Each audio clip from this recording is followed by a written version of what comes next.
1891, the most powerful city on earth, a place where knowledge flows like water, where libraries tower higher than palaces, where scholars debate in marble halls that echo with the voices of genius.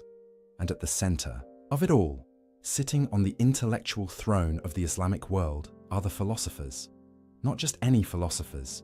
These are men who believe they've cracked the code. Men who think they've unlocked the secrets of existence itself. Men who claim to know God's mind through pure reason alone. Their names, you might not recognize them today, but in the 11th century, they were superstars. Al-Farabi, the second teacher, they called him. Second only to Aristotle himself, Ibn Sina, known in the West as Avicenna, a man who wrote over 400 books, a genius who mastered medicine, mathematics, astronomy, and philosophy before he turned 21. These weren't just smart men, they were legends, rock stars of the mind. And they had built something extraordinary, an empire of thought. For nearly 400 years, their system had stood unshaken. A grand intellectual cathedral built on Greek foundations. Plato and Aristotle filtered through. Islamic civilization refined into something even more powerful. They promised something irresistible, certainty. Not the messy, complicated certainty of faith. Not the uncertain certainty of religious experience. No, they offered mathematical certainty, logical certainty, the kind of knowing that couldn't be questioned, the kind of truth that stood independent of culture, of time, of even God himself. Think about that for a moment. These philosophers claimed they could prove the nature of reality through reason alone. They could demonstrate how the universe worked. They could explain the divine. They could map the soul, all without revelation, all without prophets, all without scripture, just pure, cold, beautiful logic. And people believed them. The educated, elite of the Islamic world hung on their every word. Their books were copied and studied in every major city. Their ideas shaped how people understood everything: medicine, law, theology, politics. The philosophers had become the ultimate authority. But here's what made them truly dangerous. It wasn't just what they said, it was how certain they were when they said it. They didn't present their ideas as theories, as possibilities, as best guesses about the nature of things. They presented them as facts, necessary truths that couldn't possibly be otherwise. Take their view of God, for example. The philosophers had it all figured out. God was the necessary being, the unmoved mover, the first cause from which everything else flowed in a perfect, eternal chain of existence. Beautiful, right? Elegant, sophisticated, intellectually satisfying. But here's the problem. Their God was a mathematician's God, a logician's God, a God who operated according to eternal, unchangeable laws that even he couldn't break. Their God didn't really create the universe. Not in the way you and I think of creation. No, the universe just sort of emanated from him, like light from the sun, eternally, necessarily, without choice, without will, without any personal involvement. Their God didn't know you, not individually, not personally. He knew universals, categories, the general principles of things. But your specific pain, your particular joy, your individual struggles, those were beneath divine knowledge, too small, too contingent, too unimportant. And miracles, prophets, divine intervention in human affairs, the philosophers smiled at such primitive notions. Everything happened according to natural law, unbreakable causal chains that stretched from eternity past to eternity future. There was no room for the supernatural, no space for the miraculous, no possibility of God reaching down into his creation to change things. The universe was a perfect machine, and the philosophers had figured out how it worked. Now you might be thinking, so what? Why does this matter? Here's why. Because at the time, this wasn't just philosophy. This was the foundation of everything. If the philosophers were right, then huge chunks of Islamic belief made no sense. Prayer. Why pray to a God who can't hear your specific words? Prophecy. Why would God send messengers if he already set everything in motion eternally? The afterlife? How could there be bodily resurrection in a universe governed by unbreakable natural laws? Free will. How could humans make real choices in a cosmos where every event necessarily follows from the one before? The philosophers had built a system so tight, so logically coherent, so seemingly unassailable, that it threatened to swallow religion whole. And they knew it. They didn't see this as a problem. They saw it as progress. Religion, they whispered, in their private circles was for the masses, the uneducated, the simple-minded who needed stories and rituals to keep them in line. But for the intellectual elite, for the truly enlightened, philosophy was the real path to truth. Everything else was just useful fiction. Imagine living in that world. Imagine being a young scholar, training in the great institutions of Baghdad, learning from the best minds of your generation, and slowly realizing that the philosophy you're learning, the system everyone praises, the intellectual tradition everyone reveres, quietly undermines everything you believe in. That was the world of the 11th century. Philosophy sat on its throne, unchallenged, unquestioned, seemingly unquestionable. Its authority was absolute. Its confidence was total. Its certainty was complete. The philosophers had won, or so they thought. Because somewhere in that world, a man was beginning to ask dangerous questions. Questions that would shake the throne of knowledge to its foundations. Questions that would expose cracks in the seemingly perfect edifice.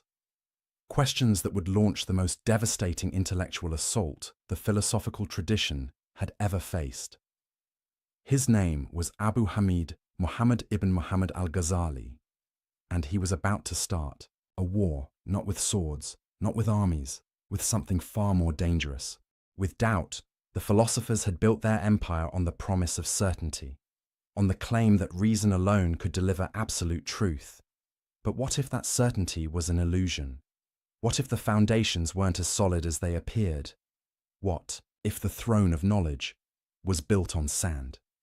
Al-Ghazali was about to find out, and when he did, nothing would ever be the same. The stage is set. The players are in position. The greatest intellectual drama of the medieval world is about to begin. A drama of ideas, yes, but also of crisis, of personal anguish, of a brilliant mind turning against itself, because this wasn't going to be a detached, academic exercise. This was going to be personal. Al-Ghazali wasn't just going to critique the philosophers from the outside, he was going to demolish them from within. He knew their arguments better than they did. He had mastered their logic. He had climbed to the very peak of their system, and from that height, he could see what no one else could see. The fatal flaws, the hidden contradictions, the unexamined assumptions, the cracks in the throne. But seeing them would cost him everything: his career, his reputation, his peace of mind. Because once you start questioning certainty itself, there's no safe place to stand. Once you begin doubting the foundations, the entire structure becomes unstable, including the ground beneath your own feet. Philosophers promised a path to unshakable truth. Al-Ghazali was about to discover that the only thing certain in this world is uncertainty itself, and that realization would nearly destroy him. But first, he had to climb their ladder, master their system, become one of them. Only then could he bring it all crashing down. The throne of knowledge stood tall and proud in 1091. By the time Al-Ghazali was done, it would never stand quite so tall again. This is his story. This is the story of the man who broke philosophy, and it begins with a simple, terrifying question. A question he couldn't shake. A question that kept him awake at night. A question that would haunt him for years. How do I know that I know? Such a small question, such devastating consequences. There's a moment that comes to every brilliant mind, a moment when everything changes, when the fortress of certainty you've built around yourself suddenly feels less like protection and more like a prison. For Al-Ghazali, that moment came at the height of his power. The year was 1095. He was 37 years old, and he was untouchable. The most celebrated professor at the Nizamiya College in Baghdad, the most prestigious academic institution in the world. Students traveled for months just to sit in his lectures. Scholars quoted his books from memory. Rulers sought his advice. He had mastered every field of knowledge available: jurisprudence, theology, logic, philosophy.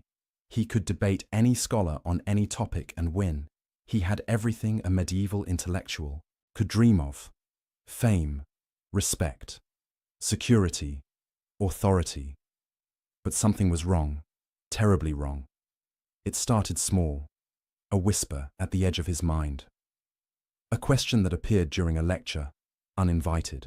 A doubt that crept in while he was writing, unexpected. At first, he brushed it away. He was Al-Ghazali, the proof of Islam, the renewer of faith. Doubt was for lesser minds, for students still learning, for people who hadn't yet mastered the art of reasoning. Not for him, but the whisper wouldn't leave. It grew louder, more insistent, more impossible to ignore, and the question it kept asking was devastatingly simple. How do you know? Not how do you know this particular fact or that specific argument, but how do you know anything at all? How do you know that your senses are telling you the truth? How do you know that your reasoning is valid? How do you know that what you call knowledge isn't just elaborate self-deception?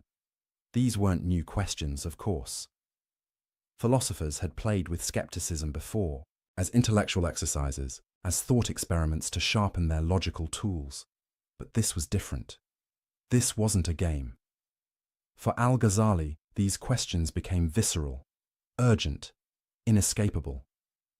He would stand before his students, delivering brilliant lectures on Islamic law, and in the back of his mind, a voice would whisper, "But how do you know any of this is true?" He would write treatises defending orthodox theology against philosophical attacks, and the voice would ask, "But what makes your theology any more certain than their philosophy?"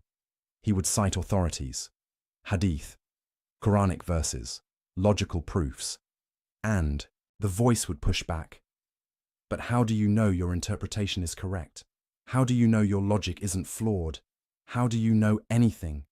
This is what intellectual crisis actually feels like, not like a dramatic moment of revelation, not like suddenly seeing the truth, more like drowning in slow motion, like watching the ground beneath you turn to quicksand, like feeling the walls of your mind close in.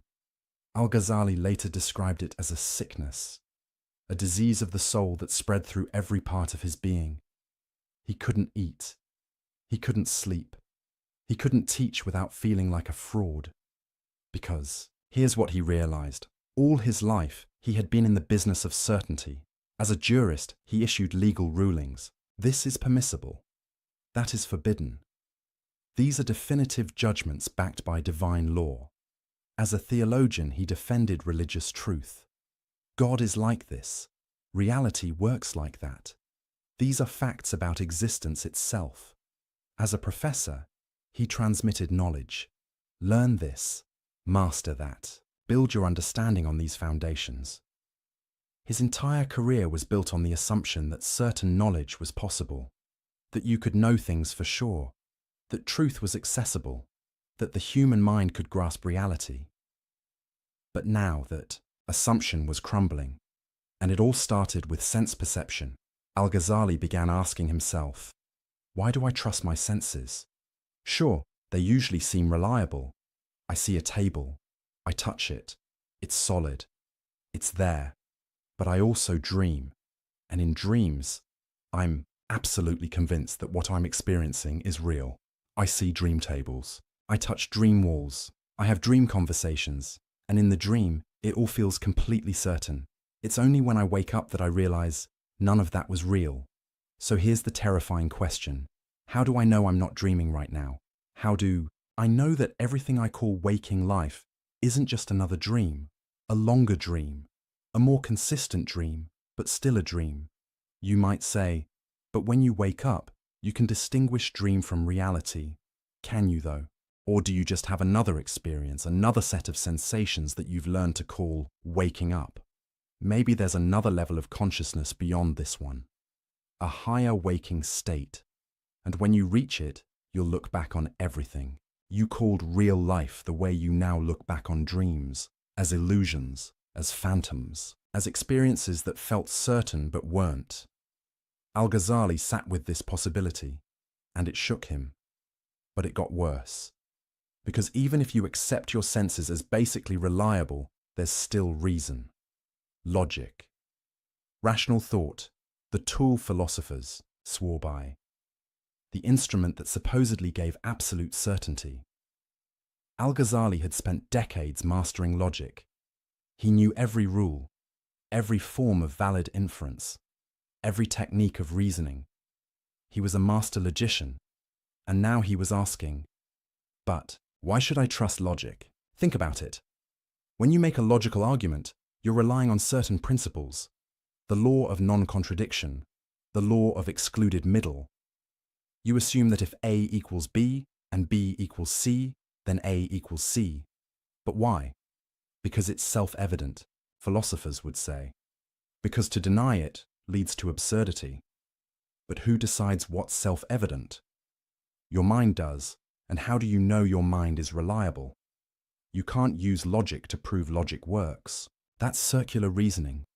You can't use your mind to verify your mind is trustworthy. That's like asking a liar if he's lying. So what's left? Al-Ghazali realized he was trapped. Every foundation he tried to stand on turned out to rest on another assumption, and that assumption rested on another, and another. It was assumptions all the way down. No bedrock, no solid ground, no ultimate certainty. This wasn't just an intellectual problem. This was an existential crisis. Because Al-Ghazali had built his entire life on the belief that knowledge was possible, that truth was real, that you could be certain about important things. And now that belief was collapsing. He describes lying in bed for months, paralyzed by doubt, unable to work, unable to teach, unable to function. His colleagues were confused. His students were worried. His reputation was at stake. But he couldn't explain what was happening to him. How do you tell people, I'm not sure anything I've ever taught you is actually true? How do you say, I've lost faith in the very possibility of knowledge? You can't. So he suffered in silence. But here's where it gets really interesting. In the midst of this crisis, Al-Ghazali made a crucial observation. The same doubt that was destroying him was also destroying the philosophers' claims.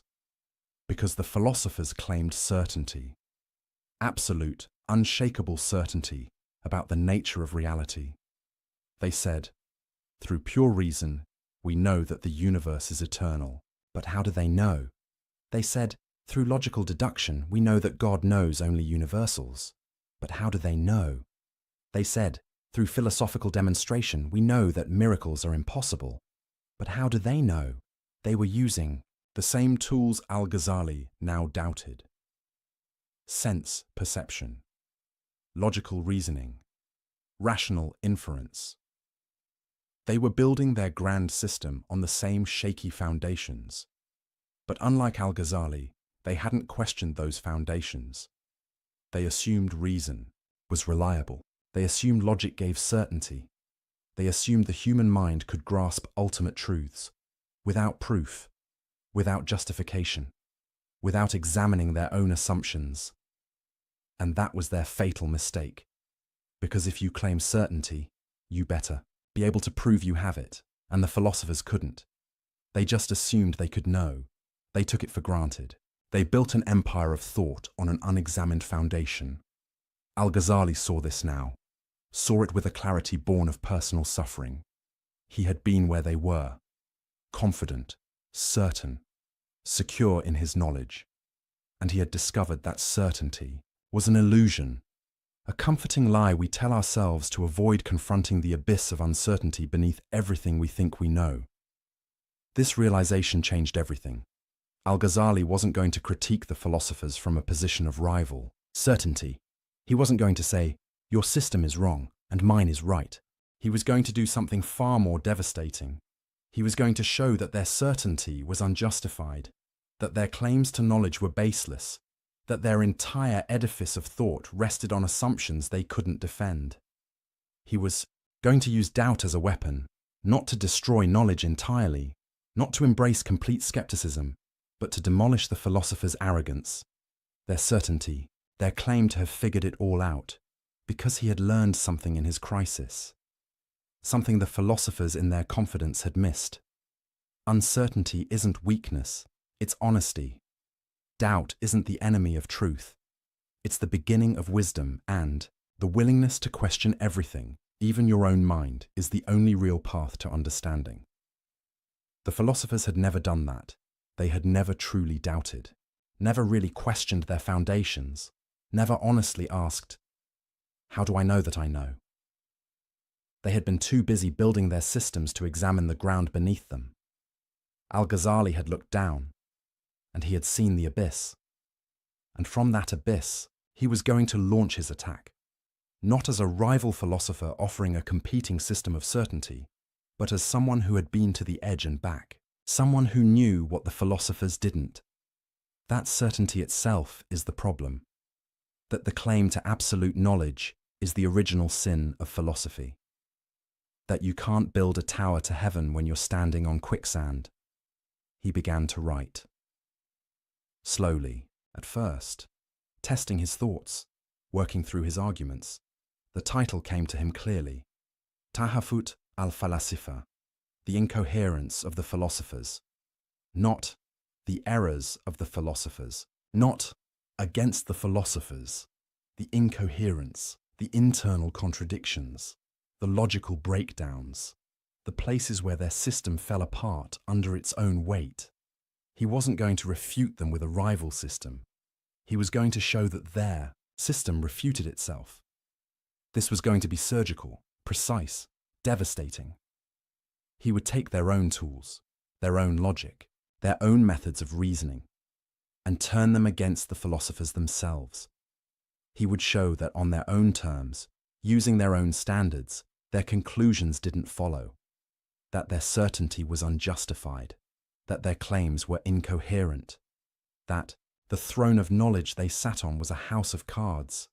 And when he was done, philosophy would never be the same. But this wasn't going to be easy, because to dismantle the philosophers, he first had to master them completely. He had to understand their system better than they did, see its weaknesses from the inside.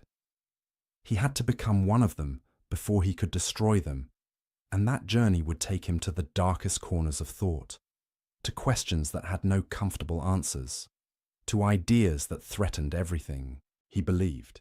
He was about to catalogue 20 problems with philosophical thought, 20 cracks in the edifice, 20 reasons why certainty was impossible, 20 ways the philosophers had deceived themselves and everyone else. But we're going to focus on the big three. The three problems so devastating, so fundamental, so destructive to the philosophical worldview that Al-Ghazali declared them heresy, not just errors, not just mistakes, full-blown disbelief. Because these three ideas didn't just challenge philosophy, they challenged the very possibility of meaning, of purpose, of human dignity. They made the universe cold, mechanical, empty. And Al-Ghazali was going to show why they were wrong. The first problem, the eternity of the world. The second, God's knowledge of particulars. The third, the denial of bodily resurrection. Each one a battlefield, each one a crisis, each one a question that cuts to the heart of what it means to be human. And Al-Ghazali was ready for war. The whisper of doubt had become a battle cry. The personal crisis had become a philosophical weapon. The man who had lost, his certainty was about to take certainty away from everyone else.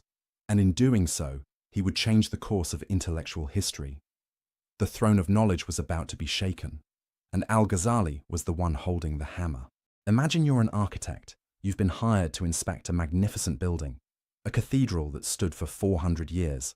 Everyone says it's perfect, unshakable, a masterpiece of engineering. Your job: find the flaws, not cosmetic issues, not minor cracks in the paint, structural problems, fatal weaknesses, the kind of flaws that mean the whole thing could come down. That's what Al-Ghazali was about to do to philosophy, but he wasn't going to be random about it. He wasn't going to just throw criticisms at the wall and see what stuck. He was methodical, strategic, surgical. He identified exactly 20 problems with the philosopher's system, 20 points where their logic broke down, where their certainty crumbled, where the edifice showed cracks. Why 20? Because that's how many it took to cover every major claim the philosophers made. About God, about the universe, about the soul, about causation, about knowledge itself. Each problem was a targeted strike at a specific pillar of their thought, and together, they brought the whole structure into question. Now, we could go through all 20, one by one, methodically. But that would take hours, and honestly, some of them are technical, philosophical inside baseball that only specialists care about. What we're going to do instead is focus on the approach, the method Al-Ghazali used, the strategy behind his attack, because understanding his method is more important than memorizing his arguments. It's what made his critique so devastating, so enduring, so impossible to dismiss. Here's what he didn't do. He didn't write a book saying, "The philosophers are wrong because the Quran says so." That would have been easy, safe, expected, but it also would have been useless, because the philosophers didn't care what the Quran said. Not really. Oh, they paid lip service to it. They claimed their philosophy was compatible with revelation. But when push came to shove, when philosophy and scripture conflicted, philosophy won. Every time, they would reinterpret scripture to fit their conclusions, allegorize away any contradictions, explain away any tensions. The revealed text became clay in their hands, something to be molded to fit their preconceived rational system. So Al-Ghazali knew, quoting scripture at them wouldn't work. He needed to beat them at their own game. He needed to use their tools, their methods, their standards of proof. He needed to show that even by their own criteria, their system failed. This is what makes his approach brilliant. He essentially said, "Okay, philosophers, you claim logical certainty. You say your conclusions necessarily follow from rational premises. Let's test that. Let's take your arguments apart, step by step, premise by premise, inference by inference, and let's see if they actually hold up." Spoiler alert, they didn't. Al-Ghazali discovered something the philosophers had hidden even from themselves. Their arguments weren't as airtight as they claimed. Their logic had gaps. Their premises had holes. Their conclusions didn't necessarily follow. They had built an empire of thought on assumptions they never questioned, on inferences they never justified, on leaps of logic they never examined. And Al-Ghazali was about to expose every single one. Let me give you a sense of how this worked. Take one of the philosophers' favorite claims. They could prove God's existence through pure reason. Sounds good, right? Here's their argument, simplified. Everything that exists is either necessary or contingent. Either it must exist, or it could possibly not exist. The universe is full of contingent things. Things that might not have existed. You, me, this planet, this galaxy. Contingent things need a cause. Something that brought them into existence. But you can't have an infinite chain of contingent causes. That's logically impossible. So there must be a necessary being at the start of the chain. Something that exists by its own nature. Something uncaused. And that necessary being is God. Boom. Logical proof of God's existence. The philosophers were proud of this argument. They thought it was bulletproof. Al-Ghazali looked at it and said, "Really, let's examine this more closely. First problem, why can't you have an infinite chain of causes?" The philosophers said, "Because that's absurd. You need a first cause." But why? Where's the logical proof that an infinite regress is impossible? They assumed it. They declared it. They found it intuitively obvious. But they never proved it. That's assumption number one. Second problem. Even if you need a first cause, why must it be God? Why not just an impersonal necessary being, a principle, a force, a quantum field? The philosophers jumped from "there must be something necessary" to "that something is God with all the attributes we claim." But that's a huge leap, and they never justified it. That's assumption number two. Third problem. This whole argument assumes causation works the way they think it does. But what if causation itself is questionable? What if cause and effect aren't as straightforward as they seem? We'll come back to this later, but for now, just note, the entire argument rests on an assumption about causation. That's assumption number three. See what Al-Ghazali was doing? He wasn't saying, "Your conclusion is wrong." He was saying, "Your proof doesn't work. You claim logical certainty, but you're actually making multiple unproven assumptions. You're not proving anything. You're just asserting things and calling it proof." This is devastating, because the philosopher's whole appeal was certainty, rational demonstration, logical necessity. If their proofs don't actually prove anything, if they're just sophisticated-sounding assertions, then their entire project collapses. They're not doing something fundamentally different from theologians or mystics or prophets. They're just dressing up their assumptions in logical clothing and pretending it's knowledge. Al-Ghazali did this 20 times. 20 major philosophical claims. 20 supposedly airtight arguments. And in each case, he showed the proof doesn't hold. The logic has gaps. The certainty is illusory. But here's where it gets really interesting. Al-Ghazali wasn't trying to prove the philosophers wrong about everything. That's not the point. The point was to show their certainty was unjustified. Maybe the universe is eternal. Maybe it's not. But you can't prove it through pure reason. Maybe God knows only universals. Maybe he knows particulars. But you can't demonstrate it logically. Maybe bodily resurrection is impossible. Maybe it's not. But you can't rule it out with philosophy. Al-Ghazali was attacking their epistemological arrogance, their claim to have certain knowledge about things that by their nature transcend human reason. He was saying, you don't know as much as you think you know. And more importantly, you can't know it the way you claim to know it. The tools you're using, sense perception, logical inference, rational demonstration, they're not capable of giving you certainty about ultimate questions. You've overestimated what reason can do. This is a profound insight, because Al-Ghazali wasn't anti-reason. He wasn't saying logic is useless. He was saying, reason has limits. Logic has boundaries. There are questions the human mind simply can't answer with certainty, and the philosopher's mistake was thinking they could transcend those limits. They thought they could stand outside the universe and see it objectively, like God would see it. They thought they could grasp eternal truths with temporal minds, infinite realities with finite understanding.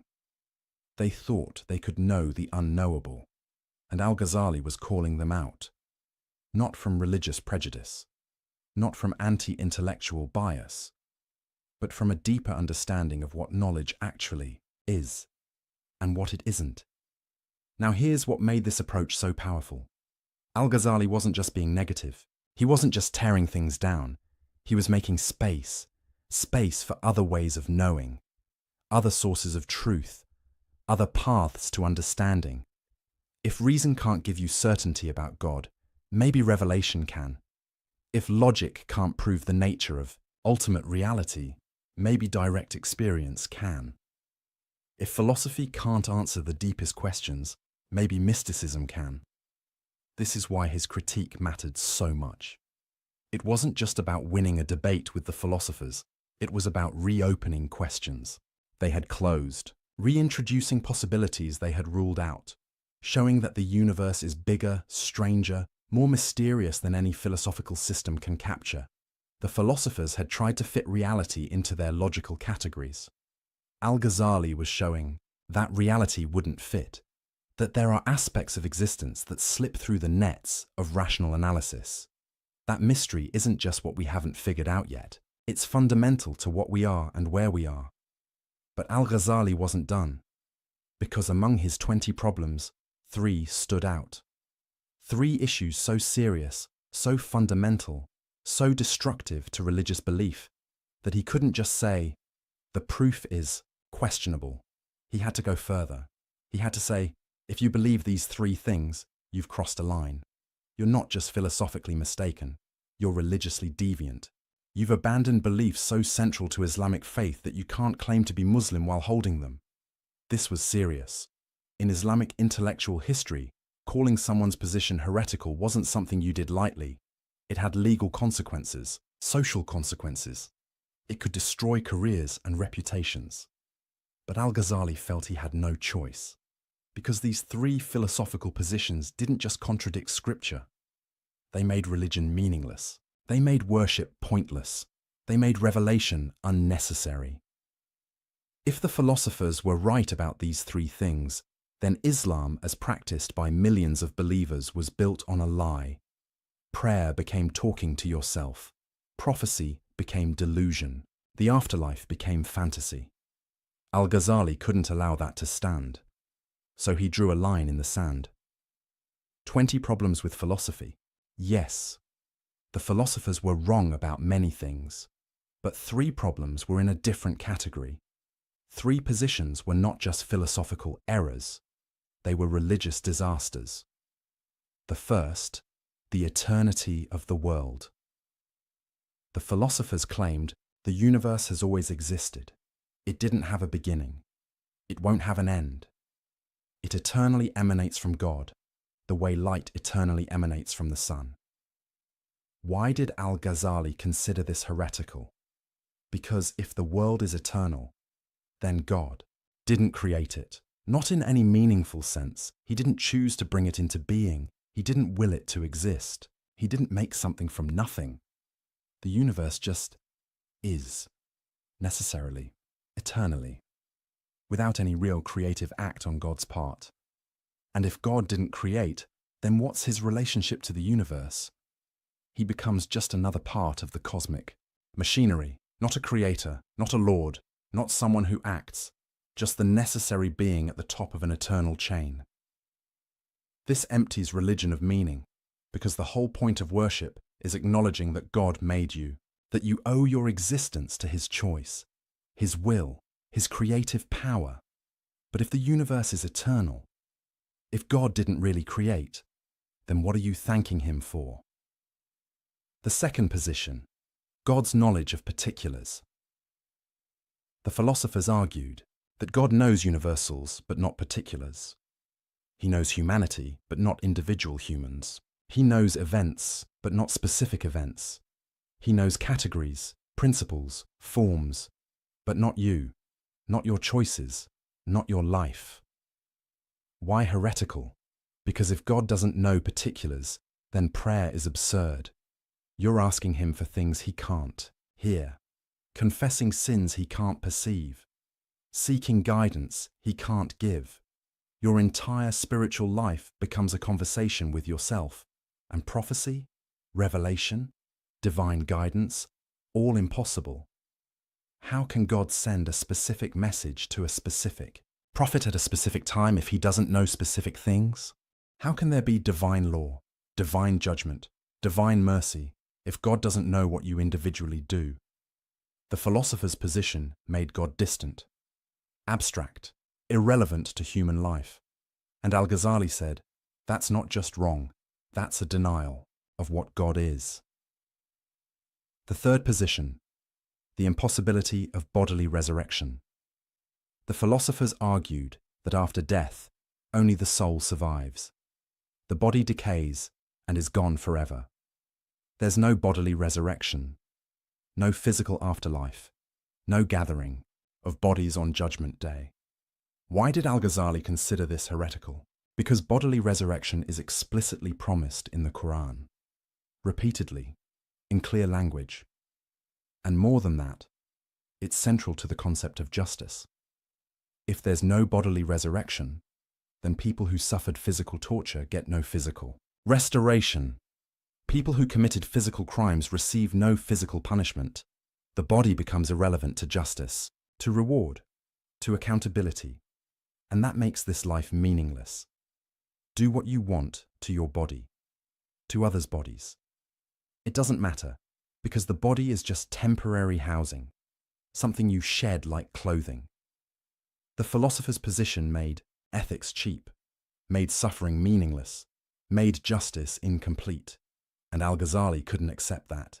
These three positions, these three problems, they weren't just intellectual errors the philosophers made, they were fundamental challenges to the coherence of religious belief itself, and Al-Ghazali was going to dismantle them, one by one, step by step, systematically using their own tools against them, showing that their certainty was illusory. Their proofs were flawed, their conclusions didn't follow, but he was going to do more than that.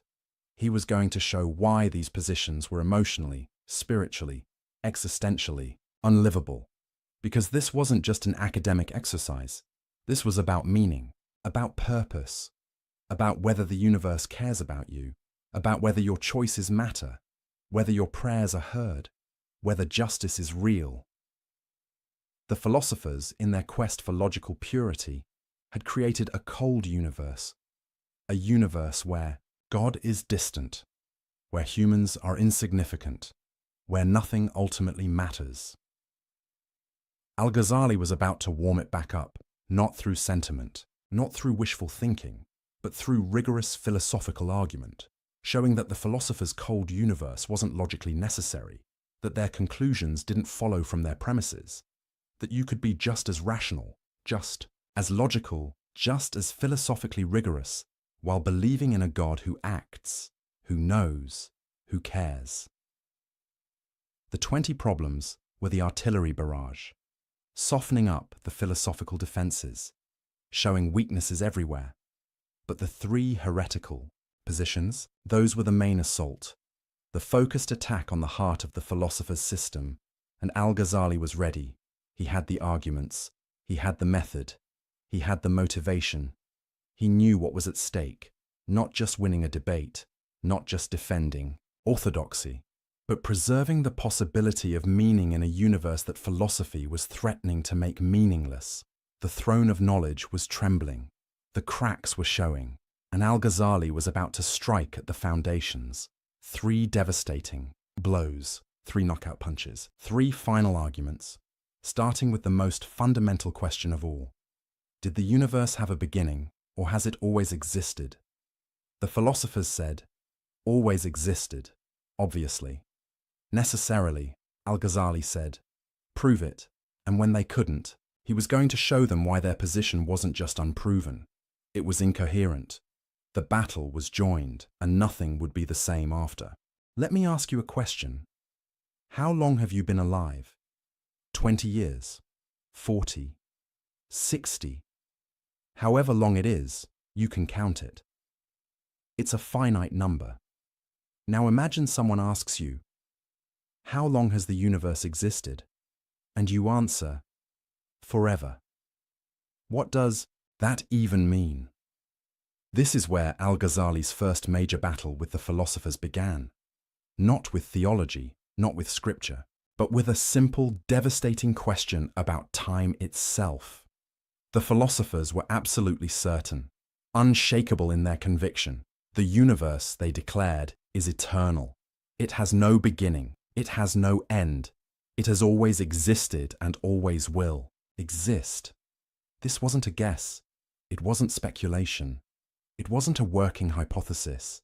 To them, it was a demonstrated truth, a logical necessity, something that couldn't possibly be otherwise. Their proof went something like this. God is eternal and unchanging, right? Everyone agrees on that. God is also perfect, complete, lacking nothing. So God's will is eternal and unchanging too. It doesn't fluctuate. It doesn't develop. It doesn't suddenly decide something new. Now here's the key move. If God eternally wills the universe to exist, then the universe must eternally exist. Because if the universe came into being at some point, in time, that would mean God's will changed. There was a moment when God wasn't creating, then suddenly he was creating. But that's impossible, because God doesn't change. Therefore, the universe must be eternal. It must have always been emanating from God's eternal will, like rays from the sun. The sun doesn't decide to shine. It shines eternally. And its light exists eternally as a result.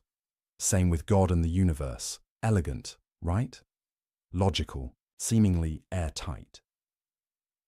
The philosophers thought they'd solved one of the biggest questions in existence. Al-Ghazali read this argument and saw something they didn't, a catastrophe waiting to happen. Because if the universe is eternal, then God didn't create it. Not really. Oh sure, the philosophers would say, God is the cause of the universe, but that's not the same as creation. Creation means bringing something into existence that didn't exist before. Creation means choosing to make something, willing it to be, deciding that it should exist. But if the universe has always existed, if it's eternal, then there was never a moment of creation, never a choice, never a divine decision. The universe just is, has always been, will always be, and God's relationship to it becomes mechanical, automatic, impersonal, like the relationship between the sun and its light. The sun doesn't love its light, doesn't know its light, doesn't care about its light. The light just necessarily flows from the sun's nature. Is that really what we mean by God? A cosmic mechanism that necessarily produces a universe the way a fire necessarily produces heat? Al-Ghazali saw where this led. If God didn't choose to create, then he doesn't choose anything. If he doesn't choose, then he doesn't act. If he doesn't act, then he doesn't respond to prayers, doesn't send prophets, doesn't intervene in human affairs. He becomes the philosopher's abstraction, the unmoved mover, the distant principle, not the God of Abraham, not the God of Moses, not the God of Muhammad, not a God worth praying to. This was unacceptable. So, Al-Ghazali set out to demolish the philosopher's argument, and he started by asking the question they'd never properly considered. What does it actually mean for something to be eternal? The philosophers threw the word around like they understood. Eternal, infinite, without beginning or end. But Al-Ghazali pressed.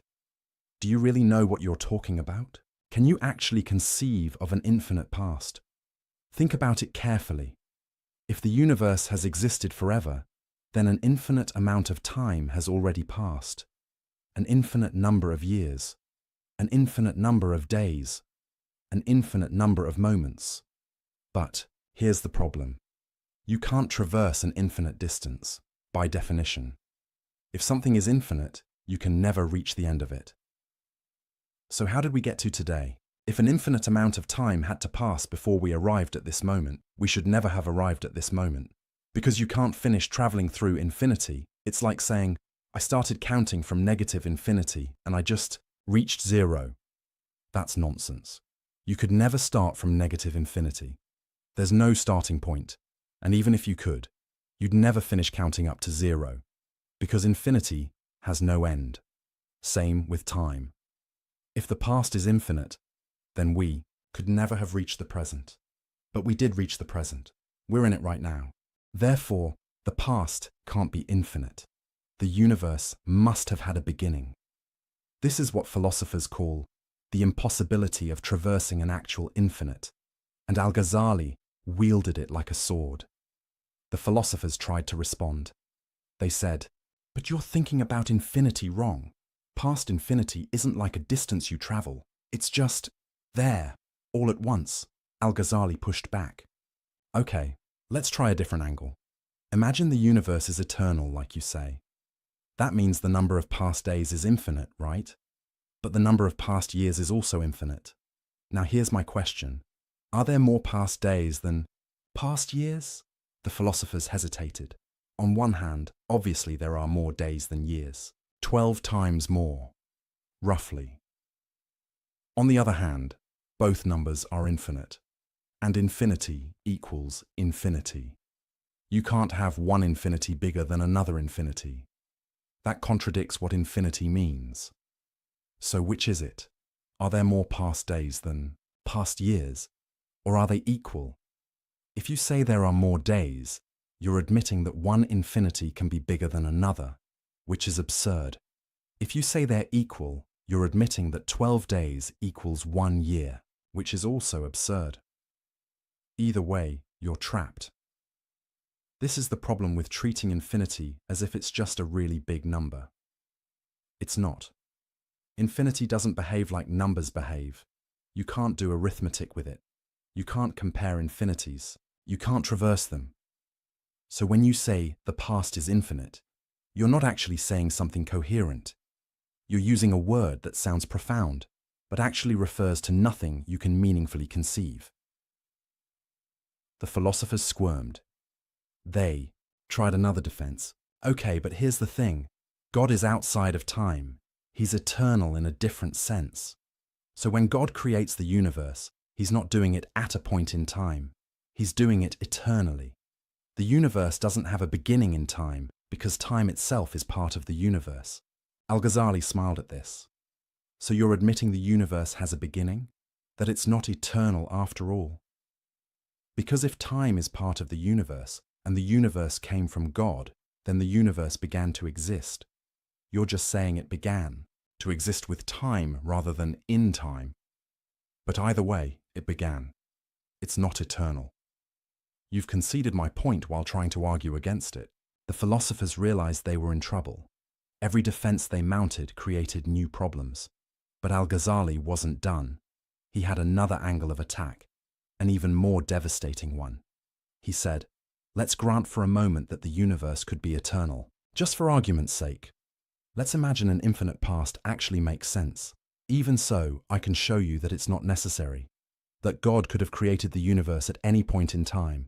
And if it's not necessary for the universe to be eternal, then your whole argument collapses. Here's how this worked. The philosophers claimed God's eternal will necessitates an eternal universe. But Al-Ghazali asked, why? Why couldn't God eternally will to create the universe at a specific moment? Think about it. You can decide today to do something tomorrow. Your decision is made today, but the action happens tomorrow. Your will exists at one time. The effect of your will exists at another time. So why couldn't God's eternal will produce a temporally originated universe? God could eternally intend, let the universe begin at moment X. That intention is eternal, unchanging, always part of God's will. But the universe itself still has a beginning, still comes into existence at a specific point. The philosophers said, but that means God's will has to wait, and God doesn't wait. Al-Ghazali countered, no, you're confusing God's will with God's action. God can will something eternally and actualize it temporally. Your problem is you've collapsed will and action into the same thing, but they're not the same, even for God. This was brilliant, because Al-Ghazali was using the philosophers' own distinction against them. They loved talking about God's essence versus God's attributes, God's knowledge versus God's action. Fine, apply that here. God's will can be eternal, but God's creative act can be temporal. No contradiction, no problem. No necessary eternal universe. The philosophers were backed into a corner, but they had one last card to play. They said, if the universe began, you have to explain why it began when it did and not earlier or later. If God could have created the universe at any point, why this point? What changed? Without a reason for the specific timing, creation becomes arbitrary, random, which is unworthy of God. This was their trump card, the principle of sufficient reason. Everything needs a reason, a cause, an explanation for why it is the way it is. If the universe began at moment X rather than moment Y, there must be a reason. But if God is eternal and unchanging, There can't be a reason for one moment over another. All moments are equal to God. So, either the universe is eternal, or creation is arbitrary. Pick your poison. Al-Ghazali looked at this argument and laughed, not because it was bad, but because it was so revealing. The philosophers were demanding that God conform to their philosophical principles. They were saying, God must have a reason for everything he does, and that reason must be accessible to human understanding. But why? Who says God needs to justify his choices to philosophers? Who says divine wisdom has to make sense according to human logic? The philosophers had forgotten something crucial. God is not like us. His knowledge is not like our knowledge. His will is not like our will. His reasons are not like our reasons. To demand that God provide a philosophical explanation for why he created when he did is to put philosophy above God. It's to say, God, you can only act in ways we can understand, ways that fit our logical frameworks, ways that satisfy our principle of sufficient reason. But that's backwards. God is the source of reason, not bound by it. God is the ground of logic, not subject to it. If God chooses to create at a particular moment for reasons known only to him, that's his prerogative. You don't get to say, that's arbitrary, therefore impossible. You're not in a position to judge. This was the deeper issue Al-Ghazali exposed. The philosophers had made reason into a god. They had elevated logical principles to the status of eternal, necessary truths that even God must obey. But that's idolatry. Not of statues or images, but of the human intellect. They had said, if we can't understand it, it can't be true. If our logic can't accommodate it, it can't be real. If our philosophy can't explain it, it can't exist. That's the ultimate arrogance. And Al-Ghazali was calling it out. The universe doesn't owe you an explanation. God doesn't owe you an explanation. Your inability to understand something doesn't make it false. Your inability to fit it into your system doesn't make it impossible. Reality is bigger than your categories. Mystery is deeper than your logic. And God is more than your philosophy can contain. This was the heart of Al-Ghazali's critique, not just of the eternal universe claim, but of the entire philosophical project. The philosophers thought they could master reality through reason. They thought they could deduce the nature of existence from first principles. They thought they could figure out God's mind by clever arguments. Al-Ghazali showed them they couldn't. Not because reason is useless. Not because logic doesn't matter, but because reason has limits. Logic has boundaries. Philosophy has a proper scope, and questions about God's creative will lie beyond that scope. You can't prove the universe is eternal. You can't prove it had a beginning, not through pure philosophy, not with certainty. The most you can say is, both are possible. Both are conceivable. Neither leads to logical contradiction. So if you're going to choose between them, you need something other than philosophy to decide. Revelation, maybe. Faith. Direct experience of the divine. But not philosophical demonstration. Because philosophical demonstration can't get you there.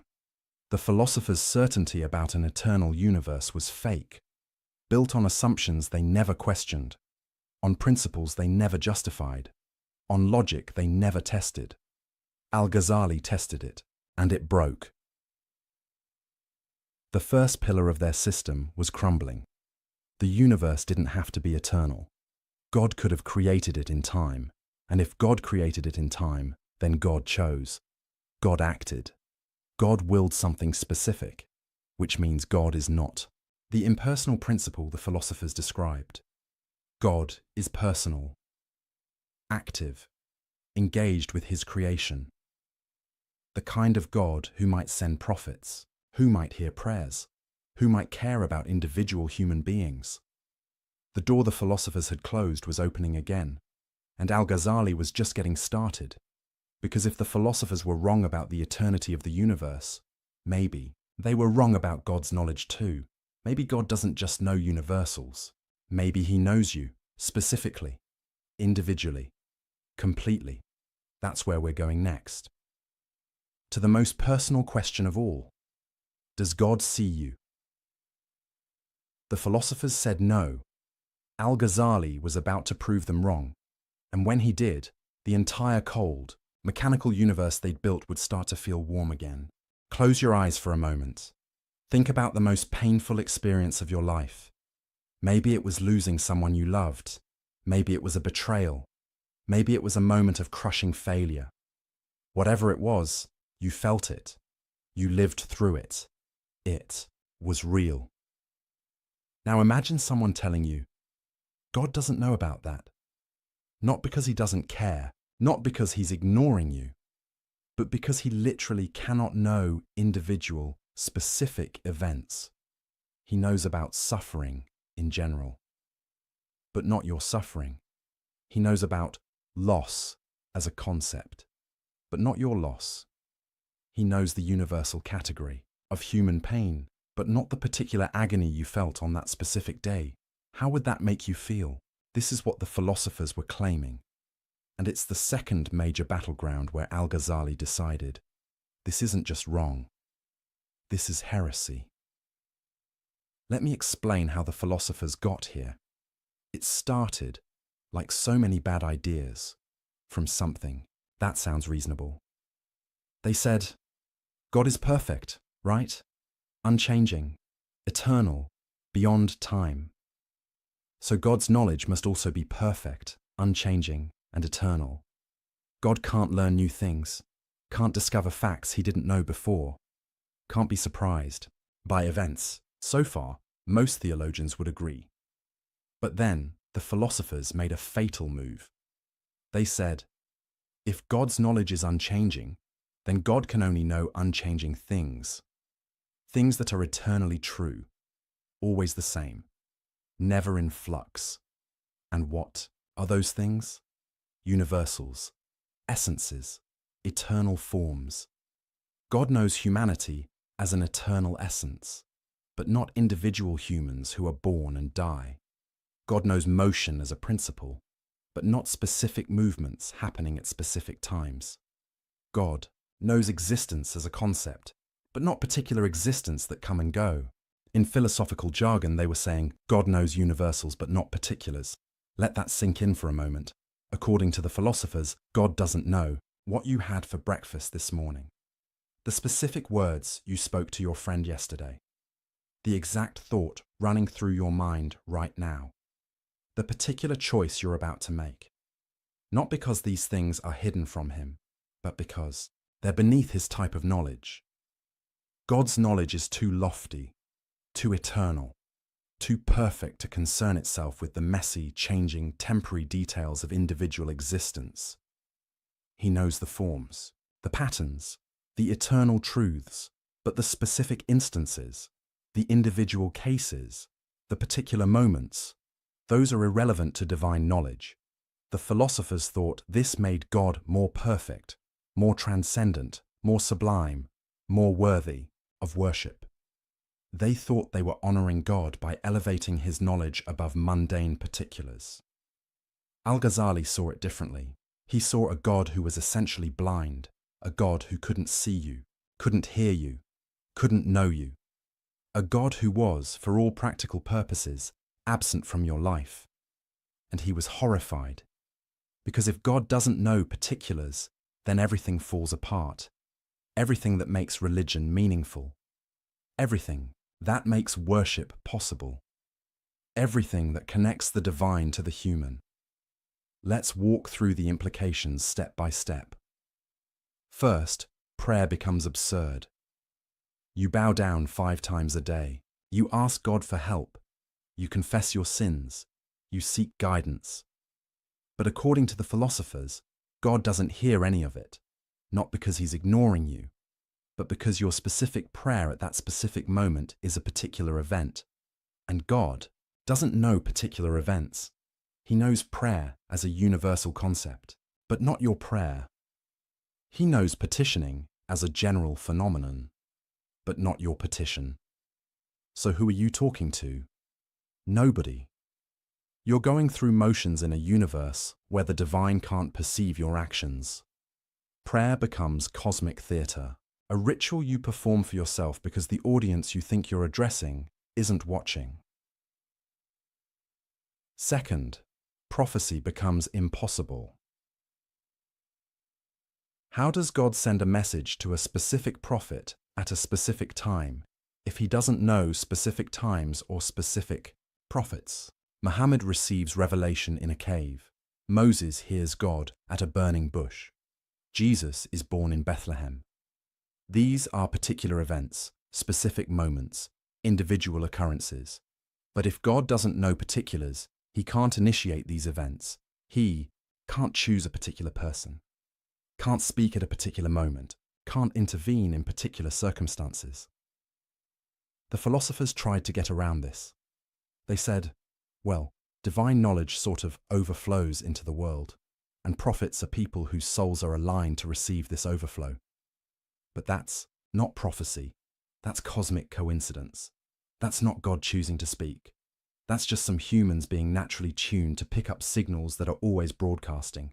It's like saying God didn't send the Quran to Muhammad. Muhammad just happened to receive it because he was in the right mental frequency. That's not revelation. That's reception. Third, divine justice becomes meaningless. If God doesn't know what you specifically did, how can he judge you? How can there be a day of reckoning if God doesn't know your particular actions? He knows sinning as a category, but not the sins you committed. He knows righteousness as an ideal, but not the righteous choices you made. How do you reward or punish people based on things you don't know they did? The philosophers had an answer for this too. They said, your soul carries the effects of your actions. God sees the state of your soul, but that's backwards. That means God doesn't judge your actions. He just observes their accumulated effect on your soul. It's like saying a teacher doesn't grade your test. She just looks at how smart you became after taking it. That's not justice. That's just observing outcomes. Fourth, the entire concept of divine care evaporates. When the Quran says God is closer to you than your jugular vein, what does that mean if God doesn't know you exist? When it says he knows what's in your hearts, is that a lie? When it says he responds to those who call on him, is that false advertising? The philosophers were forced to reinterpret all these passages. They said, these verses speak metaphorically for the common people. But the real truth is more abstract. In other words, Scripture lies to the masses because they can't handle the truth that God doesn't actually know you, doesn't actually care about you, doesn't actually engage with your life. He's just the eternal principle at the top of the cosmic hierarchy, majestic, perfect, sublime, and utterly, completely indifferent to your existence. This is what Al-Ghazali couldn't stomach. Not because it hurt his feelings, not because it was emotionally unsatisfying, but because it made religion incoherent. If the philosophers were right, then the entire Islamic tradition was built on a mistake. Billions of prayers offered to a God who couldn't hear them. Prophets claiming messages from a God who couldn't send them. Believers expecting judgment from a God who didn't know what they'd done. It was all theatre, all illusion, all a massive collective delusion. Al-Ghazali said, no, this ends here, and he began his counterattack. First, he went after their logic. The philosophers claimed God's knowledge must be unchanging, therefore he can only know unchanging things. But Al-Ghazali asked, why does unchanging knowledge require unchanging objects? Can't you have unchanging knowledge of changing things? Think about it. If God knows eternally that Muhammad will be born in 570 CE, that knowledge doesn't change. It's always true, always part of God's eternal knowledge. The event itself is temporal, happens at a specific time. But the knowledge of it can be eternal. God doesn't learn that Muhammad was born when it happens. He always knew it would happen. His knowledge is unchanging, even though the event is temporal. So the philosopher's argument doesn't work. You can have eternal, unchanging divine knowledge of particular changing events. No contradiction, no problem. Second, Al-Ghazali attacked their conception of perfection. The philosophers said knowing particulars would make God imperfect. But Al-Ghazali flipped it. Is it more perfect to know everything or to know only some things? Obviously, knowing everything is more perfect. So a God who knows both universals and particulars is more perfect than a God who knows only universals. The philosophers were actually diminishing God's perfection by limiting his knowledge. They thought they were elevating him, but they were actually reducing him, making him less than all-knowing, less than omniscient, less than perfect. Their perfect God was actually deficient. Third, Al-Ghazali went after the very distinction between universals and particulars. He said, this distinction is something humans make. It's how we organize our thoughts. But why assume God thinks like we think? Why assume God's knowledge is divided into categories the way ours is? Maybe to God, there is no difference between universal and particular. Maybe he knows everything in a way we can't comprehend, a way that transcends our categories. The philosophers had committed the sin they always accused others of. They had anthropomorphized God, not by giving him a body, but by giving him a human-like mind, by assuming his knowledge works like their knowledge, just bigger, just more perfect. But what if God's knowledge is radically different from human knowledge? What if it's not just quantitatively greater, but qualitatively other? Then all their reasoning about what God must or must not know falls apart, because they're reasoning from false assumptions about the nature of divine knowledge. Fourth, Al-Ghazali pointed to the absurd consequences. If God doesn't know particulars, does he know himself? After all, God is a particular being, not a universal concept.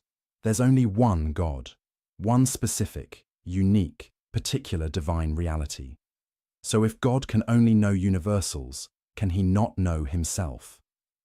The philosophers squirmed at this. Some said, God is an exception. He knows himself even, though he's particular. But Al-Ghazali pounced. So particulars can be known by God. You just admitted it. If God can know one particular, himself, why not other particulars? Your rule about God only knowing universals has a huge exception, which means it's not really a rule. Others said, God isn't particular. He's beyond the universal particular distinction. Fine, Al-Ghazali said. Then why can't his knowledge also be beyond that distinction? Why can't he know in a way that includes both universals and particulars? Every defense the philosophers mounted created new problems. They were trapped, contradicting themselves, tying themselves in logical knots. Fifth, and most devastatingly, Al-Ghazali showed that their position made prediction impossible. The philosophers believed in astrology, in reading the stars to predict future events. But how can you predict a particular future event if God doesn't know particular events? If the cosmos is governed by divine knowledge, and divine knowledge doesn't include particulars, then particular events aren't part of the cosmic order. They're just random, unpredictable, outside the scope of rational understanding.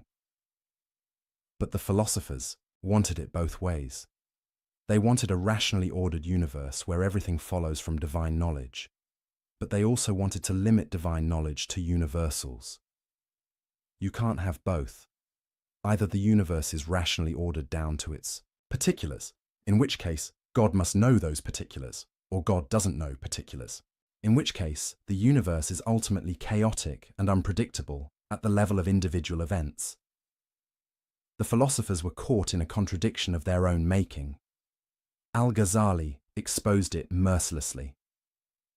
But beyond all the logical arguments, Al-Ghazali made a deeper point. A point about what kind of universe we live in. The philosopher's universe was cold, mechanical, indifferent, a universe where the divine principle churns out existence according to eternal laws, but doesn't see you, doesn't know you, doesn't care about you. You're just a particular instantiation of universal forms, a temporary configuration of matter, a fleeting pattern in the cosmic dance. You matter to yourself, maybe to other people, but not to God, because to God, you're not even visible. Al-Ghazali asked, is that the universe you want to live in? More importantly, is that the universe we actually live in? Because your experience suggests otherwise. You feel seen. You feel known. You feel like your choices matter to something beyond yourself. When you pray, you sense a response. When you seek guidance, you find it. When you suffer, you feel held. Maybe that's all illusion. Maybe it's wishful thinking. Or maybe the philosophers are wrong. Maybe God does know particulars, does see individuals, does care about specific people. Maybe the universe is warmer than the philosophers imagined. Maybe you matter more than their system allows.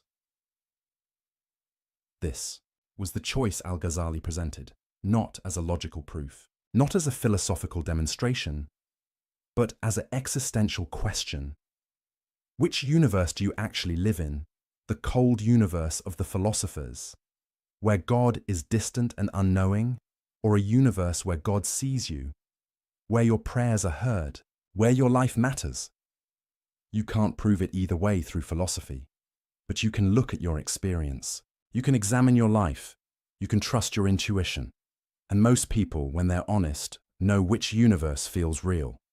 The philosophers had built an impressive system, but they'd built it at the cost of making religion meaningless and human, life insignificant. Al-Ghazali tore it down, not with wishful thinking, not with sentimental appeals, but with rigorous philosophical argument that showed their position was logically flawed and existentially unlivable. God knows particulars. He must. He can. He does. Your prayers are heard. Your actions are seen. Your life is known, not because Scripture says so, though it does, but because any other conclusion makes a mockery of divine perfection and reduces God to less than all-knowing. The philosopher's God was too small, too limited, too bound by human categories. Al-Ghazali's God was bigger, greater, more truly divine. The second pillar of philosophy was crumbling. But Al-Ghazali wasn't done, because the philosophers had one more devastating claim to answer. The most personal one of all, the claim about what happens when you die. You strike a match. It lights. Why? You probably think, because striking creates friction. Friction creates heat. Heat ignites the chemicals on the match head. Cause and effect. Simple, obvious, undeniable. But what if I told you that's not what's actually happening? What if the match lighting has nothing to do with you striking it? What if every time you think you're seeing cause and effect, you're actually witnessing something far stranger? Welcome to the most radical, most controversial, most mind-bending argument Al-Ghazali ever made. This is where he didn't just challenge the philosophers, he challenged reality itself, or at least what you think reality is. Let's back up and understand what was at stake. The philosophers had built their entire system on causation. Everything in the universe, they claimed, operates according to necessary causal laws. Fire necessarily burns. Water necessarily flows downward. Heavy objects necessarily fall. These aren't just observations. They're ironclad natural laws. Laws that can't be broken, can't be suspended, can't be violated, not even by God. That last part is crucial. The philosophers believed in God. They weren't atheists, but their God was bound by the laws of nature he'd established. Or rather, the laws of nature flowed necessarily from God's nature. God couldn't make fire not burn, because fire burning is part of the eternal, necessary structure of reality. God couldn't make water flow upward, because gravity isn't a choice, it's a metaphysical necessity. God couldn't raise the dead, couldn't turn a staff into a snake, couldn't split the moon. Not because he's weak, but because these things violate causal laws, and causal laws are absolute. This is why the philosophers rejected miracles. Not because they hadn't heard the stories, but because miracles are impossible. Logically impossible, metaphysically impossible, causally impossible. If you accept that causes necessarily produce their effects, then you have to reject any story where a cause fails to produce its effect. Moses throws down his staff. Does it become a snake? The philosophers said, no, impossible. Staves don't become snakes. Jesus speaks to a dead man. Does he rise? The philosophers said, no, impossible. Dead tissue doesn't reanimate. Muhammad points to the moon. Does it split? The philosophers said, no, impossible. Celestial bodies don't split from verbal commands. These stories might be useful myths, inspiring, legends, metaphors for spiritual truths, but they're not literal history because they violate causation, and nothing violates causation, not even God. Do you see the problem? If miracles are impossible, then prophecy is questionable. If prophets can't perform miracles, how do you know they're really sent by God? Anyone can claim divine authority. The miracle is supposed to be the proof. But if miracles don't happen, there's no proof, just claims, just stories, just legends that may or may not be true. The entire foundation of revealed religion rests on the possibility of divine intervention in the natural order. And the philosophers were saying, that's impossible. Nature is a closed system, governed by unbreakable laws. Operating according to necessary causal chains, God set it in motion. But he doesn't interfere, can't interfere, doesn't need to interfere. Everything unfolds according to the eternal plan encoded in natural law. Al-Ghazali looked at this and saw the ultimate expression of philosophical arrogance. They weren't just making a claim about how nature usually works. They were making a claim about what God can and cannot do. They were putting limits on divine power, constraints on divine action, boundaries on divine will, and they were doing it in the name of reason, logic, philosophical necessity. Al-Ghazali decided this has to be destroyed, not just criticized, not just questioned, utterly demolished. And to do it, he was going to attack causation itself, not just the philosopher's theory of causation, but the very idea that causes necessarily produce effects. This is where Al-Ghazali became truly radical. Here's his argument, and fair warning, it's going to make your head spin. When you see fire touch cotton, and the cotton burns, you believe the fire caused the burning. But Al-Ghazali asked, did you actually see causation? Or did you just see sequence?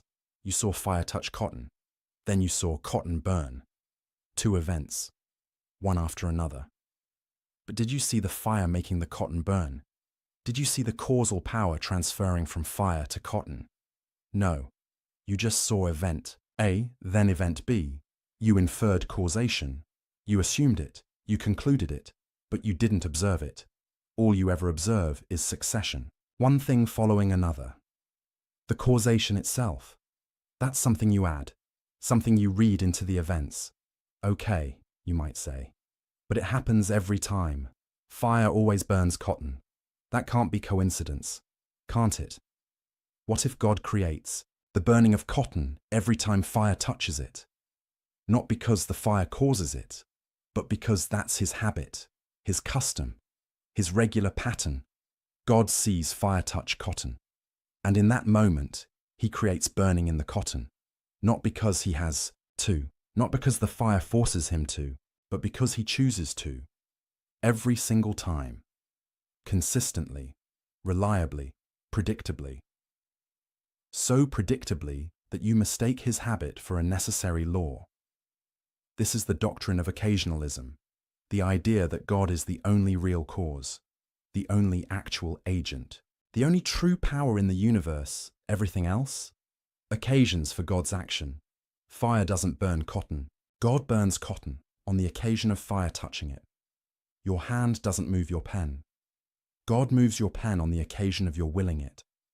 Bread doesn't nourish you. God nourishes you on the occasion of you eating bread. There are no natural, causes, no necessary connections, no causal powers in created things, just God, acting constantly, creating each moment fresh. Now you might be thinking, this is insane. This contradicts everything we know about how the world works. Does it, though? Al-Ghazali pointed out. You've never actually seen a necessary connection between cause and effect. You've seen constant conjunction, regular sequence, habitual association. But necessity, where do you observe that? When you say, fire must burn cotton, what does must mean? Does it mean you've never seen fire fail to burn cotton? That's just observation of past patterns. Does it mean you can't imagine fire not burning cotton? That's just limits of your imagination. Does it mean there's some metaphysical force compelling fire to burn? Where's your evidence for that? The philosophers claimed necessity, but they couldn't prove it. They just assumed that because something always happens, it must happen. But always and must are different things. Maybe fire has always burned cotton, but that doesn't mean it has to burn cotton. Maybe God has always chosen to create burning when fire touches cotton, but that doesn't mean he couldn't choose otherwise. The difference matters enormously, because if causation is just God's habit, then God can change his habits. He can make fire not burn, water not wet, gravity not pull, not as violations of natural law, because there are no natural laws, only divine habits, and habits can be broken. This is how miracles become possible. Moses throws his staff. Normally God would keep it as wood, but this time he transforms it into a snake, not a violation of causation, because there is no causation to violate, just God doing something different than his usual habit. Jesus touches a dead man. Normally, God keeps dead tissue dead, but this time he restores life, not breaking natural law, because there is no natural law, only God's customary action. Muhammad points to the moon. Normally, God maintains the moon's unity, but this time he splits it. Same thing. God exercising his freedom to act differently than usual. No logical impossibility, no metaphysical violation, no problem. The philosophers hated this argument. They threw everything they had at it. First objection: if causation isn't real, then knowledge is impossible. Science is meaningless. You can't predict anything. Al-Ghazali's response: why not? God acts consistently. His habits are reliable. You can study those habits, learn the patterns, make predictions based on God's customary behavior. The difference is, you recognize those patterns as descriptions, not prescriptions. They tell you what God usually does, not what he must do. Science still works. You just understand its limits. Second objection: if God creates everything directly, then humans have no causal power. We're not agents. We don't really act. Al-Ghazali bit the bullet. Correct. You don't have independent causal power. When you think you're moving your hand, God is moving your hand on the occasion of your willing it. Your will is also created by God. Every moment, every thought, every action. You're not an independent agent. You're a locus of divine action. Now this raises huge questions about free will and moral responsibility, and Al-Ghazali knew it. He wrestled with these questions deeply, but for now, his point was narrower. Humans don't have to have causal power for moral responsibility to make sense. God can still hold you accountable for actions he creates through you. That's his prerogative. Third objection: this makes God the author of evil. If God creates everything, he creates sins, crimes, suffering. Al-Ghazali's response: God creates the acts, but he doesn't will them in the same way.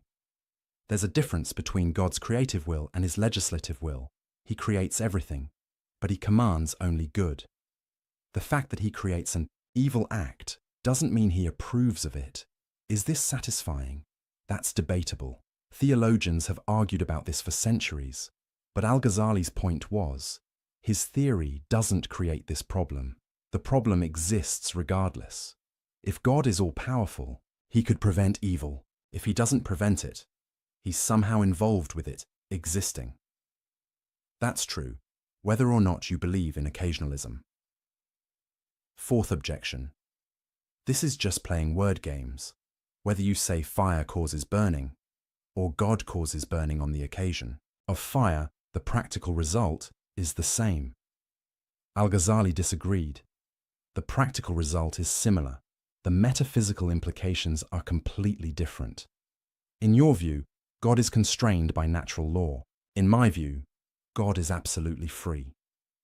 In your view, miracles are impossible. In my view, they're possible. In your view, nature is autonomous. In my view, nature is sustained moment by divine will. These aren't just semantic differences. They're radically different visions of reality. And he was right. Think about what occasionalism means experientially. Every breath you take, God creates it. Every heartbeat, God wills it. Every moment of existence, God sustains it. You're not a self-sufficient entity operating according to your own power. You're utterly, completely, absolutely dependent on God.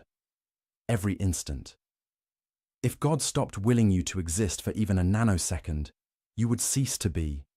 Not die. Not collapse. Just cease. Reality is less stable than you think, more contingent, more miraculous. The fact that the world seems orderly, that patterns repeat, that nature appears lawful. That's not because nature has its own power. It's because God is faithful. He chooses to act consistently, to maintain patterns, to sustain the world in a regular way, but he's under no obligation to do so. Every moment the universe doesn't dissolve into chaos is an act of divine mercy. Every moment fire burns cotton is an act of divine choice. Every moment you exist is a gift. This is a universe of radical dependence, radical contingency, radical divine involvement. Not the distant, mechanistic universe of the philosophers, but a universe where God is intimately involved in every event, every action, every moment. Some people find this comforting. God is never absent, never distant, always acting. Others find it terrifying. There's no stability, no natural law, no independence. Al-Ghazali found it liberating because it meant God was free, truly free, not bound by anything, not by logic, not by necessity, not by natural law, only by his own wisdom and mercy. And that meant miracles were possible, revelation was possible, divine intervention was possible. The prophets weren't liars, the Quran wasn't myth-making, the miracles weren't legends, they were moments when God's hidden freedom became visible, when his customary action shifted to reveal what was always true. He's in control, always has been, always will be. Now here's what's brilliant about Al-Ghazali's strategy. He didn't claim he could prove occasionalism was true. He just claimed he could show that the philosopher's theory of causation couldn't be proven. That necessary causal connections are assumptions, not observations. That you can't demonstrate through reason alone that causes must produce their effects. And if you can't demonstrate it, then you can't rule out miracles on philosophical grounds. The philosopher's certainty about causation was just another example of unwarranted confidence. They claimed to know something they couldn't possibly know. They elevated their observation of patterns into metaphysical necessity. They confused "this is how things always happen" with "this is how things must happen." And that confusion allowed them to reject miracles, prophecy, and divine intervention. Al-Ghazali's occasionalism was a philosophical nuclear option. It didn't just challenge the philosopher's theory of causation. It obliterated the very concept of natural causation. It said, there are no secondary causes, no created powers, no autonomous natural processes, just God, acting, always and everywhere. Was Al-Ghazali right? That's a question philosophers and theologians still debate. But right or wrong, he accomplished his goal. He showed that the philosopher's rejection of miracles wasn't based on demonstrated truth. It was based on assumptions, preferences, philosophical commitments. And those commitments couldn't be proven, which meant miracles couldn't be ruled out, which meant revelation couldn't be dismissed, which meant the prophets couldn't be rejected on philosophical grounds. The third major pillar of the philosophers' system was demolished. They claimed the universe operated according to necessary causal laws that even God couldn't violate, Al-Ghazali showed. That's not knowledge. That's assumption. You don't know that fire must burn. You just know it always has. You don't know that causes must produce effects. You just observe regular sequences. You don't know that miracles are impossible. You just prefer a world without them. But preference isn't proof. Observation isn't necessity. Habit isn't law. The philosophers had built their confident rejection of miracles on sand, and Al-Ghazali had washed it away. But he'd done something else too. Something perhaps more important. He'd shown that the universe is stranger, more mysterious, more dependent on the divine than the philosophers imagined. That what looks like ironclad natural law might be divine custom. That what seems like independent causation might be continuous creation. That what appears to be a mechanistic universe might be a stage for constant divine action. Whether you accept his occasionalism or not, he'd opened a door to wonder, to mystery, to possibilities beyond what reason can prove or disprove.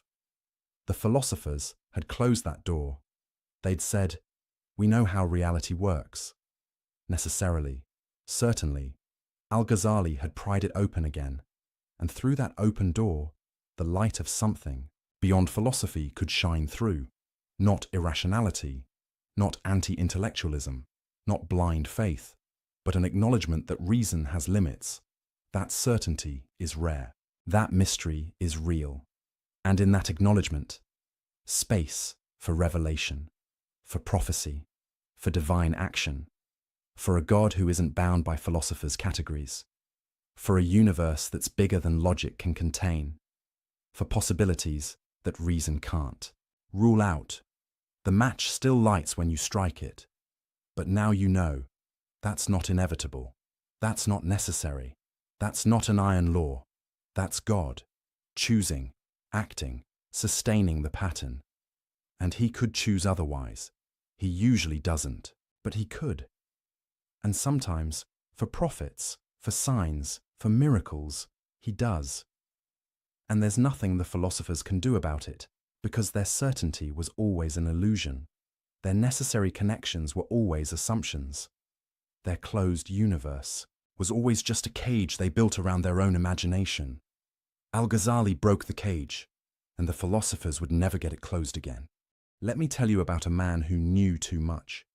Not in the sense that he'd discovered dangerous secrets, but in the sense that he'd pushed his mind to see contradictions everywhere, to question everything so thoroughly that certainty became impossible, to analyze so deeply that the ground beneath every thought turned to quicksand.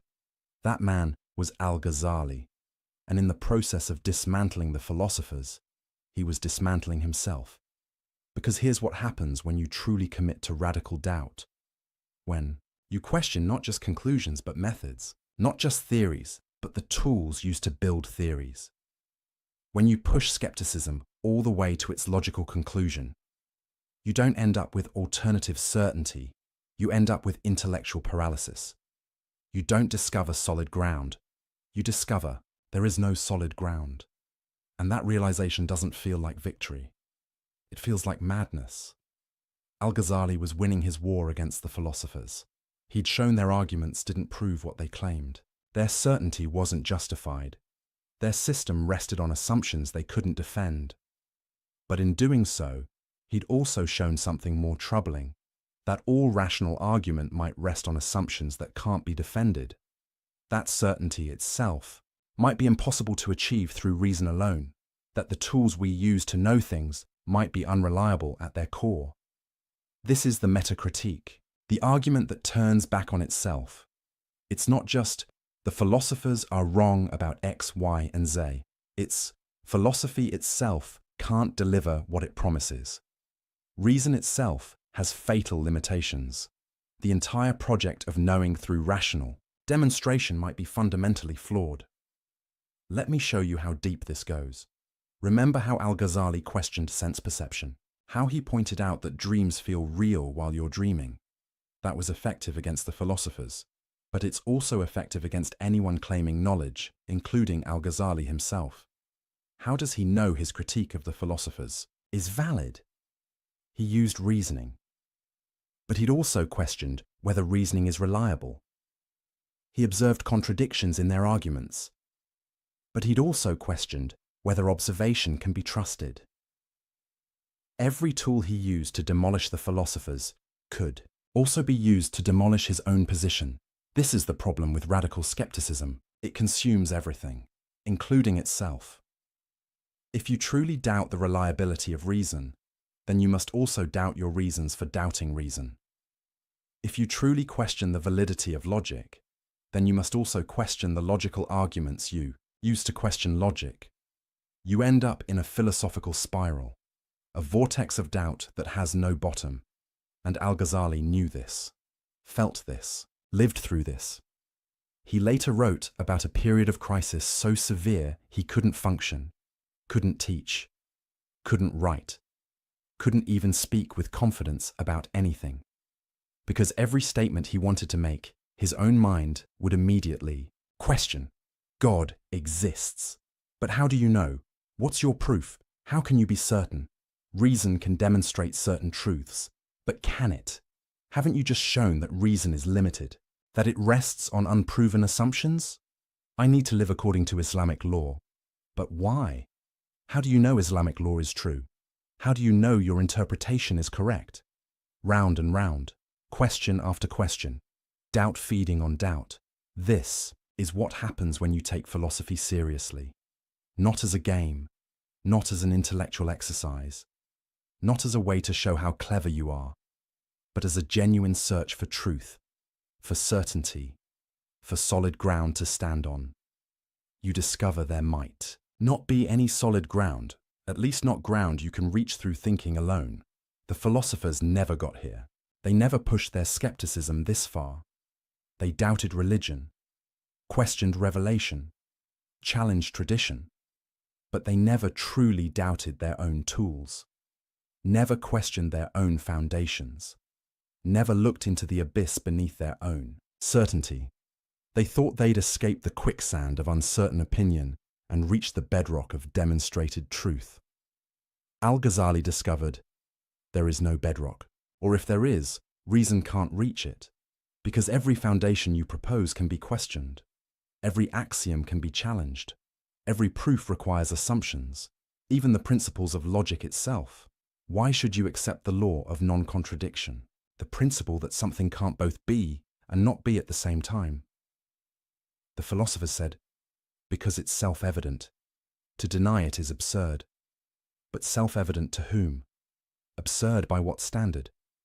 Your mind finds it self-evident. But how do you know your mind is reliable? You can't use logic to prove logic is valid. That's circular. You can't use reason to prove reason works. That assumes what you're trying to prove. At the foundation of every rational system are principles that can't be rationally justified. You have to start somewhere. And wherever you start, you're making a leap.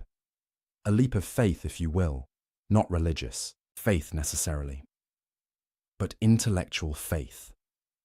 Trust, commitment to unprovable starting points. This is what the philosophers never admitted. They claimed to build their system on reason alone, on logical necessity, on demonstrated truth, but they were actually building on faith. Faith in reason, faith in logic, faith that their minds could access truth. They just didn't call it faith. They called it self-evident principles, or rational, intuition, or necessary truths. But change the labels all you want. It's still trust in something you can't prove. Al-Ghazali saw this with devastating clarity, and it broke him. Because if even the philosophers' vaunted reason requires faith at its foundation, then what makes it superior to religious faith? If you have to trust something without proof either way. Why not trust revelation instead of reason? Why not trust prophetic experience instead of philosophical deduction? Why not trust divine guidance instead of human intellect? The philosophers had claimed their path was certain while religion's path was blind faith. But Al-Ghazali had shown their path requires faith too, just faith in different things. Faith that sense perception is generally reliable. Faith that logical inference preserves truth. Faith that the human mind can grasp reality. All unprovable. All assumed. All taken on trust. This realization was both liberating and terrifying. Liberating because it meant the philosophers had no grounds to look down on religious belief. Their certainty was just as ungrounded as anyone else's. They just didn't realize it. Terrifying because it meant there might be no certain knowledge at all. No firm foundation. No absolute truth accessible to humans. No escape from doubt. Al-Ghazali was stuck in this place for months, unable to commit to anything, unable to claim knowledge about anything, unable to function as a scholar or teacher or human being, because his intellectual honesty wouldn't let him pretend. He couldn't go back to uncritical certainty, couldn't unsee what he'd seen, couldn't unknow what he'd learned. He knew too much about the limits of knowing, and that knowledge was paralyzing. This is the metaphysics of madness, the philosophy that leads to psychological breakdown. Not because the arguments are wrong, but because they're too right. Because if you follow them all the way, you end up unable to assert anything with confidence, unable to trust your own thoughts, unable to believe your own reasoning, unable to claim knowledge about reality. And a human being can't live like that. You have to make decisions, take actions, commit to beliefs, live your life. But how do you do that when you've lost all certainty?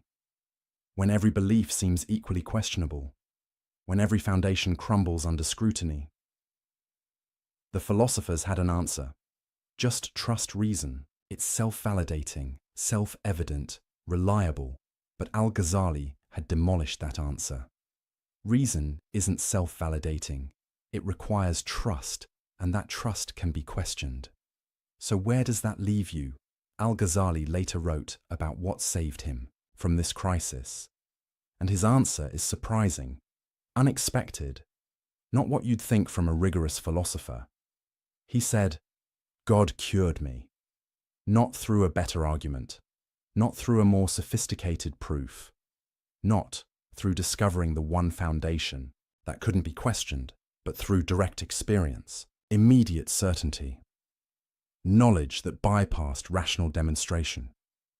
He called it a light that God cast into my heart, not something he reasoned his way to, something that happened to him. A certainty that didn't come from building arguments, a knowledge that didn't depend on premises and conclusions, an assurance that he couldn't produce through thinking, but could only receive. This is where Al-Ghazali's critique of philosophy ultimately led. Not to another philosophical system, not to better arguments, not to more rigorous proofs, but to the acknowledgement that some knowledge transcends reason, that there are truths you can't think your way to, realities you can't deduce, certainties you can't construct. You can only encounter them, receive them, experience them directly. The philosophers would have scoffed at this. Mystical nonsense, they'd say. Emotional experiences aren't knowledge. Only rational demonstration gives real certainty. But Al-Ghazali could now ask, prove it. Prove that rational demonstration is the only path to knowledge. Prove that direct experience can't give certainty. Prove that mystical encounter isn't a valid way of knowing. You can't, not without assuming. What you're trying to prove, you're just privileging one type of knowing over another, based on your preferences, your assumptions, your intellectual commitments. But those are faith commitments, not demonstrated truths. So maybe the mystics are onto something. Maybe the prophets had access to knowledge philosophers can't reach. Maybe revelation conveys truths that reason can't grasp. Maybe the universe is bigger, stranger, more mysterious than philosophy can accommodate. And maybe that's okay. Maybe the proper response to the limits of reason isn't despair. It's humility. The recognition that we're not as smart as we think we are. That our minds are powerful but not omnipotent. That we can know some things but not everything. That certainty is rare. Mystery is common. And trust is unavoidable. You're going to trust something. The question is what? Will you trust reason, even though reason can't validate itself? Will you trust sense perception, even though perception can deceive? Will you trust revelation, even though revelation can't be proven to those who haven't experienced it? Will you trust mystical experience, even though experience is subjective and personal? There's no neutral standpoint, no view from nowhere, no way to escape making commitments you can't fully justify. The philosophers pretended they'd escaped this human condition. They claimed to stand on firm, rational ground that required no faith. Al-Ghazali showed them, you're standing on faith just like everyone else. You just won't admit it. And once you admit it, everything changes. Philosophy becomes humbler, less arrogant, less dismissive of other ways of knowing. It becomes a tool for clarifying thought and exposing bad arguments, not a path to absolute certainty. It becomes useful for showing what can't be proven, not for building unchallengeable systems. It becomes a servant of wisdom, not wisdom itself. This is Al-Ghazali's ultimate lesson. Not that philosophy is worthless, but that philosophy is limited. Not that reason is useless, but that reason isn't everything. Not that logic doesn't matter, but that logic can't answer all questions. The philosophers had made philosophy into an idol, an object of worship, the highest human faculty. Al-Ghazali had smashed that idol, not by being anti-intellectual, not by rejecting reason, not by embracing irrationality, but by pushing reason to its limits, by showing with rigorous argument that reason can't justify itself, by demonstrating philosophically that philosophy can't deliver what it promises. He used philosophy to show philosophy's limits. He used reason to reveal reason's boundaries. He used logic to demonstrate that logic rests on unprovable foundations, and in doing so, he opened space for other ways of knowing, other sources of truth, other paths to certainty, not by discrediting reason, but by right-sizing it, putting it in its proper place, acknowledging its power while recognizing its limits.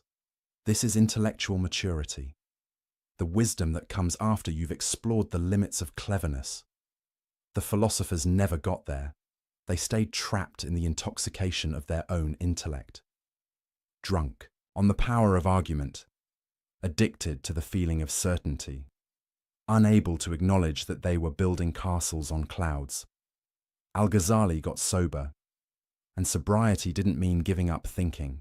It meant thinking more carefully, more humbly, more honestly about what thought can and can't do. The metaphysics of madness was real. The abyss of doubt was real. The spiral of skepticism was real. Al-Ghazali had looked into it, had fallen into it, had nearly been consumed by it, but he'd emerged on the other side, not with a philosophical solution, but with a lived realization that you can't think your way out of radical doubt.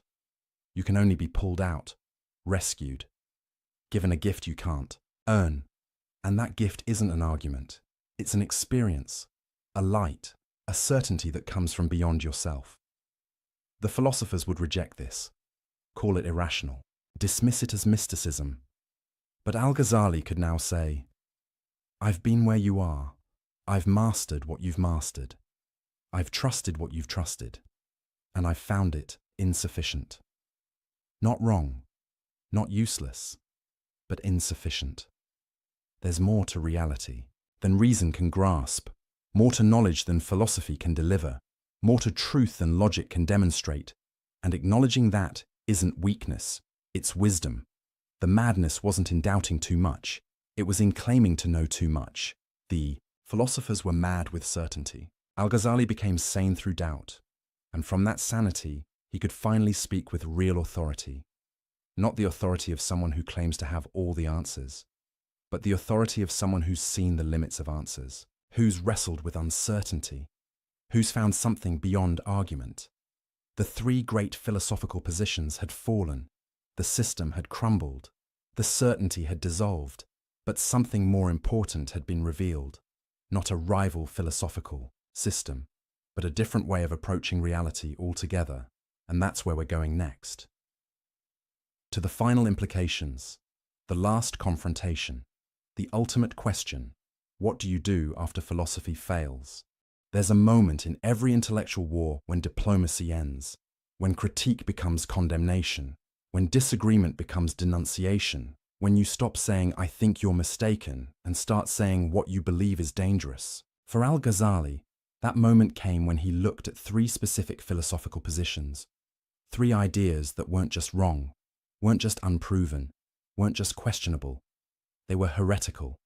They were kufr, disbelief. This wasn't a word he used lightly. In Islamic intellectual discourse, calling something heresy has weight, consequences, implications. It means this belief is so incompatible with Islamic faith that you can't hold it and remain Muslim. It means this isn't a matter of scholarly debate. This is a line in the sand. It means if you believe this, you've crossed a boundary. You're outside the circle. You've abandoned something essential. Al-Ghazali had spent months, maybe years, dismantling philosophical arguments, showing their logical flaws, exposing their assumptions, demonstrating their overreach. But he'd been relatively measured, academic, philosophical. He'd said, "Your proofs don't work. Your certainty is unjustified. Your claims exceed your evidence." But now he was going further. He was saying, three of your positions aren't just philosophically questionable, they're religiously unacceptable. They're not just errors, they're heresies. Why these three? Why not others? Because these three didn't just challenge specific interpretations of Islamic doctrine. They challenged the very possibility of Islamic belief making sense. They didn't just contradict scripture. They made scripture meaningless. They didn't just disagree with theology. They made theology impossible. Let's revisit them. But this time, not as philosophical problems, as religious catastrophes. First, the eternity of the world. We already explored the logical issues with this claim, the impossibility of traversing an infinite past, the incoherence of actual infinities. But Al-Ghazali's charge of heresy wasn't about logic. It was about what this belief does to the concept of God. If the world is eternal, if it has always existed, then what does it mean to call God the Creator? The Quran repeatedly describes God as Creator, as the one who brings things into existence, as the one who made the heavens and the earth. This isn't peripheral to Islamic belief. It's central, foundational, definitional. God's relationship to the universe is that of creator to creation, maker to made, originator to originated. But if the world is eternal, this relationship dissolves. God doesn't create.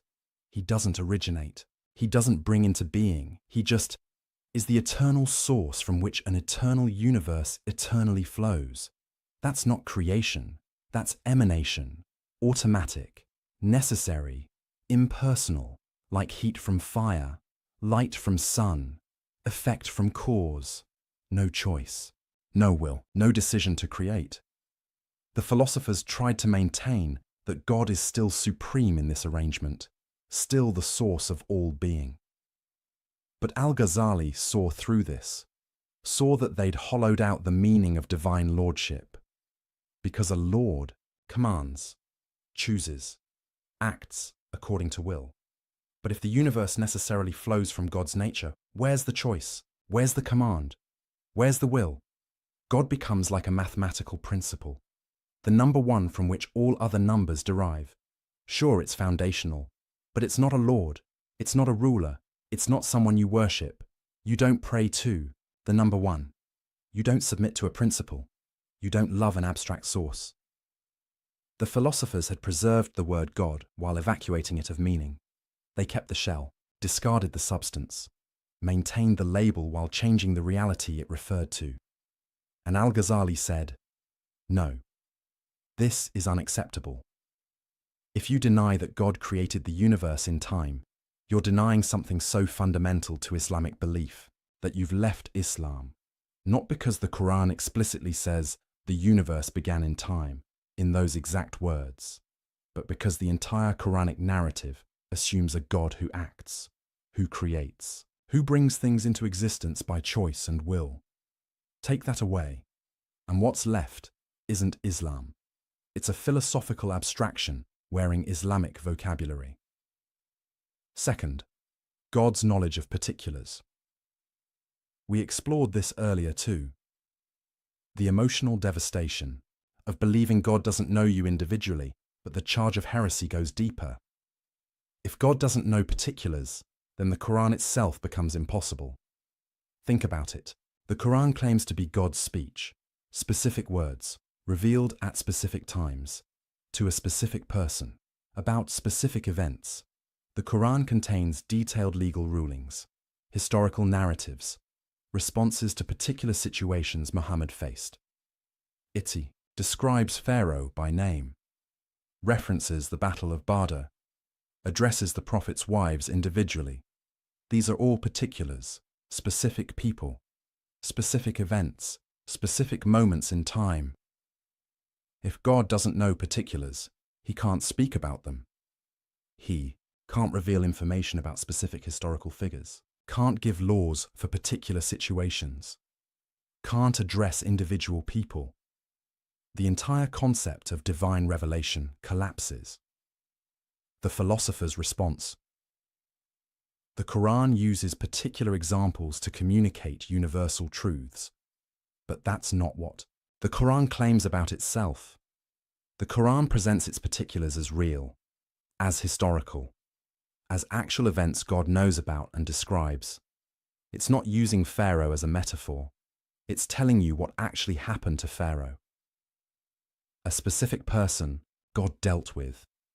If God doesn't know Pharaoh as a particular individual, then this entire narrative is false, not just imprecise, not just metaphorical.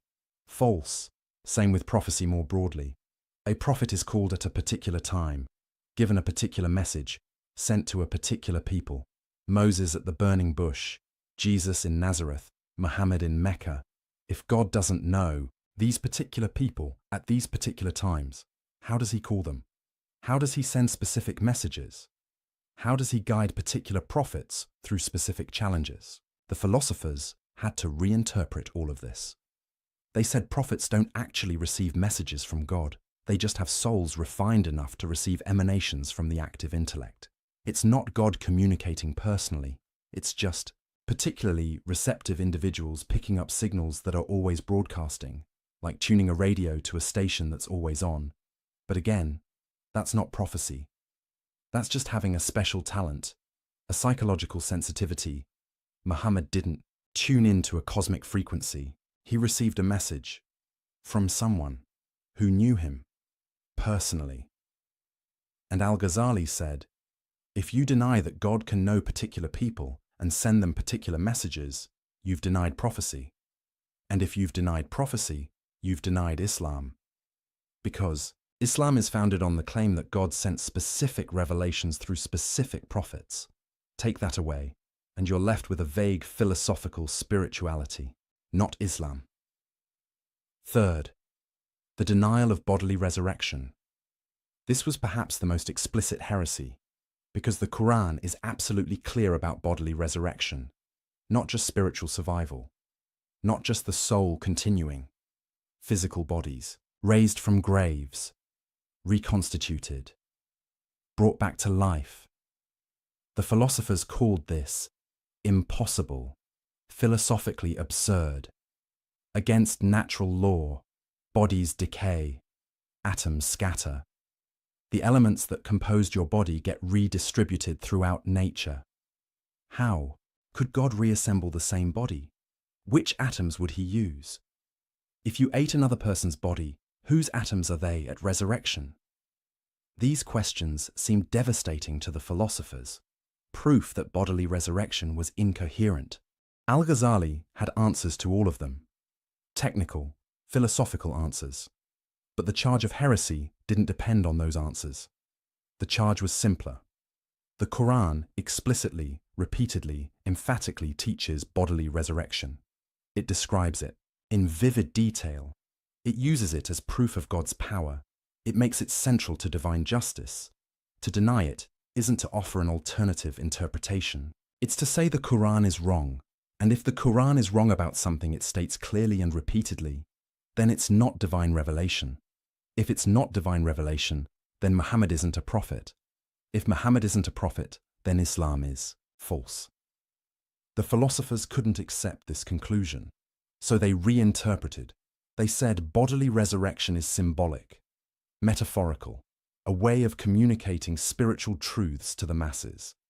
The real resurrection is spiritual. The soul continues and receives reward or punishment according to its state. The body stuff? That's just imagery, not meant to be taken literally. But Al-Ghazali asked, who gave you the authority to decide what's literal and what's metaphorical? The Quran doesn't say, we're speaking metaphorically about resurrection. It presents it as fact. You're importing your philosophical commitments, using them to override the plain meaning of Scripture. You've decided bodily resurrection is impossible based on your theory of causation, your view of natural law, your philosophical assumptions. Then you're using those assumptions to reinterpret Scripture to fit your philosophy. But that's backwards. That's putting philosophy above revelation, human reason above divine speech. And if you do that, you're not a Muslim who happens to be a philosopher. You're a philosopher who's trying to stay nominally Muslim by gutting Islamic doctrine of its content. These three positions, these three denials, together they formed a comprehensive rejection of Islamic teaching. Deny creation, and you lose God as Lord. Deny divine knowledge of particulars, and you lose prophecy and revelation. Deny bodily resurrection, and you lose divine justice and scriptural authority. Take all three together, and what's left?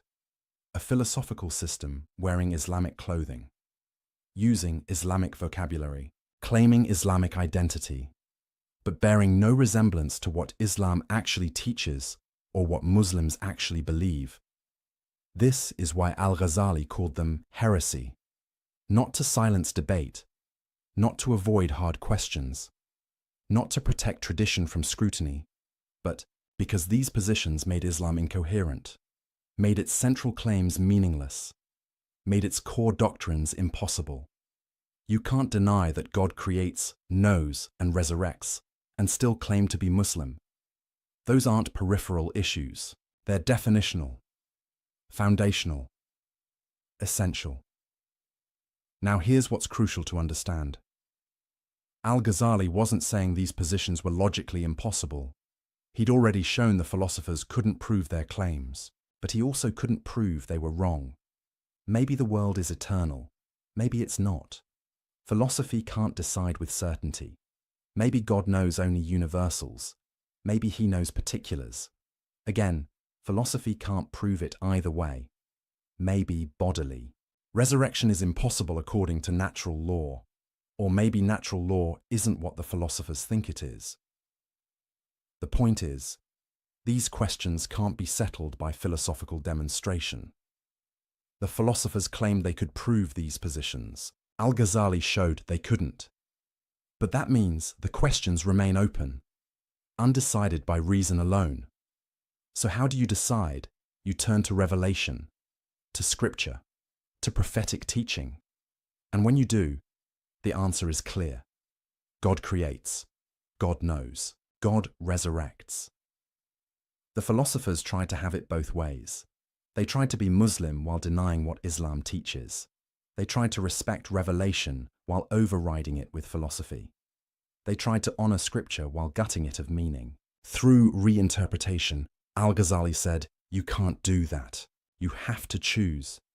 Either you're a philosopher who rejects Islamic teaching, be honest about it, or you're a Muslim who accepts revelation, then accept what it actually says. But you can't be a Muslim philosopher who claims Islamic identity while denying Islamic doctrine. That's not intellectual sophistication. That's intellectual dishonesty. The charge of heresy was controversial then, still is now.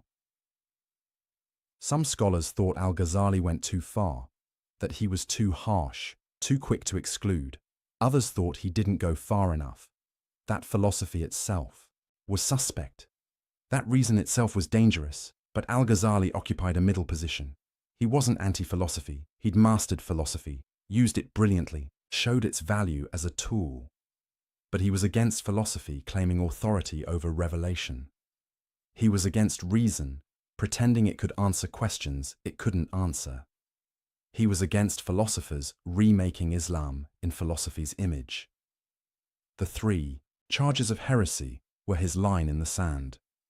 These three positions specifically, not philosophy generally, not reason broadly, not intellectual inquiry as such, just these three claims that made Islamic faith incoherent, and he stood by those charges, never backed down, never softened them, because he believed something was at stake, something important, something worth defending, the integrity of Islamic teaching, the coherence of Islamic belief, the possibility of being Muslim meaning something specific. The philosophers had tried to make Islam compatible with their philosophy by changing what Islam meant. Al-Ghazali said, "No, if your philosophy contradicts Islam, that's a problem with your philosophy, not with Islam. You don't fix the problem by reinterpreting Islam until it says what you want it to say. You fix it by recognizing philosophy's limits, by acknowledging that some truths come through revelation, not reason, by accepting that some questions can't be answered by human intellect, by humbling yourself before divine teaching." This was the ultimate confrontation, not just between Al-Ghazali and the philosophers of his time, but between two ways of understanding the relationship between faith and reason, between revelation and philosophy, between divine teaching and human thought. The philosophers said, reason is supreme. When it conflicts with Scripture, reinterpret Scripture. Al-Ghazali said, reason is limited. When it can't prove something either way, defer to revelation. The philosophers said, we can figure out truth through pure thought. Al-Ghazali said, some truths must be received, not figured out. The philosophers said, philosophy is the highest human achievement. Everything else must conform to it. Al-Ghazali said, philosophy is a useful tool with clear limits. It serves wisdom, but isn't wisdom itself. Two fundamentally different visions, and Al-Ghazali drew the line at the three positions where the conflict was starkest, where the stakes were highest, where the implications were clearest: the eternity of the world, God's knowledge of particulars, bodily resurrection. On these three, he said, this is where philosophy overreaches, where it makes claims it can't support and contradicts revelation it should respect. This is where the philosophers stopped being philosophers and became missionaries for a different religion, a religion of reason, of philosophical speculation, of human intellectual achievement, dressed in Islamic language but fundamentally opposed to Islamic teaching. And Al-Ghazali wouldn't allow it, couldn't allow it, felt compelled to expose it, hence the charges of heresy. Harsh, perhaps, necessary. He thought so. Because sometimes tolerance becomes complicity. Sometimes open-mindedness becomes empty-headedness. Sometimes including everything means standing for nothing. And Al-Ghazali believed Islam stood for something, taught something, meant something, and that something was incompatible with these three philosophical positions. The war was won. The philosophers' certainty was demolished. Their overreach was exposed, but the cost was high. The battle was exhausting. The intellectual crisis was real. Al-Ghazali had taken the philosopher's system apart piece by piece, but in doing so, he'd also taken his own certainty apart. He'd shown the limits of reason, but he still needed to live, to act, to believe. He'd destroyed false confidence. But he still needed real confidence. He'd cleared the ground. But now something needed to be built on it, and that's where we're going next.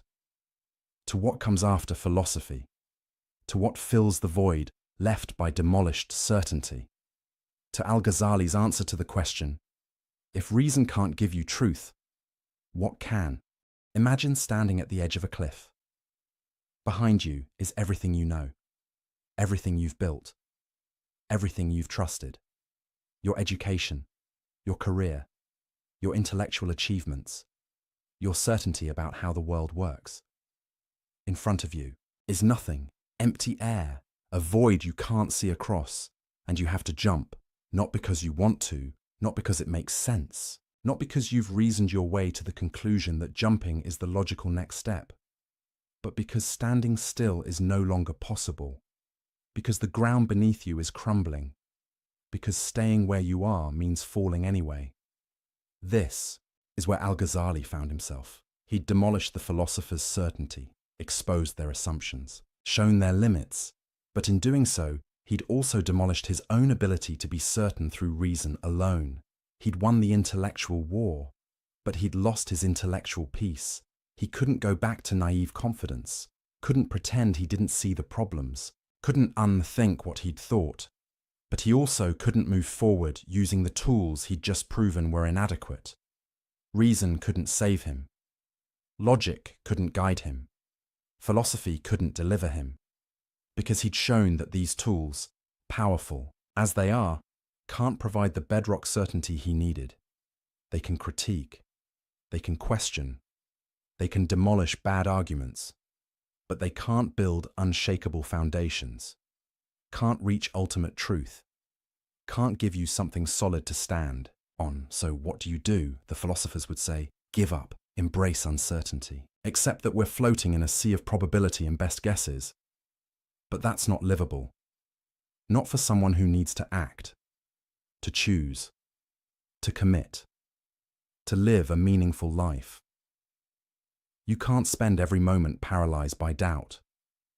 Can't question every step before you take it. Can't analyze every decision into indecision.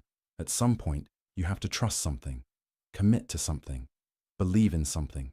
But what, and why, and how? This is the crisis Al-Ghazali lived through, and what happened next is remarkable. He didn't figure his way out. He was found. He describes it in his autobiography, Deliverance from Error. He writes about months of psychological paralysis, unable to teach, unable to function. Physically, sick from intellectual crisis, his tongue wouldn't speak, his mind wouldn't settle, his heart wouldn't rest. And then, he says, something happened, not through reasoning, not through study, not through philosophical insight, but through direct intervention, divine action. A light cast into his heart. He couldn't produce it, couldn't earn it, couldn't think his way to it. It was given, received, experienced, and it gave him the certainty that reason couldn't provide. Now, the philosophers would immediately object. This is just emotion, subjectivity, personal experience that can't be verified or validated. How do you know this light was real? How do you know it wasn't self-deception? How do you distinguish divine experience from delusion? These are fair questions, important questions, and Al-Ghazali had an answer, but not the answer philosophers wanted. He said, you can't know from the outside, can't judge from a distance, can't verify through rational proof. You can only know by experiencing it yourself. It's like trying to explain color to someone blind from birth, or taste to someone without a tongue, or love to someone who's never felt it. You can describe it, analyze it, talk about it philosophically, but until they experience it directly, they don't really know what you're talking about. Mystical experience is like that. Direct knowledge of the divine is like that. Certainty through encounter is like that. It's not less real because it's experiential. It's not less valid because it's personal. It's not less true because it can't be proven to skeptics. Some knowledge comes through experience, not through argument. Some truths are known by acquaintance, not by description. Some certainties arise from encounter, not from demonstration. And this, Al-Ghazali realized, is what the prophets had, what the mystics discovered, what the Sufis cultivated. A way of knowing that doesn't go through rational demonstration, a path to truth that doesn't depend on philosophical proof, a source of certainty that transcends logical inference. This was revolutionary. Not because mystical experience was new to Islam, it wasn't, but because Al-Ghazali was saying it as the greatest philosopher and theologian of his age. He wasn't a naive believer who'd never engaged with philosophy. He was a master philosopher who'd gone beyond philosophy. He wasn't rejecting reason from ignorance. He was transcending reason from experience. He'd climbed the ladder of philosophical achievement to the very top. And from that height, he could see that there was something higher still. Not higher in the sense of more sophisticated arguments, but higher in the sense of a different kind of knowledge altogether. The philosophers knew about God, through inference, through deduction, through rational proof. The mystics knew God, through experience, through encounter, through direct awareness. The difference is everything. Knowing about someone isn't the same as knowing them. Reading about love isn't the same as being in love. Studying fire isn't the same as being burned. The philosophers had built elaborate theories about God, complex arguments for his existence, sophisticated descriptions of his attributes. But they didn't know him. Not really, not personally, not experientially. They knew propositions about God, not God himself. And Al-Ghazali had discovered propositions aren't enough. Arguments aren't enough. Theories aren't enough. At some point, you need encounter, relationship, direct knowing. This is what pushed him towards Sufism, the mystical tradition within Islam, the path of those who seek direct experience of the divine, who cultivate spiritual states, who practice disciplines that open the heart to God's presence. The philosophers had dismissed these people as irrational, emotional, unsophisticated, people who couldn't handle the rigors of philosophical thought, who needed comforting experiences because they couldn't accept hard truths. Al-Ghazali now saw this was backwards. The Sufis weren't intellectually inferior to philosophers. They were epistemologically superior. They'd found a way to know that the philosophers hadn't found. They'd accessed truths the philosophers couldn't access.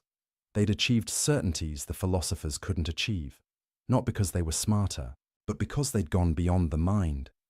They'd discovered that some knowledge requires more than thinking. It requires preparation, purification, practice. It requires what the Sufis call the cleansing of the heart. Because the heart, in Islamic psychology, is the organ of spiritual perception, the faculty that can directly apprehend divine realities. But most people's hearts are clouded, covered, veiled by attachments, desires, distractions, like a mirror covered in dust. The mirror is still there, still has the capacity to reflect, but it can't reflect clearly until it's cleaned. The Sufi path is about cleaning that mirror, polishing the heart, removing the veils. Through specific practices, ethical disciplines, spiritual exercises, remembrance of God, detachment from worldly concerns, not as arbitrary rituals, but as a technology of transformation, a method for developing the capacity to perceive what's always there, but usually hidden. Al-Ghazali began walking this path, practicing these disciplines, engaging in these exercises, and he describes what happened. Experiences of certainty that didn't come through reasoning, knowledge that arose without inference, truth that appeared without argument. The philosophers would call this delusion, self-hypnosis, wish fulfillment. But Al-Ghazali could now ask, how would you know? Have you practiced these disciplines? Have you purified your heart? Have you cultivated these capacities? If not, you're like someone who's never tasted honey declaring that honey isn't sweet. You're not making an informed judgment. You're just expressing your ignorance. The philosophers claimed rational proof was the only valid path to knowledge, but they couldn't prove that claim. It was an assumption, a philosophical prejudice, a limitation of imagination. Why should reason be the only faculty capable of grasping truth? Why couldn't there be other ways of knowing, other modes of perception, other paths to certainty? The philosophers assumed there weren't, but they never proved it. They just took it for granted. Al-Ghazali had broken free of that assumption. He'd discovered through experience that there are ways of knowing beyond rational demonstration, that direct experience can give certainty, that spiritual perception can grasp truths. That mystical encounter can provide knowledge. This didn't mean abandoning reason, or rejecting philosophy, or embracing irrationality. It meant recognizing that reason is one tool among many. Philosophy is one path among several. Rational demonstration is one way of knowing, not the only way. Reason is excellent for certain things. Analyzing arguments, exposing contradictions, clarifying concepts, showing what can't be proven. But reason can't give you everything you need, can't answer every question, can't provide every kind of knowledge. For some truths, you need revelation, the words of prophets who've received direct communication from God. For some truths, you need experience, the direct encounter with realities that can't be fully captured in propositions. For some truths, you need practice, the cultivation of faculties that most people leave undeveloped. This is Al-Ghazali's mature epistemology, his theory of knowledge after philosophy, not anti-intellectual, but trans-rational, beyond reason, not beneath it. Recognizing multiple sources of knowledge, multiple paths to truth, multiple ways of being certain, and understanding that different sources are appropriate for different kinds of questions. Want to know whether an argument is logically valid? Use reason. Want to know what God commands? Consult revelation. Want to know God himself? Seek direct experience. Each source has its proper domain. Each method has its appropriate use. Each path has its valid applications. The mistake is trying to use one source for everything, one method for all questions, one path as the only path. That's what the philosophers did. They tried to make reason answer questions it couldn't answer. They tried to use philosophical demonstration to grasp realities that transcend demonstration. They tried to think their way to truths that can only be experienced, and they failed. Necessarily. Because they were using the wrong tool for the job. It's like trying to see music or hear colors. You're using the wrong faculty. It won't work no matter how hard you try. Al-Ghazali had learned this the hard way, through crisis, through breakdown, through the collapse of intellectual certainty. But on the other side of that collapse, he found something better. Not new arguments, but new capacities. Not better proofs, but direct knowing. He describes states of awareness where truths became self-evident, not through reasoning to them, but through perceiving them directly. States where God's reality wasn't an inference from premises, but a presence impossible to deny. States where certainty wasn't the conclusion of an argument, but the content of immediate experience. This is what saved him from the abyss of doubt. Not a better philosophical system, but a different way of knowing, altogether. And it's what he began teaching. Not just the criticism of philosophy, but the path beyond philosophy. Not just what's wrong with the philosopher's approach, but what's right about the mystic's approach. He wrote extensively about both. His critique of philosophy in The Incoherence of the Philosophers, his exposition of the mystical path in works like The Revival of the Religious Sciences. Together, they form a complete vision, a comprehensive answer to the question, how do we know? The answer, through multiple paths. Reason, revelation, and experience. Philosophy, prophecy, and mysticism. Thought, transmission, and transformation. Each has its place. Each has its value. Each provides something the others can't provide. This was Al-Ghazali's synthesis, his contribution, his legacy, not just tearing down philosophical arrogance, but building up a richer, fuller, more complete approach to truth, an approach that honored reason while transcending it, that used philosophy while recognizing its limits, that appreciated intellectual rigor while acknowledging spiritual realities. The philosophers had tried to fit everything into the narrow box of rational demonstration. Al-Ghazali showed the box was too small. Reality was bigger, truth was richer, knowledge was more varied, and the path to wisdom required more than just thinking clearly. It required living rightly, practicing disciplines, cultivating character, purifying the heart. It required becoming a certain kind of person, not just learning certain kinds of arguments, because some knowledge is transformative. It doesn't just inform you, it changes you, makes you different, makes you capable of perceiving what you couldn't perceive before. This is why the mystical path involves ethical discipline, not as arbitrary rules, but as preparation. You can't see clearly if your desires cloud your vision, can't think straight if your attachments distort your perception, can't perceive divine realities if your heart is occupied with worldly concerns. The purification isn't punishment, it's preparation, training, developing the faculties needed for higher knowledge, like an athlete training their body, or a musician training their ear, or a mathematician training their mind. You're developing capacities, building abilities, becoming capable of something you weren't capable of before. The philosophers thought everyone already had all the capacities needed for truth. Just use your reason and you'll get there. Al-Ghazali showed some capacities need to be developed, some faculties need to be cultivated, some abilities need to be practiced, and that development, that cultivation, that practice requires more than reading books and constructing arguments.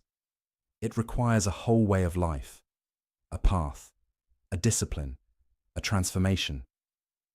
This is what he found beyond reason's edge, not an abyss, but a new landscape, not emptiness, but fullness, not less knowledge, but more, not inferior certainty, but superior, the certainty of direct experience, the knowledge of personal encounter, the truth of transformation.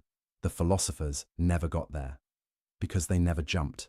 They stood at the edge of reason's capacity and declared, "This is as far as truth goes." Al-Ghazali stood at the same edge and declared, "This is where the real journey begins, beyond argument, beyond proof, beyond rational demonstration, into the realm of immediate knowing, of direct perception, of transformative encounter." This didn't make him anti-philosophical. He continued using philosophy, continued teaching logic, continued analyzing arguments. But he did it from a different place, with a different understanding, with a different foundation. Not philosophy as the source of certainty, but philosophy as a tool in service of wisdom. Not reason as the ultimate authority, but reason as a valuable servant.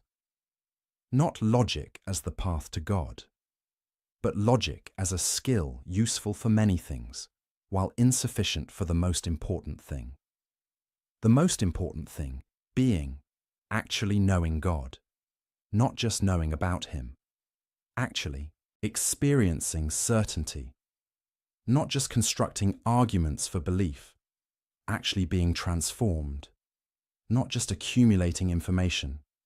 This is Al-Ghazali's gift to intellectual history, not just the critique of philosophy, but the vision of what lies beyond it, not just showing what reason can't do, but pointing toward what other faculties can do, not just demolishing false certainty, but indicating where real certainty might be found.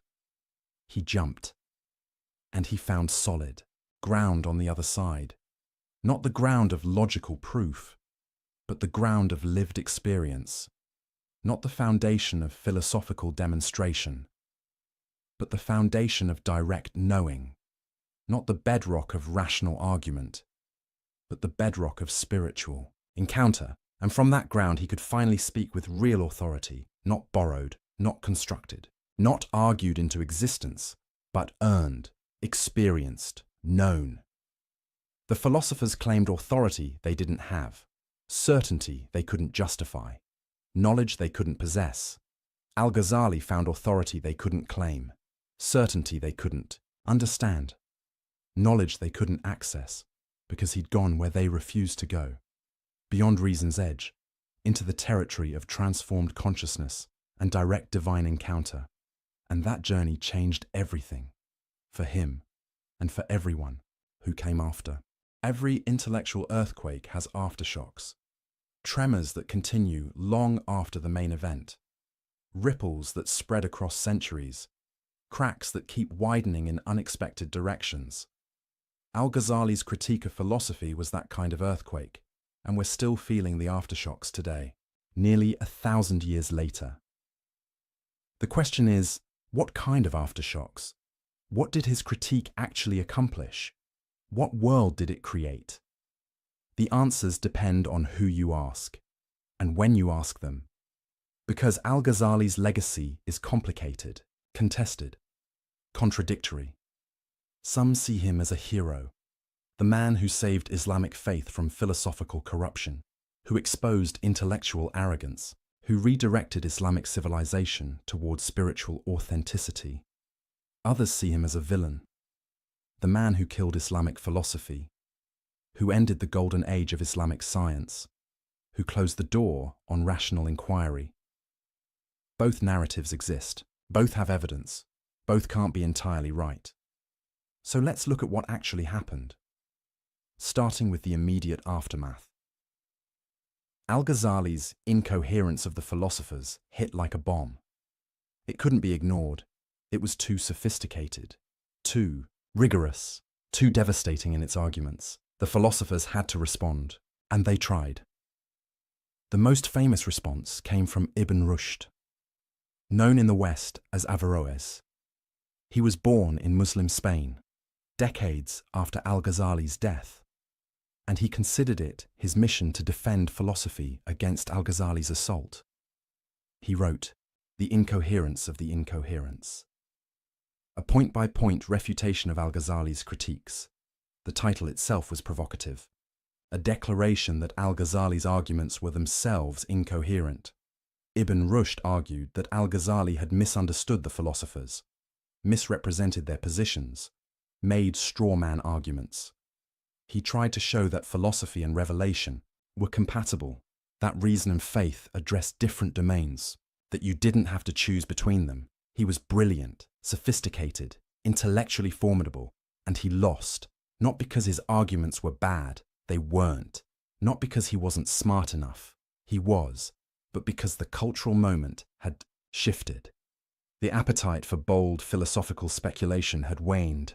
Al-Ghazali had planted doubt, made people suspicious of philosophers' claims, raised questions about whether reason could really deliver what it promised, and that doubt spread, took root, changed the conversation. In the Islamic world, philosophy never fully recovered the prestige it had before Al-Ghazali. It continued, scholars still studied it, still wrote about it, still engaged with it, but it was different, more defensive, less confident, less central to Islamic intellectual life. The momentum shifted toward theology, law, and mysticism, toward disciplines that acknowledged revelation's authority, that accepted reason's limits. Was this Al-Ghazali's fault? Did he kill Islamic philosophy? That's the accusation, and it's been repeated for centuries, especially by Western scholars. Looking at Islamic intellectual history, they see a golden age of Islamic science and philosophy in the 9th through 11th centuries. Brilliant minds, groundbreaking discoveries, sophisticated arguments. Then Al-Ghazali appears, and afterward, decline, stagnation, the end of that golden age. The implication, Al-Ghazali's anti-philosophical critique killed the spirit of inquiry, closed minds, ended intellectual progress. But this narrative is too simple, too neat, too convenient for those who want to blame religion for scientific decline. First, Al-Ghazali wasn't anti-science. He wasn't anti-mathematics. He wasn't even entirely anti-philosophy. He distinguished between different types of philosophical inquiry. He accepted logic, valued mathematics, had no problem with natural philosophy as a descriptive enterprise. His critique was narrower, more specific, aimed at metaphysical claims that couldn't be proven, at philosophical certainty about ultimate questions, at reason overreaching its domain. He never said, "Stop studying nature, stop investigating causes, stop developing mathematics." He said, "Stop claiming you can prove God's nature through pure reason. Stop dismissing revelation because it conflicts with your philosophical assumptions. Stop pretending philosophy gives you certainty about questions it can't answer." That's different from attacking science or rational inquiry generally. Second, the decline of Islamic science had many causes: political fragmentation, Mongol invasions, economic shifts, the closing of major centers of learning. To blame it all on one book by one scholar is historically naive. Civilizations rise and fall for complex reasons. Economic, political, social, military ideas matter, but they're not the only thing that matters, and they don't operate in a vacuum. Third, philosophy continued in the Islamic world after Al-Ghazali, just in different forms, with different emphases, in different locations. In Persia, illuminationist philosophy flourished. Suhrawardi created sophisticated systems that tried to integrate reason and mystical experience. In the Ottoman Empire, philosophical inquiry continued for centuries. Commentaries, debates, new developments.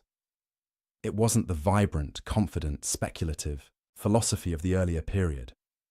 But it wasn't dead either. The story is more complex than Al-Ghazali killed philosophy. But here's what he did do. Undeniably. Intentionally. He changed the hierarchy of knowledge in Islamic civilization.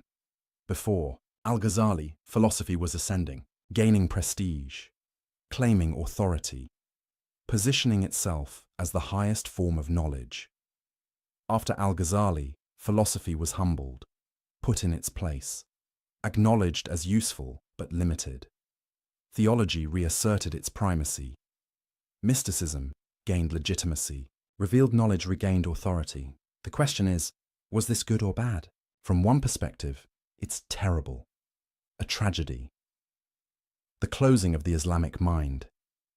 Philosophy represents open inquiry, rational investigation, the courage to question everything, the refusal to accept authority without proof. When you subordinate philosophy to theology, you're saying, some questions are off limits, some conclusions are predetermined, some truths can't be questioned. That's the death of free inquiry, the end of intellectual courage, the victory of dogma over reason. From this view, Al-Ghazali's legacy is disaster. He gave religious authorities a weapon against philosophical inquiry.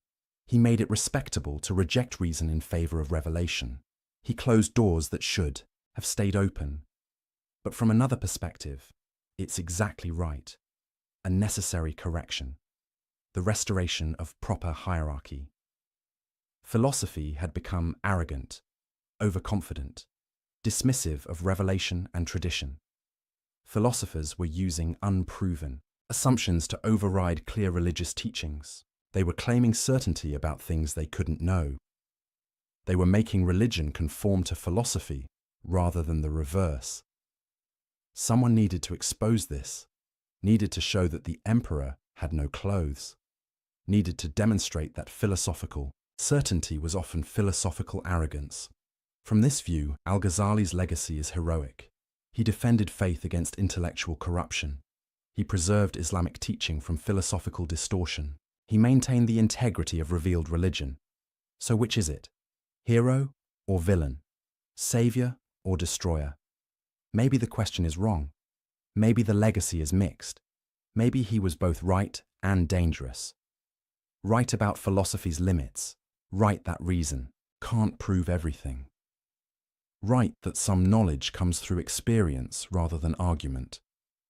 But dangerous in how his critique could be weaponized, how it could be used to shut down legitimate inquiry, how it could justify intellectual laziness masquerading as piety.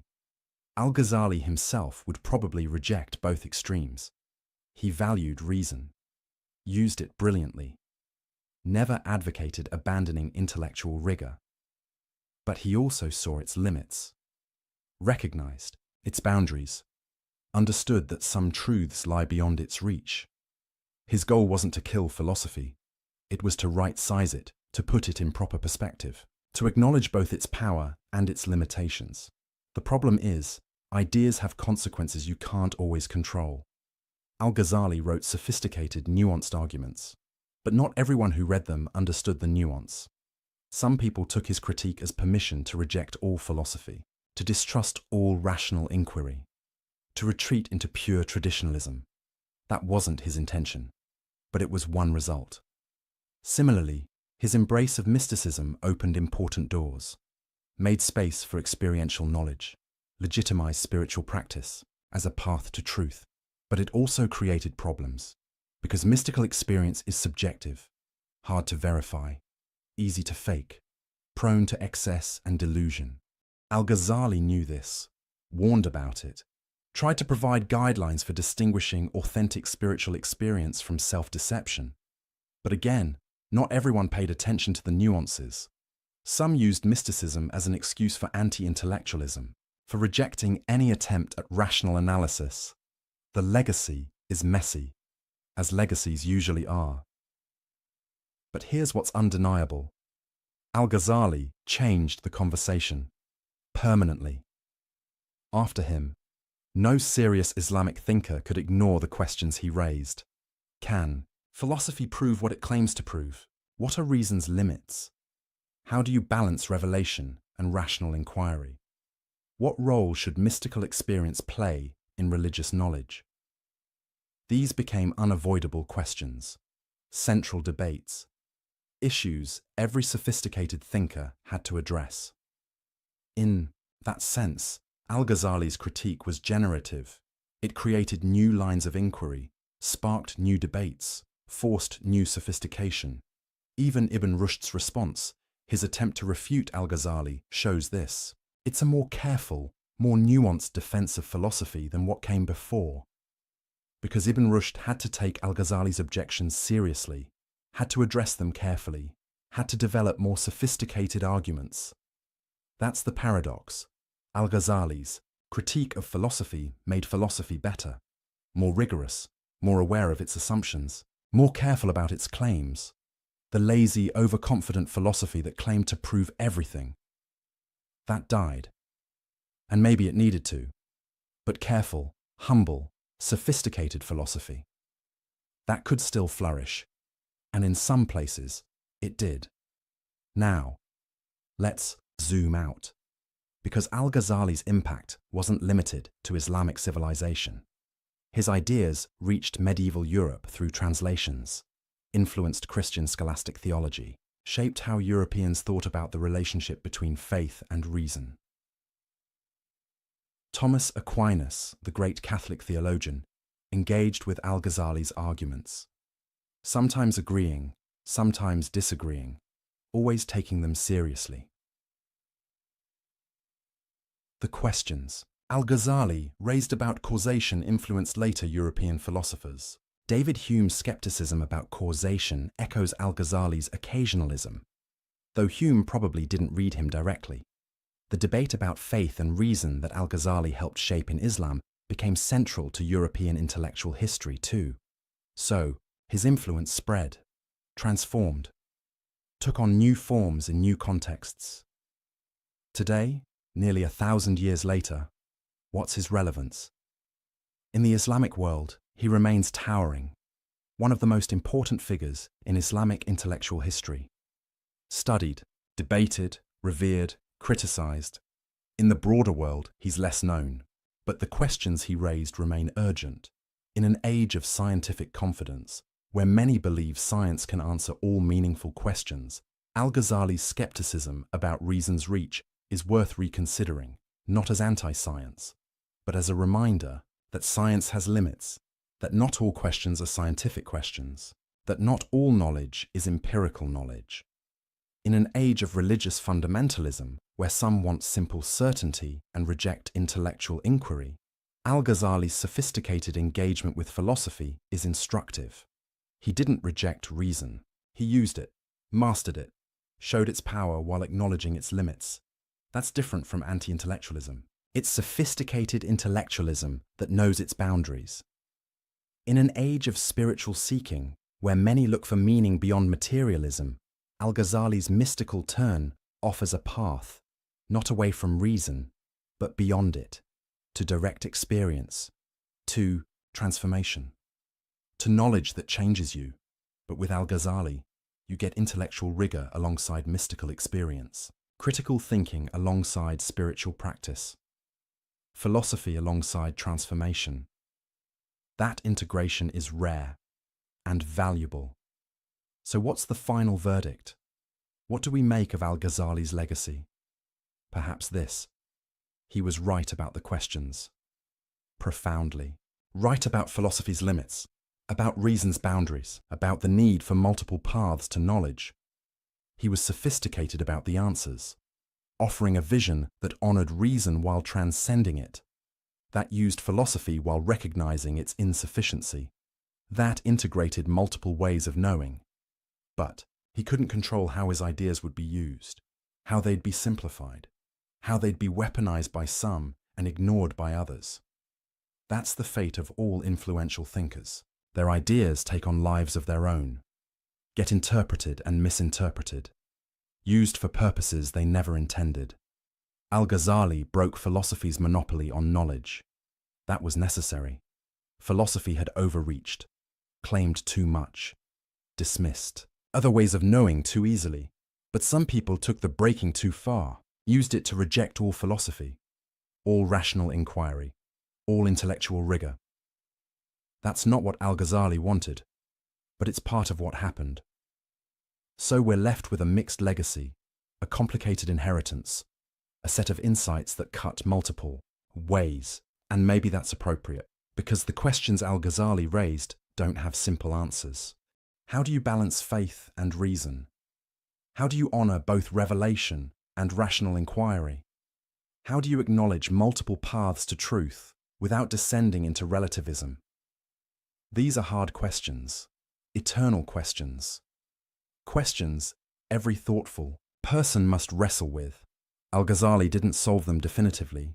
He couldn't. They're not the kind of questions that have final solutions, but he illuminated them, showed their complexity, demonstrated why easy answers won't work, and he modeled something important: the courage to question your own certainty, the honesty to admit what you don't know, the humility to recognize your tool's limitations. He was at the peak of intellectual achievement, the most respected scholar of his age, secure in his position and prestige. And he threw it all away to pursue truth more honestly, to question more deeply, to seek more authentically. That's rare. That takes courage. That matters. So here's the question I'll leave you with. The question Al-Ghazali forces us to confront. What are you certain about? And how do you know? Not what do you believe, not what seems likely, but what are you absolutely certain about? And on what grounds? If you're honest, if you push hard enough, if you follow Al-Ghazali's example of radical questioning, you'll probably find your certainties are fewer than you thought, that some things you took for granted are actually assumptions, that some beliefs you held confidently are actually probabilities, that some knowledge you claimed was actually trust, and that's okay.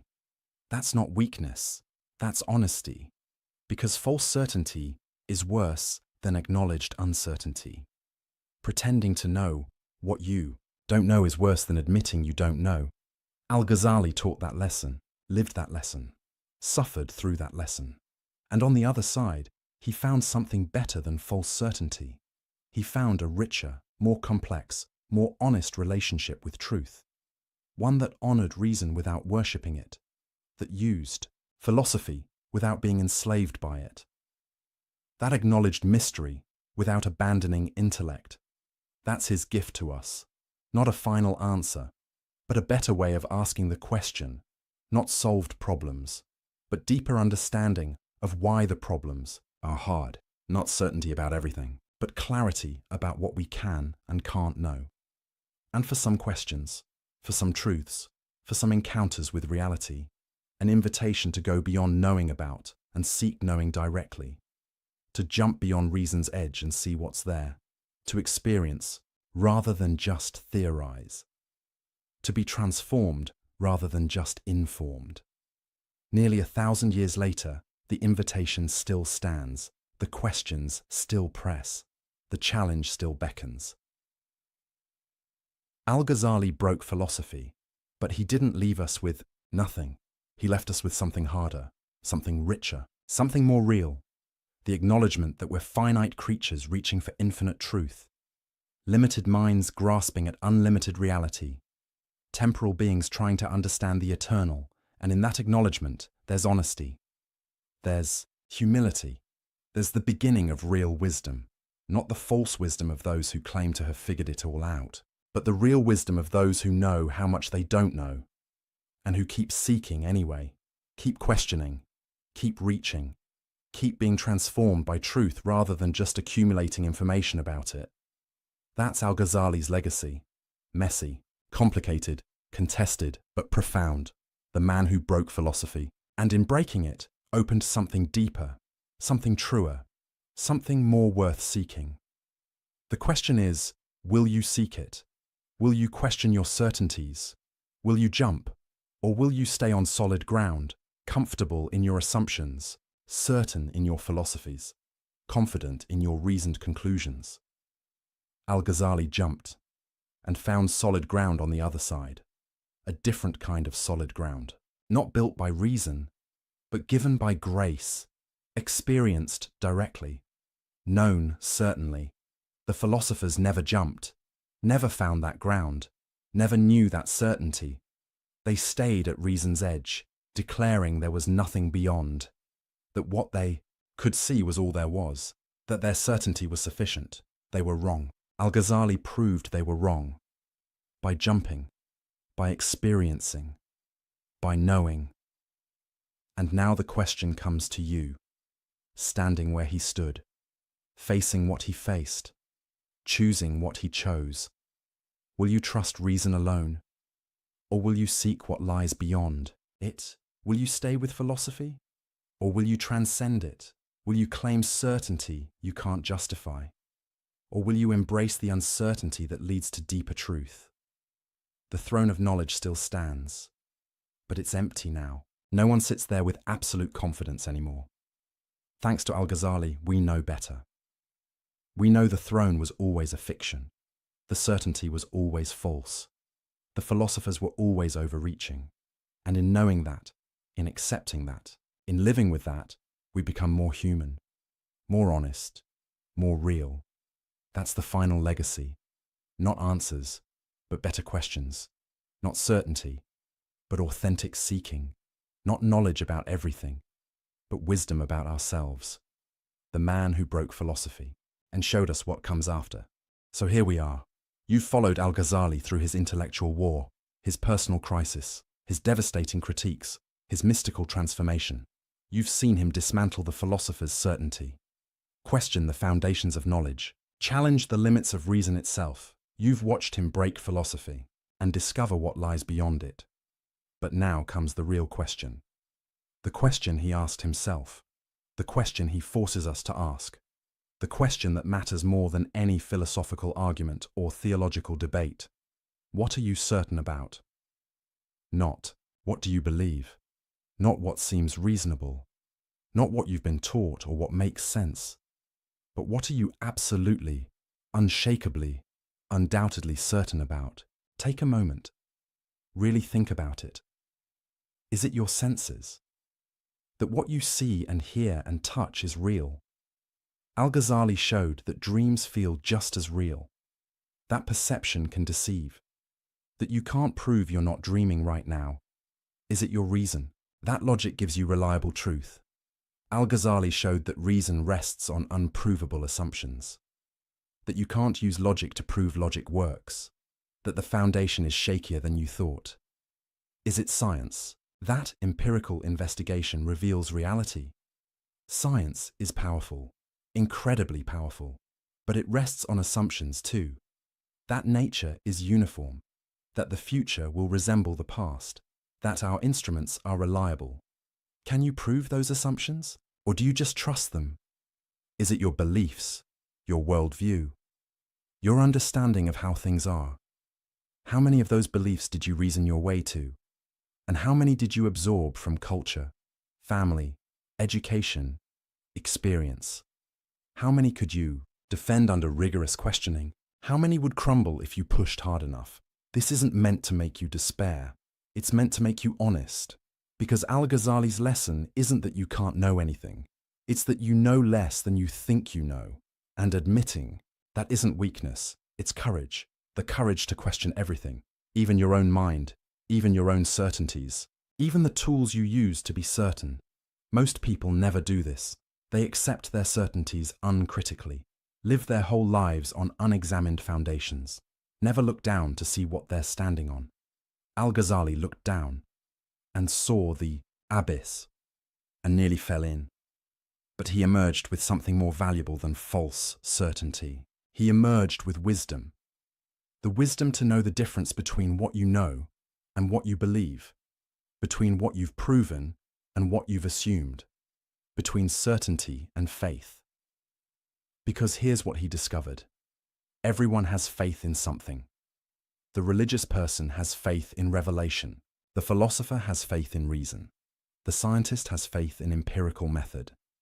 The question isn't whether you have faith, it's what you have faith in, and why, and whether you're honest enough to admit it's faith.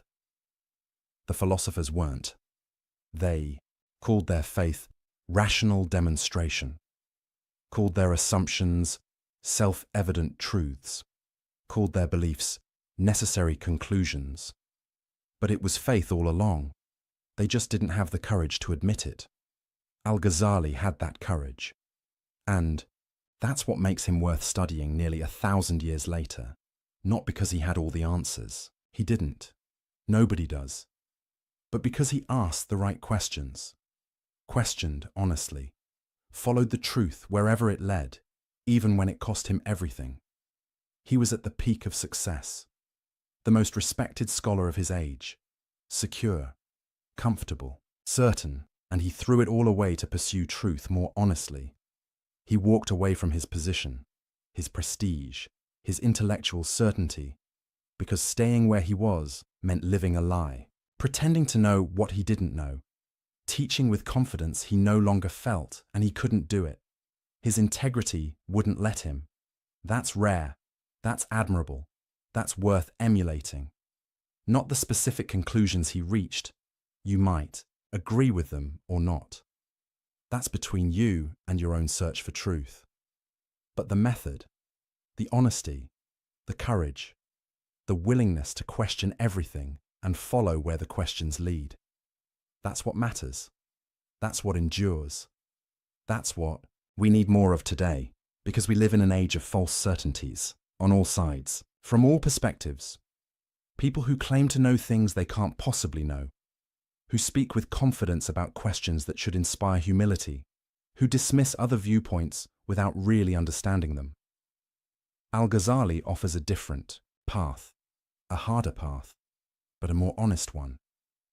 The path of rigorous questioning, of acknowledged uncertainty, of seeking truth rather than defending positions.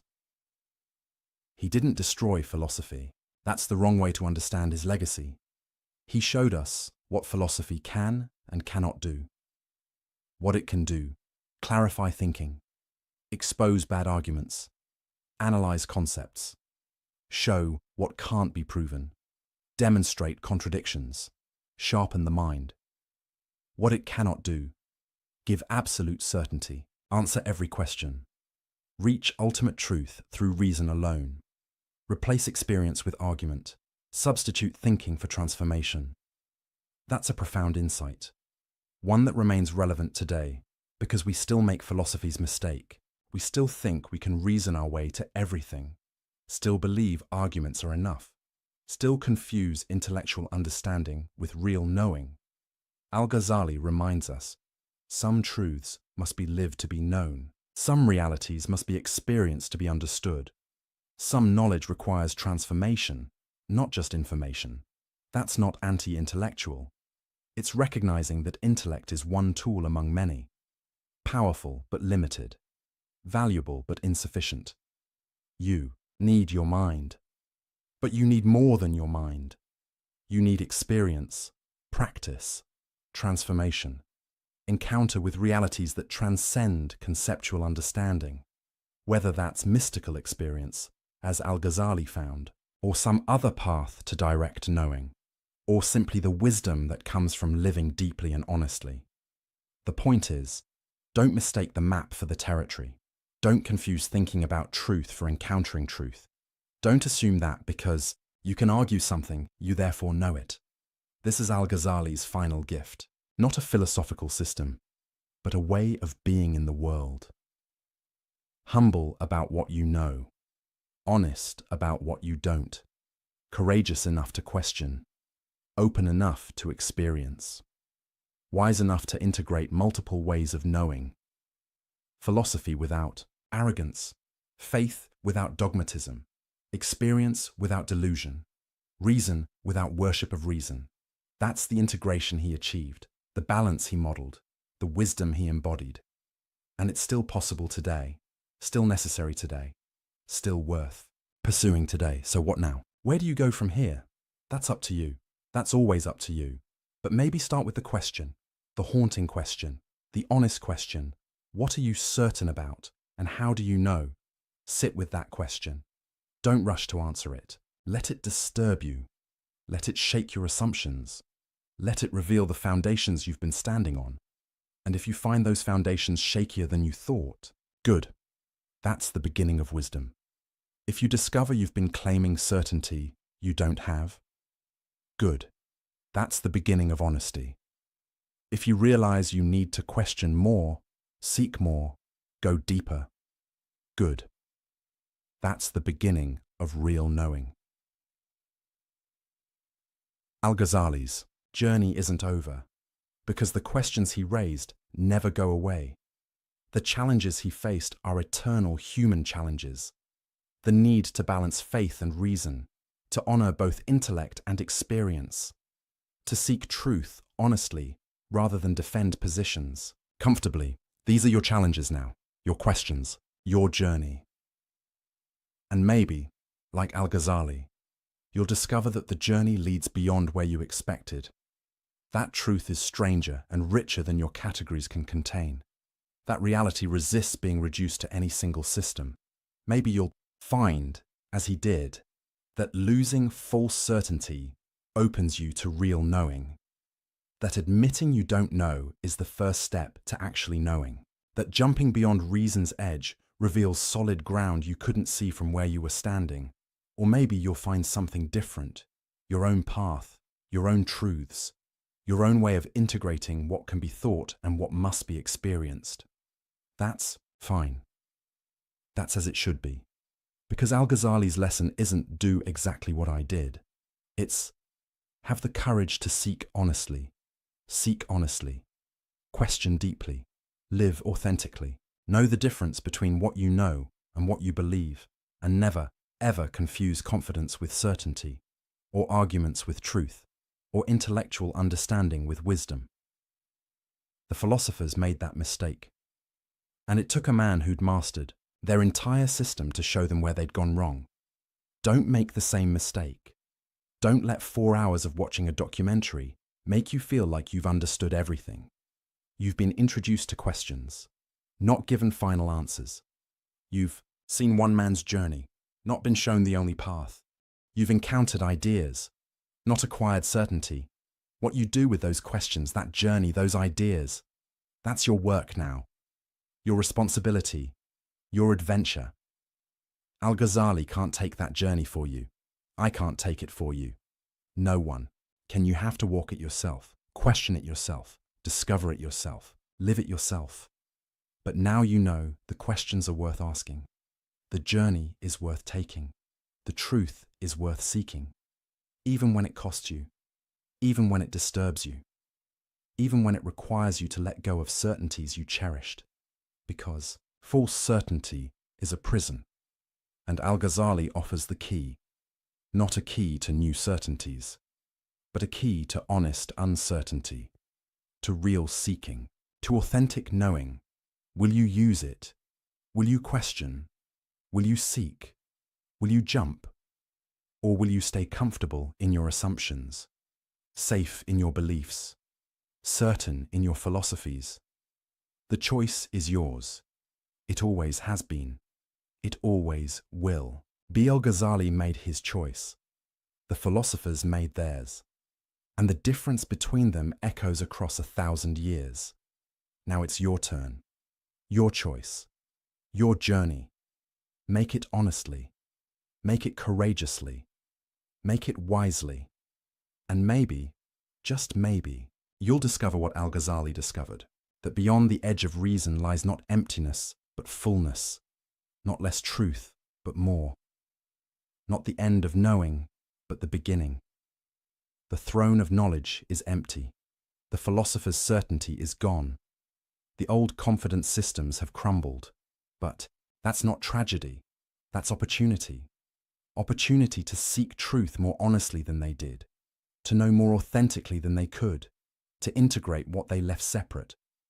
The opportunity is yours. The questions are waiting. The journey beckons. Will you begin? Welcome back, dear friends. Before we begin, let me know where in the world you are watching, and please don't forget to subscribe and like to support the channel. Close your eyes for a moment. In this precise instant, who are you? Not the name your parents gave you, not the job title on your business card, not the accumulation of your past or the projection of your future, but right now, this very second, what is the consciousness experiencing these words? Where does it reside? How did it come to be? And perhaps most mysteriously of all, will it be the same consciousness when you wake tomorrow morning? This question, deceptively simple yet infinitely complex, haunted one man so deeply that his answer would reshape the foundations of civilization itself. His name was John Locke, and tonight, as you settle into the quietness of approaching sleep, we will walk together through the cathedral of thought he constructed, stone by philosophical stone, until we discover something extraordinary. We will find that the questions he asked about consciousness, about identity, about freedom and knowledge, are not merely academic puzzles gathering dust in forgotten books. They are the very questions that pulse beneath every moment of your waking life, and perhaps, as we shall see, even your sleeping one. Picture England in the year 1632. A world balanced on a knife's edge between the old certainties and a dawning age that would question everything. In a small village called Rington in Somerset, a child enters the world who will grow to challenge not just the political order of kingdoms, but the understanding of what it means to be human. This child, John Locke, would become many things in his lifetime. A physician who studied the workings of the human body, a political revolutionary whose ideas were so dangerous he would be forced to flee his homeland, living under an assumed name in foreign exile, an advisor to the powerful who helped shape the course of governments, and above all, a philosopher who asked questions so fundamental that we are still, more than 3 centuries after his death, attempting to answer them. But here is what makes tonight's journey so remarkable. Locke's great insights did not emerge from pure abstraction or ivory tower speculation. They grew from careful observation, from watching patients as a physician and noting how the mind emerged from the fog of fever, from experiencing firsthand the tyranny of absolute power and wondering what made any government legitimate, from studying his own consciousness as it woke each morning and asking what connected yesterday's self to today's, from noticing how children learned and questioning whether we truly arrive in this world with knowledge already inscribed upon our souls. The world into which John Locke was born believed it knew the answers to fundamental questions with absolute certainty. The king ruled by divine right, ordained by God himself. And to question this was to question the very architecture of creation. Knowledge was something innate, planted in the soul before birth, waiting only to be remembered. Your station in life, whether peasant or prince, was determined by providence and immutable law. The structure of reality itself seemed fixed, hierarchical, and ultimately beyond human power to alter. And yet, something was stirring. The year before Locke's birth, Galileo had faced the Inquisition for suggesting the Earth moved around the sun. When Locke was a boy, England descended into a brutal civil war that would see a king beheaded and the entire social order thrown into chaos. His father, a country lawyer, fought in the parliamentary army against royal absolutism. Young John grew up in a house where the divine right of kings was not an unquestionable truth, but a dangerous lie. He witnessed firsthand how certainty could become tyranny, how unquestioned authority could lead to bloodshed in the streets. These experiences planted seeds in fertile soil. As Locke pursued his education at Oxford, studying first philosophy and then medicine, he encountered the emerging scientific method. He befriended the great chemist Robert Boyle, who taught him to trust observation over ancient texts. He studied the human body with Thomas Sydenham, learning to watch patients carefully rather than impose theoretical systems upon them. He absorbed the revolutionary mathematics of Isaac Newton, who would become a close friend. And slowly, a radical idea began to crystallize in his mind. What if everything we had been taught about human nature was fundamentally wrong? What if we did not arrive in this world with our knowledge, our identities, our social roles already determined? What if the mind at birth was not a repository of innate truths, but something else entirely? Something that would make the structure of society, the legitimacy of government, the very nature of the self, far more fluid and far more interesting than anyone had imagined. This idea was not merely philosophically novel, it was politically explosive. Because if Locke was right, if human beings were not born with predetermined natures and divinely ordained stations, then the entire edifice of absolute monarchy, inherited privilege, and rigid social hierarchy rested on nothing more substantial than old habits and brute force. Kings did not rule because God made them superior beings. Nobles were not naturally fitted to command peasants. Knowledge was not the exclusive province of the learned elite who claimed to possess truths ordinary people could never grasp. The implications were breathtaking and terrifying, and they would eventually force Locke into exile, suspected of treason, living under the constant threat of assassination, his books published anonymously lest they trace back to him.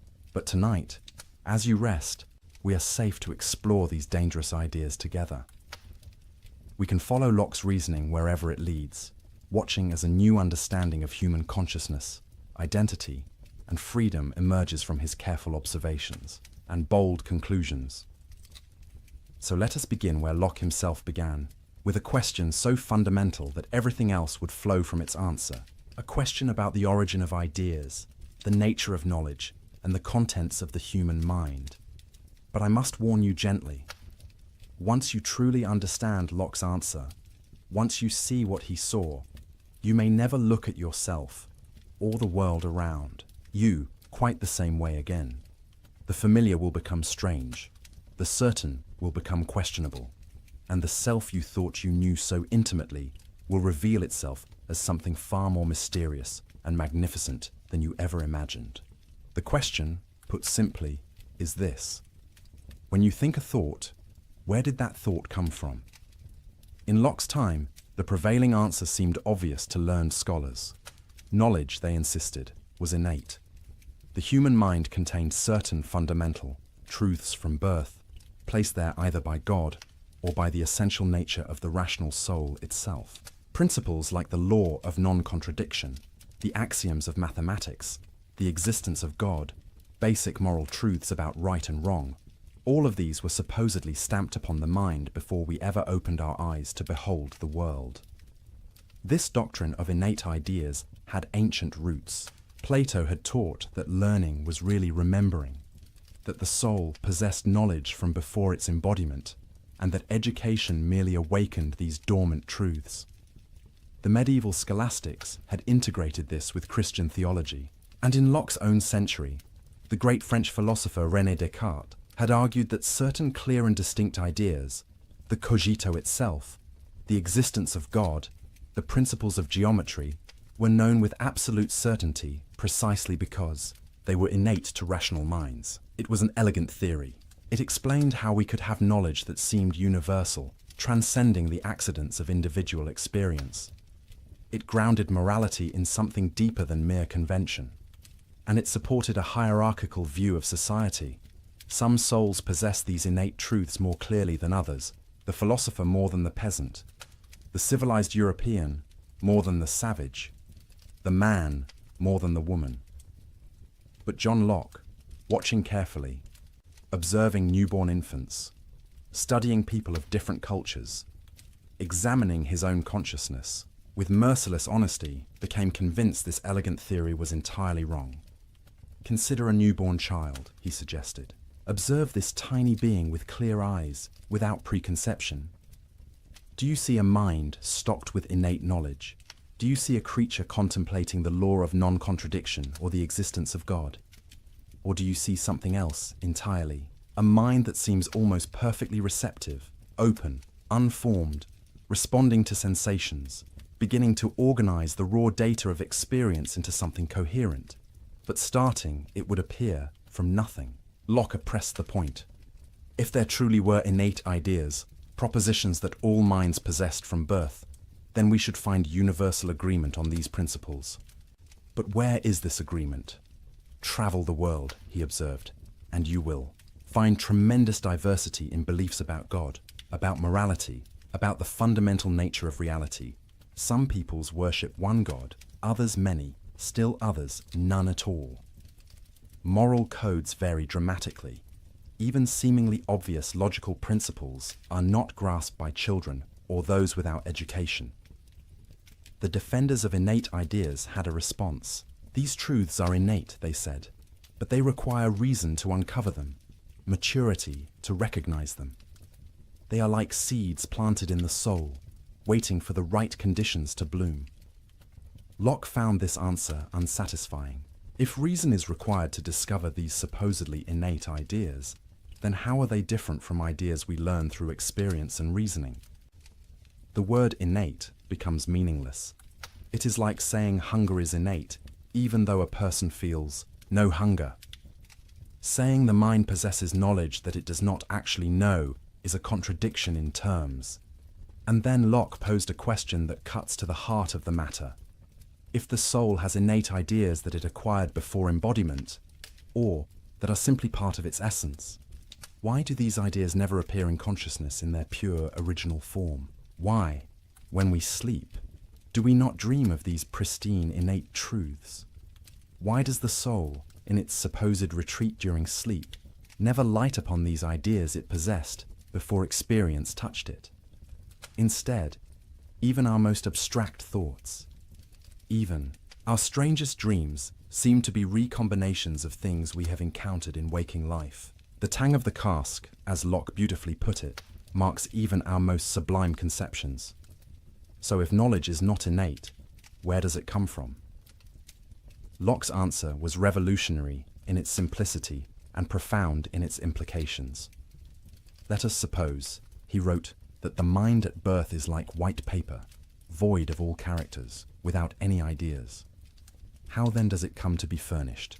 From where does it acquire that vast store of ideas, which the busy and boundless imagination of human beings has painted upon it? The answer: experience. Nothing more and nothing less. Every idea that ever passed through a human mind, every thought you have ever entertained, every concept you grasp, every fleeting image and every abstract principle, all of it, ultimately, traces back to experience. The mind is not like a container filled before birth with treasures. It is like a blank slate, a tabula rasa, as later interpreters would call it, though Locke himself used the metaphor of white paper or an empty cabinet. But what did Locke mean by experience? Here his answer becomes rich and nuanced, revealing the careful observer behind the bold theory. Experience, he explained, comes to us through two channels, two fountains that supply all the materials of knowledge. The first is sensation. This is the most obvious channel. Through our five senses, seeing, hearing, touching, tasting, smelling, the external world impresses itself upon consciousness. A shaft of sunlight falling across a room, the sound of rain on a window, the taste of honey, the scent of roses, the warmth of another person's hand. These are simple ideas, the basic building blocks of thought, delivered directly by the senses. They are particular, immediate, undeniable. The redness of this rose, the coldness of that ice, the brightness of yonder star. As you lie here now, preparing for sleep, notice the sensations arriving at the shores of your consciousness.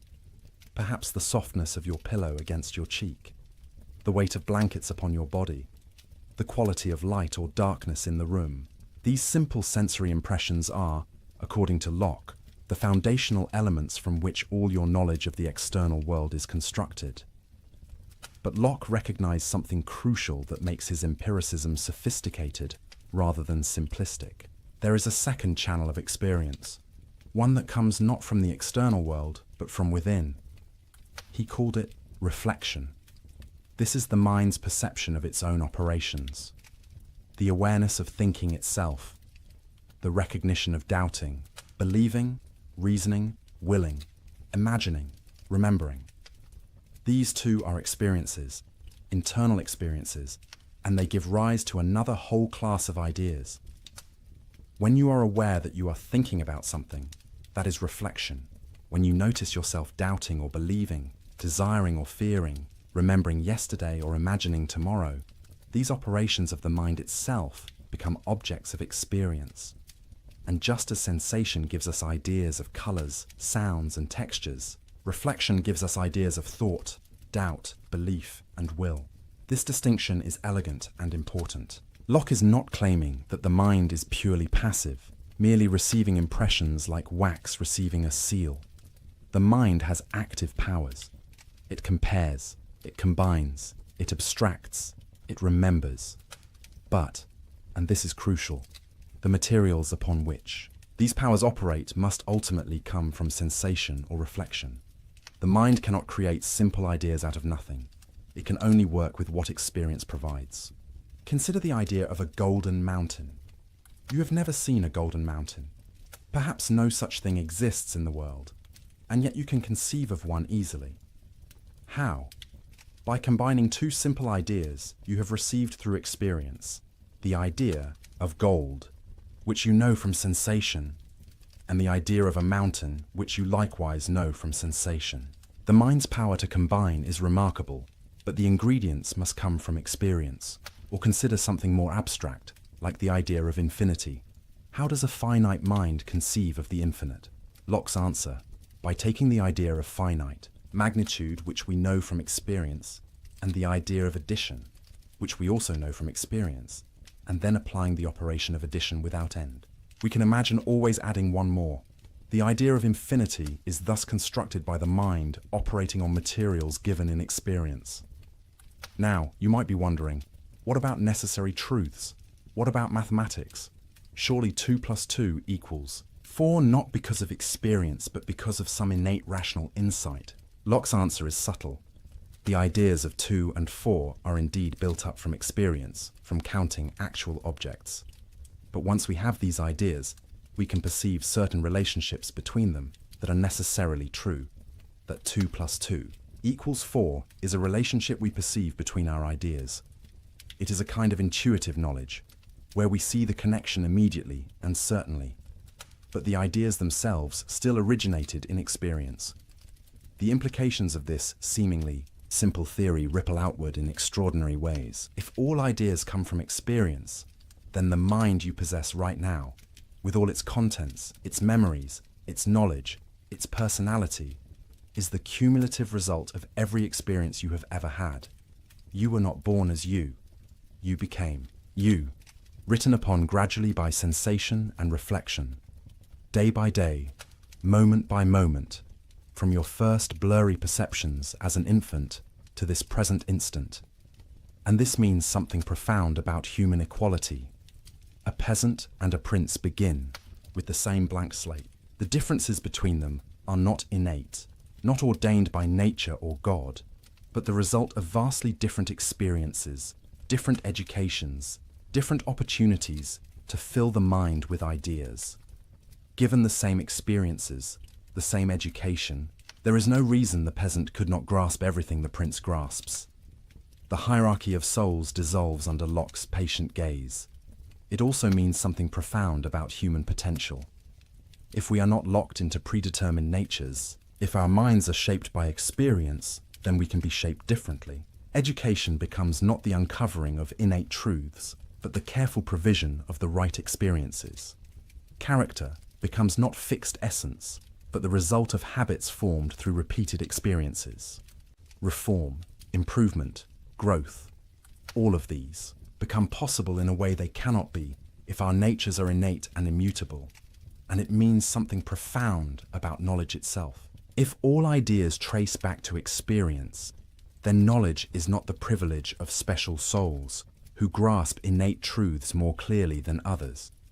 It is available, at least in principle, to anyone who can receive sensations and engage in reflection. The democratization of knowledge follows from the blank slate. But Locke was too honest an observer to pretend the slate remains blank for long. From our earliest moments, sensations pour in. The mind begins its work of organizing, comparing, remembering. Simple ideas combine into complex ones. Experiences accumulate into habits. Associations form between ideas. And gradually, mysteriously, something emerges that we call the self, which brings us to perhaps the deepest and most personal of all Locke's inquiries. Because once you accept that the mind begins as a blank slate and is furnished by experience, a profound question arises. If you are constantly changing, if new experiences are always being added, if the contents of your mind today are different from what they were yesterday and will be different tomorrow, then what makes you you?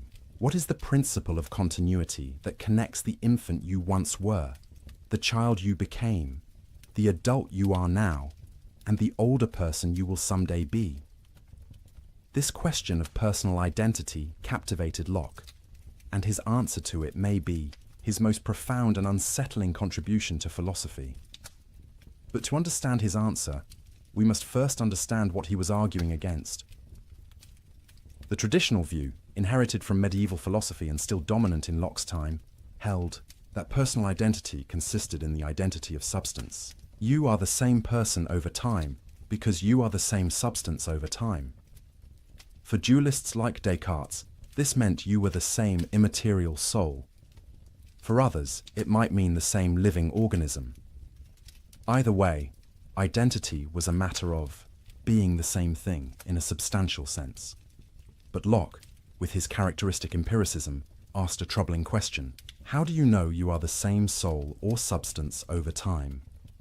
You have no direct experience of your own soul or substantial self. What you have experience of is consciousness. You are aware of your thoughts, your perceptions, your memories. But do you perceive some underlying substance beneath all of this? Locke suggested you do not, and indeed cannot. Consider dreamless sleep, that mysterious state you may soon enter. When you wake tomorrow morning, how will you know you are the same person who went to sleep tonight? Not because you perceive the same substance, whatever that would mean, but because you will remember going to sleep. Your consciousness tomorrow morning will encompass the memories of your consciousness tonight. This continuity of consciousness, Locke suggested, is what constitutes personal identity. He defined a person as a thinking, intelligent being that has reason and reflection and can consider itself as itself, the same thinking thing, in different times and places. And the key to this self-awareness across time is memory. Consciousness, he wrote, as far as it extends, makes the same person. To illustrate this radical idea, Locke proposed thought experiments that still provoke discussion 3 centuries later. Imagine, he suggested, that the soul of a prince, carrying all its memories and consciousness, were to enter the body of a cobbler, a humble shoemaker. Everyone looking at this person would see the cobbler's body. But suppose this body now contained all the memories, all the consciousness of the prince. Who would this person be? The prince or the cobbler? By the substance view, this person would be the cobbler, same body, perhaps same biological organism.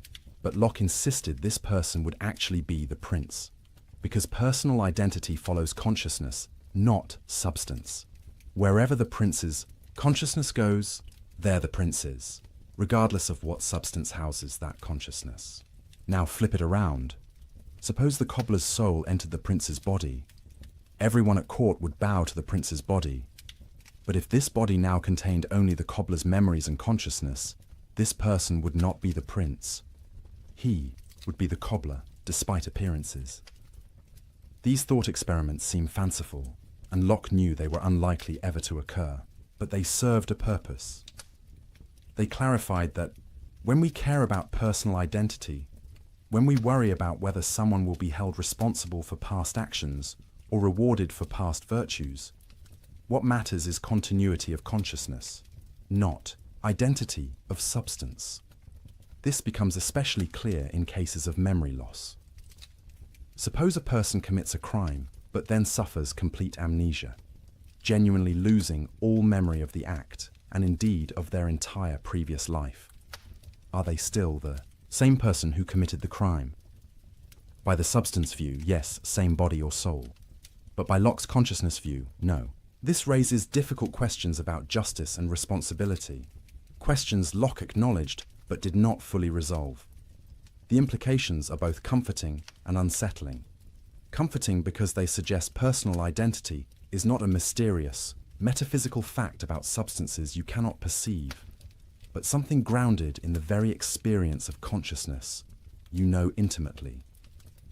Your identity is constituted by your memories, your sense of continuity, your ability to recognize yourself across time, but unsettling because this makes identity more fragile than we might like. What happens if memories are lost?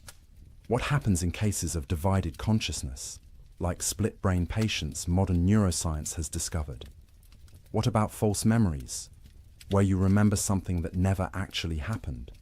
If identity is constituted by consciousness and memory, then identity can be disrupted, fragmented, even multiplied in ways the substance view never allowed. Locke also made a subtle but important distinction between the identity of a man and the identity of a person. The identity of a man, meaning the human organism, might continue even if personal identity is interrupted. Someone in a permanent coma is still the same living human organism, the same man, but perhaps not the same person if consciousness is utterly gone. And conversely, personal identity might in principle continue even if the underlying substance changed, as in the prince and cobbler example. This distinction has profound implications for questions about the afterlife, a topic of great concern in Locke's religious age. Many of his contemporaries worried, how can there be resurrection of the body if the body decays and its matter disperses? Locke's answer offered a kind of reassurance. What matters for the resurrection is not that the exact same matter be reassembled, but that the same consciousness continue. God could, in principle, provide a new body for the same person, as long as consciousness persists. But the deepest implication of Locke's view is this: you are not a thing that has experiences. You are, in some sense, the experiences themselves, or rather, the unity and continuity of consciousness that binds experiences together into a coherent perspective on the world. This consciousness, this awareness that can say I and recognize itself across time, this is the self, and it is built, moment by moment, from the stream of sensations, reflections, and memories that constitute your lived experience. As you lie here, consciousness beginning to dim as sleep approaches, consider this. The person who wakes tomorrow, morning will be you, not because they occupy the same body, though they will, but because their consciousness will encompass tonight. They will remember lying here, listening to these words, feeling the weight of blankets, breathing in and out. The continuity of memory will bridge the gap of sleep, creating the narrative thread that constitutes your identity. But what about sleep itself? Here, Locke made an observation that troubled some of his readers, but follows logically from his view. During deep, dreamless sleep, where is consciousness? It is not present to itself. You are not aware of being asleep while you are in that state, so in what sense are you a person during dreamless sleep? Locke's answer, carefully worded, is that personal identity is interrupted during such times. The sleeping person is the same man, the same human organism, but perhaps not in the fullest sense, the same person, since consciousness has ceased. This might seem troubling, but there is something rather beautiful about it. It means that sleep is a kind of small death, a genuine discontinuity in personal existence. And waking is a kind of resurrection, a renewal of the self. Every morning, consciousness returns, memory bridges the gap, and you become yourself again. The self is not a permanent, substantial thing, but an ongoing achievement, a continuity created by consciousness rather than a metaphysical given.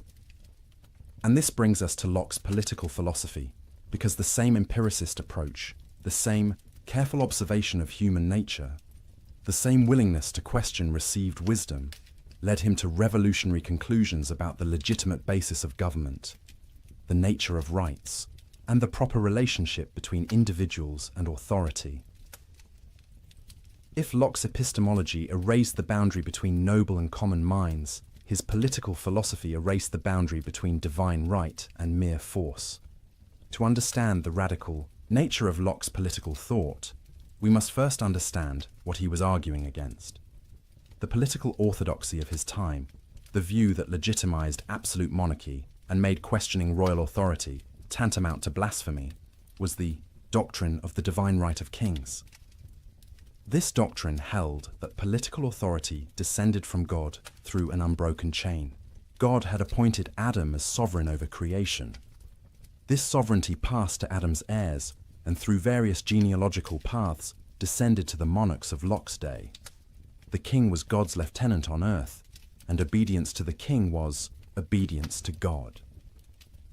To resist the king was to resist the divine order itself. This was not a fringe view, but the official position of the English monarchy and the established church. A book titled Patriarcha, written by Robert Filmer, laid out this case systematically. Filmer argued that children are born into subjection to their fathers, and fathers hold absolute authority over their children. This paternal authority, originating with Adam, had been inherited by kings. Subjects were literally the children of their monarchs, owing the same absolute obedience children owe fathers.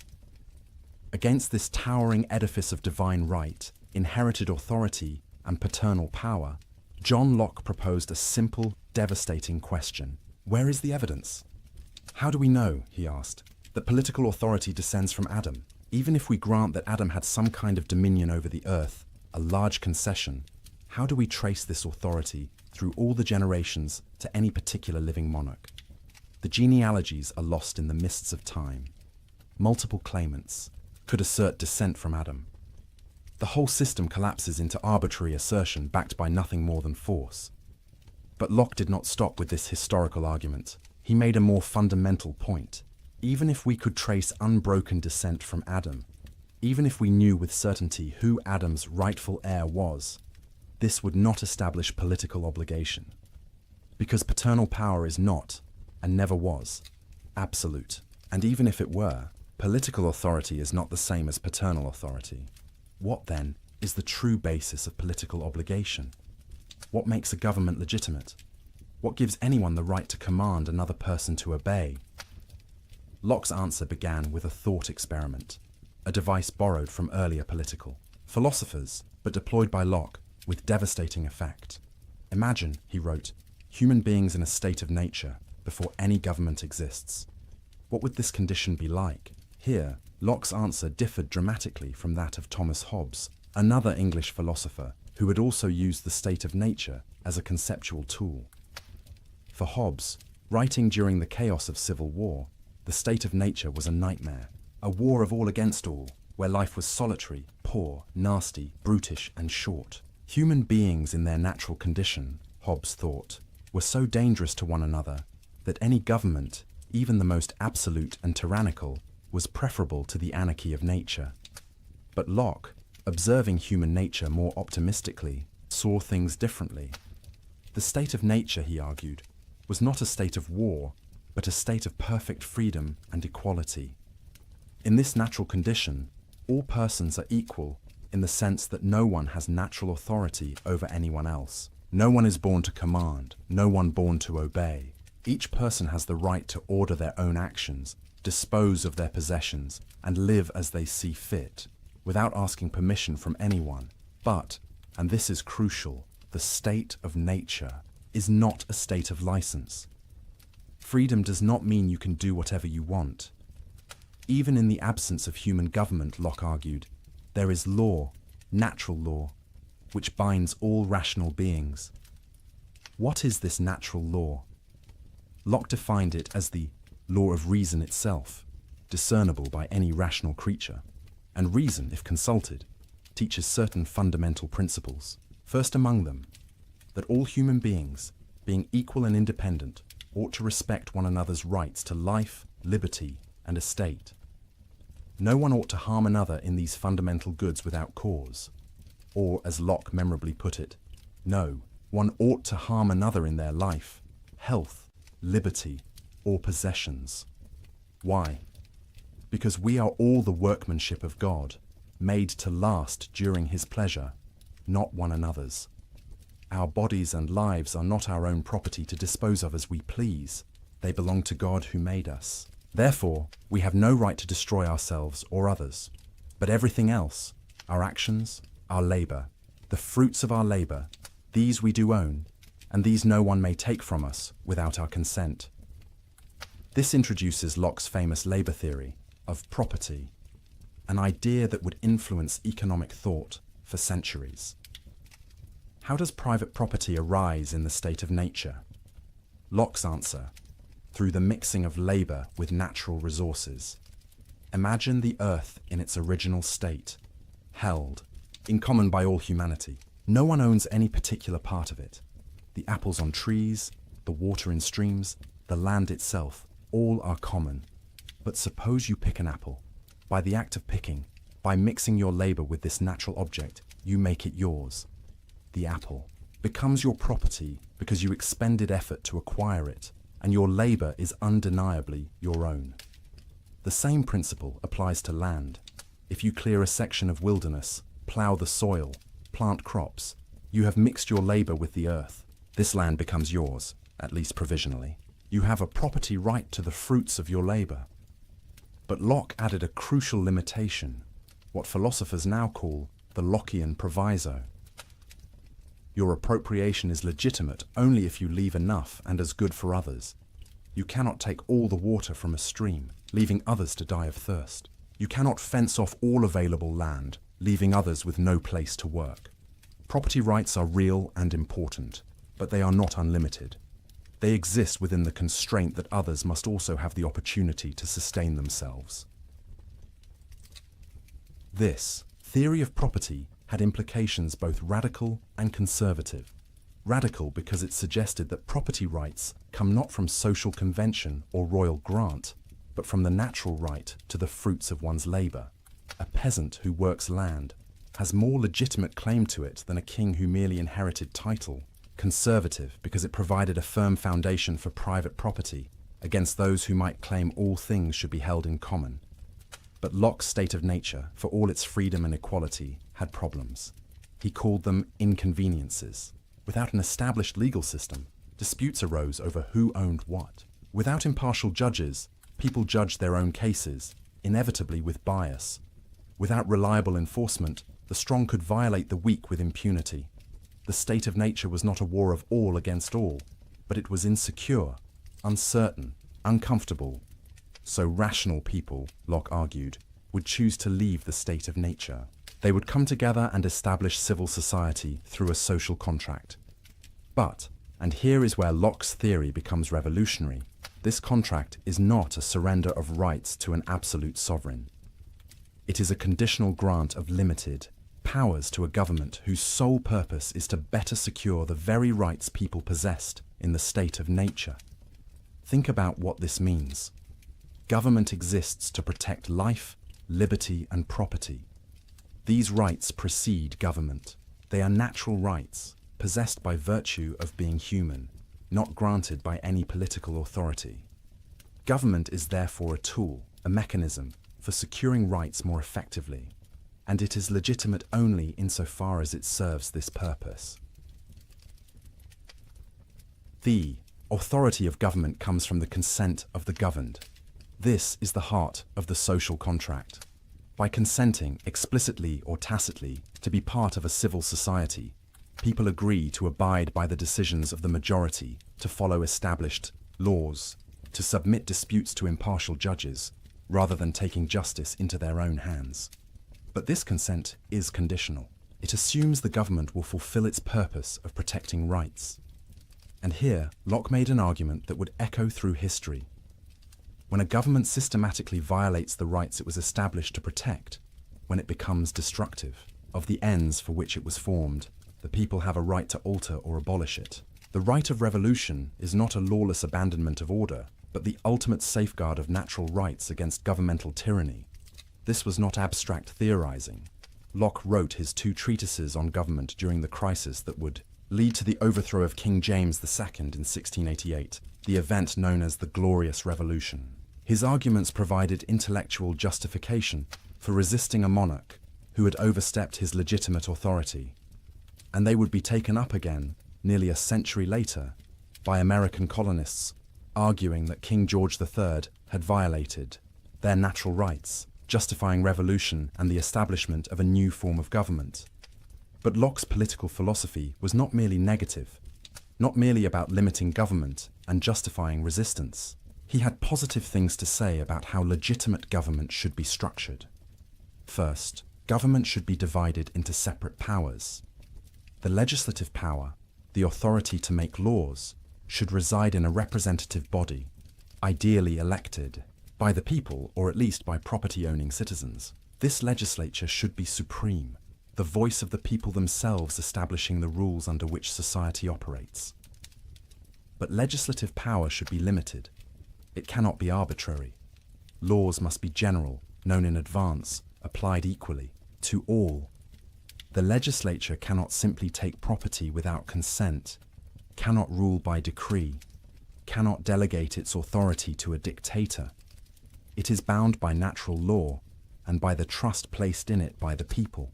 Second, there should be an executive power responsible for enforcing laws and conducting foreign policy. This executive should be strong enough to act decisively, but ultimately subordinate to the legislature, since the legislature represents the people more directly. Third, there should be independent judges to settle disputes according to established law. The rule of law, not the rule of men, should govern society. This separation and balancing of powers, this insistence on rule of law, this recognition that government authority is limited and conditional, these ideas would deeply influence the architects of the American Constitution. When James Madison designed a system of checks and balances, when Thomas Jefferson wrote that governments derive their just powers from the consent of the governed, when the Declaration of Independence asserted the right of revolution against tyranny, they were walking paths John Locke had blazed. But perhaps most revolutionary was Locke's argument for religious toleration. In an age when religious uniformity was enforced by law, when dissenters faced persecution, when wars were fought over questions of faith, Locke argued that government had no business dictating religious belief. Why? Because belief cannot be compelled. The mind cannot be forced to accept something as true merely because government commands it. Faith, if it is genuine, must be free. A coerced belief is no belief at all, merely an external conformity masking inner dissent. Moreover, the purpose of government is to protect life, liberty, and property in this world. The salvation of souls is not within its jurisdiction. Church and state have different domains and different means. The church operates through persuasion and teaching. The state operates through law and force. To mix these is to corrupt both. Therefore, Locke argued, civil authority should tolerate diverse religious beliefs. Let Catholics and Protestants, Anglicans and dissenters, Christians and Jews all worship according to their conscience, so long as they do not threaten civil peace. The state should enforce laws against theft and murder, not laws against heresy. Locke's toleration had limits. He excluded atheists on the grounds that they could not be trusted to keep oaths, and Catholics on the political grounds that they owed allegiance to a foreign power, the Pope. These exclusions seem narrow and inconsistent today, but in Locke's context, even this limited toleration was radical. And the logic of his argument pointed toward ever greater inclusivity, even if Locke himself did not fully embrace that logic. The implications of Locke's political philosophy ripple forward through centuries. They made possible the democratic revolutions that transformed the Western world. They established principles that are now considered foundational to free societies: government by consent, rule of law, protection of individual rights, separation of church and state, the right of revolution against tyranny. But they also contained tensions and contradictions that would take generations to work out, and which we are still navigating today. Locke spoke of universal human equality, but accepted slavery under certain conditions. He argued for natural rights belonging to all human beings, but practically excluded women from political participation. He defended property rights, but owned shares in colonial enterprises that dispossessed indigenous peoples. The gap between his universal principles and his particular prejudices reveals the human limitations even of great thinkers. Yet the principles themselves, once articulated, have a logic that pushes beyond the limitations of their author. If all human beings possess natural rights to life, liberty, and property by virtue of being human, then this must include enslaved Africans, indigenous Americans, women, the poor, everyone. Later thinkers would deploy Lockean arguments to expand the circle of rights, to challenge slavery, to demand women's suffrage, to fight for civil rights. The architecture Locke built could house more than he perhaps intended. Now, let us return to Locke's epistemology, his theory of knowledge, because there is more depth here than we have yet explored.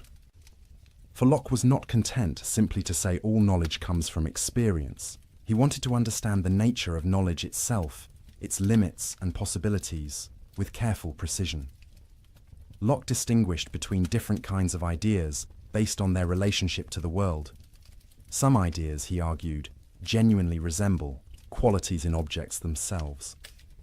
Others are merely the mind's response to certain physical configurations, not resembling anything in the external world.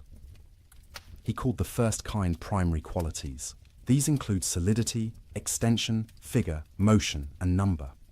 A ball is genuinely round, genuinely in motion, genuinely possesses a certain size and mass. These qualities belong to the object itself and would exist even if no mind perceived them. But then there are secondary qualities: color, taste, smell, sound, warmth. These, Locke argued, do not really exist in objects themselves in the way they appear to us. Color is not in the rose, but is the effect the rose's physical structure has on our visual system. Sweetness is not in the honey, but is the sensation honey produces in our taste organs. The warmth you feel is not in the fire itself, which is merely rapidly moving particles, but is the effect of those particles on your nervous system. This distinction might seem technical, but it has profound implications. It means the world as it exists independently of perception is quite different from the world as we experience it. The universe of pure physics, Locke suggested, is colorless, soundless, odorless, a realm of particles in motion with various sizes, shapes, and speeds. All the richness of sensory experience, the redness of red, the sweetness of sweet, the warmth of warmth, these are contributions of the perceiving mind. Does this make secondary qualities less real? Not exactly. They are real experiences, real qualities of our perceptual states. But they do not resemble anything in the external world in the way primary qualities do. And this means that our experience, while caused by the external world, is not a perfect mirror of it. This leads to a sobering recognition of the limits of human knowledge. We can know that external objects exist and affect us, We can know their primary qualities through careful observation and measurement, but our access to the ultimate nature of things, to the real essences of substances, is severely limited. Locke distinguished between nominal essences and real essences. The nominal essence of something is the set of observable properties by which we classify it. The nominal essence of gold, for example, might be yellowish metal, heavy, malleable, doesn't rust. These are the properties we use to identify gold and distinguish it from other substances. But the real essence of gold, its ultimate constitution, the internal structure that explains why it has these observable properties, this we do not know. We can study gold carefully, measure its properties precisely, even uncover some aspects of its internal structure with advanced instruments. But Locke believed there would always be a gap between our classificatory schemes and the true essences of things. This epistemological humility was characteristic of Locke. He insisted that we acknowledge the limits of human understanding rather than pretending to certainty we do not possess, and he suggested we should be content with the degree of knowledge we can attain, which, while imperfect, is sufficient for the practical purposes of human life. Locke distinguished 3 degrees of knowledge, ranked by their certainty. The highest is intuitive knowledge, where we perceive the agreement or disagreement between ideas immediately, without need for proof, that you exist, that a circle is not a square, that 3 is more than 2. These you know intuitively, directly, certainly. The second degree is demonstrative knowledge, where we perceive the agreement or disagreement between ideas through intermediate steps of reasoning. Mathematical proofs exemplify this. We do not see immediately that the angles of a triangle equal 2 right angles, but we can demonstrate it through a series of steps, each of which is intuitively certain. The third and lowest degree is sensitive knowledge, knowledge of the existence of particular external objects. That this flower exists here and now, that this sound is occurring, we know through sensation. But this knowledge lacks the complete certainty of intuition or demonstration. We might be deceived by dreams or hallucinations. Still, the evidence is strong enough for practical purposes. We can be reasonably certain of the existence of objects we currently perceive. What about everything else, the vast realm of beliefs about things we do not currently perceive or cannot demonstrate? Here Locke introduced the concept of probability. Most of our beliefs are not knowledge in the strict sense, but probable judgments based on evidence. The sun will rise tomorrow. Paris is the capital of France. Bread nourishes. These are highly probable beliefs, but they lack the absolute certainty of intuition or demonstration. This means we should proportion our assent to the evidence. Where evidence is strong, believe strongly. Where evidence is weak, believe tentatively, and be willing to revise beliefs when new evidence emerges. This scientific attitude, this intellectual humility, combined with confidence in reason and observation, was central to Locke's vision of human knowledge. Locke also devoted considerable attention to language, recognizing that words are essential to thought, but also a frequent source of confusion and error. Words, he argued, stand for ideas in the mind of the person using them. Communication works when my words call up in your mind ideas similar to those in mine. But this process is imperfect. Words can be vague, ambiguous, used inconsistently. Much of human disagreement, Locke thought, stems from linguistic confusion rather than genuine differences of opinion. People use the same words to mean different things, or different words to mean the same thing, and waste time in fruitless debate. If we would only define our terms clearly, many disputes would dissolve. This concern with language led Locke to offer recommendations for clear thinking and communication. Define your terms explicitly. Use words consistently. Distinguish between different senses of the same word. Don't assume others mean by a word exactly what you mean. These may seem like common sense, but Locke observed that people violate these principles constantly, leading to endless confusion. As you settle deeper into rest, consider how Locke's epistemology offers a kind of peace. We need not pretend to certainty we do not possess. We need not claim knowledge of ultimate essences or absolute truths beyond our grasp. It is enough to observe carefully, reason honestly, proportion belief to evidence, and remain open to correction. This is intellectual humility, but it is also intellectual confidence. Confidence that this modest empirical approach can yield genuine knowledge, sufficient for human flourishing. And Locke's own life exemplified this balance of humility and confidence. He had worked as a physician, carefully observing symptoms, trying treatments, noting what worked and what did not, never pretending to complete understanding of the body's mysteries, but accumulating practical knowledge that could heal.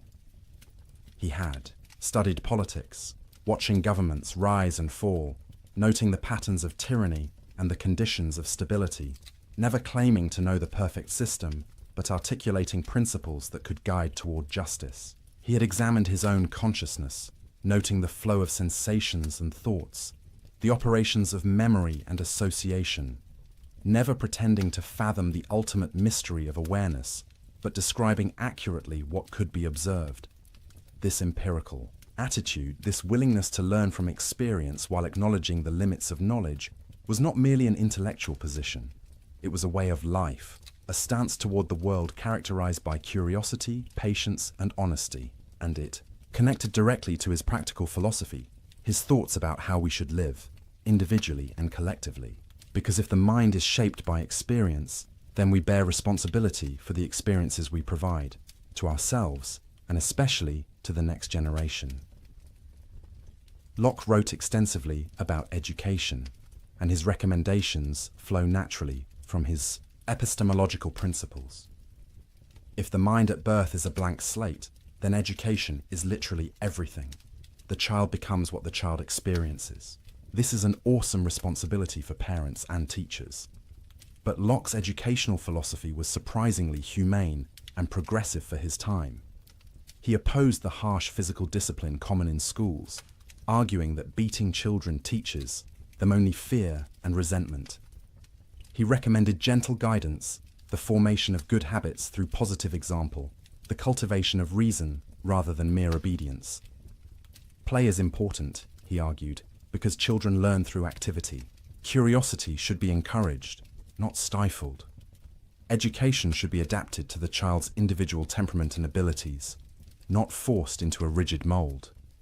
The goal is to form character, to develop judgment and self-discipline, to prepare the child for the responsibilities of adult life in a free society.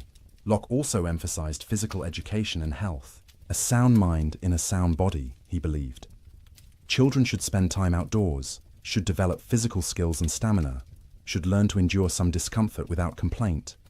But this toughening should be balanced with genuine care and affection. And education should be practical as well as theoretical. Learn useful skills. Study the world around you. Don't just memorize ancient texts. Observe nature directly. This emphasis on practical, experiential learning would influence educational reformers for centuries. Locke's economic thought also reflected his broader philosophical commitments. He was an advocate of what we might call economic liberalism, though that term would come later. He believed in the right to private property, as we have seen, grounded in the labor theory of value. He defended commercial activity and criticized those who viewed trade as morally suspect. But he also recognized that economic systems could be just or unjust. Property rights were important, but not absolute. The Lockean proviso, enough and as good left for others, imposed moral constraints on appropriation, and government had legitimate roles in the economy, providing infrastructure, coining money, enforcing contracts, preventing fraud. Locke served for several years on the Board of Trade in England, advising the government on economic policy. He wrote about monetary policy, interest rates, the relationship between trade and national prosperity. His approach was empirical, based on observation of how economies actually functioned rather than abstract theorizing. In all of this, we see the consistent application of Lockean principles. Freedom is valuable, both political and economic. But Freedom exists within a framework of natural law, natural rights, and mutual obligation. The individual is important but not isolated. We are separate persons with our own rights, but we are also social beings who flourish only in community with others. Locke's relationship with religion is complex and fascinating, revealing both the depth of his faith and his willingness to subject even religious matters to rational scrutiny. He lived in an age when religious questions were literally matters of life and death, when people were executed for heresy, when nations went to war over theological disputes. Yet Locke sought a middle path between religious fanaticism and irreligious skepticism. He wrote a book titled The Reasonableness of Christianity, arguing that Christian faith was compatible with reason, indeed supported by it. The essential doctrines of Christianity, he claimed, were few and simple. Believe that Jesus is the Messiah. Live a moral life according to his teachings. The elaborate theological systems, the fine distinctions of doctrine, the complicated ceremonies, these were human additions, not part of the original simple message. This was a radical simplification, stripping away much that Catholic and Protestant churches considered essential. And it provoked criticism from Orthodox believers who saw Locke as dangerously heterodox, perhaps a secret Unitarian or Socinian, denying traditional doctrines of the Trinity and original sin. Locke also argued that reason could establish certain religious truths, that God exists could be demonstrated through rational argument. The order and design evident in nature pointed to an intelligent creator. Our own existence, our capacity for reason, suggested a rational source. These were proofs, Locke believed, available to anyone who thought carefully, regardless of scriptural revelation. But reason had limits. It could prove God exists, but could not reveal God's specific plans or purposes for humanity. It could establish moral law in general terms, but needed revelation to know the fullness of divine mercy and judgment. So faith and reason complemented each other. Reason established foundations, revelation built upon them. Most importantly for Locke, religious truth could not be imposed by force. Belief was a matter of inner conviction, not external conformity. The state had no right to dictate religious belief, only to maintain civil peace. And different religious communities should tolerate one another, recognizing that sincere people could interpret Scripture differently, that God alone knew human hearts, that compulsion produced only hypocrisy, never genuine faith. This toleration, argument as we have seen, had limits Locke himself placed on it. But the logic pointed toward ever greater inclusivity, and it helped establish a framework for peaceful religious pluralism that has become essential to modern liberal democracies. Locke's own spiritual life seems to have been serious and sincere, if unconventional by the standards of his time. He read Scripture carefully, took theology seriously, believed in providence and divine judgment. But he rejected claims to special revelation, miracles reported by others, any truth that contradicted reason. His religion was rational, moral, and intensely personal rather than institutional. As sleep draws nearer, consider this aspect of Locke's legacy. He showed that you could question authority, including religious authority, while maintaining faith. You could subject beliefs to rational scrutiny without abandoning the search for meaning and transcendence. You could live in a world of natural law without losing wonder at the mystery of existence. The last years of Locke's life bring our story full circle. After decades of danger, exile, and uncertainty, he finally saw his major works published and acknowledged.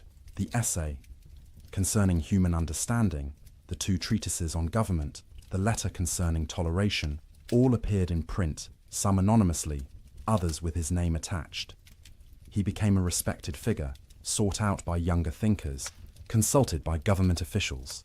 He lived quietly with friends, continuing to read and write despite declining health. He corresponded with Newton about philosophy and theology. He advised on economic policy. He watched as the political principles he had defended became reality in England's constitutional monarchy. But he never sought fame or power for themselves. His goal had always been truth, understanding. the careful examination of human nature and human institutions in hopes of making life better, freer, more reasonable. He had risked everything for these ideals, and he had lived to see them gain a foothold in the world. When Locke died in 1704, at the age of 72, he left behind a body of work that would shape the modern world. But he also left questions, tensions, incompleteness. His philosophy was not a finished system, but a beginning, an opening of pathways that others would walk. And they came, those others, building on Locke's foundations, criticizing his assumptions, developing his insights, pushing his principles to conclusions he had not reached. The Irish philosopher George Berkeley, a generation younger, accepted Locke's empiricism, but pushed it toward idealism. If we only know our ideas, never things themselves, perhaps only ideas exist. Matter itself might be a fiction. All that exists is minds and the ideas they perceive. This was not what Locke intended, but it showed the power and the danger of the empiricist approach. Push it far enough, and you might end up doubting the external world entirely. David Hume, the great Scottish skeptic, took Locke's empiricism even further. He questioned whether we could know anything about substance, about causation, about the self. All we ever encounter, Hume argued, are impressions and ideas. We never experience substance, only bundles of qualities. We never experience causal, necessity, only constant conjunction. We never experience a unified self, only a stream of perceptions. Locke had been too conservative, too willing to assume things beyond experience. These critiques revealed both the fertility and the fragility of Locke's philosophy. The blank slate, the empiricism, the focus on experience, all of this was enormously influential. But it raised questions Locke had not fully answered. If all knowledge comes from experience, what guarantees the uniformity of nature? What justifies induction? What gives us knowledge of the external world? What holds the self together as a unity rather than a mere succession of disconnected experiences? Immanuel Kant, the great German philosopher, would attempt a synthesis, accepting the empiricist insight that knowledge begins with experience, while arguing that the mind brings certain structures to experience, organizing it according to innate categories and forms of intuition.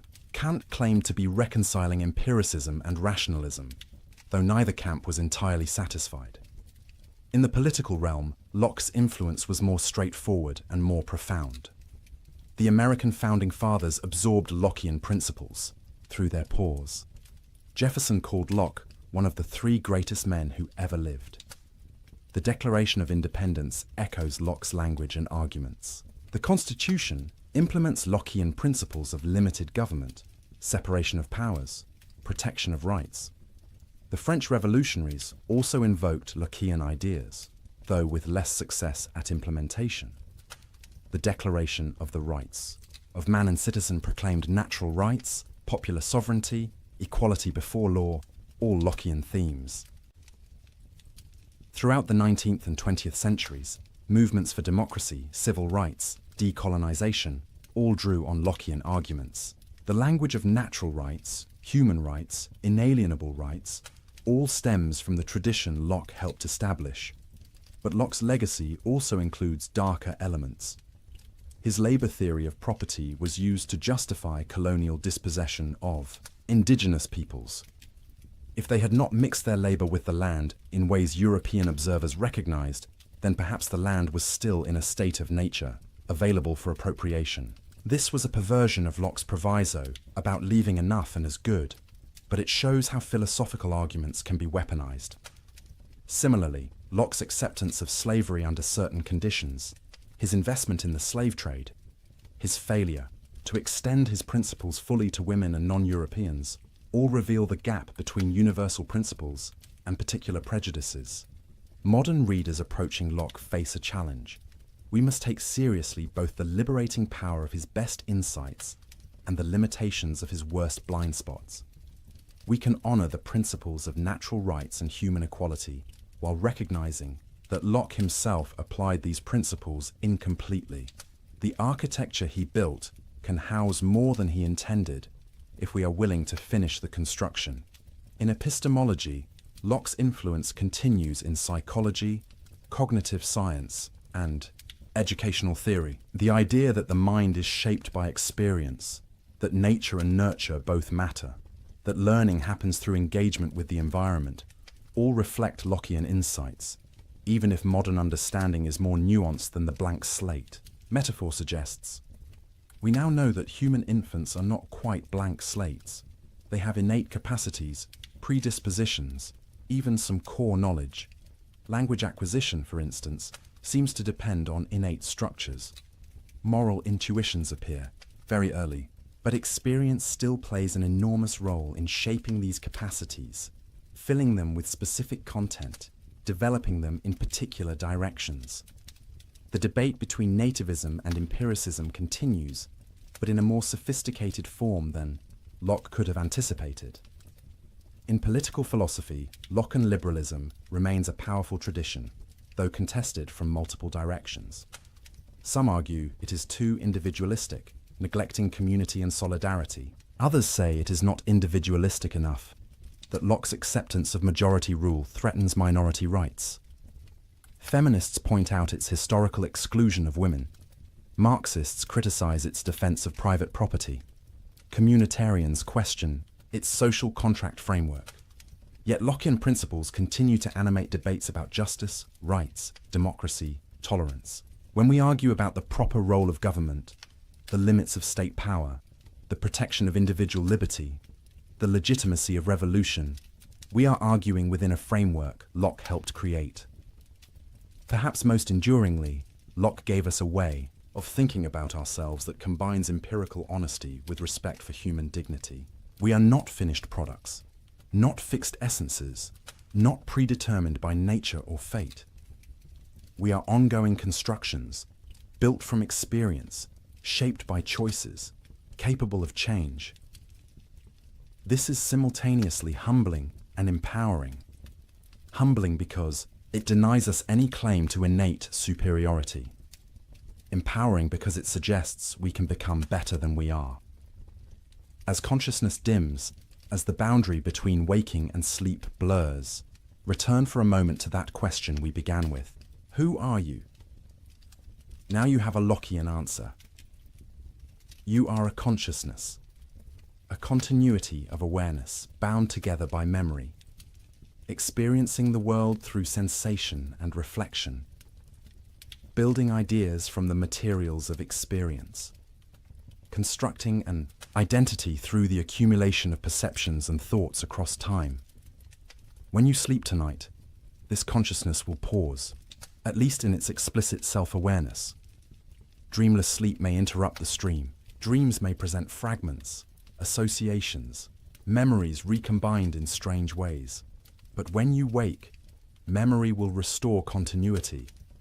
You will recognize yourself. The narrative will resume. The blank slate will have new experiences written upon it. And in this daily rhythm of consciousness and sleep, waking and dreaming, experience and reflection, you participate in the mystery Locke described but could not fully explain. The mystery of the self. That strange unity of awareness that can say I and know itself across the changes of time.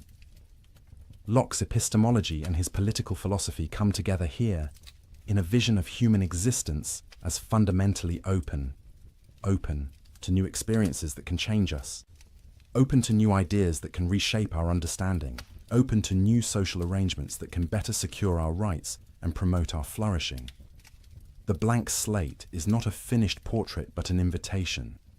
Each day offers new experiences, new thoughts, new possibilities for growth. We are not trapped by innate natures or predetermined essences.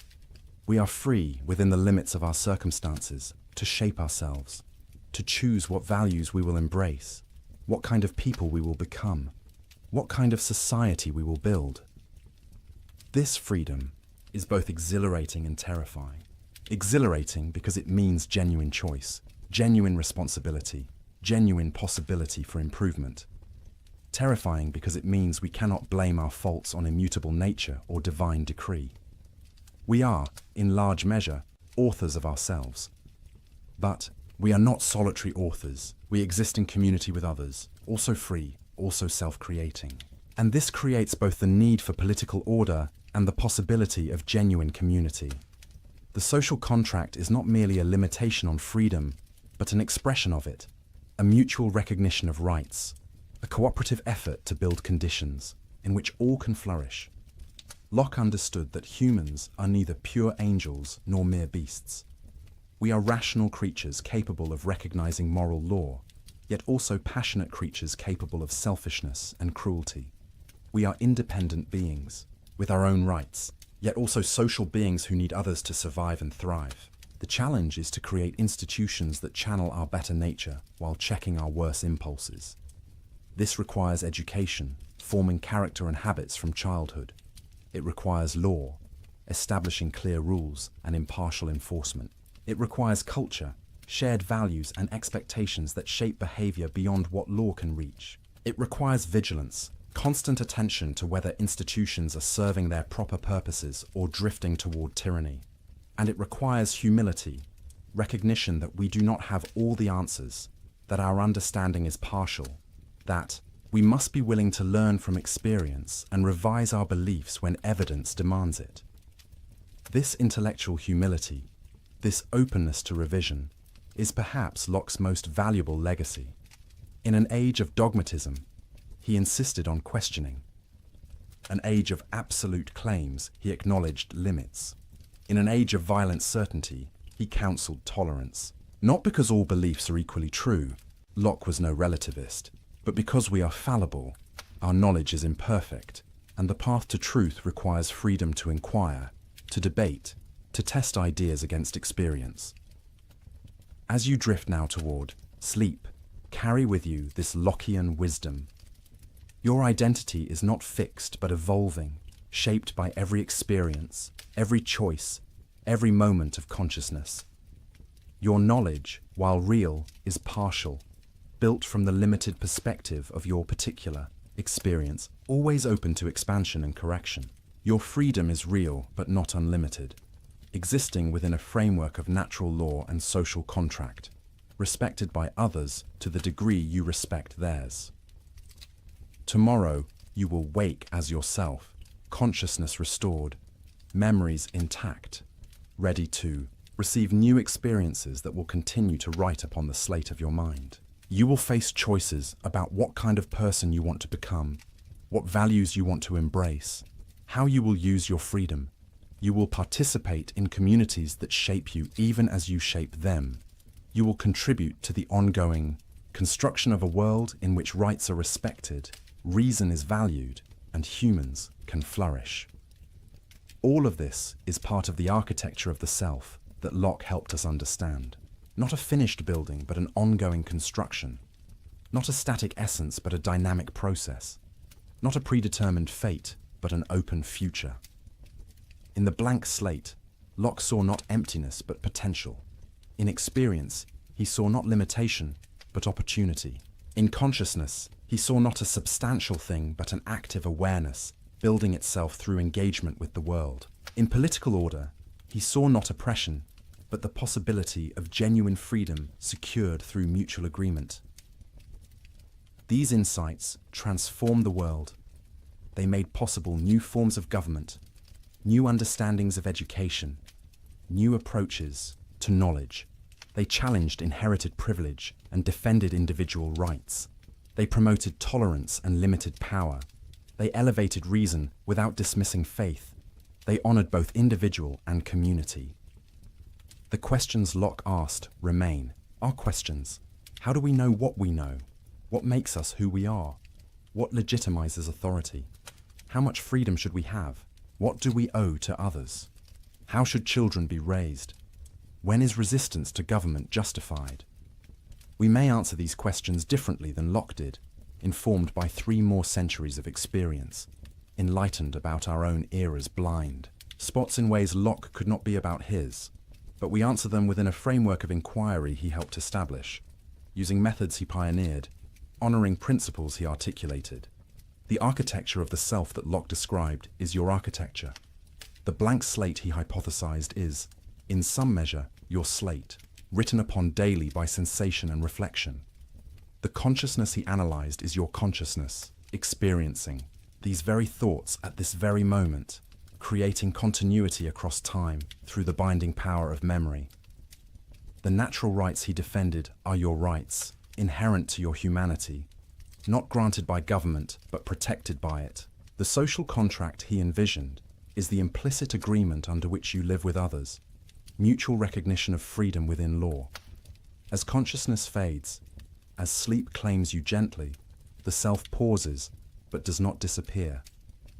Tomorrow it will resume, refreshed, ready to receive new impressions, to build new ideas, to make new choices. The ongoing construction continues. The narrative unfolds. The blank slate receives new writing. And in this daily rhythm of consciousness and rest, experience and reflection, freedom and order, you live out the philosophical insights John Locke articulated 3 centuries ago. The architecture he described is the architecture of your own being. The questions he asked are the questions of your own existence. The principles he defended are the principles that make your flourishing possible. Rest now in the knowledge that you are free to become, free to choose, free to grow. That your identity is real, but not rigid, continuous but not static, yours but not isolated. That your consciousness will return tomorrow, carrying forward, creating the thread that binds your life into a meaningful whole. The blank slate awaits new experiences. The self awaits new developments. The story continues, as it has from your first moment of awareness to this present instant, as it will tomorrow and beyond. Each experience adding to the accumulation, each choice shaping the person you are becoming, each moment of consciousness participating in the profound mystery of what it means to be human. And with that gentle assurance, with that recognition of your ongoing construction, with that appreciation for the freedom and responsibility of self-creation, let sleep come. Let consciousness rest. Let the architecture of the self stand for the night, solid enough to endure, flexible enough to grow, ready to receive tomorrow's experiences and to build from them something new. Like and subscribe for more journeys through the gentle chambers of philosophical thought, where the great minds of history share their wisdom to guide us toward rest and understanding. Until we meet again in the theatre of consciousness, sleep well, knowing you are part of a grand tradition of human reflection on the deepest questions of existence. Knowing your freedom is real, your potential is vast, and your story is still being written, one experience at a time, on the blank slate of an ever-developing mind. Before we part, let us linger a moment longer with some of Locke's most intimate insights about the human experience. Those observations about memory, association, habit, and will that reveal not just a philosopher, but a careful student of his own consciousness. Locke noticed something remarkable about how the mind forms connections. Ideas that occur together in experience tend to become associated in thought. If you are frightened by a dog as a child, the idea of dog becomes linked with the idea of danger. Years later, even though you know rationally that most dogs are harmless, the association persists. Your heart races when a dog approaches, not because you choose this reaction, but because experience has written this connection into your mind. This association of ideas, as Locke called it, operates beneath conscious awareness, shaping our responses, our preferences, our very personalities. A song heard during a happy moment becomes linked with happiness, so hearing it years later brings back that feeling. A place associated with grief carries sadness in its very appearance. The smell of bread baking might carry you back to childhood, to your grandmother's kitchen, to a sense of safety and warmth you had forgotten you possessed.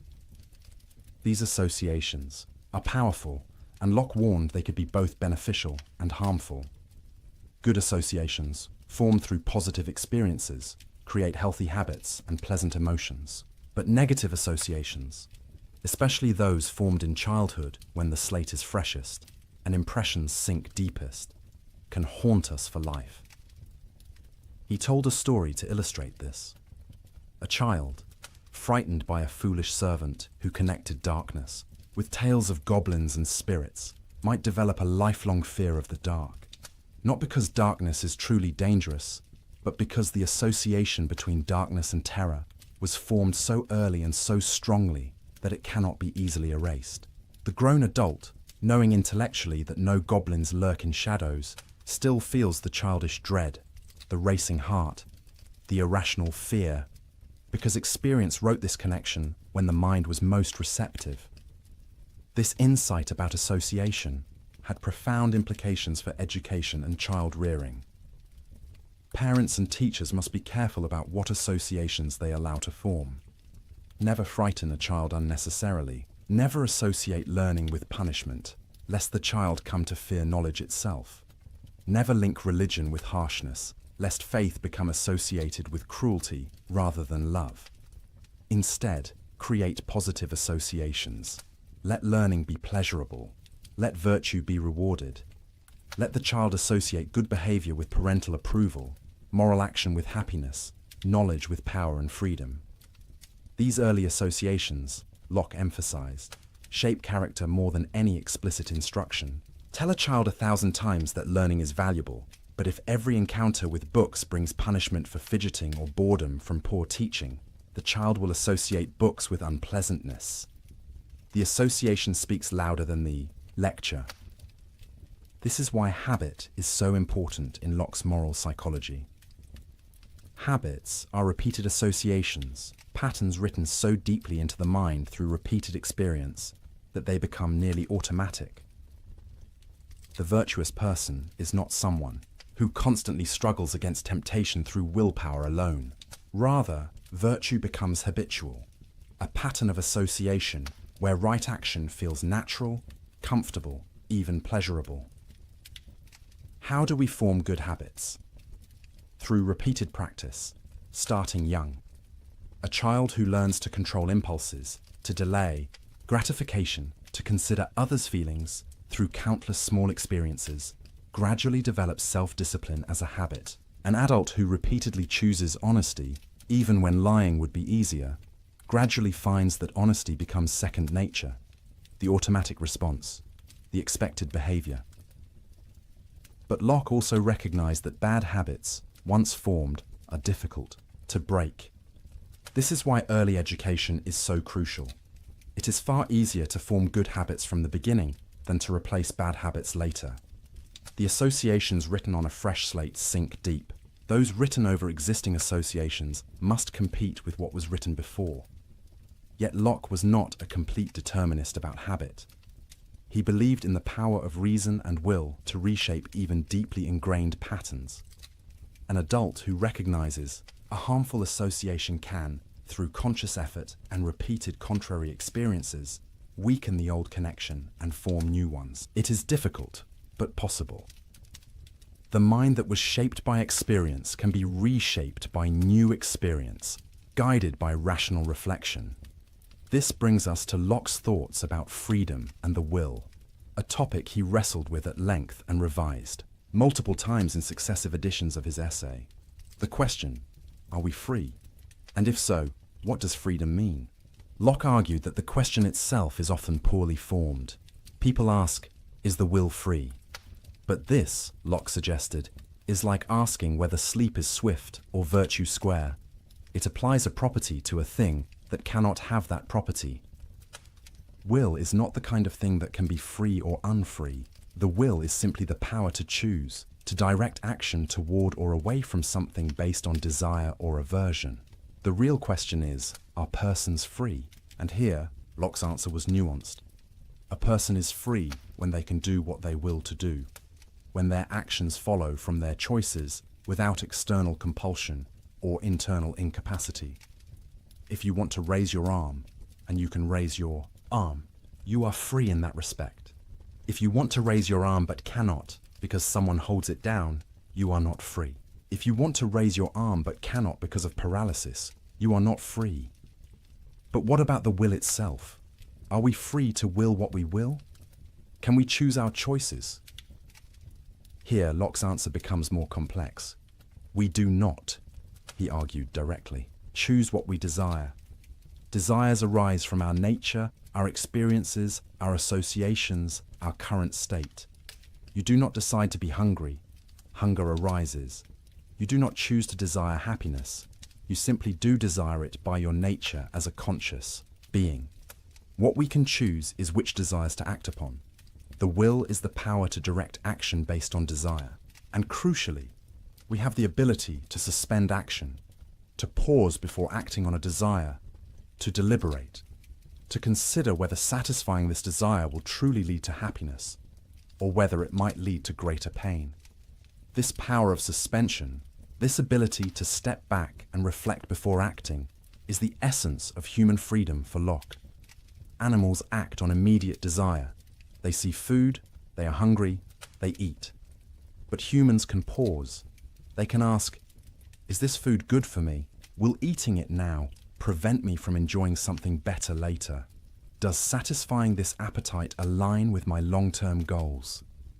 This capacity for reflection and deliberation distinguishes human freedom from mere animal behavior. We are not simply driven by desires, but can evaluate desires, can choose which to pursue and which to resist based on rational judgment about what will truly promote our happiness. But Locke recognized a problem. Often we pursue things that do not actually make us happy. We know intellectually that certain pleasures lead to pain, yet we pursue them anyway. Why? Locke's answer involved a careful analysis of how we perceive good and evil, pleasure and pain, present and future. Present goods appear large, vivid, pressing. Future goods appear small, distant, uncertain. A pleasure available now exerts more motivational force than a greater pleasure available tomorrow. This is not because we choose to value the present more. It is how desire naturally operates, shaped by the immediacy of sensation versus the abstraction of imagination. To act rationally, we must correct for this bias. We must make future goods more vivid in imagination, must consider carefully the long-term consequences of present actions, must develop habits that resist immediate gratification in favor of lasting happiness. This requires education, practice, the formation of character through repeated choices that prioritize true good over apparent good. And this is where moral education becomes crucial for Locke. The goal is not to suppress desire, but to train desire, to develop associations between right action and pleasure, between virtue and happiness, so that doing the right thing becomes not a painful sacrifice, but a genuine satisfaction. The virtuous person is not someone who constantly struggles against their nature, but someone whose nature, shaped by experience and habit, inclines naturally toward good. They have formed associations where honesty brings pride, where generosity brings joy, where self-control brings dignity. Virtue is not contrary to happiness, but constitutive of it. As you rest here, consider how these insights apply to your own life. What associations has your experience formed? What habits shape your automatic responses? What desires drive your choices? And crucially, what power do you have to reflect on these patterns, to evaluate whether they truly serve your long-term flourishing, to reshape them through new experiences and conscious effort? Locke's vision is neither completely deterministic, nor completely voluntaristic. You are shaped by experience, yes, but you are also a rational agent capable of reflecting on experience, capable of choosing which desires to act upon, capable of forming new habits through deliberate practice. The blank slate has been written upon, but the writing is not indelible. New experiences can overlay old associations. Reflection can guide choice. Will can direct action. This is a liberating and challenging vision. Liberating because it suggests you are not trapped by your past or your nature, that change is possible, that you can become better than you are. Challenging because it places responsibility on you, because it suggests that your character, your happiness, your very self are in significant measure the result of your choices about which desires to pursue, which habits to form, which associations to cultivate.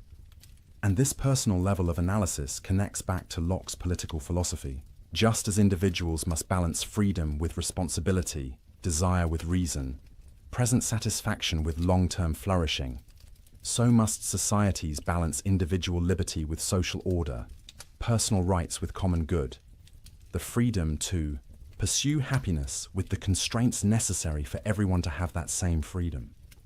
The social contract is, in a sense, a collective suspension of immediate desire in favor of long-term good. We agree to limit our natural freedom to do whatever we can get away with, accepting legal constraints and social obligations, because reflection reveals that everyone is better off under such an arrangement than in the insecurity of the state, of nature.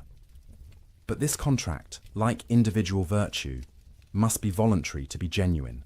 Coerced obedience is not true consent, just as forced virtue is not true morality. The legitimacy of government rests on the ongoing consent of the governed, on their continued judgment that this political arrangement serves their genuine interests better than available alternatives. And just as individuals must periodically reflect on their habits and associations, asking whether these truly serve their flourishing, so must citizens periodically reflect on their government, asking whether it truly serves its proper purpose of protecting rights and promoting the common good. When it does not, when government becomes destructive of the ends for which it was established, Locke's theory justifies not just complaint, but resistance, even revolution. This right of revolution has been controversial since Locke first articulated it. Critics worry it invites anarchy, that it gives every discontented faction a justification for violence.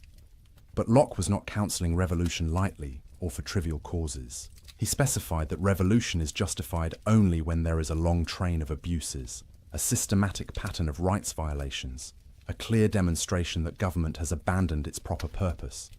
And he noted that people are naturally conservative, reluctant to overturn established order. Revolution happens not because philosophers write books justifying it, but because governments provoke it through persistent tyranny. The real danger is not that people will rebel too readily, but that they will endure oppression too long, that their habits of obedience and their fear of change will keep them submissive, even when justice demands resistance.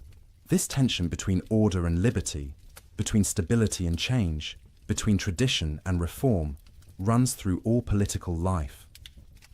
Locke did not resolve it definitively, but he provided principles for navigating it.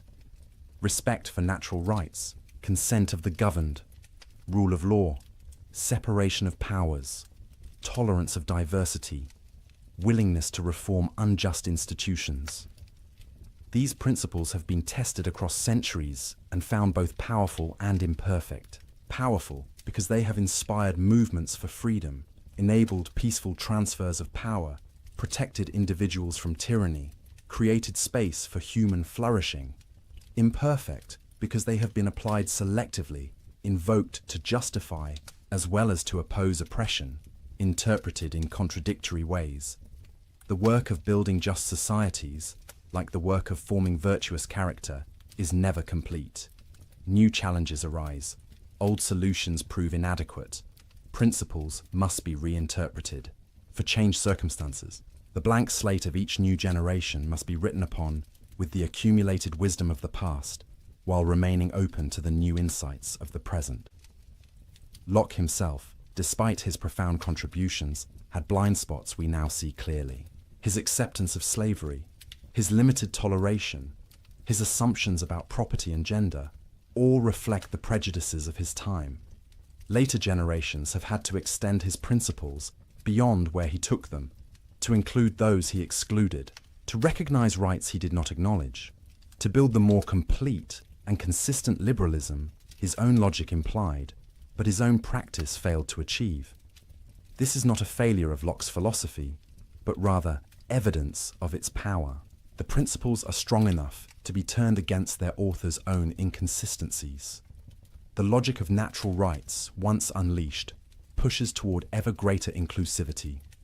The commitment to reason and experience demands ongoing refinement of theory in light of observation. The emphasis on consent requires listening to voices previously silenced. In this way, Locke's philosophy is alive, growing, developing, not a dead monument, but a living tradition. Each generation writes its own experiences on the collective slate, forming new associations, developing new habits, creating new institutions, always building on what came before, while also revising, correcting, expanding.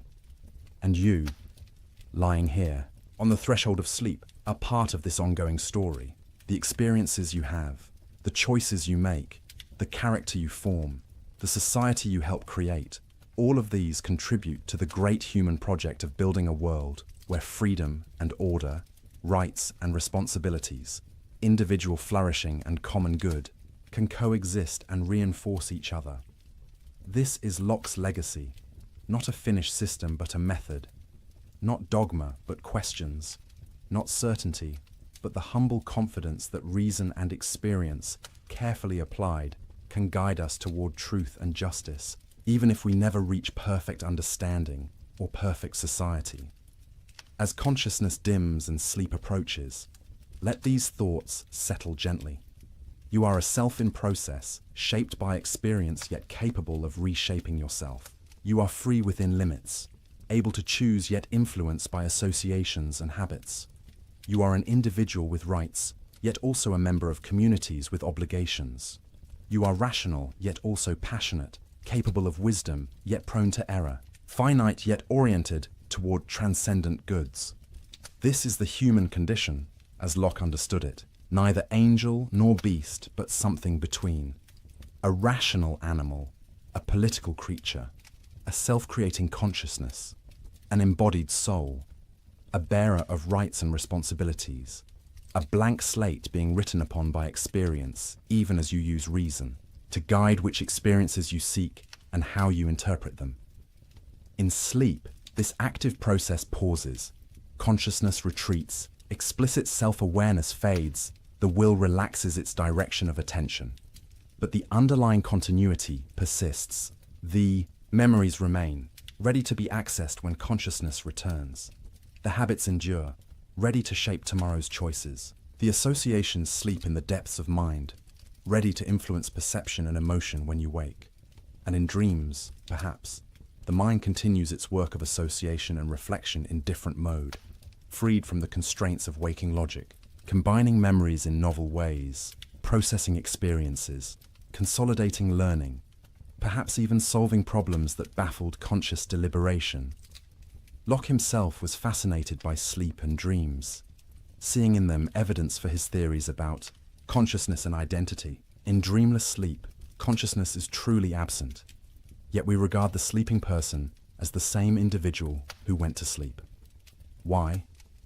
Because we expect consciousness to return, because we anticipate that waking memory will bridge the gap, because personal identity consists in the continuity of consciousness across time, not in unbroken moment-to-moment awareness. And in dreams, consciousness is present but altered. We experience sensations, emotions, thoughts, often vivid and compelling. Yet these experiences are not caused by external objects, but by the mind's own activity, recombining memories, activating associations, playing out fears and wishes in symbolic form. Dreams demonstrate the mind's active power, its ability to construct experience from internal materials, even without sensory input from the external world. Some of Locke's successors would push this observation further. If the mind can construct such vivid experiences in dreams from purely internal sources, how do we know waking experience is any different? Perhaps all experience is constructed by the mind, and we never encounter external reality directly. This idealist conclusion, drawn by Berkeley and others, was not what Locke intended, but it shows how his careful observations could lead to unexpected places. For Locke himself, the distinction between waking and dreaming was clear enough in practice. Waking experience has coherence, consistency, regularity that dreams lack. The waking world obeys natural laws, responds to our actions in predictable ways, is shared by multiple observers who report similar perceptions. Dreams are fragmentary, illogical, private, unshared. This practical difference, even if we cannot prove metaphysically that waking experience corresponds to external reality, is sufficient to ground knowledge and guide action. This pragmatic approach, this willingness to acknowledge limits of certainty while still affirming the possibility of knowledge sufficient for human purposes, is characteristic of Locke's entire philosophy. We cannot prove we are not dreaming, cannot demonstrate with absolute certainty that matter exists, cannot be infallible in our judgments, but we can observe carefully, reason honestly, test our beliefs against experience, and build up a body of knowledge reliable enough to navigate the world and live well. This is intellectual modesty combined with practical confidence.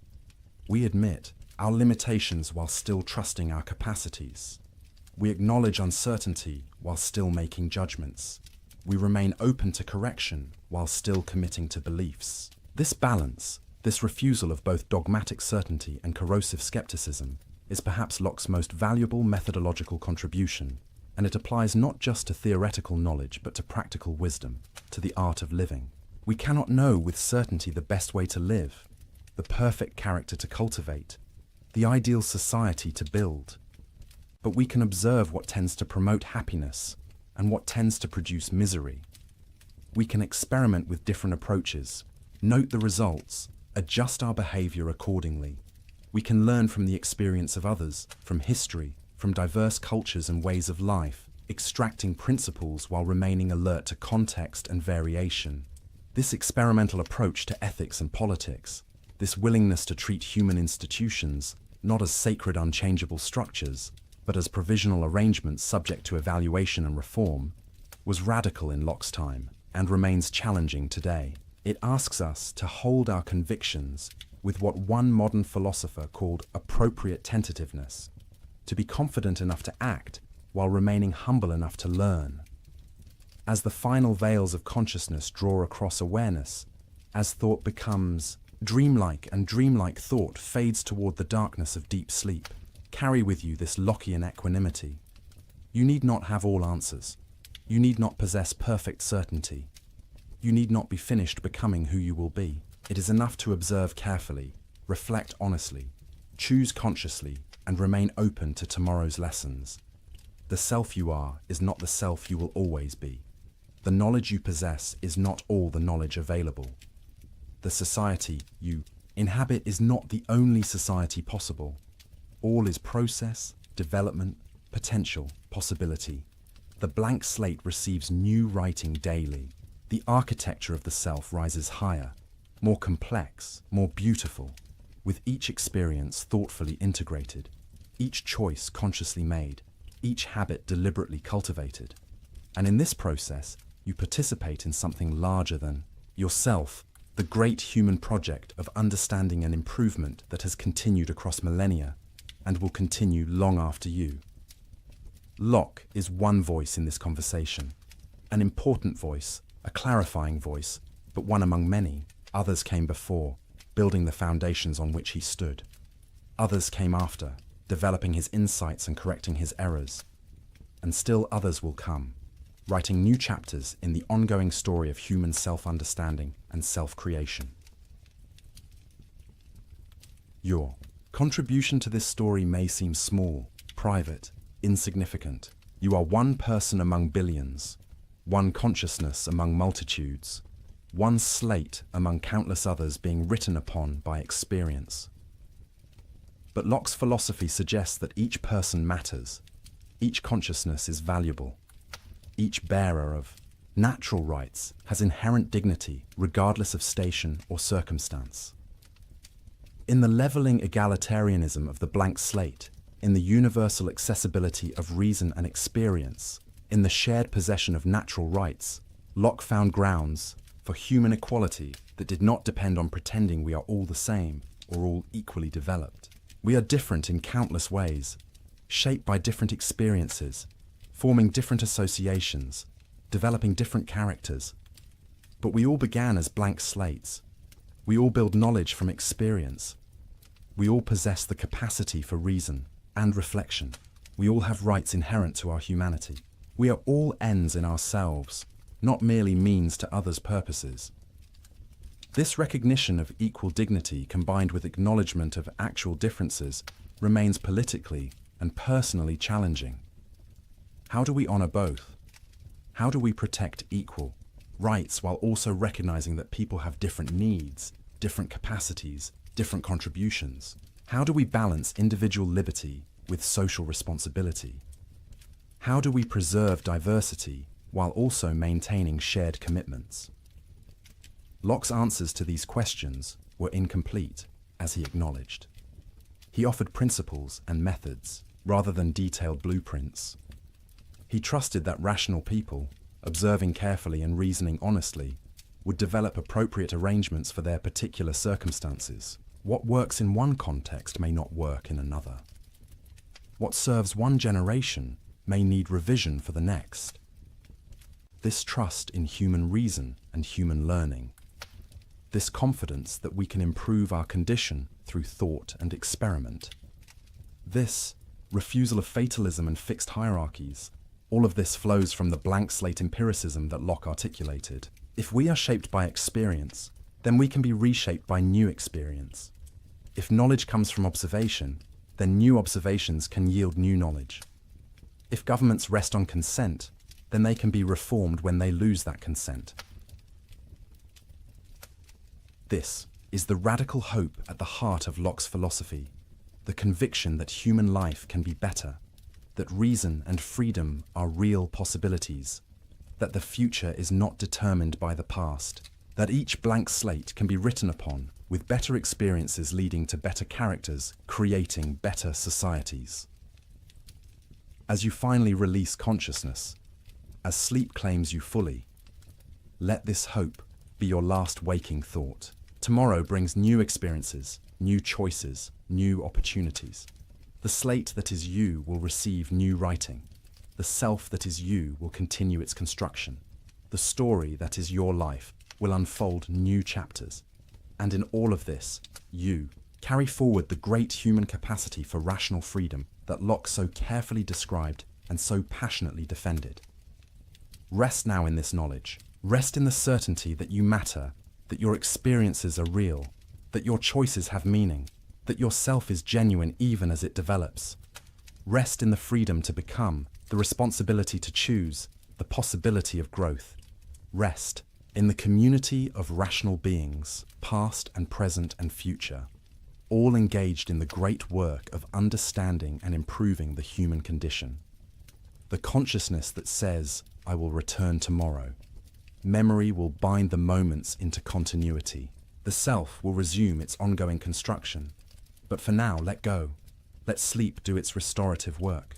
Let dreams play their mysterious role. Let the mind rest from its labors of perception and reflection. And know that when you wake, you will be yourself, changed by sleep, yet continuous with what went before. A blank slate that has been written upon but never completely filled.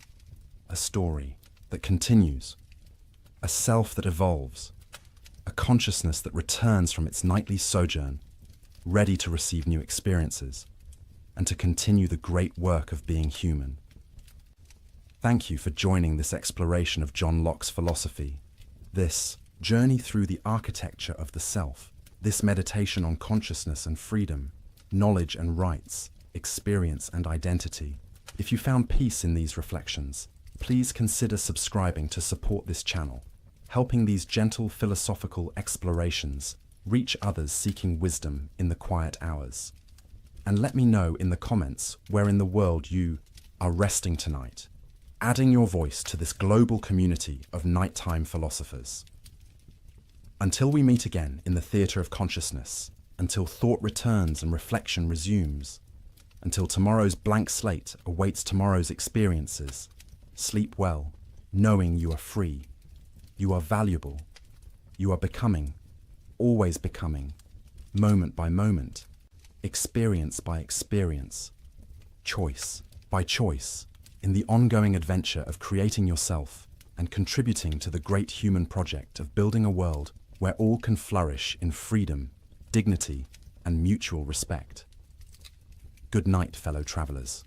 Good night, conscious beings. Good night, bearers of natural rights and rational capacities. Good night, blank slates being written upon by the infinite variety of human experience. May your sleep be deep, your dreams be gentle, and your waking be a joyful return to the precious gift of consciousness that makes you uniquely and wonderfully you. Good night.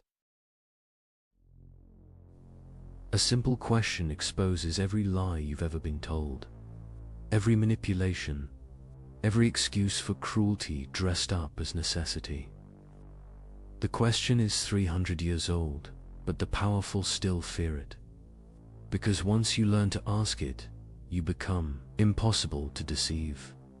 This is the story of Immanuel Kant's categorical imperative, and why it remains the most dangerous idea in philosophy.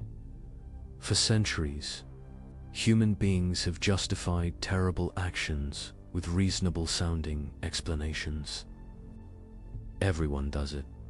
The ends justify the means. It's just business. You have to break a few eggs to make an omelette. These phrases roll off tongues in boardrooms, courtrooms, and living rooms around the world. They sound pragmatic, sophisticated, realistic. But in 1785, a German philosopher in the small city of Kingsburg discovered something extraordinary. He found a test that exposes every one of these justifications as empty rationalization. A single principle that reveals why certain actions are wrong, not because they produce bad outcomes, not because society disapproves, but because they violate something fundamental about what it means to be human. Before we understand why Kant's principle is so powerful, we need to understand the problem it solves. And that problem is as old as human civilization itself. Imagine a world where everyone truly believed that morality was simply a matter of personal opinion, where right and wrong carried no more weight than preferences about food or music, where murder is wrong had the same logical status as I don't like cilantro. This might sound liberating at first, complete moral freedom. No judgments, everyone doing their own thing, but think it through. Really think it through. In such a world, when someone steals from you, you cannot say they did something wrong. You can only say you didn't like it. When they respond, well, I believe stealing is fine, you have no ground to stand on. Your dislike of theft is just your opinion. Their approval of theft is just theirs. There's no fact of the matter, no truth to discover. Just competing preferences with equal validity. The same logic applies to everything. Deception, betrayal, violence, cruelty. If morality is merely subjective, then the person who enjoys inflicting suffering is not mistaken about anything. They simply have different tastes than you do. Calling them immoral would be like a person who enjoys spicy food telling someone who prefers mild food that they're wrong. It's a category error. This isn't a hypothetical problem. Throughout history, this view, call it moral relativism or moral subjectivism, has tempted thoughtful people precisely because it seems to avoid dogmatism and allow for tolerance. Who are we to impose our values on others? Shouldn't everyone be free to choose their own moral framework? But notice what happens when you actually try to live this way. You cannot. When you witness genuine, injustice-y child being abused, an innocent person being framed for a crime, a vulnerable person being exploited, something in you rebels against the idea that this is merely a matter of opinion. You don't think, well, I personally dislike child abuse, but the abuser has their own valid perspective. You recognize immediately and with certainty that something objectively wrong is occurring, that the perpetrator is not simply expressing a different preference, but violating something real. This recognition reveals that we don't actually believe morality is subjective, even if we sometimes claim to. Our moral intuitions run deeper than taste preferences. They present themselves as truths about the world, not just facts about our psychology. But if morality isn't subjective, what is it? Where do moral truths come from? How do we discover them? And most importantly, how do we distinguish genuine moral principles from the endless rationalizations people offer for their selfish behavior? This is where the chaos enters. Because while everyone agrees that something like morality exists, they disagree violently about its content and foundation. Some point to religion. God commands certain actions and forbids others. But which religion? Which interpretation? And what about people who don't believe in any gods? Are they simply amoral? Others point to nature. We should do what's natural, follow our evolved instincts, recognize that humans are fundamentally self-interested animals.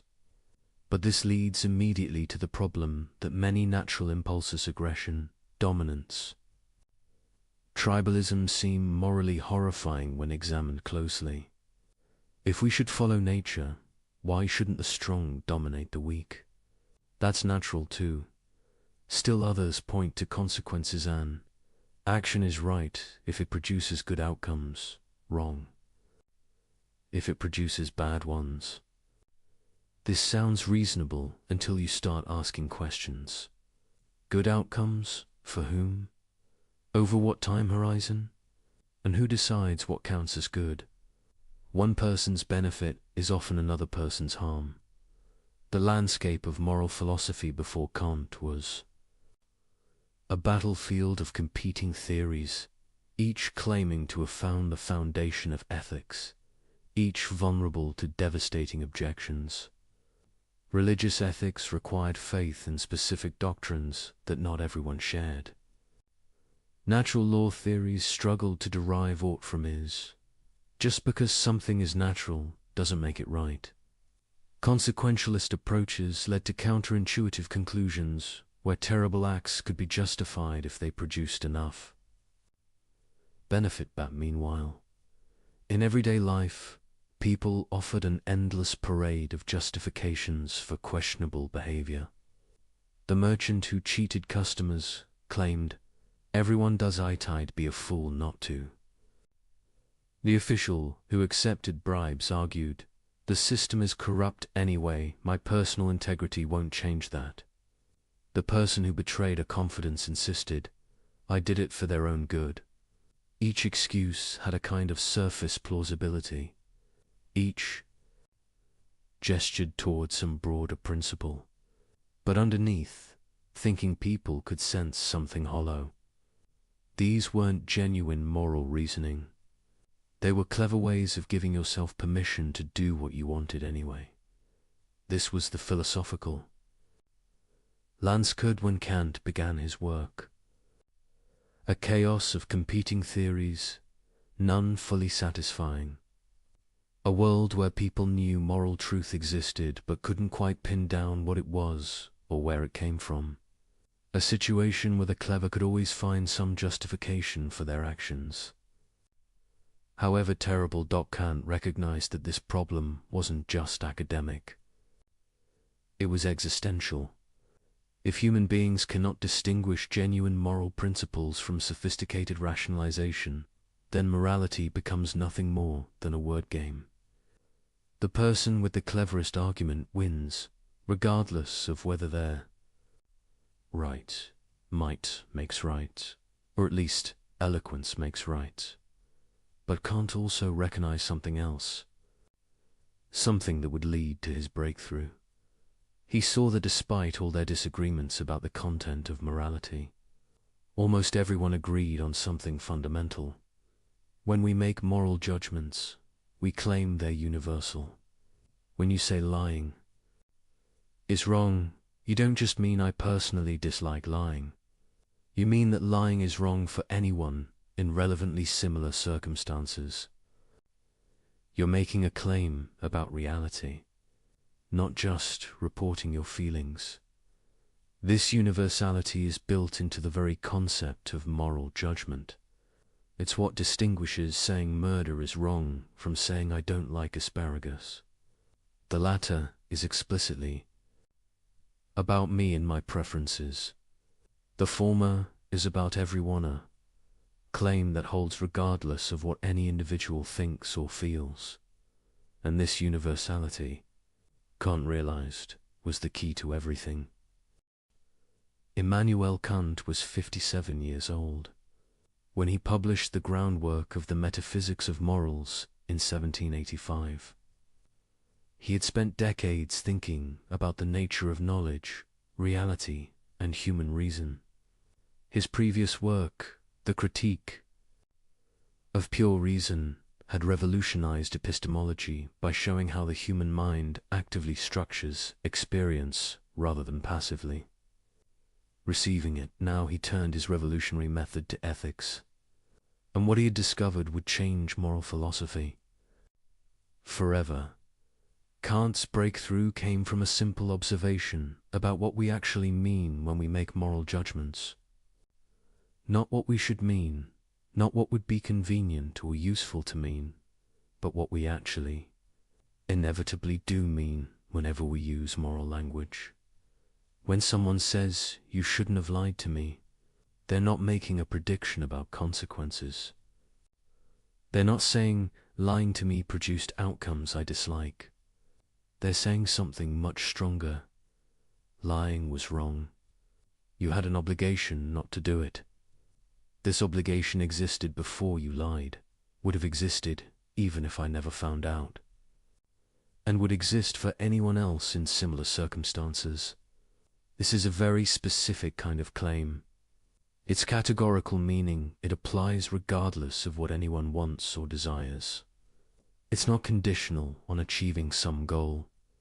It's not hypothetical. It's simply binding. Think about the difference. When someone says, "If you want to get good grades, you should study," that's a hypothetical imperative. The should is conditional on you wanting good grades. If you don't care about grades, the imperative loses its force. But when someone says, "You should keep your promises," they're not conditioning the obligation on whether you happen to want to keep promises. They're saying you're bound to keep them whether you want to or not. That's a categorical imperative, a command that applies to you simply because you're a rational being, regardless of your personal goals or desires. This distinction might seem subtle, but it's revolutionary.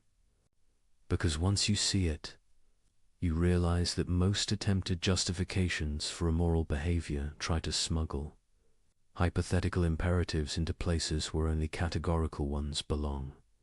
When someone says, "I had to lie because I wanted to avoid conflict," they're treating morality as hypothetically, if you want to avoid conflict, then lying is acceptable. But that's not how morality actually works. The wrongness of lying doesn't depend on whether avoiding conflict is your goal. It's wrong categorically, regardless of what you want. Kant saw that moral obligations had to be categorical, or they weren't really moral obligations at all. They would just be strategic advice dressed up in ethical language. But this raised an even deeper question. Where do categorical imperatives come from? What gives them their binding force? Previous philosophers had offered various answers. Divine command, God makes them binding. Natural law, they're written into the fabric of reality. Social contract, we all agree to follow them. But each answer had problems. If categorical imperatives come from God, then non-believers have no reason to follow them. If they come from nature, we're back to the problem of deriving ought from is. If they come from social agreement, then they're not really categorical, they're conditional on the agreement. Holding Kant's answer was startling in its elegance. Categorical imperatives don't come from anything outside human reason. They emerge from the nature of rational agency itself. Here's how the argument works. When you act, you always act according to some principle or maxim. This isn't something you can avoid. Even seemingly random or impulsive actions are based on implicit principles. I'll do whatever feels good in the moment. Or I'll follow my first instinct. Or I'll do what's easiest. These maxims are the subjective principles that guide your choices. Sometimes you're aware of them, sometimes not. But they're always there. Now, when you act on a maxim, you're implicitly claiming something. You're claiming that acting this way is permissibly at least for you in this situation. You're treating your maxim as a principle of action. But here's the key insight. If you're a rational being, someone who acts based on reasons rather than mere instinct, then you must be consistent. You cannot coherently claim that some principle justifies your action while simultaneously denying that same principle when others try to act on it. If you lie to someone because it's convenient, you're implicitly claiming that lying for convenience is a permissible principle of action. But then you cannot coherently object when others lie to you for their convenience. To do so would be a contradiction, claiming the principle is valid when you use it, but invalid when others do. This isn't just hypocrisy, it's rational incoherence. It's trying to have things both ways in a way that violates the basic laws of logic. And this, Kant realized, is where moral obligation comes from. It doesn't require God, or nature, or social agreement.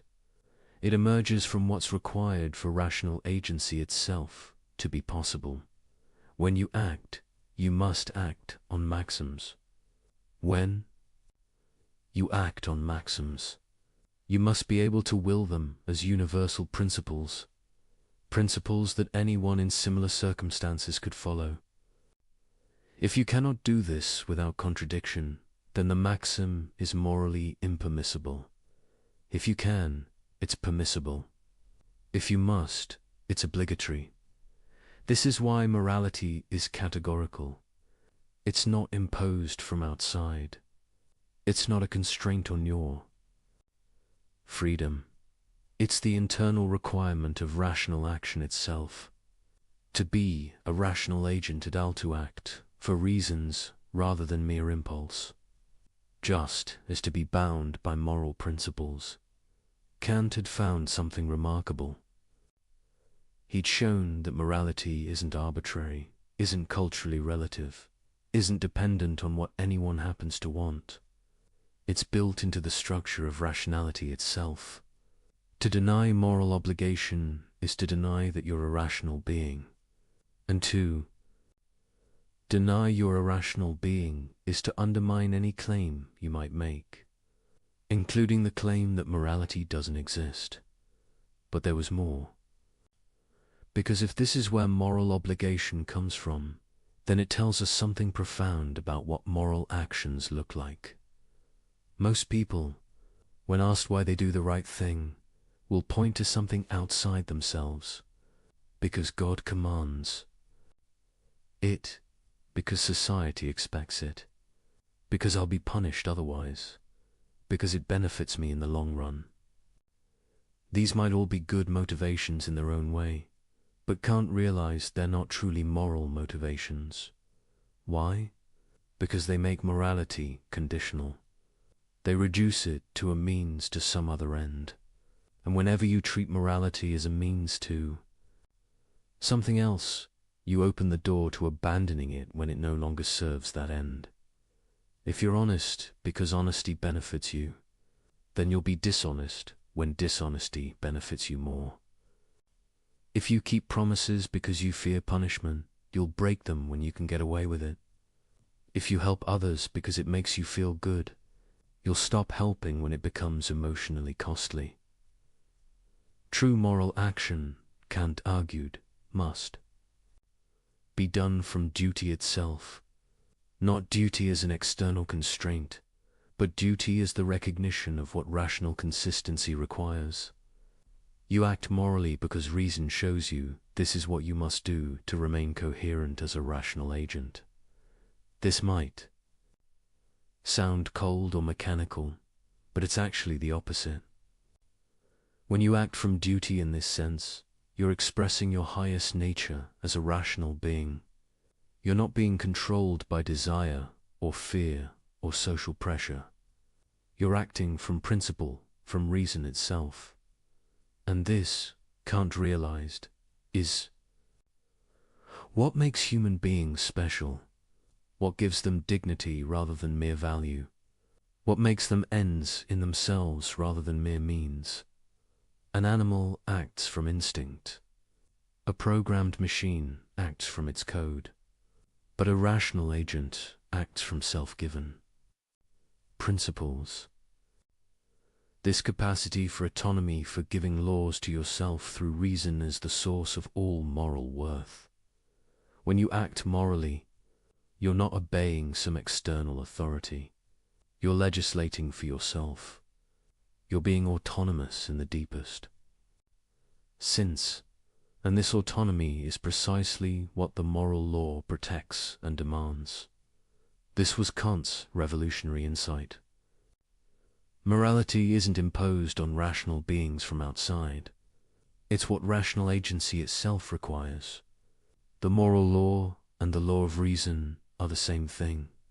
To be free, in the truest sense, is to be bound by principles you give yourself through reason. And to be moral is to exercise this freedom in a way that respects the same capacity in others. Understanding this changes everything. Because now we can see why certain maxims fail moral scrutiny. It's not because they produce bad outcomes, though they often do. It's not because an authority figure forbids them, though they often might. It's because they're rationally incoherent. They cannot be universalized without contradiction, and this gives us the tool we need. A way to test any proposed action, any justification, any moral claim.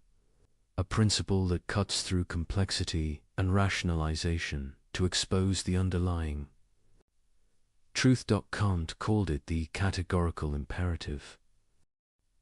Now we arrive at the principle itself. The test that exposes every rationalization, every excuse, every sophisticated justification for doing wrong. Kant formulated it in several ways, but the most famous version reads, "Act only according to that maxim whereby you can at the same time will that it should become a universal law."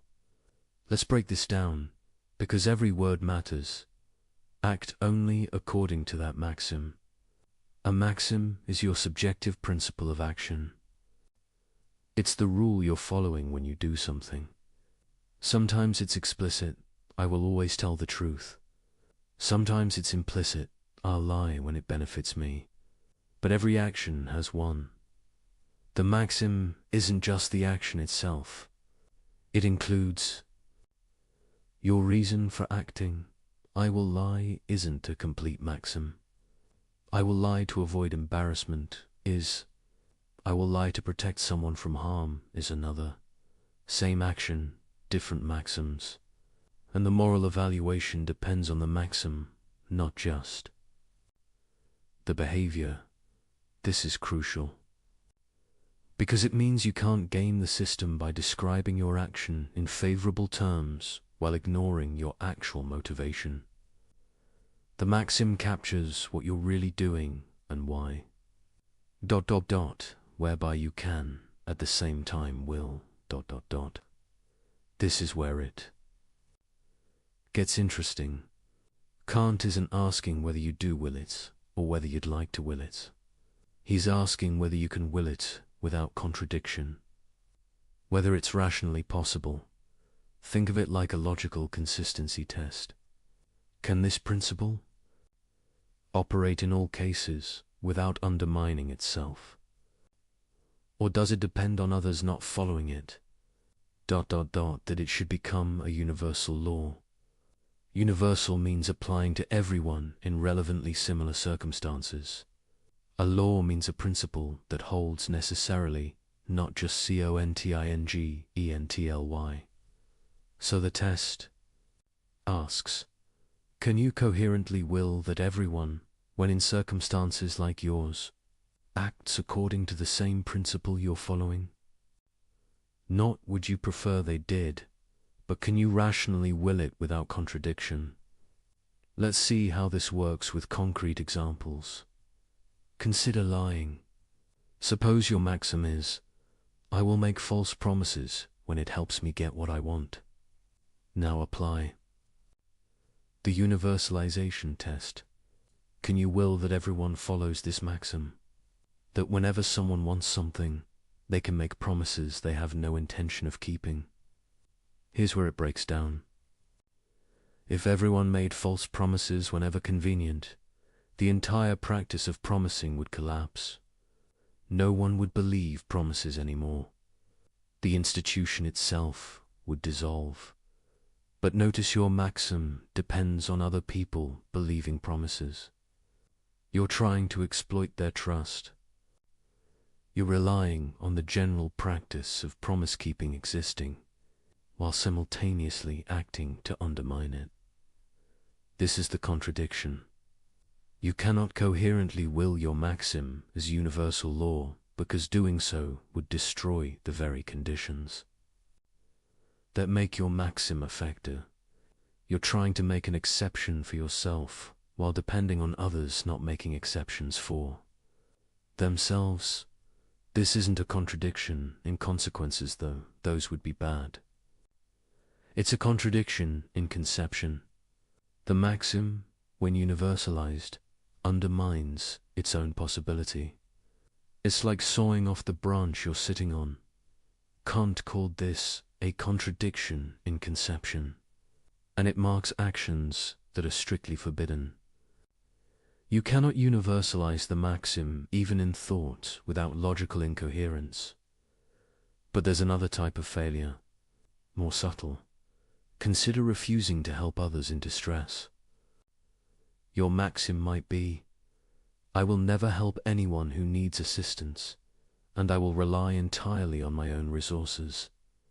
Can you universalize this? Unlike the lying case, there's no logical contradiction in everyone following this principle. It's conceivable that people could live this way, everyone completely self-reliant, no one helping anyone. But here's the problem. Can you will it? Can you rationally choose for this to be universal law? As a finite, vulnerable human being, you know you will face situations where you need help. Illness, accident, bad luck, circumstances beyond your control, these are inevitable. Parts of human existence. Your own rationality requires you to will the conditions that make your goals achievable. So you face a contradiction in will.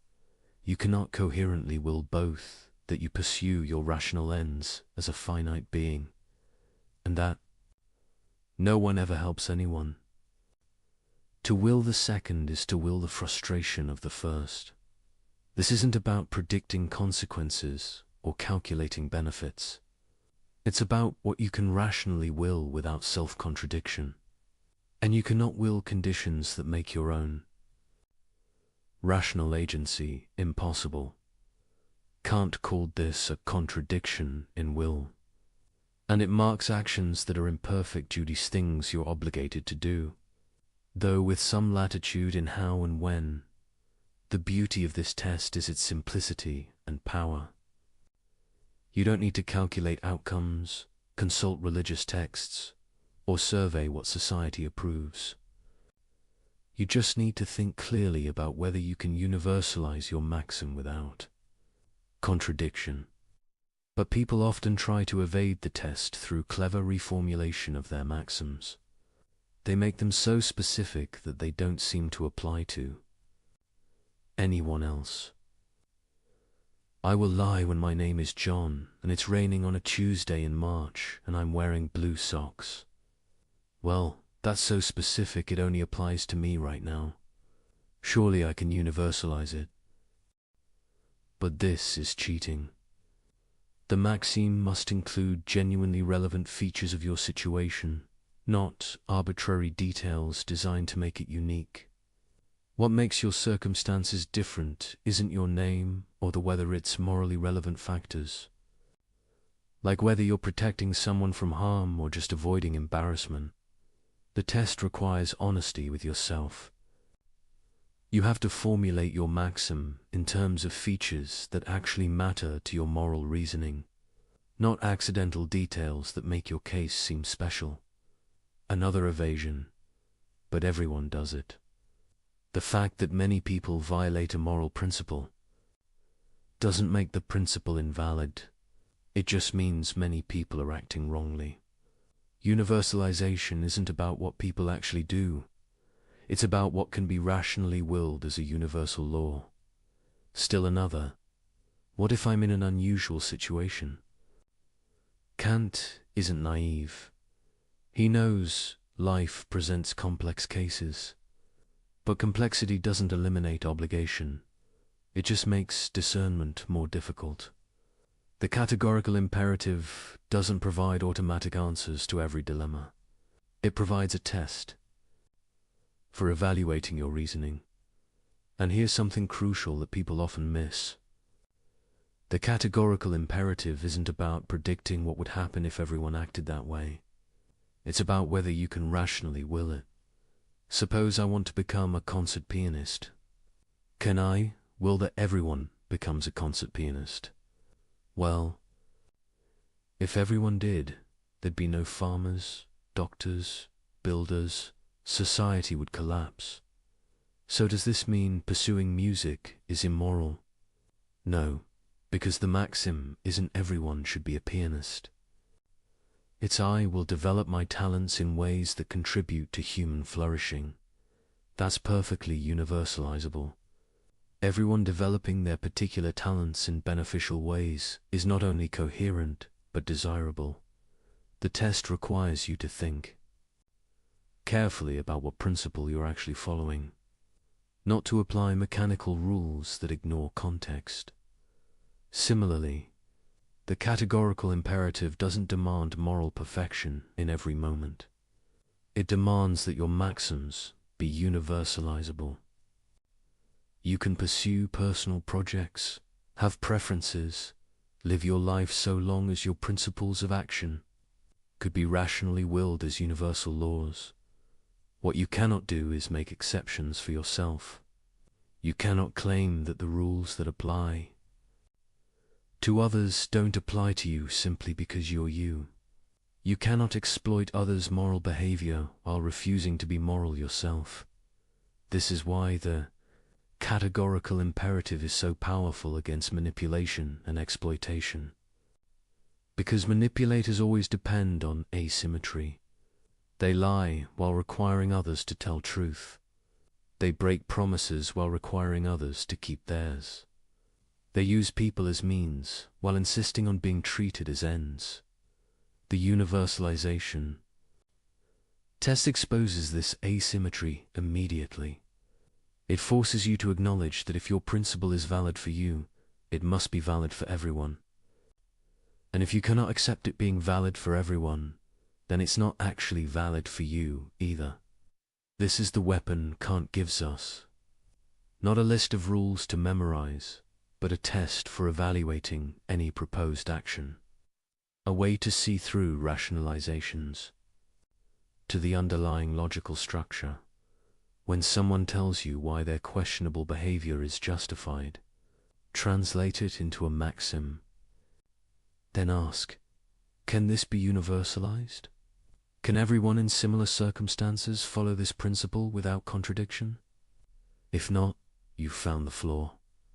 Not because you disagree with their values, not because you have different preferences, but because they're being rationally incoherent. They're claiming an exception for themselves, while depending on others not claiming the same exception. And once you see this, you cannot unsee it. Every excuse, Every justification, every sophistication, every sophistication argument for doing wrong reveals itself as an attempt to have things both ways, to enjoy the benefits of a moral order while refusing to be bound by it yourself. The categorical imperative strips away the complexity and reveals the simple truth. Either your principle can apply to everyone, or it cannot apply to you. There is no middle ground, no special pleading, no exceptions. This is why Kant believed morality could be based on reason alone. Because the categorical imperative doesn't depend on what anyone desires, believes, or values. It's a test of logical consistency, and logical consistency is binding on all rational beings, regardless of their particular commitments. You might not want to be moral. You might wish you could lie, cheat, and exploit with impunity. But if you're rational, you cannot coherently claim the right to do so. Because to claim that right is to grant it to everyone, which destroys the very conditions that make your actions effective. This is the trap that catches all moral violators. They want the benefits of a moral order, trust, cooperation, stable expectations while refusing its burdens. But they cannot have both. The moment they claim the right to violate moral principles for their benefit, they grant that same right to everyone else. And in doing so, they destroy the very order they depend on. The first formulation of the categorical imperative gives us a test for evaluating maxims. But Kant offered a second formulation that goes deeper, revealing what's at stake in moral action. He called it the formula of humanity, and it reads, act in such a way that you treat humanity, whether in your own person or in the person of another, always at the same time as an end and never simply as a means. This formulation shifts focus from the logical structure of maxims to the fundamental value that makes morality possible. And in doing so, it reveals something profound about human dignity. Let's unpack it carefully. Treat humanity, ... Not just human beings as biological organisms, but humanity, the rational nature that makes us moral agents. The capacity for setting ends, making choices, legislating principles for ourselves. Double quote, ... whether in your own person or in the person of another, ... This is crucial. You can violate humanity in yourself as much as in others. Destroying your own rational nature is as wrong as destroying someone else's. ... Always at the same time as an end. An end is something valuable in itself, not just as a means to something else. To treat humanity as an end is to recognize its unconditional worth, its dignity rather than mere price. ... And never simply as a means. Notice the word simply. Kant isn't saying you can never use people as means. You use people as means all the time in perfectly innocent ways. When you buy groceries, you're using the cashier as a means to get food. When you ask for directions, you're using someone as a means to find your way. The problem is treating people merely or simply as means, using them as tools without respecting their rational agency, manipulating, coercing, or deceiving them in ways that undermine their capacity to make informed choices. This formulation captures something the universalization test points toward but doesn't make explicit. Why can't you lie? Because lying treats the person you deceive as a mere tool for achieving your ends. You're manipulating their beliefs to get what you want, without respecting their capacity to reason and choose for themselves. Why can't you break promises? Because promises are commitments between rational agents. Breaking them treats the other person as someone whose rational expectations don't matter, as if they were just an obstacle to navigate rather than a fellow agent with legitimate claims. Why can't you coerce? Because coercion overrides someone's will, treating them as an object to be controlled rather than a person whose choices deserve. Respect, the formula of humanity, reveals that all moral violations share a common structure. They all involve treating rational nature in yourself or others as if it had only instrumental value, as if it could be used, manipulated, or destroyed for the sake of other goals. But rational nature isn't valuable because it's useful. It's valuable in itself. It's the source of all value. Without rational beings who can recognize value, judge worth, and set ends, nothing would have value at all. Think about it. Why is gold valuable? Because rational beings desire it and use it. Why is health valuable? Because rational beings pursue it as an end.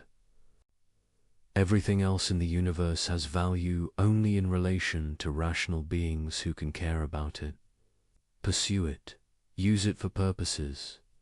But rational nature itself is different. It's not valuable because it serves some further end.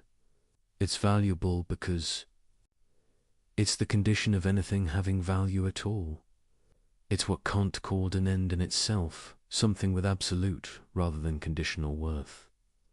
This is why human dignity is unconditional, not because humans are more intelligent than other animals, or more capable, or more anything, but because humans are rational agents, beings who can recognize value, legislate principles, and hold themselves and others accountable. This rational agency is what makes moral law possible, and recognizing it in all human beings is what morality requires now.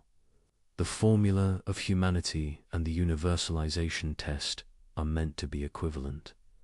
Two ways of expressing the same fundamental principle. And we can see why. When you violate the universalization test, you're always treating humanity as mere means. The liar uses others' rationality against them, manipulating their beliefs. The promise breaker treats others' rational expectations as inconveniences. The person who refuses all help treats their own rational nature as dispensable in times of need. Conversely, when you follow the universalization test, you'll necessarily respect humanity as an end, because universalization means treating all rational agents symmetrically, acknowledging that what makes your claims valid, your rational nature, makes their claims valid too. But the formula of humanity brings something into sharper focus.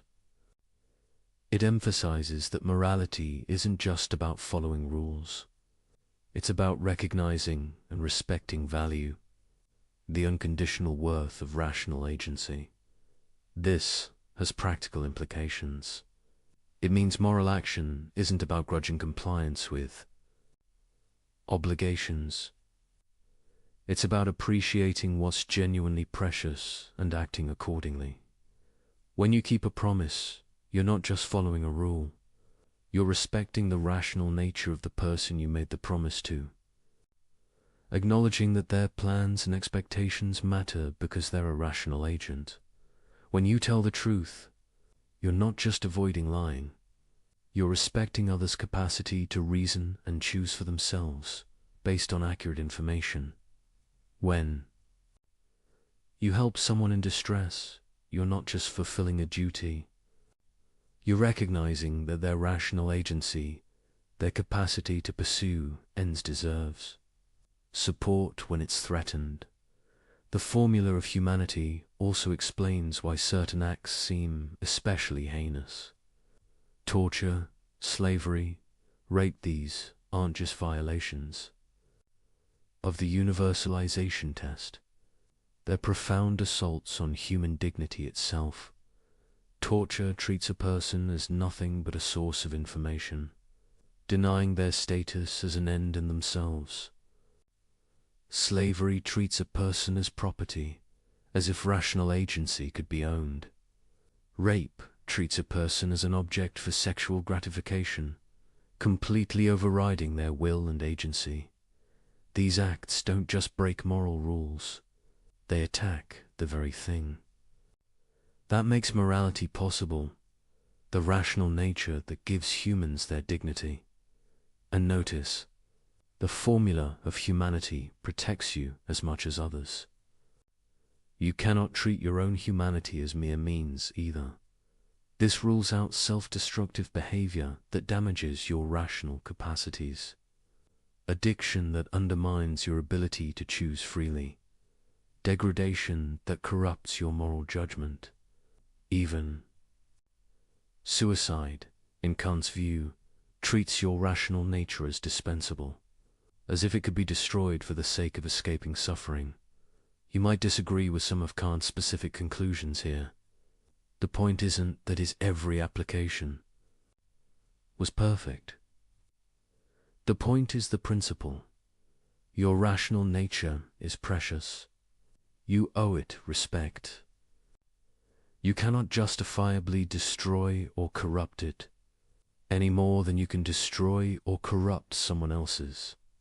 This creates duties to yourself as well as others. Duties to develop your capacities, maintain your integrity, resist corruption of your character. Not because self-improvement is nice, but because your rational agency deserves respect even from you. The formula of humanity also suggests something about what a truly moral community would look like. Kant called it the kingdom of Enza. Systematic union of rational beings under common moral laws. In such a community, everyone recognizes everyone else's dignity. Everyone treats everyone else as an end, never merely as means. Everyone acknowledges that the same rational nature that makes their own claims valid makes others' claims valid too. This isn't just a utopian fantasy. It's what morality aims toward. The ideal that guides moral action even when we fall short. When you act from the categorical imperative, you're helping to realize this kingdom. You're treating people as they deserve to be treated with the respect due to rational beings. And here's the remarkable thing. When you really grasp this, when you truly understand that every human being possesses rational nature that gives them unconditional worth, it changes how you see everything. That person who annoyed you in traffic, rational agent, that customer service representative you're frustrated with, rational agent, that political opponent whose views you despise, rational agent, that criminal, that addict, that person society has written off, rational agent, they all possess the same thing you possess, the capacity that makes morality possible, that gives rise to all value, that deserves unconditional respect. This doesn't mean you have to agree with them, or like them, or approve of their choices. It means you cannot treat them as mere obstacles, tools, or objects.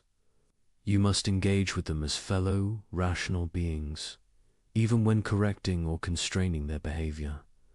The formula of humanity is demanding, far more demanding than simple rule following, because it requires you to maintain constant awareness of the dignity in every person you encounter, to never slip into treating people as mere functions, the person who brings your food, the person who cleans your office, the person who processes your paperwork. But it's also liberating, because once you see human dignity clearly, you cannot unsee it. And seeing it makes moral action natural rather than forced. You don't help others because some rule demands it. You help them because you recognize what they are beings with. the same rational nature you possess, deserving the same respect you claim for yourself. This is why Kant thought the formula of humanity and the universalization test were equivalent.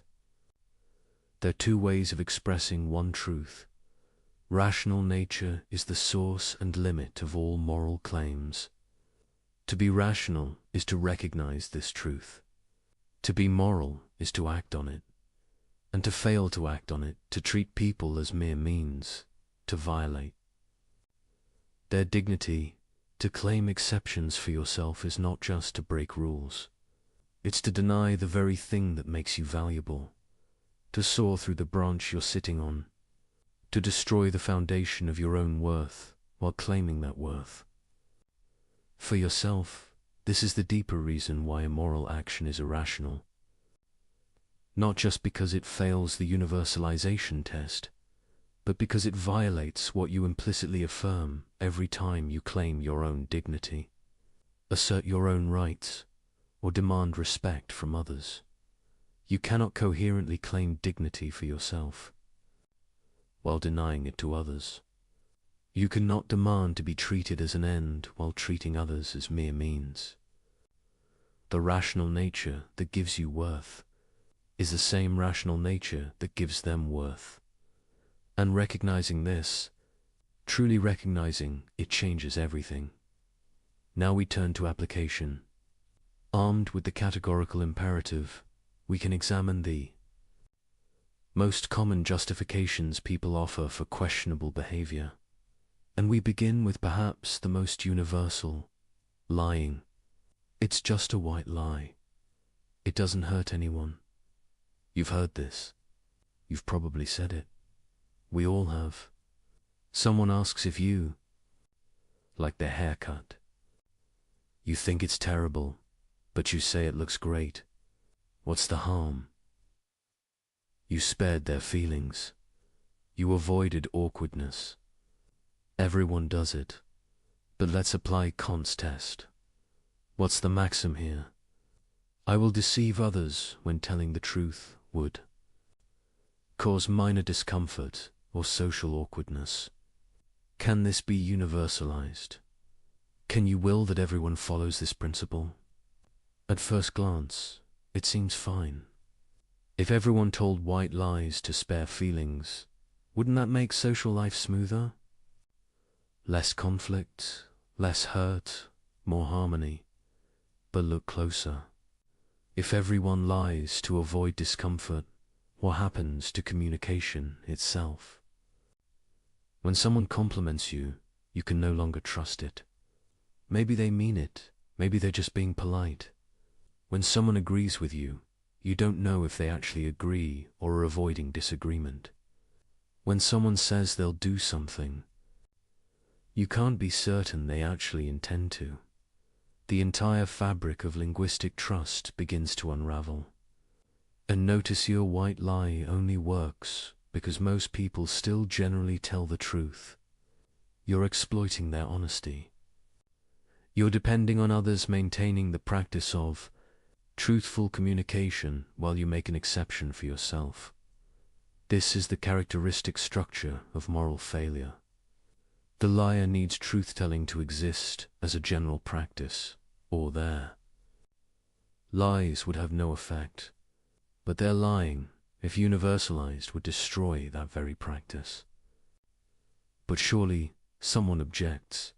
We can distinguish between harmful lies and harmless ones. Between lying to defraud someone and lying to spare their feelings. Can we? Let's think carefully. The problem isn't the immediate consequence. The problem is what you're doing to the other person. When you lie to someone, even benevolently, you're making a decision for them. You're deciding they shouldn't have accurate information. You're treating them as someone whose rational judgment can be manipulated for their own good. But who are you to make that decision? If you respect them as a rational agent, as an end in themselves, you must allow them to form judgments based on truth, even uncomfortable truth. Even truth that might lead them to choices you wouldn't prefer.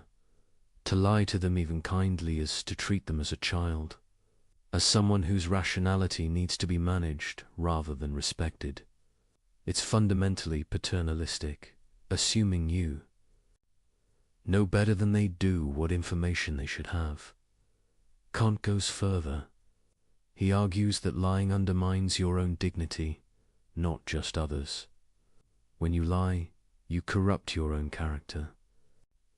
You train yourself to treat truth as negotiable, as something to be deployed strategically rather than respected unconditionally.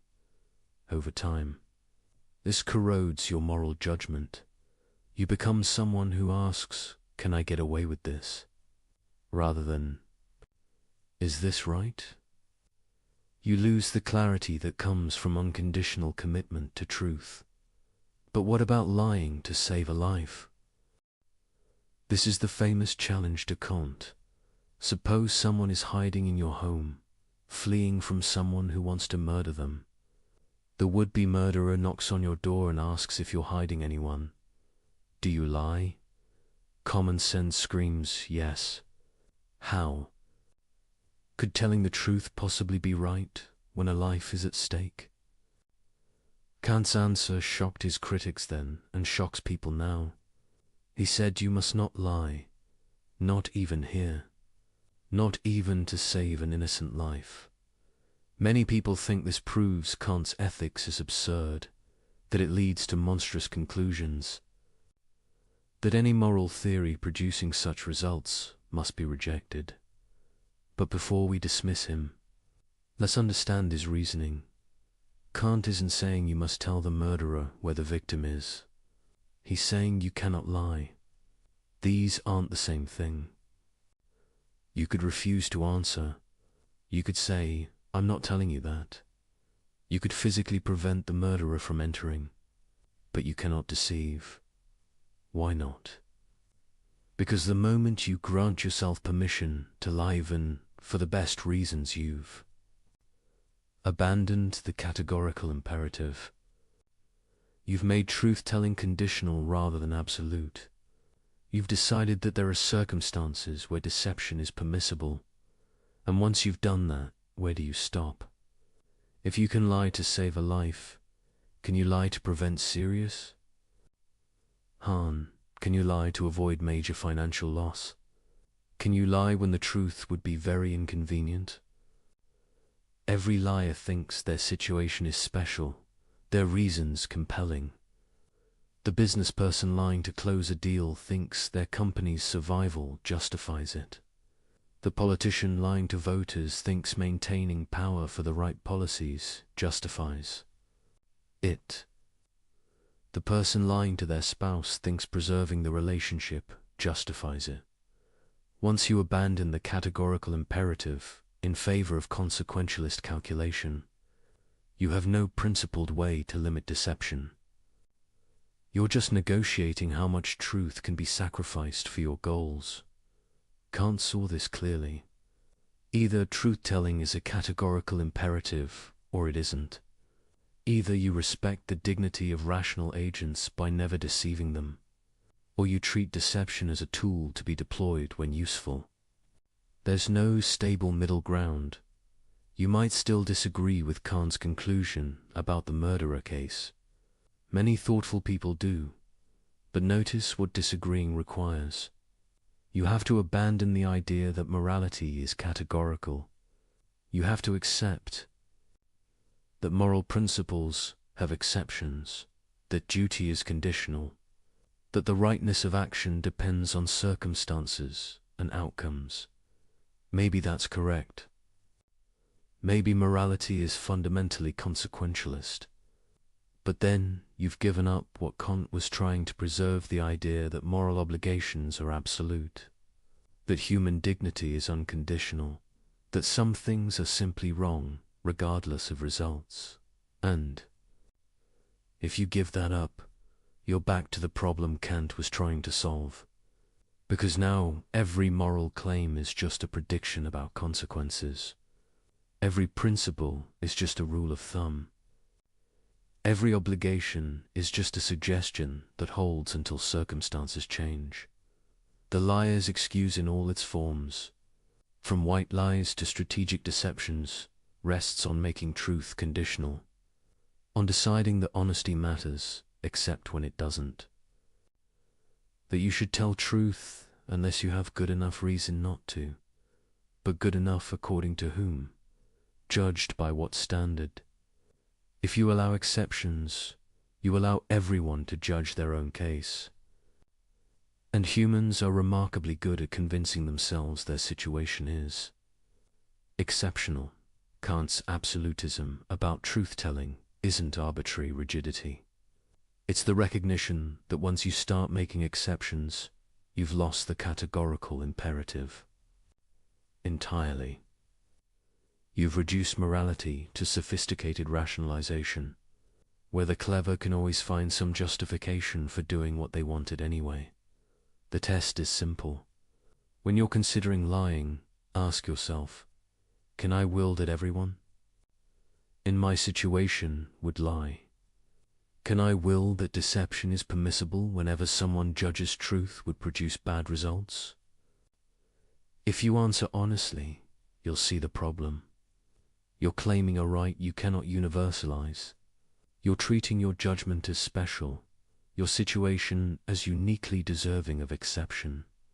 You're doing exactly what the categorical imperative forbids, making yourself the exception to rules that apply to everyone else. And this is why lying, even kind lying, even life-saving lying, violates human dignity. Because it asserts that you can override others' rational agency when you judge it necessary, that you can manipulate their beliefs, control their choices, treat them as objects to be managed rather than agents to be respected. Perhaps Kant is wrong. Perhaps consequences matter more than he acknowledged. Perhaps flexibility is wisdom rather than weakness. But if he's wrong, we need to explain why. We need to show how we can allow exceptions without opening the door to unlimited rationalization. How we can make truth conditional without making it meaningless.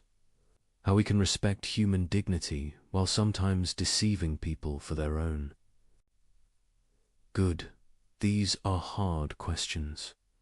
Much harder than the comfortable assumption that of course you should lie to save a life. Suggests Kant forces us to think carefully about what we're really doing when we lie, about what we're claiming about ourselves and others, about whether our reasons are genuinely exceptional or just conveniently self-serving. And once you start thinking this way, you can't stop. Every easy excuse becomes suspect. Every comfortable rationalization reveals itself as exactly what Kant warned against: an attempt to have things both ways, to enjoy moral status while avoiding moral obligation. Lying is straightforward deception, but manipulation is more subtle. The manipulator doesn't necessarily lie. They just arrange circumstances, frame choices, and craft messages in ways that lead people to do what the manipulator wants. I'm not forcing anyone, the manipulator says. I'm just being persuasive, influencing, presenting things in a favorable light. If people make bad choices, that's on them. This excuse appears everywhere. In marketing campaigns that exploit psychological vulnerabilities, in personal relationships where one person constantly maneuvers the other, in institutions that design systems to nudge people toward profitable behaviors, in conversations where someone uses emotional pressure to get their way, the manipulator always has the same defense. I didn't force them. They chose freely. I just made my case effectively. But let's examine this through Kant's lens. What is manipulation? Exactly. It's getting someone to do what you want by methods that bypass or compromise their rational judgment. You're not presenting reasons that would appeal to a fully informed, clear-thinking person. You're exploiting biases, triggering emotions, creating false urgency, or otherwise interfering with rational deliberation. Consider a simple example. A salesperson is trying to sell you something you don't need. They know you don't need it, but they've studied techniques to overcome objections. They create artificial scarcity only to left in stock. They trigger social pressure. Everyone in your neighborhood has one. They use subtle flattery to build rapport. They time their pitch for when you're tired and your judgment is weakened. Have they lied? Not necessarily. There might be only 2 in stock. Others might have bought one. The compliments might be sincere, but they're not engaged in rational persuasion. They're engaged in psychological manipulation. They're treating you as a system to be gamed, rather than a rational agent to be respected. They're finding your buttons and pushing them, without regard for whether this serves your genuine interests or rational judgment. Apply the formula of humanity. Are they treating you as an end in yourself? Are they respecting your rational agency? No. They're treating you as a means to their end, making a sale.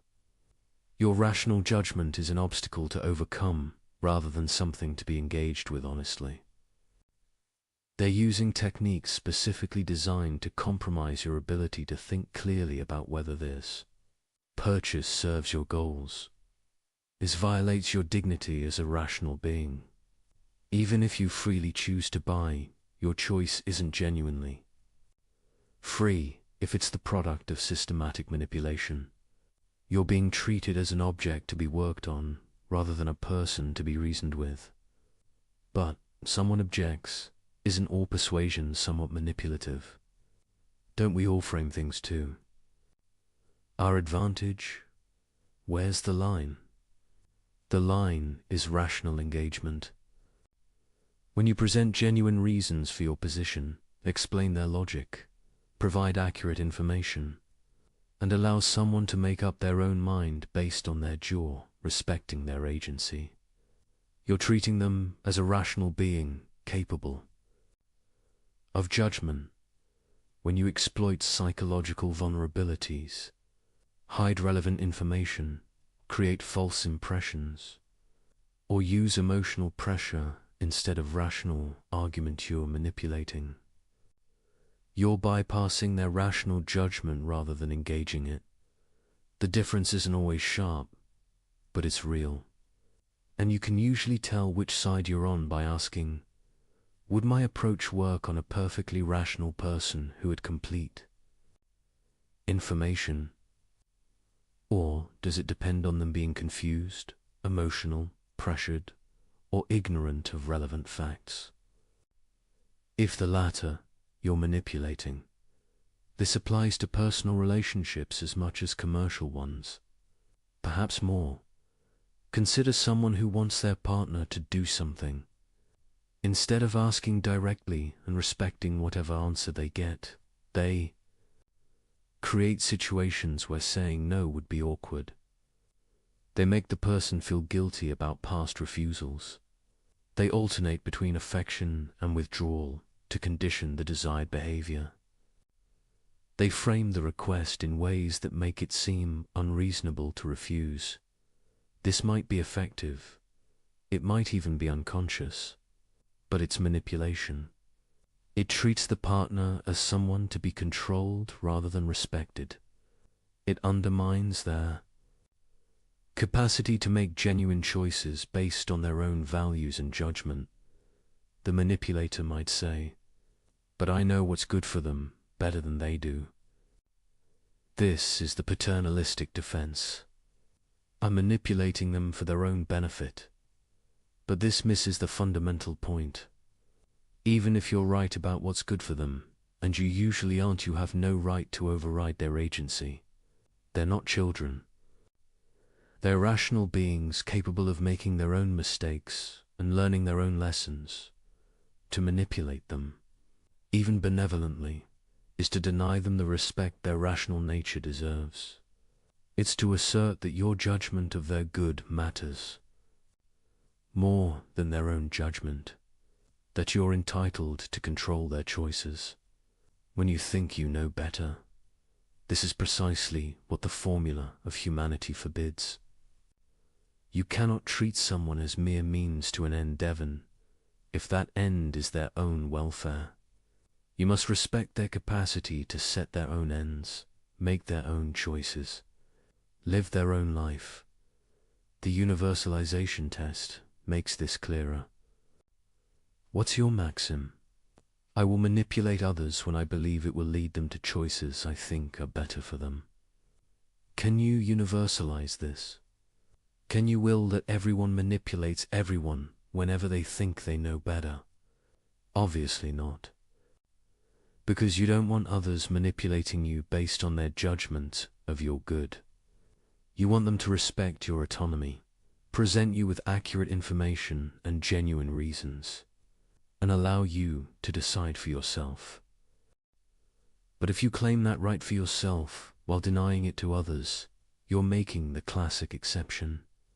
You're saying your judgment is special, your manipulation justified, your paternalism warranted, while everyone else must respect your autonomy. You can override theirs when you see fit. This is the fundamental incoherence in all manipulation. The manipulator depends on others not manipulating them. They require a baseline of honest communication, rational engagement, and respect for agency in order to function. But they refuse to provide that baseline themselves when it's inconvenient. Consider advertising and marketing, an entire industry built on studying how to influence behavior through means other than rational persuasion, finding the triggers that bypass critical thinking, creating needs that didn't exist, exploiting insecurities to sell products. The defense is always, we're just competing for attention, presenting our products attractively, giving people what they want. But look at the methods, associating products with unrelated positive feelings, creating artificial social pressure, targeting children before they develop critical thinking skills, using subliminal techniques, exploiting psychological biases. These methods don't respect rational agency. They treat human minds as machines to be programmed, not persons to be reasoned with. The entire premise is, how can we get people to buy without appealing to their rational judgment of whether the product serves their genuine interests? Can this be universalized? Can you will that everyone treats everyone else as a psychological system to be hacked? You cannot, because you don't want to be treated that way.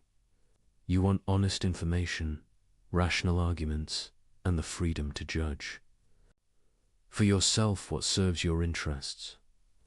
You want to be treated as an end, not as a means to others' commercial goals. But marketers claim this right for themselves, while depending on most people maintaining basic honesty and trust. They exploit the fact that people generally believe what they're told, generally assume good faith, generally don't expect systematic manipulation. This parasitic relationship depending on others, good faith while refusing to practice it yourself is exactly what Kant's ethics exposes and condemns. The same pattern appears in personal manipulation. The person who constantly maneuvers their partner depends on that partner's honesty and good faith. They're exploiting trust while refusing to reciprocate it, using the other's openness as a vulnerability to exploit rather than something to respect. When discovered, the manipulator often becomes indignant. You're not trusting me. You're being paranoid. But the manipulator is the one who violated trust by treating it as a tool rather than a reciprocal commitment. Kant's ethics draws a bright line. Either you engage with people as rational agents, presenting them with reasons and respecting their judgment, or you manipulate them by bypassing their rationality. There's no middle ground where you can kind of respect someone's agency while also treating them as an object to be controlled. This doesn't mean you can never influence anyone. Rational persuasion is influence. Good arguments, influence. Accurate information influences. But these influence by engaging someone's rationality, not bypassing it. The test is whether you're willing to explain your methods. Can you tell the person, here are the reasons I think you should do this, and here are the psychological techniques I'm using to make you more receptive to those reasons. If revealing your methods would undermine their effectiveness, you're manipulating, because you're depending on the person not recognizing what you're doing. You're treating their ignorance as a resource to exploit. Genuine persuasion doesn't need to hide its methods. Here are the facts. Here's the logic. Make up your own mind. The conclusion stands on its merits, not on psychological tricks, but manipulation dies in the light. Once someone recognizes they're being manipulated, the manipulation fails, which proves it was never about genuine reasons, only about psychological control. The manipulator's defense collapses under Kantian analysis. You cannot claim to respect someone while manipulating them. You cannot treat them as an end while using them as a means. You cannot honor their dignity while overriding their judgment. And you cannot universalize manipulation without destroying the very conditions that make it effective. The manipulator depends on a world of generally honest, trusting, rational people. But manipulation, if universalized, would create a world where no one trusts anyone. Everyone suspects ulterior motives, and all communication becomes a game of deception and counter-deception. In such a world, manipulation itself would be impossible, because it requires targets who aren't expecting it. It requires a baseline of good faith to exploit. This is the trap Kant's ethics reveals. Every form of treating people as mere means depends on others not doing the same. Every violation of human dignity requires dignity to generally be respected, or there would be no stable expectations to violate. The manipulator wants to have it both ways, to enjoy the benefits of a world built on mutual respect while refusing to provide that respect themselves, to use others as tools while insisting on being treated as an end. But they cannot have both. The universalization test forces the choice.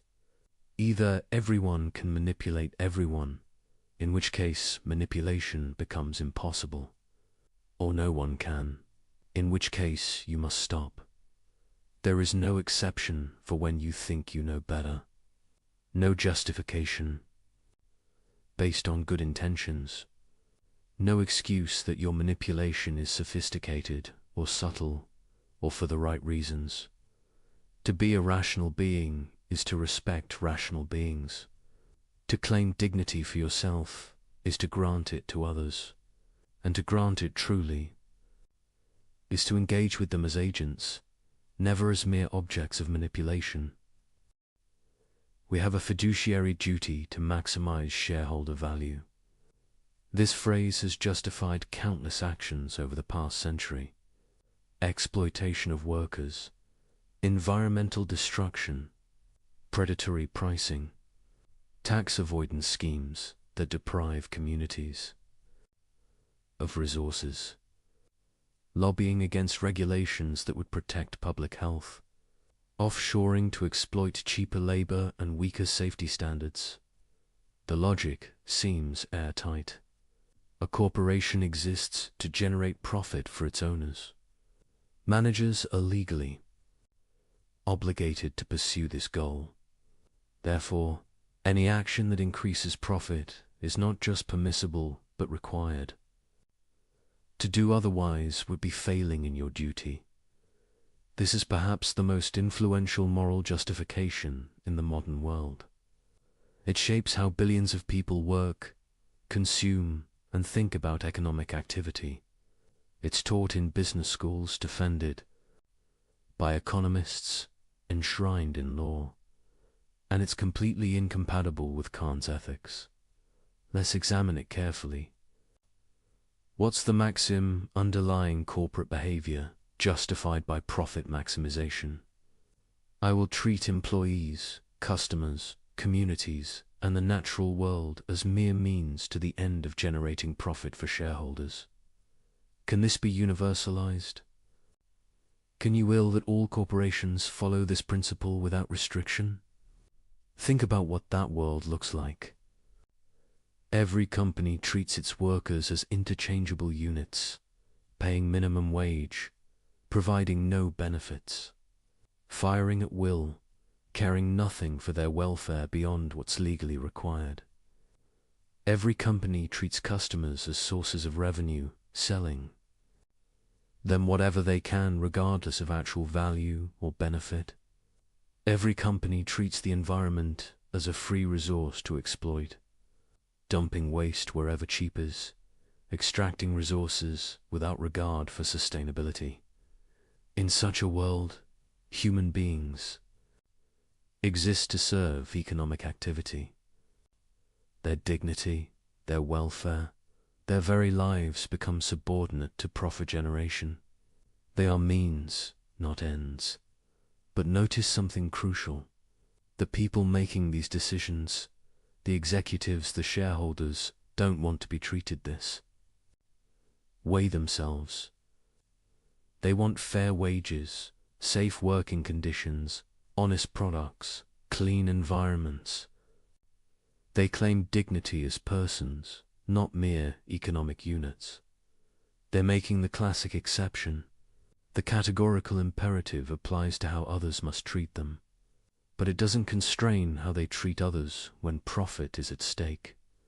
This becomes clearer when we apply the formula of humanity directly. Does treating workers as expendable resources respect their rational nature? Does selling harmful products to uninformed customers treat them as ends in themselves? Does destroying ecosystems for quarterly earnings recognize the dignity of all the human beings affected? Obviously not. These actions treat human beings as tools, as obstacles to profit that must be overcome or resources to be extracted. The entire framework reduces persons to economic functions. But, the defender responds, we're not forcing anyone. Workers choose to work here. Customers choose to buy. If they don't like the terms, they can go elsewhere. This is the consent defense. As long as people voluntarily participate, no wrong is done. But Kant would ask, what choice do they really have? A worker who needs income to survive doesn't have meaningful freedom to refuse exploitative conditions. A customer who lacks information about product harms or alternatives isn't making an informed choice. A community that has no say in whether a factory pollutes their air and water hasn't consented. To anything, real consent requires rational agency.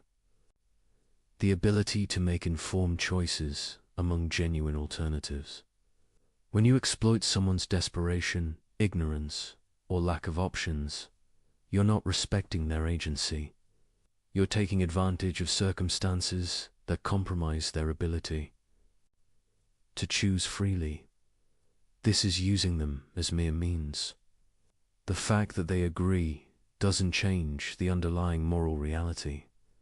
A person who agrees to exploitative terms because they'll starve otherwise isn't exercising rational autonomy. They're being coerced by circumstances you're exploiting. Moreover, the consent defense itself can't be universalized. the corporation claims the right to pursue profit limited only by what people agree to. But do they grant others this same right? When workers organize to collectively bargain for better conditions, corporations resist. When communities try to regulate business practices, corporations lobby against it. When customers demand safer products, corporations fight disclosure requirements. When governments try to enforce labor standards, corporations relocate to places with weaker protections. In other words, corporations want freedom for themselves, but oppose others exercising freedom to constrain corporate power. They claim the right to treat people as means, while resisting when people try to assert their status as ends. This is straightforward hypocrisy.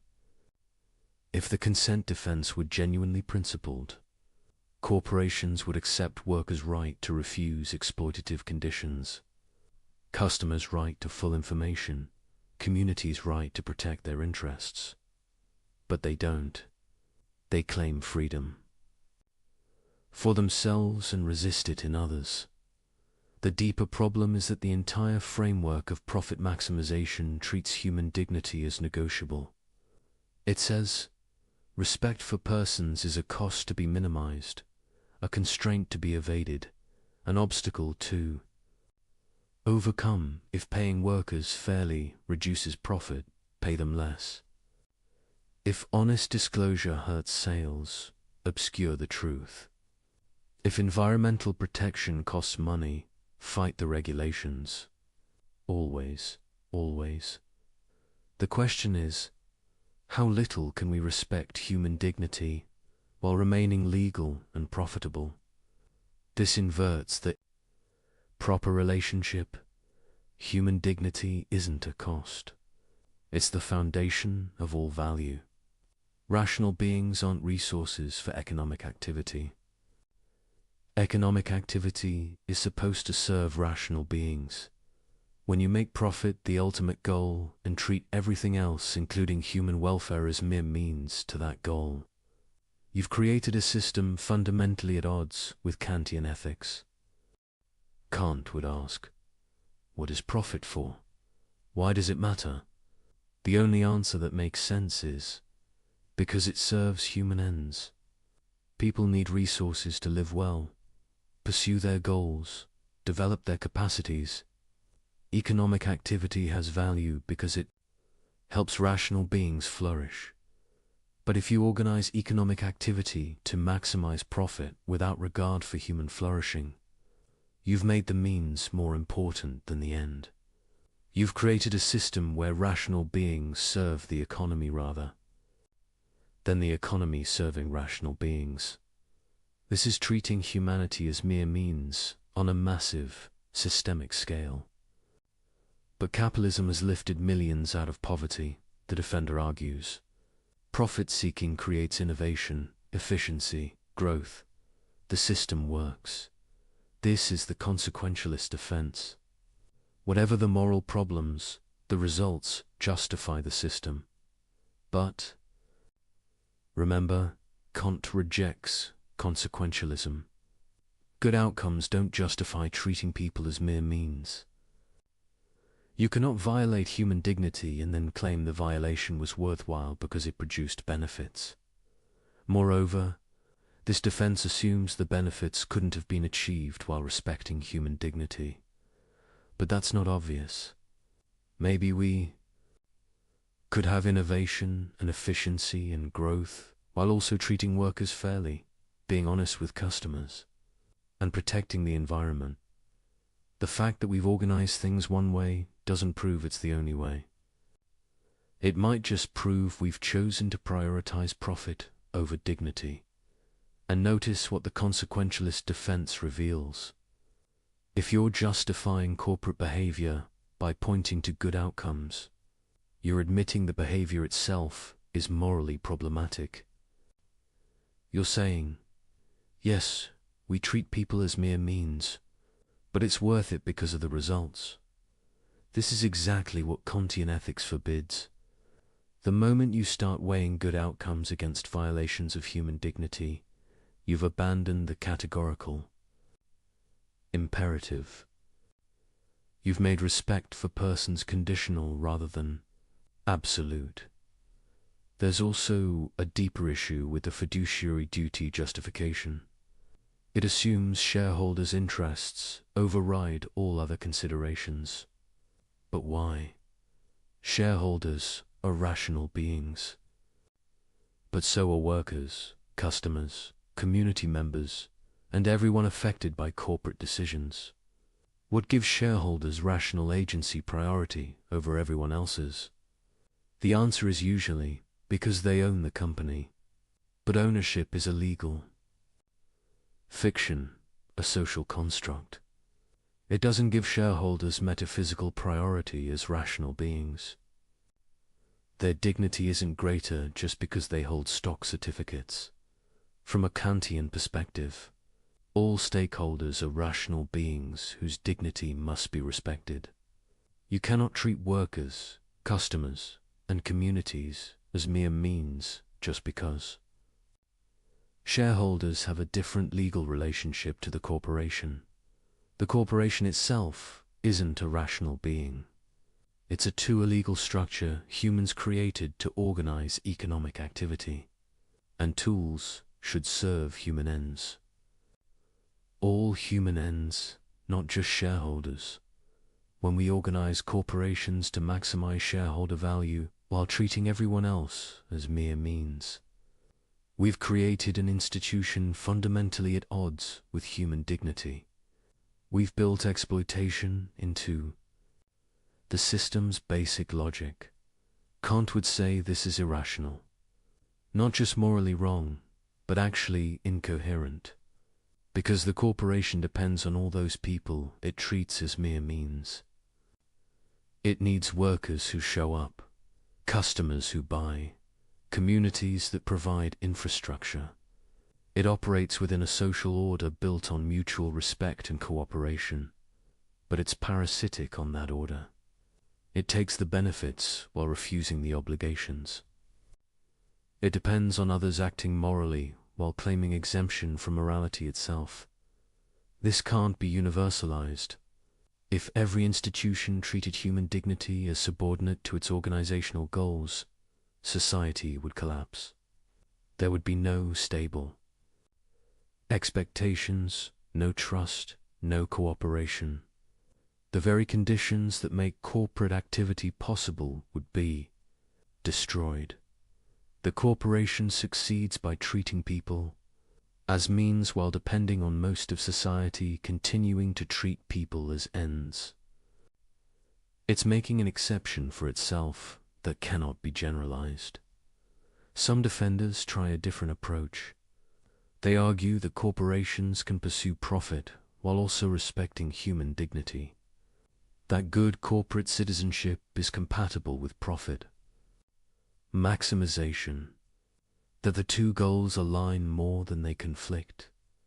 Perhaps sometimes they do, but structural incentives matter. When quarterly earnings drive decisions, when executives are compensated based on stock price, when competition rewards whoever can cut costs most aggressively, the system pushes toward treating dignity as expendable.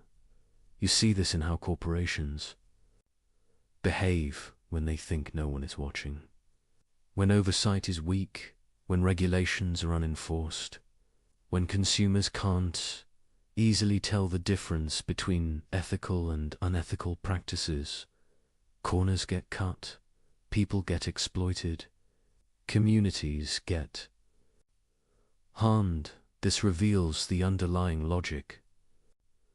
Respect for human dignity happens when it's profitable or required, not because it's recognized as unconditionally binding. A genuinely Kantian corporation would be different. It would start from the premise that all stakeholders are rational, beings whose dignity must be respected. Profit would be pursued only within constraints set by this fundamental commitment. That might mean lower returns for shareholders. It might mean slower growth. It might mean competitive disadvantages against less scrupulous rivals. But that's the point.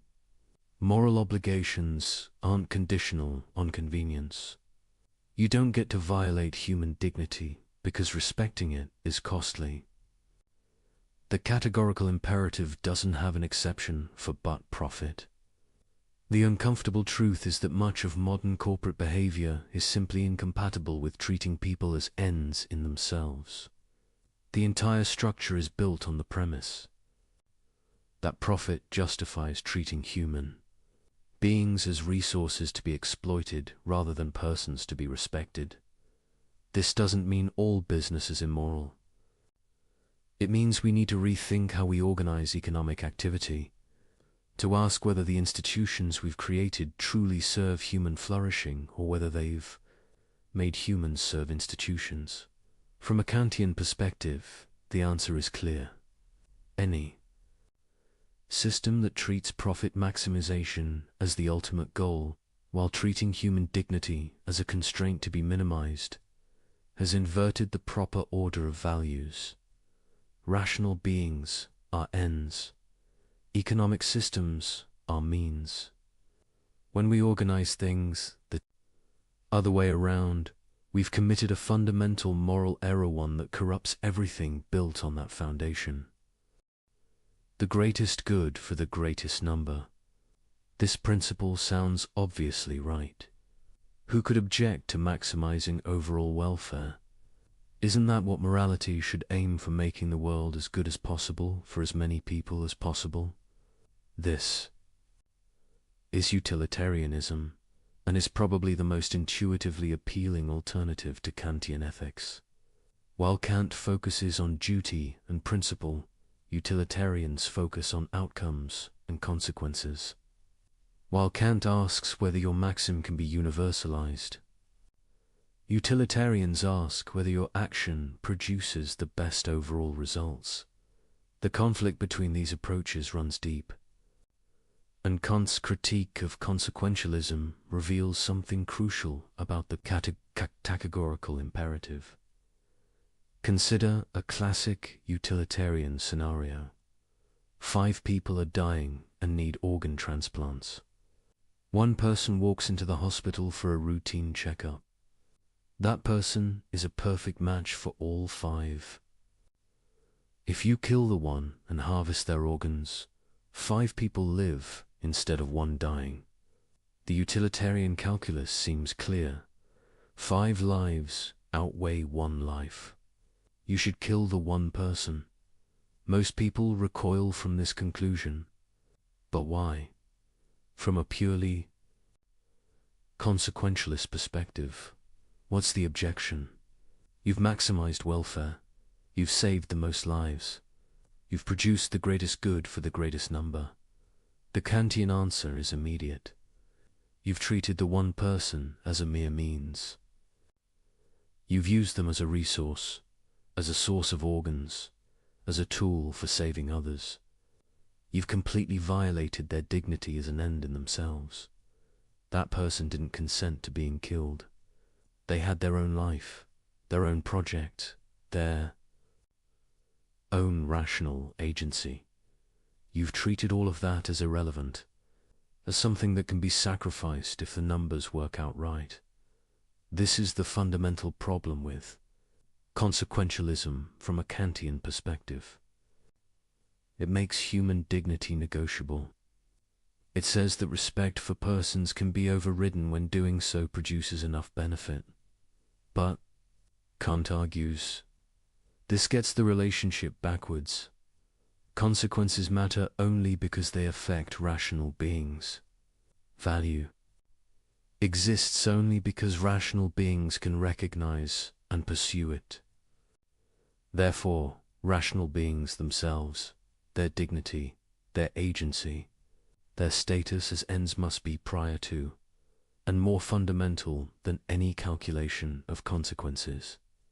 You cannot coherently say we should maximize value, while treating the very beings who are the source of all value as expendable when the math requires it.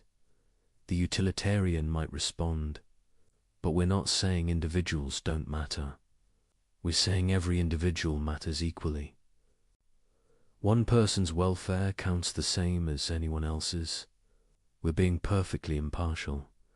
This sounds fair, but consider what it means in practice. It means that if violating one person's rights produces enough benefit for enough other people, you should violate those rights. If enslaving a minority produces enough happiness for the majority, slavery is justified. If torturing one person saves many others, torture is required. The utilitarian might say these scenarios are unrealistic, that violating rights rarely produces net benefits. But that's an empirical claim, not a principled objection.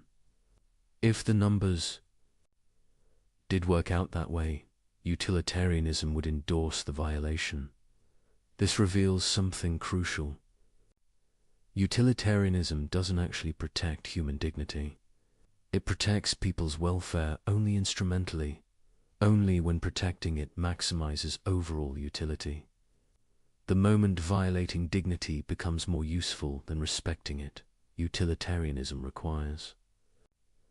The violation, Kant would say, this makes dignity conditional. And if dignity is conditional, it's not really dignity at all. It's just another value to be weighed against other values.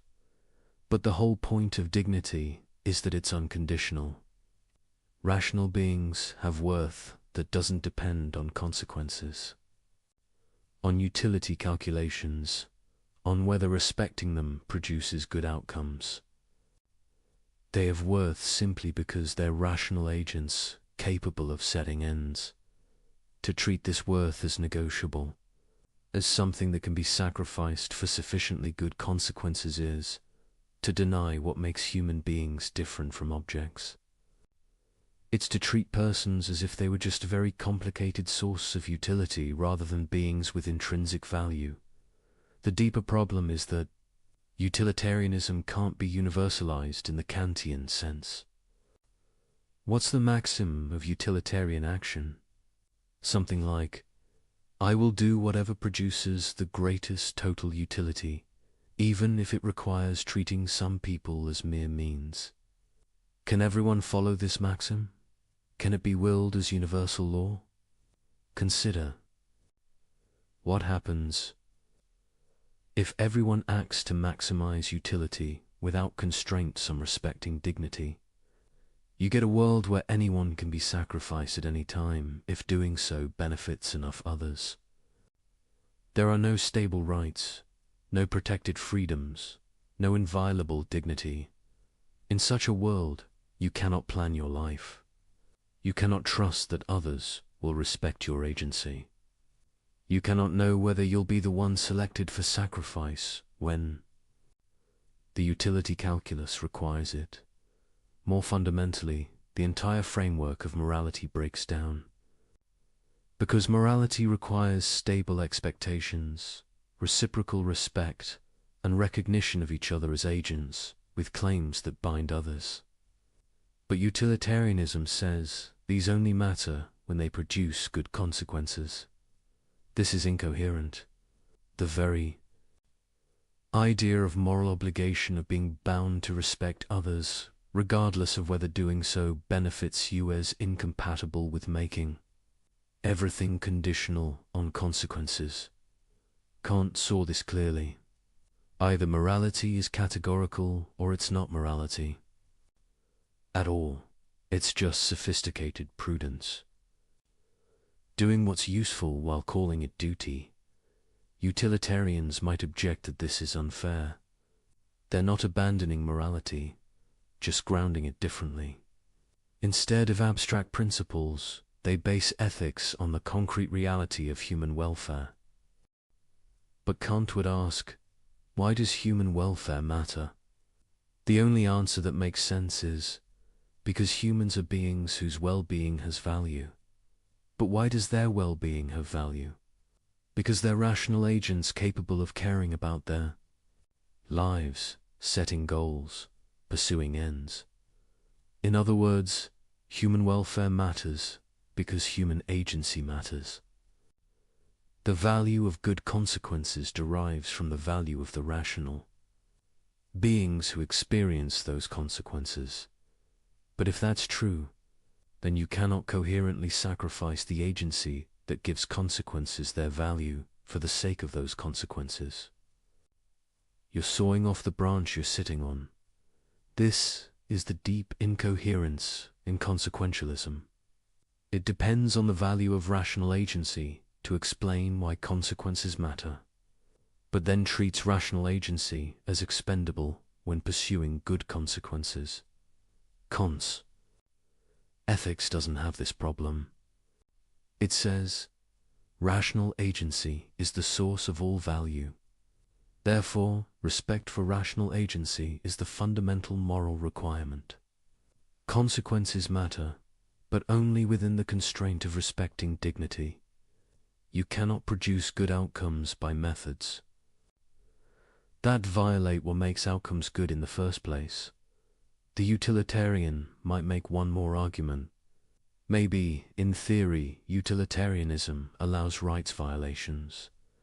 But in practice, respecting rights generally produces the best outcomes. So Kantian. Principles and utilitarian calculations usually lead to the same conclusions. This is true more often than not. But it's a contingent coincidence, not a principled convergence.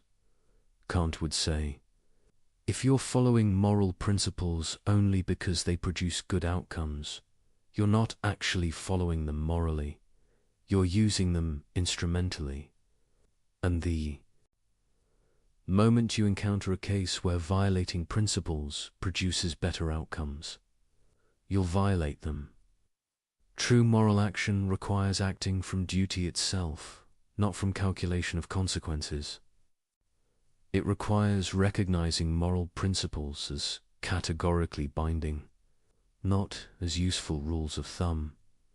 This matters because humans are very good at convincing themselves that their rule violations will produce good outcomes. The person who betrays a confidence tells themselves it's for the best. The official who takes a bribe tells themselves they'll do more good with power than without it. The person who breaks a promise tells themselves that consequences justify it. If morality is fundamentally consequentialist, these rationalizations might sometimes be correct. And if they might sometimes be correct, everyone will think their case is one of those times.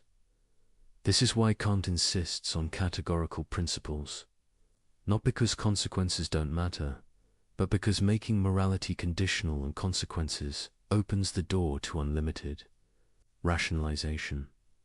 The utilitarian's trap is thinking you can maximize good outcomes while treating the beings who are the source of all value as means to those outcomes.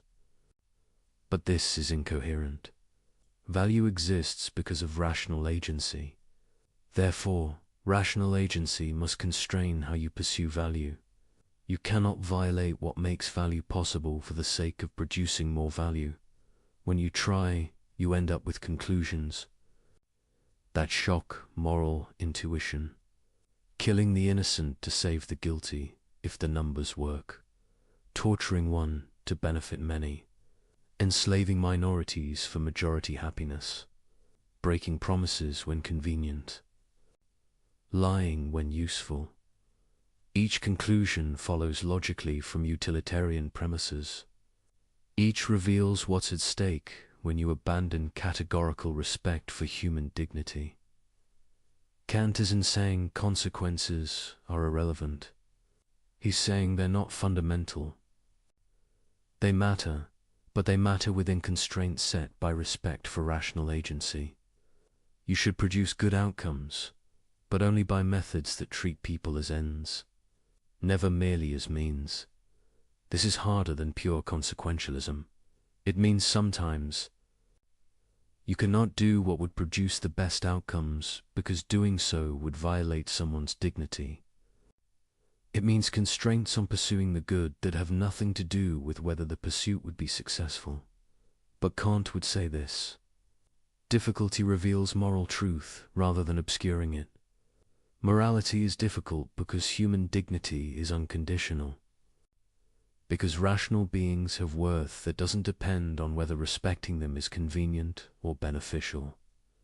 Because some things are simply wrong regardless of consequences. If you abandon this, if you make dignity conditional on producing good outcomes, you've given up the substance of morality while keeping its language. You're left with sophisticated calculation, dressed up as ethical reasoning. The utilitarian's trap is thinking you can avoid this while still being consequentialist. But you cannot. The moment you make consequences fundamental and dignity derivative, you've opened the door to treating people as expendable resources, to violating rights when the numbers require it, to sacrificing persons for impersonal goods. And once you've done that, you're no longer doing ethics in any meaningful sense. You're just doing accounting with human lives. In the real world, power matters. Ideals are nice, but survival requires strength. The strong dominate the weak. That's just how things are. This is perhaps the oldest justification for a moral behavior. Before sophisticated philosophical systems, before appeals to greater goods, before elaborate rationalizations, there was simply power.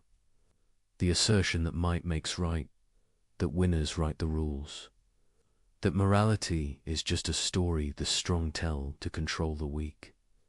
This view has enormous, intuitive appeal. Look at history, look at nature. The powerful do seem to prevail. Resources flow to those who can take them. Those with strength impose their will on those without it. Why shouldn't we acknowledge this reality? Why pretend otherwise with talk of dignity and moral obligation? Kant's response to this position is devastating, not because he denies the reality of power, but because he shows that the power player's logic is self-refuting. Let's examine it carefully. What's the maxim underlying pure power ethics? I will take whatever I can get through superior force, and others have no legitimate claim against me except their own power to resist. Can this be universalized? Can you will that everyone follows this principle? The power player might say yes. That's exactly what I'm saying. Let everyone exercise whatever power they have. May the best survive. But notice what this actually means. If everyone follows this maxim, you live in a world of pure conflict, a war of all against all, where every interaction is a test of force, where no commitments bind, where cooperation is impossible except as temporary alliance based on mutual threat. In such a world, you cannot sleep safely, cannot trust anyone, cannot plan beyond immediate survival, cannot develop anything requiring time and cooperation, cannot build, create, or achieve anything complex.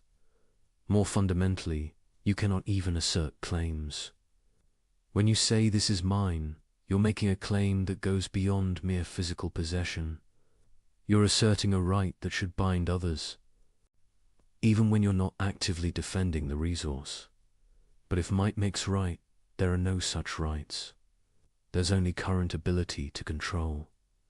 The moment you turn your back, lose your strength, or face superior force, you lose everything. Can you will this? Can you rationally choose a world where you have no stable claims, no protected space, no security beyond immediate force? You cannot, because willing requires planning. Planning requires stability. Stability requires that others respect claims. You're not currently enforcing with power. In other words, The power player depends on others not following the power maxim. They depend on a world where most people respect rights, keep commitments, and cooperate so the power player can exploit that cooperative order while refusing to be bound by it themselves. This is the classic exception counter ethics exposes. The power player wants the benefits of a moral, order-stable property, honored agreements, predictable behavior while claiming exemption from moral constraints themselves. But they cannot have both. If power is really the only reality, then their own claims based on power have no more validity than anyone else's. They cannot object when others use power against them. They cannot complain about injustice, betrayal, or violated agreements. Because, in a world of pure power, there is no justice. There is only force and counterforce. The formula of humanity reveals another dimension of this failure. When you treat others based solely on power relations, you're not engaging with them as rational agents. You're treating them as obstacles to overcome or resources to exploit. But you don't treat yourself this way. You regard yourself as an agent with legitimate projects, justified claims, and reasonable expectations. You think others should respect your interests, honor their commitments to you, and recognize your autonomy. This is inconsistent. Either rational agency creates legitimate claims, or it doesn't. If it does, then others' rational agency creates claims on you. If it doesn't, then your own rational agency creates no claims on others. You cannot coherently assert your own dignity while denying others. Because the same rational nature that grounds your claims grounds theirs. The power player might respond, "I'm not making moral claims. I'm just taking what I can. I don't ask others to respect my rights. I defend them with power." But this is self-deception. The moment the power player expects others to honor agreements, the moment they object to theft or betrayal, the moment they appeal to any principle beyond immediate force, they're making moral claims. And they do this constantly. When someone steals from them, they don't just physically resist. They claim it was wrong. When someone breaks an agreement with them, they don't just shrug. They assert betrayal. When someone challenges their authority, they don't just apply force. They justify their position.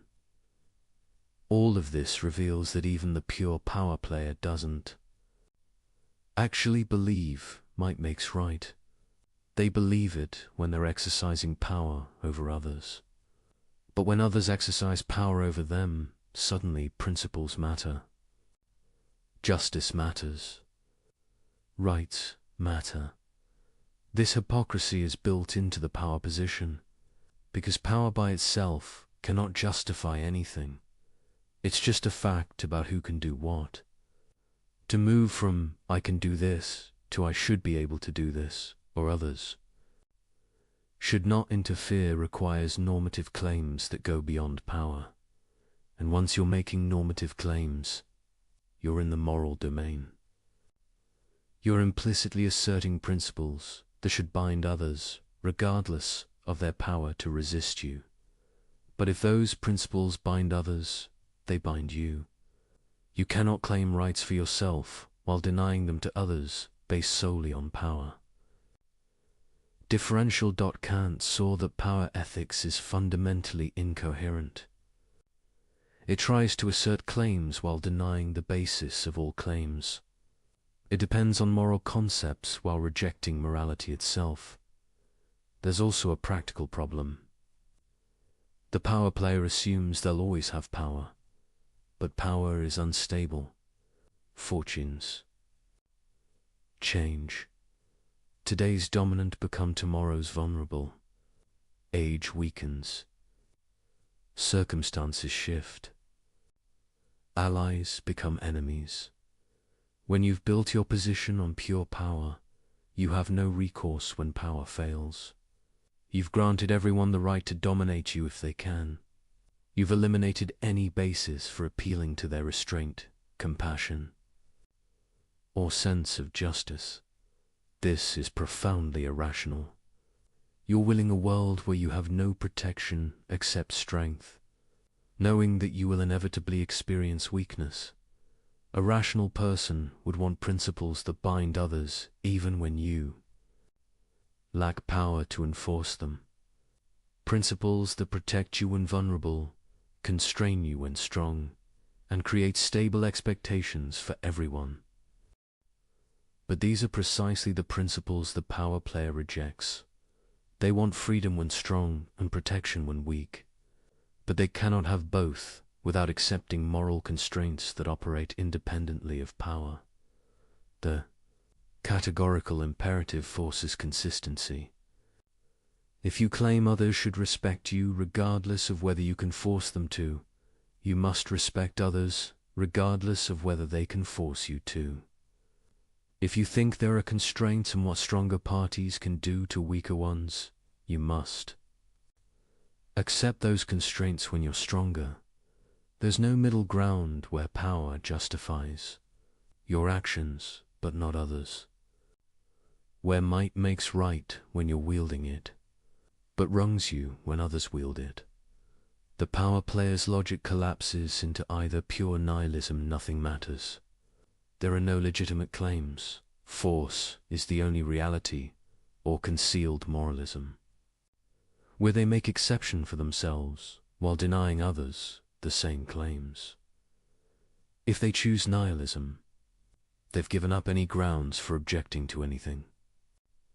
They cannot complain about injustice, betrayal, cruelty. They can only resist or submit. This makes rational agency impossible, because agency requires being able to make and receive claims. If they choose concealed moralism, they're admitting that moral principles exist and bind others. But then why don't those same principles bind them? What makes them special? Usually the answer is, because I'm stronger, because I can, because I have the power to make exceptions for myself. But this is circular. You're using power to justify claiming exemption from moral principles, while depending on those principles to constrain others' use of power against you. This doesn't work. Either moral principles are binding regardless of power, or they're not binding at all. You cannot have it both ways.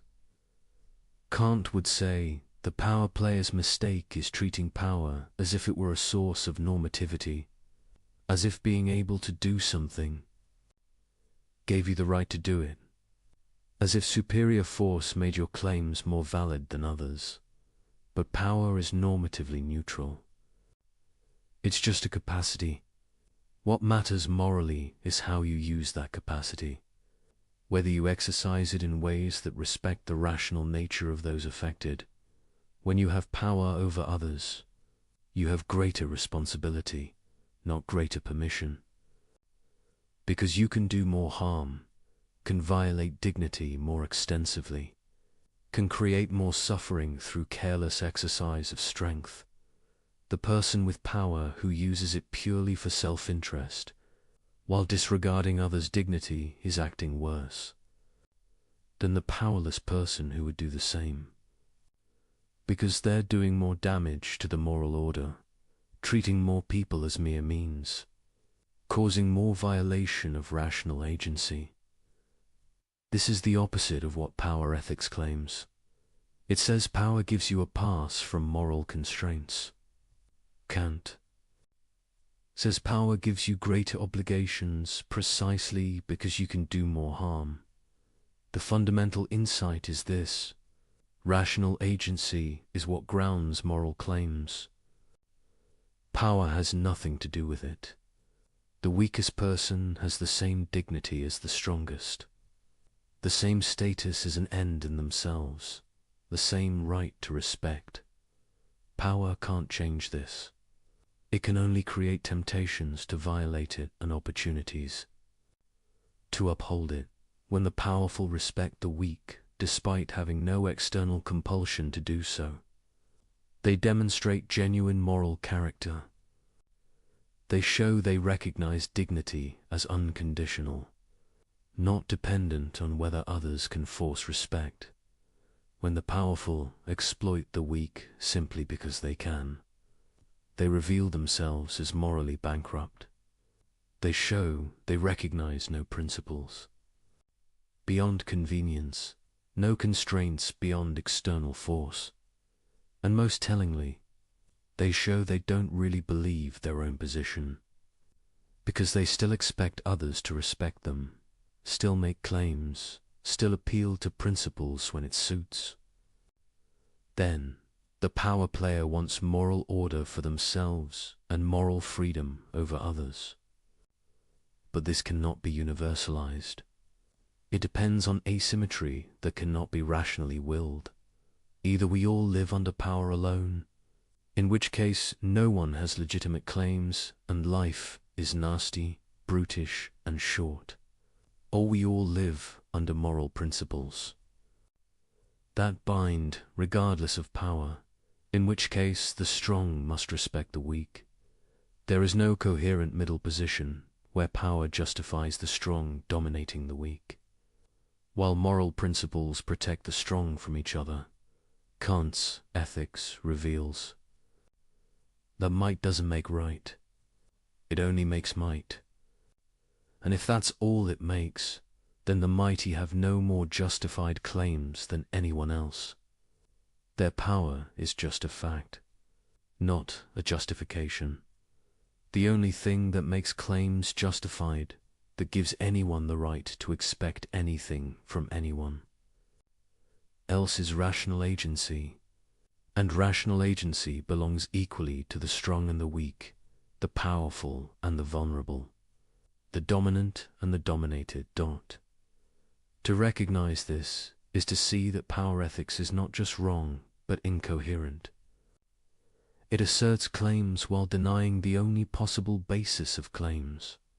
It demands respect while refusing to give it. It wants the benefits of morality while rejecting moral constraints. And it cannot be universalized without destroying itself. The power player depends on others not being power players, depends on a world of generally moral behavior that they exploit while contributing nothing to its maintenance. This is parasitism, not realism, and Kant's ethics exposes it completely. I had no choice. The situation forced my hand. Anyone would have done the same. It was necessary. This is perhaps the most common moral excuse, not an assertion that the action was right, but a denial of responsibility, a claim that circumstances eliminated alternatives, that necessity overrode obligation, that the normal rules don't apply when you're backed into a corner. The excuse of necessity appears everywhere. The person who lies says they had to, that telling truth wasn't an option. The person who breaks a promise says circumstances changed, that keeping it became impossible. The person who betrays someone says they were forced, that they faced pressures, leaving no room for loyalty. Sometimes these claims are legitimate. Sometimes circumstances genuinely eliminate options, creating tragic situations where any choice causes harm.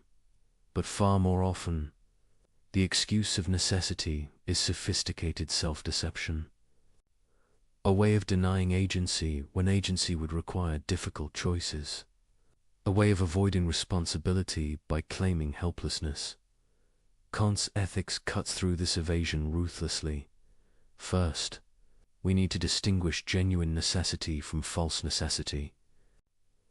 Genuine necessity means literal impossibility. You cannot keep a promise to meet someone if you're physically prevented from traveling. You cannot tell truth if you're unconscious. You cannot fulfill an obligation if circumstances make the action literally impossible. But this kind of necessity is rare. Most claims of necessity aren't about impossibility, but about cost. I had to lie usually means telling truth would have been costly. I had to break my promise usually means keeping it would have been difficult. I had no choice usually means the alternative was uncomfortable. This is false necessity. Not the elimination of options, but the rejection of options. You don't.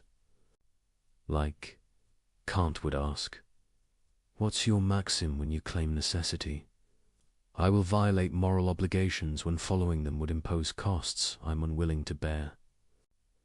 Can this be universalized? Can you will that everyone abandons moral constraints whenever they face significant difficulty? Obviously not, because moral obligations are binding precisely in difficult circumstances. When following them is easy, you don't need obligation, you denade.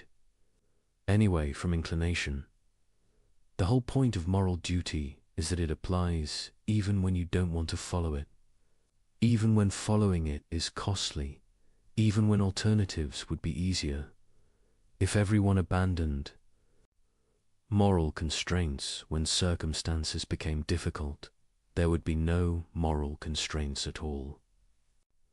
Because circumstances are always difficult for someone. There's always some pressure, some cost, some reason why following morality is inconvenient. The person claiming necessity is making a classic exception. They want others to follow moral obligations even when difficult, but they claim exemption when facing their own difficulties. This is the familiar pattern. Universalization exposes asymmetry. You're asserting a right you cannot grant to others without destroying the very moral order you depend on. But there's a deeper issue. The claim of necessity often reflects confusion about what moral obligation requires. Kant distinguishes between perfect and imperfect duties. Perfect duties are strict and allow no exceptions. You must never lie, must never treat someone merely as means, must never violate the categorical imperative. Imperfect duties allow latitude in how and when you fulfill them. You should help others, should develop your talents, should promote your own happiness. But you have discretion about specific applications. When people claim necessity, they're usually trying to turn perfect duties into imperfect ones. They want discretion when none exists. They want to weigh costs and benefits when the obligation is categorical.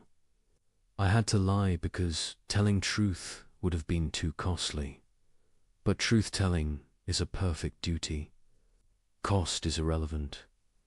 You're obligated to tell truth regardless of consequences to yourself. I had to break my promise because circumstances changed, but promise-keeping is a perfect duty. Changed circumstances don't eliminate obligations, though they might make them more difficult to fulfill. The excuse of necessity tries to smuggle consequentialist reasoning into a deontological framework. It says, this particular instance of following duty would produce bad results, so I don't have to follow it. But this contradicts the categorical nature of moral obligation. Duties are binding regardless of consequences. That's what makes them categorical rather than hypothetical. You might disagree with this. You might think consequences matter enough to override obligations. But then you're abandoning Kantian ethics entirely, not claiming its protection while evading its constraints. The formula of humanity reveals another aspect. When you claim necessity as an excuse for violating someone's dignity, you're treating them as expendable when circumstances require it. I had to deceive them, the situation forced me. But they're a rational being deserving respect regardless of your situation. Your difficulty doesn't give you the right to treat them as mere means. I had to break my commitment. I faced pressures they don't understand. But your pressures don't eliminate their legitimate expectations or their status as an end in themselves. The excuse of necessity places your concerns above others' dignity. It says, my convenience, my welfare, my ability to avoid difficult choices matters more than respecting your rational agency. This cannot be universalized, because others face pressures too. If everyone gets to violate dignity when circumstances are difficult, dignity becomes conditional on everyone having easy circumstances, which is the same as saying it's not real dignity at all. There's also a practical problem with the necessity excuse. It trains you to see yourself as helpless, as a passive victim of circumstances, rather than an active agent making choices. Every time you say I had to, you're denying your own agency. You're treating yourself as an object pushed around by forces beyond your control rather than a rational being choosing among options. This is a form of self-disrespect. You're failing to recognize your own capacity for autonomous choice. You're treating your own rational nature as if it were mere nature subject to causal forces but not capable of self-determination. Kant would say this degrades your own humanity. When you claim helplessness where you actually had choice, you're treating yourself as less than what you are being capable of acting from principle regardless of pressure. Moreover, the necessity excuse becomes a habit. The more you invoke it, the more you train yourself to see obligations as optional when difficult. You develop character structured around avoiding responsibility rather than accepting it. This corrupts moral judgment. You lose the ability to distinguish genuine impossibility from mere difficulty. You lose the clarity that comes from unconditional commitment to principle. Over time, you become someone who always finds reasons why normal rules don't apply to you, why your situation is special, why circumstances justified the exception. But, of course, everyone's situation feels special to them. Everyone faces pressures they think others don't understand. Everyone encounters circumstances that make morality inconvenient. If necessity excuses everyone, it excuses no one. Because the excuse eliminates the very concept of obligation. Kant saw this clearly. Either moral obligations or categorical binding, regardless of cost, regardless of difficulty, regardless of what you'd prefer, they're not really obligations at all. They're just suggestions that apply when convenient. Guidelines that hold unless following them is hard. Ideals you nod toward while acting on entirely different principles. This doesn't mean Kant was naive about difficulty. He recognized that humans are finite beings with real limitations. That circumstances sometimes genuinely constrain options. That moral life involves genuine dilemmas. But he insisted on distinguishing genuine constraints from self-serving excuses. Real impossibility from unwillingness to pay costs. Tragic circumstances from convenient rationalizations. The test is simple. Are you claiming you couldn't do something that was literally impossible? Or are you claiming you had to abandon a moral obligation because following it would have been difficult? If the former, fine. No one can demand the impossible. If the latter, you're making an excuse, not stating a fact. And the excuse can't be universalized, because everyone faces difficulty. If difficulty eliminates obligation, obligation eliminates itself. There's one more aspect to consider. The excuse of necessity often reveals failure of moral imagination, an inability to see options that would allow you to fulfill obligations. Despite difficulty, when you claim I had no choice, you're usually wrong. You had choices, you just didn't like them. You didn't want to pay the price of acting morally, but moral life requires creativity, finding ways to honor obligations despite obstacles, discovering paths through difficult circumstances that respect everyone's dignity. The person who immediately claims necessity has often simply stopped thinking. They've identified the easy option that violates obligation and declared all others impossible without seriously considering them. Kant would say this shows insufficient commitment to morality. A genuinely moral person would exhaust all options before concluding that obligation cannot be fulfilled, would accept significant cost to themselves before violating others. Dignity. This doesn't mean moral heroism is required of everyone, but it means you cannot casually abandon obligations while claiming you had no alternative. The excuse of necessity, in most cases, is simply moral laziness, a refusal to think hard about options, to accept costs, to honor the categorical nature of obligation, and when you examine it through Kant's test, it fails immediately. You cannot will that everyone abandons obligations when circumstances are difficult. You cannot universalize the maxim of convenience over duty, because you depend on others maintaining their obligations to you even when doing so is costly for them. You depend on a world where most people honor commitments, tell truth, respect, dignitize spite pressures and difficulties. You're claiming exception from the very order you require to function, asserting that others must follow rules you won't follow, treating your convenience as more important than the moral fabric of human community.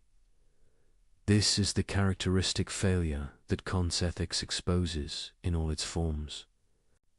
The attempt to benefit from morality while evading its constraints, to enjoy the protections of a moral order while contributing nothing to its maintenance. The excuse of necessity is just one more version of this eternal human tendency to claim helplessness when agency would require sacrifice, to invoke circumstances when principle would require cost, to deny responsibility when accepting it would be difficult. But Kant shows us we always have a choice. Not always an easy choice. Not always a choice we like. Not always a choice that spares us difficulty, but a choice nonetheless. Between following the categorical imperative or violating it, between respecting human dignity or treating people as means, between acting from duty or from inclination. The excuse of necessity tries to deny this choice, to claim that circumstances made the decision for you, that you were forced to violate obligation. But this is false. You chose. You decided that your convenience mattered more than your duty, that the cost of morality was more than you were willing to pay. You can admit this honestly, accept responsibility, and face whatever consequences follow from your choice. Or you can hide behind necessity, pretending you had no agency, denying the choice you actually made. But you cannot do both. You cannot claim helplessness while also claiming moral status. You cannot deny agency while expecting to be treated as an agent.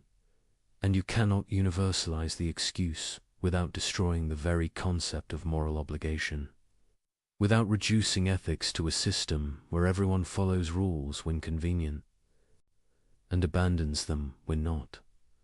Kant's ethics demands more. It demands recognition that moral obligation binds regardless of difficulty, that human dignity matters regardless of cost, that some things are simply required of rational beings, regardless of whether circumstances make compliance easy. This is demanding. It's meant to be. Because morality isn't about convenience, it's about what rational agency itself requires. About what must be true if human community is to be possible at all. And the excuse of necessity, in the end, is just another way of denying these truths while depending on them. Of claiming helplessness while demanding that others remain bound. By principles you refuse to follow, Kant's test exposes this completely, and leaves no room for the comfortable lie that circumstances can eliminate what reason demands. We've seen how various justifications for immoral behavior fail the categorical imperative, but there's a deeper pattern worth exploring. A reason why bad maxims always fail universalization, and understanding this pattern reveals something profound about the structure of morality itself. Every immoral maxim has the same fundamental problem. It depends on conditions it simultaneously undermines. It requires stability it destroys. It exploits an order it refuses to maintain. Think about lying. The liar needs people to believe them. But lying, if universalized, destroys belief itself. The practice of communication depends on a presumption of truthfulness. When that presumption collapses, words lose their power to convey information. The liar is sawing off the branch they're sitting on. Their maxim only works because most people don't follow it. They're making an exception for themselves that cannot be generalized. This isn't an accident. It's structural, built into the nature of rational agency in communication. When you speak, you implicitly claim to be communicating something true. Not necessarily that your statement corresponds to reality, but that you believe what you're saying.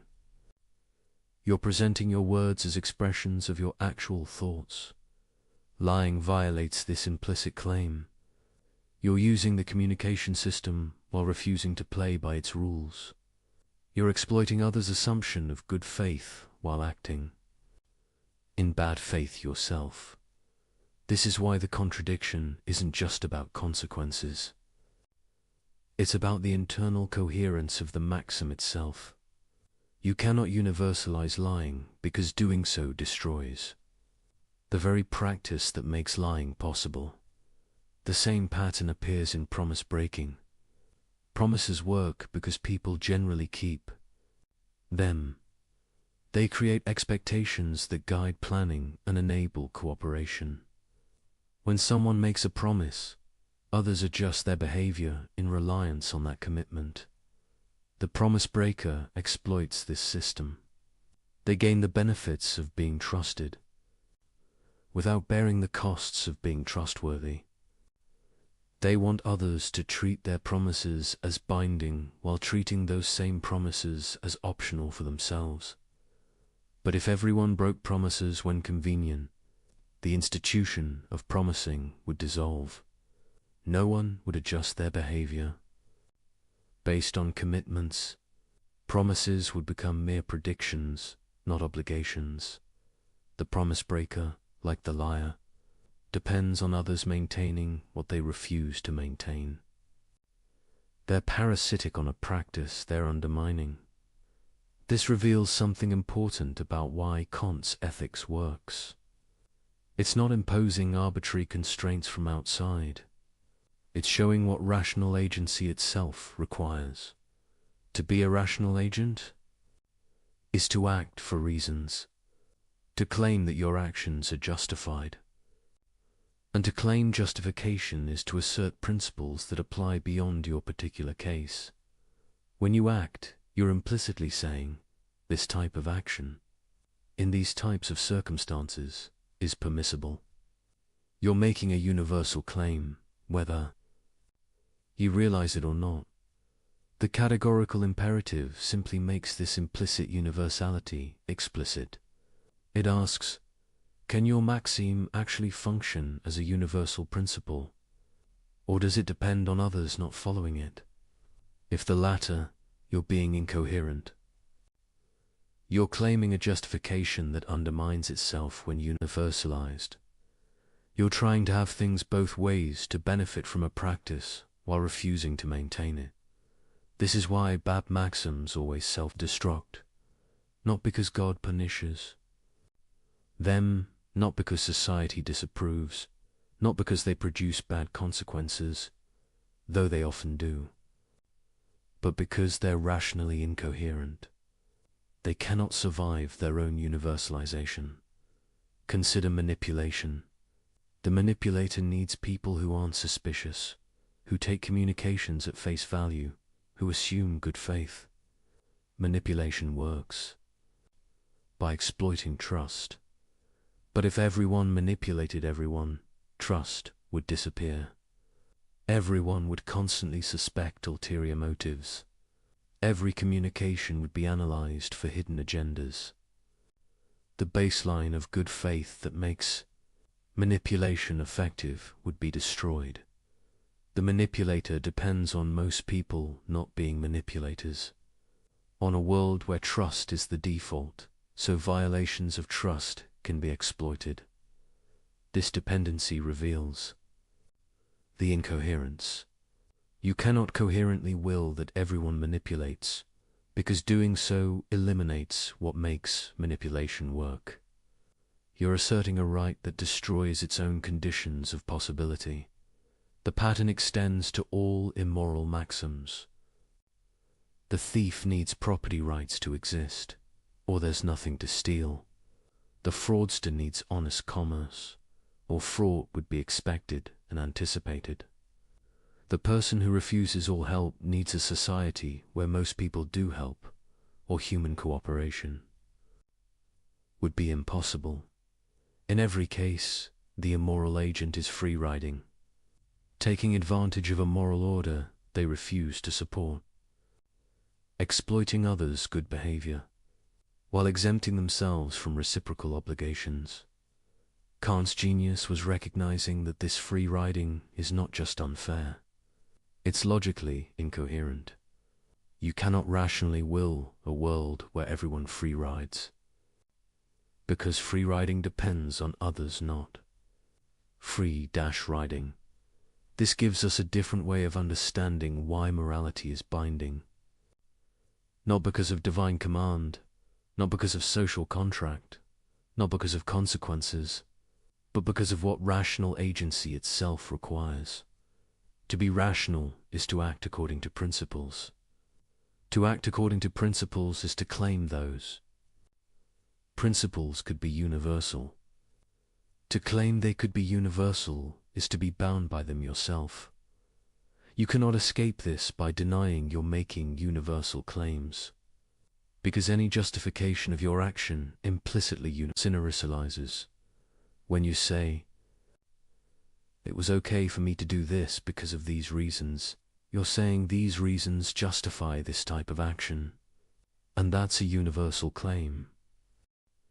The only way to avoid universal claims is to admit you're not acting for reasons at all, that you're just doing what you feel like, with no justification, making no claim that your action is permissible, but then you're not exercising rational agency. You're just behaving. And if you're just behaving, you cannot object when others behave toward you in ways you don't like. You've given up any basis for making claims against others. This is the choice Kant presents. Either you act rationally, according to principles that could be universal, in which case morality binds you, or you give up rationality entirely, in which case you give up any basis for asserting claims, making demands, or expecting anything from anyone. Most people don't want to give up rationality. They want to be rational agents who act for reasons and can justify their choices. But they also want to avoid moral constraints when those constraints are inconvenient. Kant shows this is impossible. You cannot claim rational agency for yourself while denying its implications. You cannot assert justifications while refusing to universalize them. You cannot expect others to respect your claims while refusing to respect theirs. The self-destructive nature of bad maxims isn't a curious feature. It's the fundamental fact about immoral action. Every violation of the categorical imperative is an attempt to assert something that cannot be coherently asserted, to claim a right that destroys itself. When universalized, to enjoy benefits while refusing to bear their costs. This is why you can always tell when someone's reasoning is bad. Not because you have moral intuitions that disagree, not because you calculate different consequences, but because their maxim, when made explicit and universal, reveals its own incoherence. They want special treatment they cannot justify, exceptions they cannot universalize, rights they cannot grant to others without undermining their own position. Kant gives us the tool to see this, to take any proposed action, any justification, any moral claim and test whether it can survive its own universalization. If it can, the action is at least permissible. If it cannot, the justification is hollow. Not wrong in some subjective sense, but objectively incoherent, self-undermining, rationally untenable. This is the deeper pattern. Bad maxims fail not because they violate external rules, but because they violate the internal requirements of rational agency itself. They try to claim what cannot be claimed, to assert what cannot be asserted, to universalize what destroys itself when universalized. And once you see this pattern, you cannot unsee it. Every rationalization reveals itself as an attempt to make an exception that cannot be made. Every excuse exposes itself as a claim to rights that undermine themselves when extended. The categorical imperative is not a constraint imposed from outside. It's the internal logic of rational agency made explicit. Acting morally is not sacrificing your interests for some external authority. It's being consistent with what you're already implicitly claiming whenever you act rationally at all. This is why Kant believed morality could be based on reason alone. Not because reason tells us what to desire or what goals to pursue, but because reason itself has a structure, and acting according to that structure requires acting morally. The person who violates the categorical imperative isn't just doing something wrong. They're being irrational, incoherent, self-contradictory. They're claiming what they cannot claim, asserting what they cannot assert, willing what they cannot will. And this irrationality is visible, not through moral intuition or divine revelation or cultural conditioning, but through simple logical analysis, through asking, can this maxim be universal?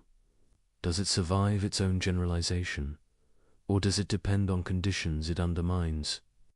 When you ask this question honestly, bad maxims always reveal themselves.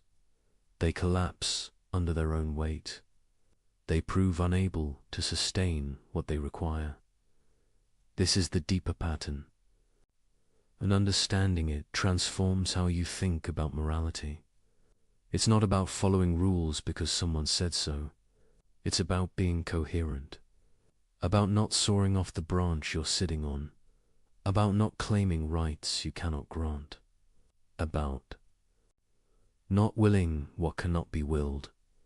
It's about recognizing what rational agency itself demands, and accepting that you cannot escape those demands while remaining rational. Having understood why bad maxims self-destruct, we can examine the deeper architecture of how people try to evade moral constraints. There are patterns to manipulation and rationalization. strategies that appear again and again, and understanding. These patterns helps you recognize violations before they deceive you.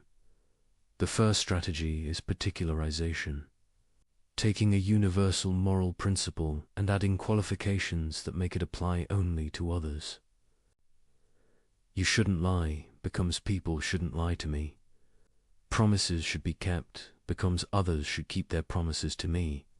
Human dignity must be respected becomes my dignity must be respected.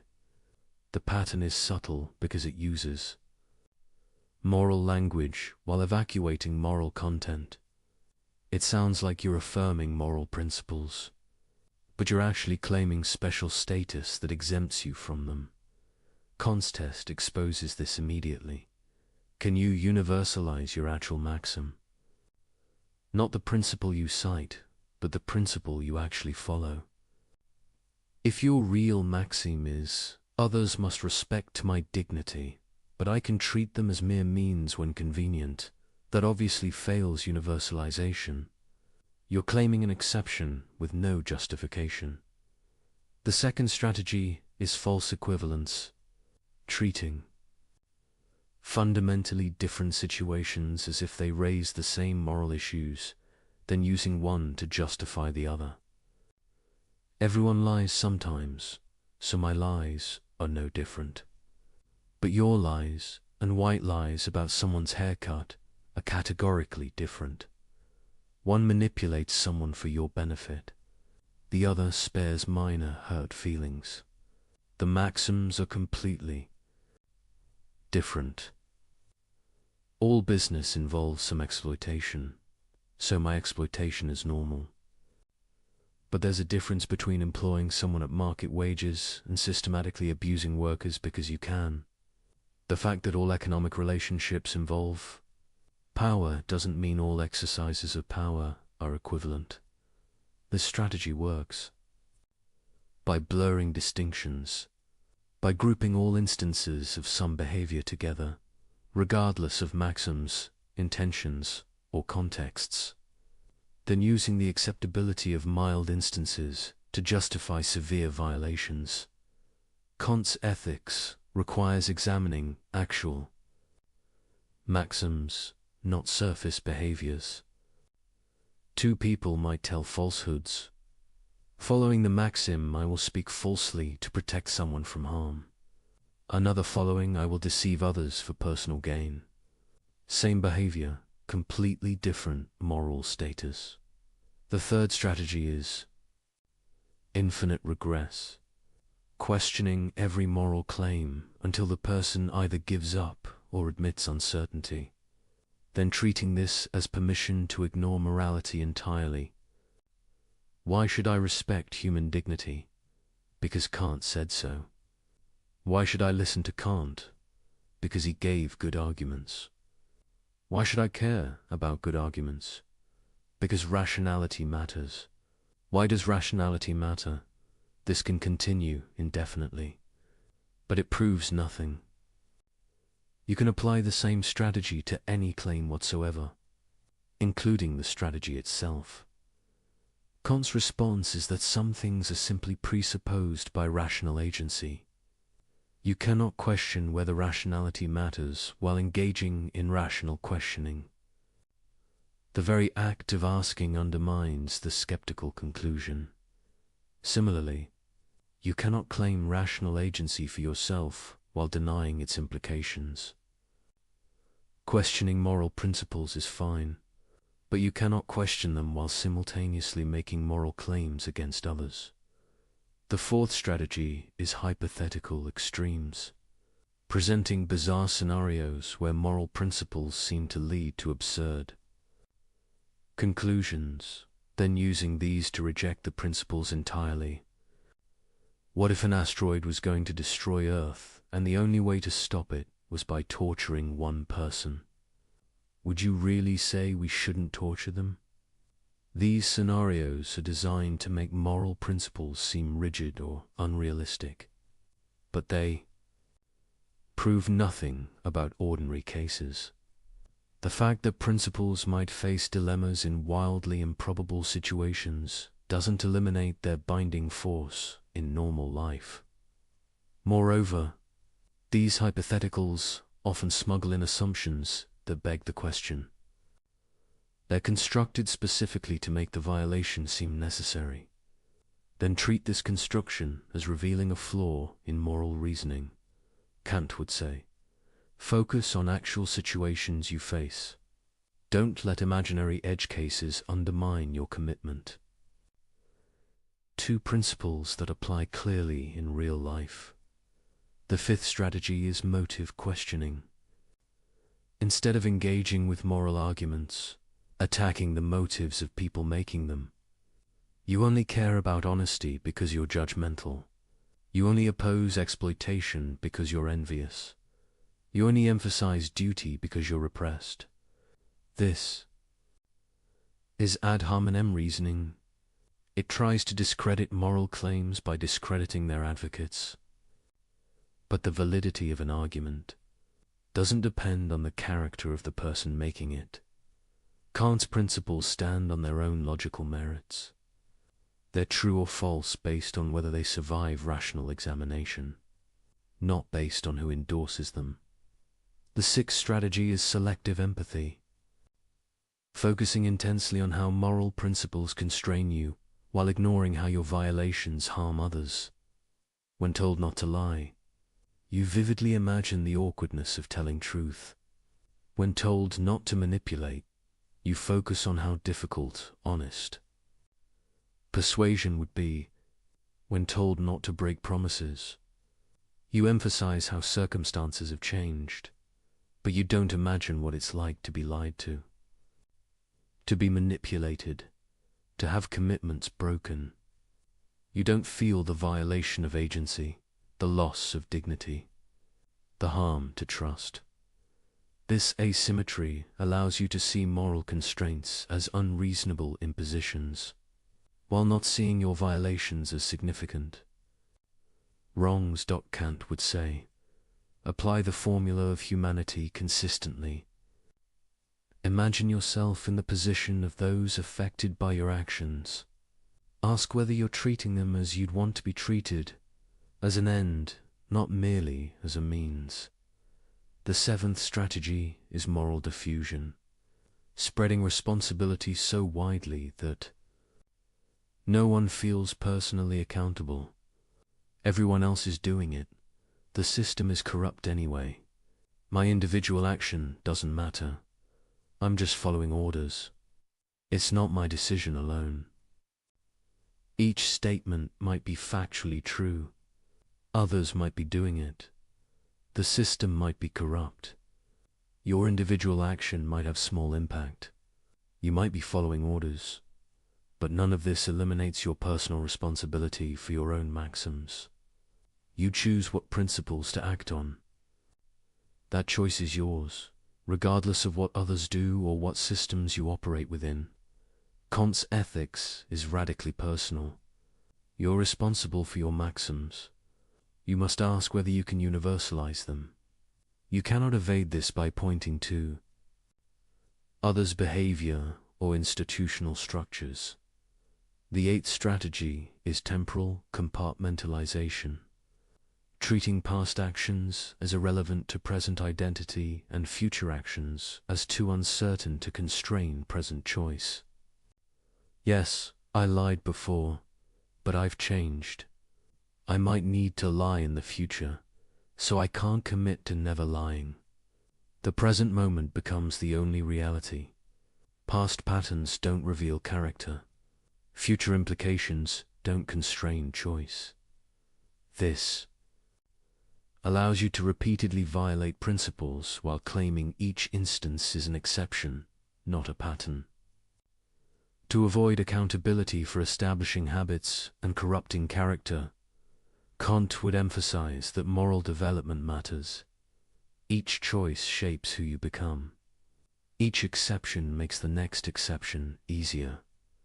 Character is built through consistent commitment, not through treating each situation as isolated. The ninth strategy is emotional override, using intense feelings to bypass rational evaluation. I was so angry. I was terrified. I was desperate. The emotion becomes both explanation and justification, as if feeling something strongly makes acting on it permissible. But emotions don't suspend the categorical imperative. They explain why you violated it, showing you acted from inclination rather than duty. But they don't justify the violation. Kant isn't saying emotions are bad.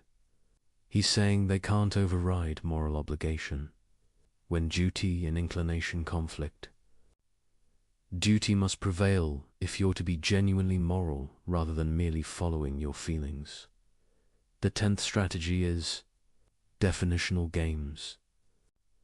Redefining terms to make violations seem like compliance. I'm not lying, I'm being strategic with information. I'm not manipulating, I'm influencing. I'm not exploiting. I'm engaging in mutually beneficial exchange. I'm not violating dignity. I'm being realistic about human nature. The words change, but the underlying maxims remain the same. You're still deceiving, still treating people as mere means, still making exceptions for yourself. Kant would focus on the actual maxim you're acting on, regardless of how you label it. What principle are you really following?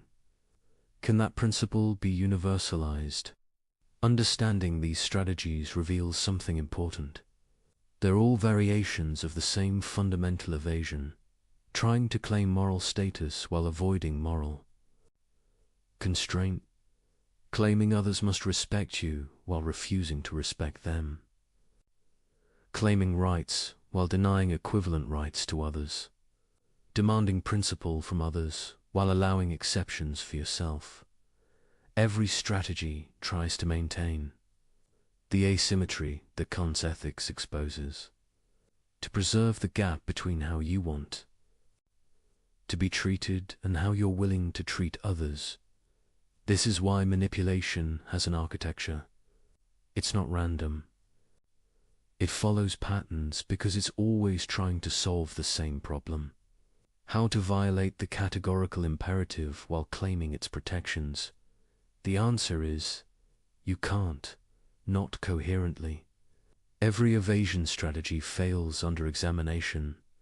Every rationalization reveals itself as special pleading. Every exception proves unable to generalize. But humans are remarkably persistent. When one strategy fails, we try another.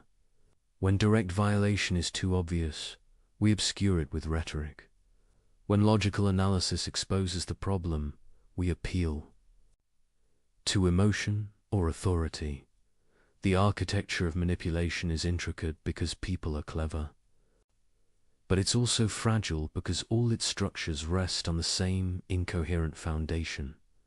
The attempt to have moral order without moral constraint. Recognizing these patterns makes you harder to manipulate and less likely to manipulate yourself. When someone tries one of these strategies, you can identify it. When you're tempted to rationalize, you can catch yourself. The categorical imperative, once truly understood, acts like a philosophical immune system. It recognizes attempts to evade it, rejects sophistical reasoning, and maintains clarity about what rational consistency requires. This doesn't make moral life easy. Recognizing manipulation doesn't eliminate temptation. Understanding doesn't automatically produce right action, but it does strip away comforting illusions. It makes self-deception harder. It exposes the architecture of rationalization so you can see it operating in yourself and others. And seeing clearly is the first step toward acting well. Throughout our exploration, one concept has appeared again and again: autonomy. It's time to understand why this concept is so central to Kant's ethics and why it unlocks everything else. The word autonomy literally means self-law, auto, self. nomos law. A being who gives laws to themselves rather than receiving them from outside. This might sound like moral relativism, everyone making up their own rules. But Kant means something entirely different, something profound about what it means to be rational. To see this, we need to distinguish autonomy from mere independence. Independence is simply doing what you want without external constraint. A person stranded alone on an island is independent in this sense, but they're not autonomous in Kant's sense. Autonomy isn't about absence of constraint. It's about the source of constraint. An autonomous being is constrained by principles, by laws, by obligations. But these constraints are self-imposed. They come from the rational nature of the being itself, not from external forces. Think about mathematics. When you recognize that 2 + 2 = 4, you're constrained. You can't rationally believe that 2 + 2 = 5. But this constraint isn't imposed from outside. It comes from the nature of rational thought itself. You give this law to yourself through your own reason. Moral autonomy works similarly. When you recognize that the categorical imperative binds you, you're constrained. You can't rationally will maxims that can't be universalized. But this constraint isn't imposed by God, society, or nature. It comes from your own rational nature. This is why Kant says that autonomy is the foundation of human dignity, because to be autonomous is to be the source of your own laws, to be self-determining rather than determined by outside forces. An animal acts from instinct. It's not autonomous because its behavior is determined by natural drives. It doesn't choose. A programmed machine acts from its code. It's not autonomous because its behavior is determined by external programming. But a rational being can step back from any particular drive or desire and ask, should I act on this? Is this consistent with principles I can will as universal law? This capacity for critical reflection, for self-legislation, is what makes rational beings special, and it's what gives them dignity rather than mere value. Things with value can be traded, replaced, or sacrificed for something of greater value. But beings with dignity are priceless. They cannot be traded or replaced because their worth is unconditional. Why? Because they're the source of all valuing. They're what makes value possible in the first place. Without autonomous, rational beings, nothing would have value because there would be no one to recognize it, pursue it, or care about it. This is why the formula of humanity commands treating rational beings as ends in themselves. Not because they're useful, though they often are. Not because they produce good outcomes, though they often do. But because they have the capacity for autonomy, for giving laws to themselves through reason. When you respect someone's autonomy, you're acknowledging their capacity to set their own ends, make their own choices, determine their own life through reason. You're recognizing them as a fellow legislator in the kingdom of ends. When you violate someone's autonomy by lying, manipulating, coercing, or otherwise treating them as mere means, denying this capacity, you're treating them as if they were an object to be used rather than an agent to be respected. This is why all moral violations involve treating rational nature as mere means. Because all moral violations override autonomy. They substitute your judgment for someone else's, your ends for theirs, your will for their self-legislation. But here's the key insight. You cannot coherently deny autonomy in others while claiming it for yourself. Because the same rational capacity that grounds your autonomy grounds theirs. When you assert your own dignity, make claims against others, demand respect for your choices, sure, implicitly affirming that rational nature deserves respect. But rational nature is universal. It's not something you uniquely possess. It's what makes any being capable of moral status. So to claim autonomy for yourself while denying it to others is incoherent. You're asserting that rational nature deserves respect when it's yours, but not when it's theirs. You're making an exception that cannot be justified. The categorical imperative simply makes this explicit. It says, if you're going to act as an autonomous being setting ends, making choices, following principles Zen, you must recognize autonomy in others. You must act only on maxims you could will as universal law. This isn't an external constraint on your autonomy. It's what autonomy itself requires. Because to be truly autonomous isn't to do whatever you happen to want. It's to act according to principles that reason can endorse. And reason can only endorse principles that respect rational nature wherever it appears. Principles that could serve as universal laws for all autonomous beings. This is why Kant says that autonomy is both the ground and the goal of morality. It's the ground because rational beings' capacity for self-legislation is what makes moral law possible. It's the goal because moral action aims to respect and promote autonomy in all rational beings. When you act morally, you're exercising your own autonomy, giving law to yourself through reason, and you're respecting others, autonomy treating them as self-legislating beings rather than mere objects. This creates a beautiful symmetry. Moral action expresses what you are, an autonomous being, while recognizing what others are equally autonomous beings. It's consistent with your nature while respecting the equivalent nature in everyone else.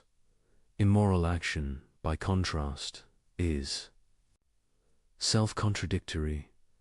You're exercising your autonomy to deny others autonomy, using your capacity for self-legislation to override others' equivalent capacity. Acting as if rational nature deserves respect when it's yours, but not when it's theirs. This is why evil is always, fundamentally, irrational. Not just wrong, but incoherent. It involves claiming for yourself what you deny to others, while possessing no basis for the distinction. Understanding autonomy also explains why moral development matters. You don't become autonomous simply by reaching a certain age or achieving independence. Autonomy must be developed through practice. Every time you act from duty rather than inclination, you strengthen your capacity for self-legislation. Every time you universalize your maxims rather than making exceptions for yourself, you exercise autonomy more fully. Every time you respect others' rational agency despite pressure to violate it, you become more genuinely autonomous. This is because autonomy isn't just a capacity you have. It's a capacity you must actively realize through your choices. You can have the potential for autonomy while consistently acting heteronomously, following desire, social pressure, or arbitrary authority. True autonomy requires consistently choosing to act from principles that reason itself endorses, and that means acting morally. There's no gap between being genuinely autonomous and being moral. They're the same thing. This is perhaps Kant's most radical claim. Morality isn't a constraint on your autonomy. It's the fullest expression of autonomy.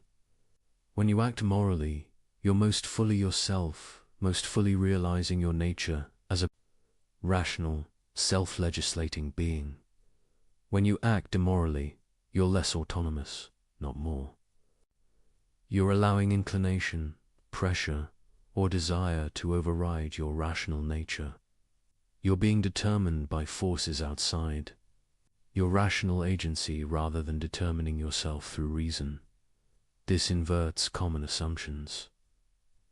People often think morality constrains freedom, that moral obligations limit what you can do, that being moral means sacrificing your autonomy to external rules. But Kant shows this is backwards. You're most free when you act morally because you're acting from your own rational nature rather than being pushed around by desires, circumstances, or manipulation. You're least free when you violate moral principles because you're being controlled by forces outside your rational agency. You're allowing heteronymous factors: desire for pleasure, fear of consequences, social pressure to determine your action. True freedom is autonomy, and autonomy is moral action. They're inseparable. This doesn't mean moral action is easy.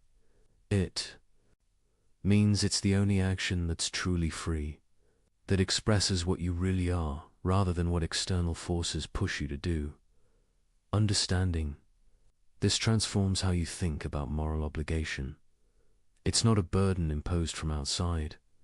It's the demand of your own rational nature. When you feel obligated, what you're feeling is your own reason calling you to act consistently with what you are. When you resist this call, when you act from inclination against duty or not asserting your freedom, you're surrendering it. You're allowing something other than your rational agency to control your action. This is why Kant places autonomy at the center of his ethics. It's not just one value among others. It's the foundation of all moral value, the source of human dignity, the condition of genuine freedom, the goal of moral development. And it's the key to understanding why the categorical imperative binds, not because some external authority demands it, but because your own rational nature demands it. Because to be autonomous is to act on principles that could be universal laws. Because to claim autonomy for yourself is to recognize it in others. The categorical imperative isn't a constraint on autonomy. It's autonomy making explicit what it requires. It's reason calling you to consistency with your own nature as a rational, self-legislating being. And once you see this, you see why morality isn't optional for rational beings. Not because they'll be punished for immorality, but because immorality is incompatible with what they essentially are. To be rational is to be autonomous. To be autonomous is to be moral. There's no way to be fully human, fully realizing your nature as a rational being, while consistently violating the categorical imperative. This is autonomy's central place in Kant's ethics. Not just important, but foundational. Not just a value, but the condition of all value. Not just relevant to morality, but identical with it. Understanding this unlocks everything else we've explored. Why bad maxims self-destruct, why manipulation fails universalization, why moral violations are irrational, why human dignity is unconditional.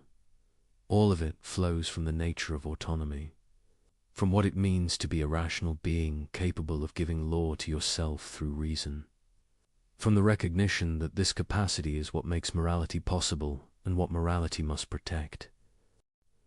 Kant gave us a third formulation of the categorical imperative, one that synthesizes the insights of the first two while pointing towards something aspirational. He called it the formula of the kingdom of ends. Act according to maxims of a universally legislating member of a merely possible kingdom of ends. This formulation is more complex. but it captures something beautiful about what morality aims toward. A vision of human community at its best. A kingdom is a systematic union under common laws. But this isn't a political kingdom ruled by a monarch. It's a moral kingdom where all members are both legislators and subjects.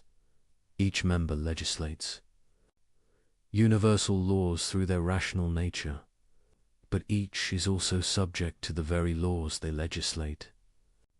You make moral law through your reason, but you're also bound by it. This dual status, legislator and subject, simultaneously is what distinguishes the kingdom of ends from hierarchical structures. There's no ruler imposing law on subordinates. Everyone participates equally in moral legislation. The kingdom consists of ends, rational beings who are valuable in themselves, not merely as means. Each member recognizes every other member as an end. Each treats everyone else with the respect due to autonomous agents.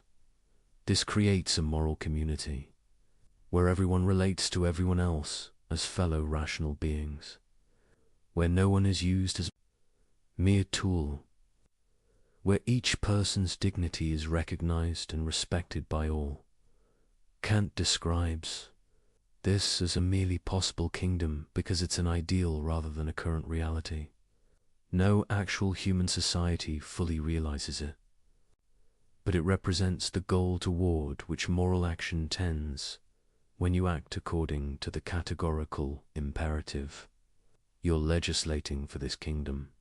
You're acting as if it already existed. You're treating others as ends, following only maxims. That could be universal laws, recognizing the dignity of all rational beings.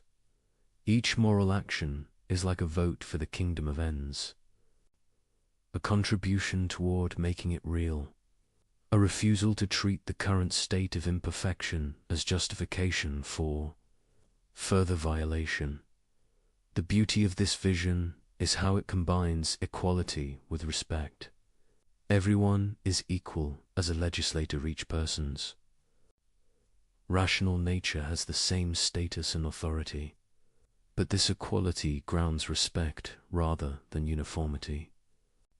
Each person's unique ends, projects, and choices deserve respect precisely because they're exercises of autonomous, rational agency. The kingdom of ends isn't a place where everyone does the same things or pursues identical goals. It's a community where everyone pursues their own rationally chosen ends while respecting others' equivalent freedom to do the same. This vision has political implications. It suggests what legitimate political authority looks like. Not ruled by the powerful over the weak, but self-governance by rational beings who recognize each other's equal status. Laws are legitimate when they could be willed by everyone as self-legislation. When they respect the autonomy of all citizens, treating them as ends rather than means. When they create conditions for each person to develop and exercise their rational capacities. But the kingdom of ends goes beyond politics. It's a moral ideal that applies to all human relationships, to families, friendships, businesses, institutions, any context where rational beings interact. In each context, the question is, are people treating each other as ends in themselves, as autonomous agents whose dignity deserves respect? Or are they treating each other as mere tools, as means to their own ends? A family that respects the kingdom of ends would recognize each member's rational agency. Parents would guide children toward autonomy rather than merely controlling them. Adults would respect each other's choices, even when disagreeing. Relationships would be structured by mutual respect rather than domination. A business that respected the kingdom of ends would treat workers as agents, not resources. Customers as persons, not revenue sources. Communities as partners, not externalities. Profit would be pursued within constraints, set by respect for human dignity. An institution that respected the kingdom of ends would empower rather than subordinate. It would create space for people to exercise autonomy rather than merely following orders. It would be accountable to those it affects rather than imposing decisions on them. None of this means conflict disappears. Rational beings with different ends will sometimes clash. But in the kingdom of ends, these conflicts are resolved through reason, dialogue, and respect rather than through power, manipulation, or violation of dignity. The ideal might seem impossibly distant. Human societies are full of hierarchy, exploitation, and violation. Most relationships involve some degree of using others as means. Perfect respect for autonomy seems utopian, but Kant would say this doesn't undermine the ideal. It just means we have work to do. Each action that respects dignity moves us closer. Each refusal to treat people as mere means contributes to realizing the kingdom. And importantly, you can act as a member of the kingdom of ends regardless of whether others do. You can treat people as ends even when they treat you as means. You can follow universal laws even in an unjust world. This is what acting from duty means. Not waiting until conditions are perfect, but acting morally now. Treating the kingdom of ends as already existing through your own behavior, even when others haven't caught up. This is hard. It means respecting people's dignity even when they don't respect yours. Maintaining moral principles even when others violate them. Acting as if rational nature deserves unconditional respect even in circumstances that make this costly. But it's the only way the ideal can ever be realized. Not through some sudden transformation, but through individuals choosing to act morally despite imperfect conditions. Through each person taking responsibility for their own maxims, their own treatment of others, their own contribution to moral community. The kingdom of ends represents Kant's answer to cynicism. Yes, people often act badly. Yes, the world is full of exploitation and violation. Yes, perfect justice seems impossibly distant. But this doesn't mean moral action is pointless. Every moral action is a contribution. Every respect for dignity creates a small instance of the kingdom. Every universalizable maxim legislates for the ideal, and gradually, through accumulation of individual moral choices, human community can approximate the ideal more closely.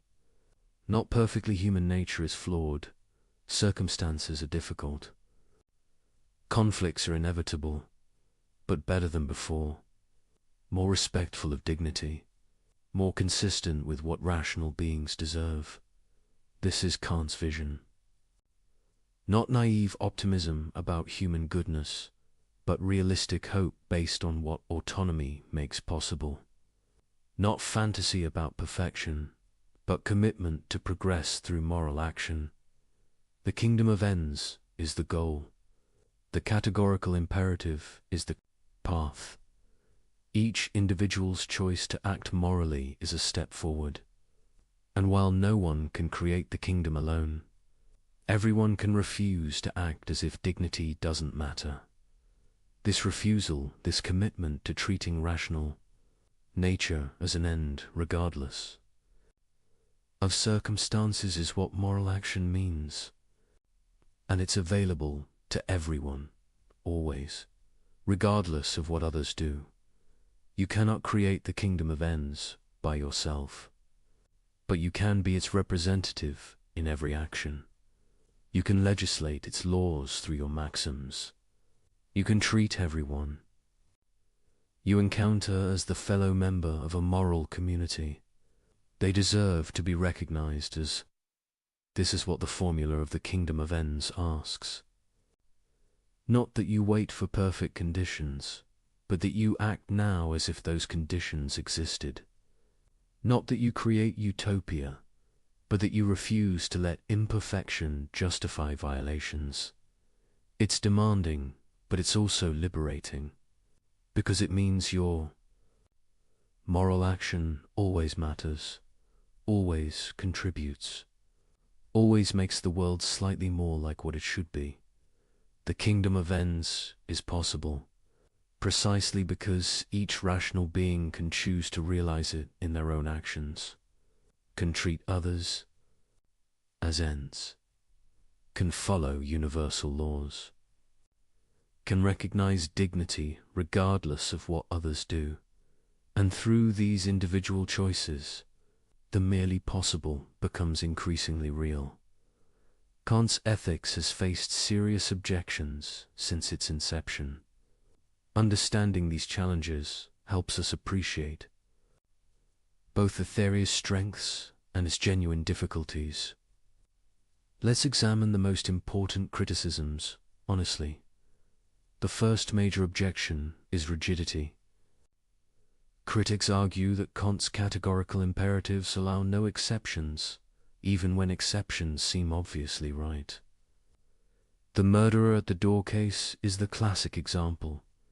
Surely you should lie to save an innocent life. Kant's response seems heartless to many. He insists you cannot lie even here. This leads critics to say his ethics is too rigid for real life, that it produces counterintuitive conclusions, that flexibility matters. But defenders point out that Kant offers options besides lying. You can refuse to answer. You can physically prevent the murderer from entering. You can do many things. The prohibition is specifically against lying, not against protecting the innocent. Moreover, if we allow exceptions for good consequences, where do we stop? Once we say lying is acceptable when it produces good outcomes, we've abandoned the categorical nature of moral obligation. We're back to consequentialism with all its problems. The deeper response is that Kant's ethics isn't about maximizing good outcomes. It's about respecting human dignity regardless of consequences. If this sometimes requires accepting worse outcomes, that's the price of treating moral principles as truly categorical. You might still disagree, but the disagreement is about whether morality is fundamentally deontological or consequentialist, not about whether Kant is consistent within his framework. The second objection concerns conflicts of duty. What happens when two perfect duties conflict? When keeping one promise requires breaking another? When telling truth to one person means violating confidentiality to another? Kant has no clear procedure for resolving these conflicts. He tends to deny they can genuinely occur, to suggest that careful analysis will reveal one duty takes priority, or that there's a creative solution respecting both. But critics say this is unrealistic. Real life does present tragic choices where any option violates some duty. Kant's ethics seems to break down here. Defenders argue this objection misunderstands the theory. Kant isn't claiming moral life is easy or that dilemmas never occur. He's claiming that moral principles are categorical. When you face a genuine dilemma, you do your best to reason through which obligation is stronger, then accept responsibility for the choice. The theory doesn't provide mechanical answers, but it does provide a framework for thinking through difficult cases. And it prohibits certain easy outs like sacrificing others' dignity for your convenience. The third objection involves moral motivation. Kant says actions have moral worth only when done from duty rather than inclination. But this seems to devalue natural sympathy, love, and compassion. Surely the person who helps others from genuine care is more praiseworthy than someone who helps grudgingly from duty alone. Doesn't Kant's ethics make morality cold and mechanical? Kant's response is often misunderstood. He's not saying emotions are bad or that you should help people without caring about them. He's saying moral worth comes from acting on principle, not from acting on feeling alone, when duty and inclination align. That's wonderful. When you help someone you care about, you're acting from both duty and love. But the moral worth specifically comes from the recognition that you would have obligations even if you didn't feel like helping. The person who helps only when they feel like it isn't genuinely moral. They're just following their feelings. Moral character requires helping even when you don't feel like it, because duty requires it. The fourth objection concerns application. How do you determine the right level of specificity for maxims? How do you know which features of your situation are morally relevant? The theory seems to require perfect judgment while providing limited guidance. This is a fair concern. Kant's ethics requires practical wisdom to apply correctly. You can't just mechanically test maxims without understanding which formulations capture the morally relevant features. But defenders argue this is true of any ethical theory. All require judgment in application.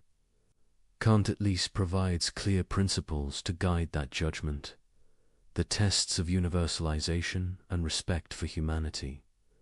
Moreover, practice improves judgment.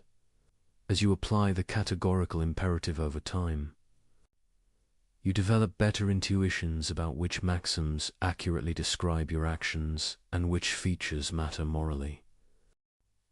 The fifth objection involves scope.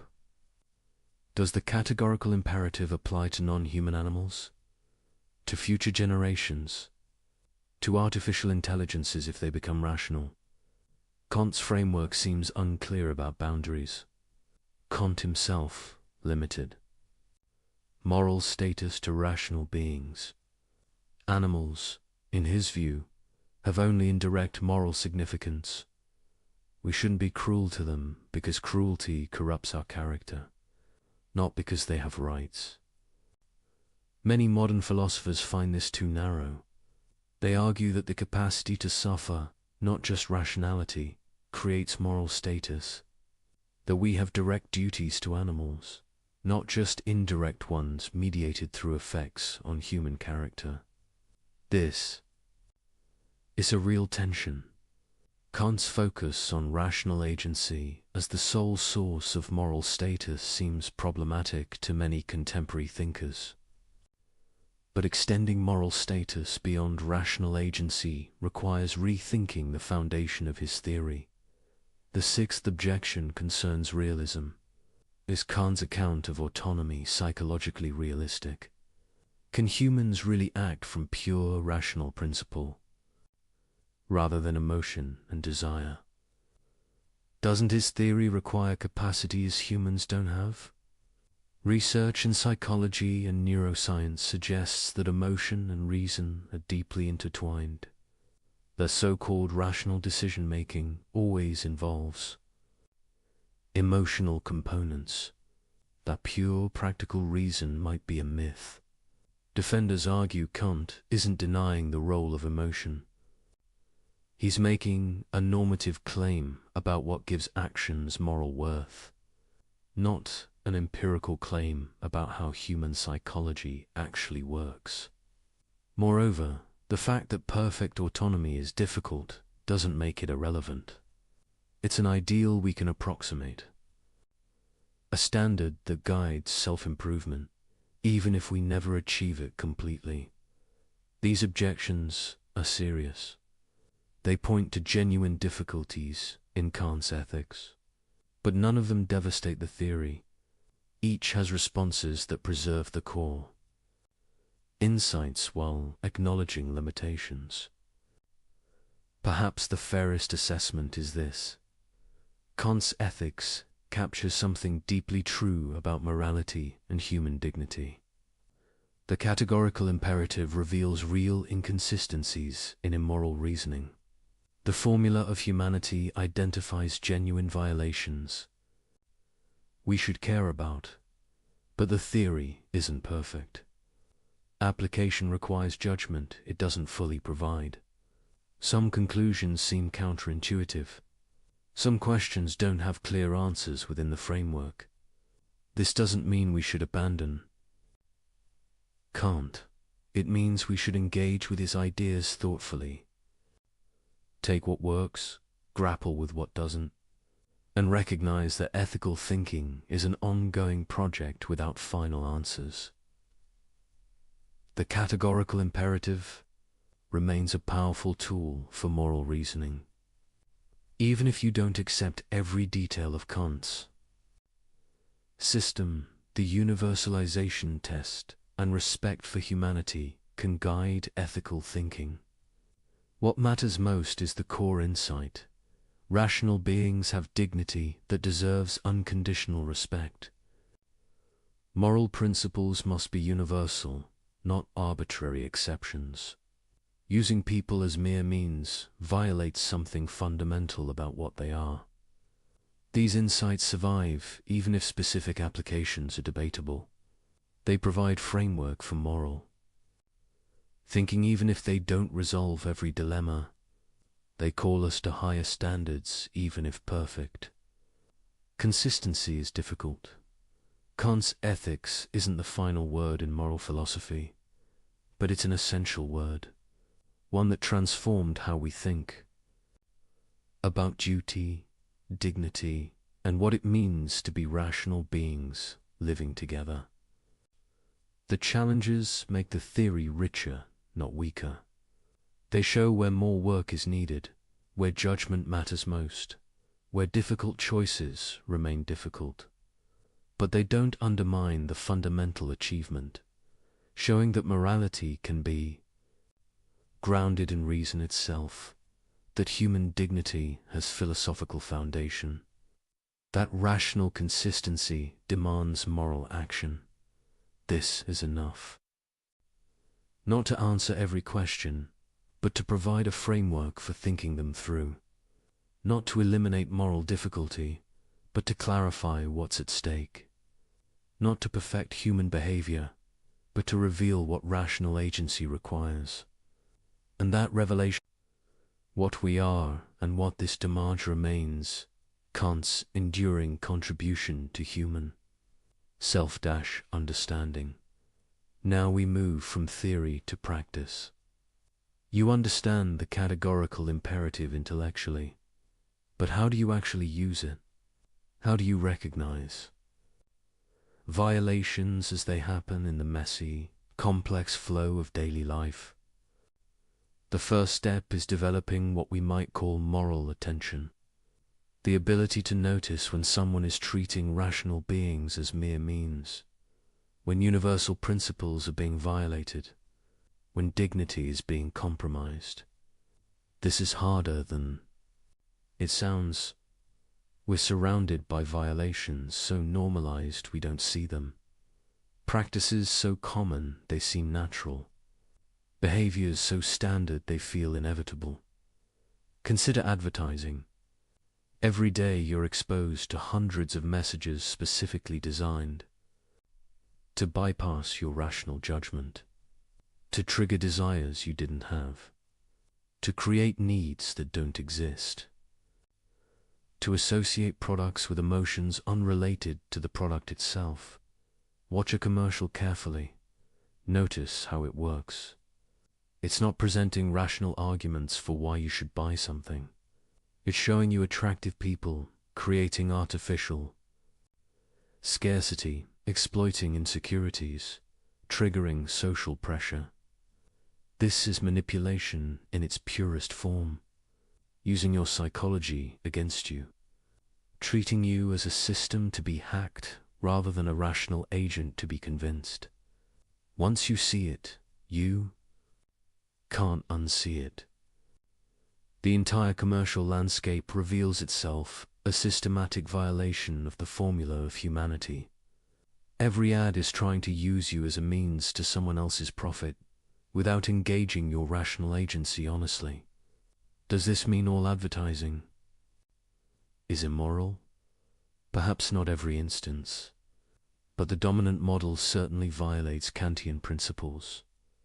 And recognizing this changes how you relate to commercial messages or consider workplace dynamics.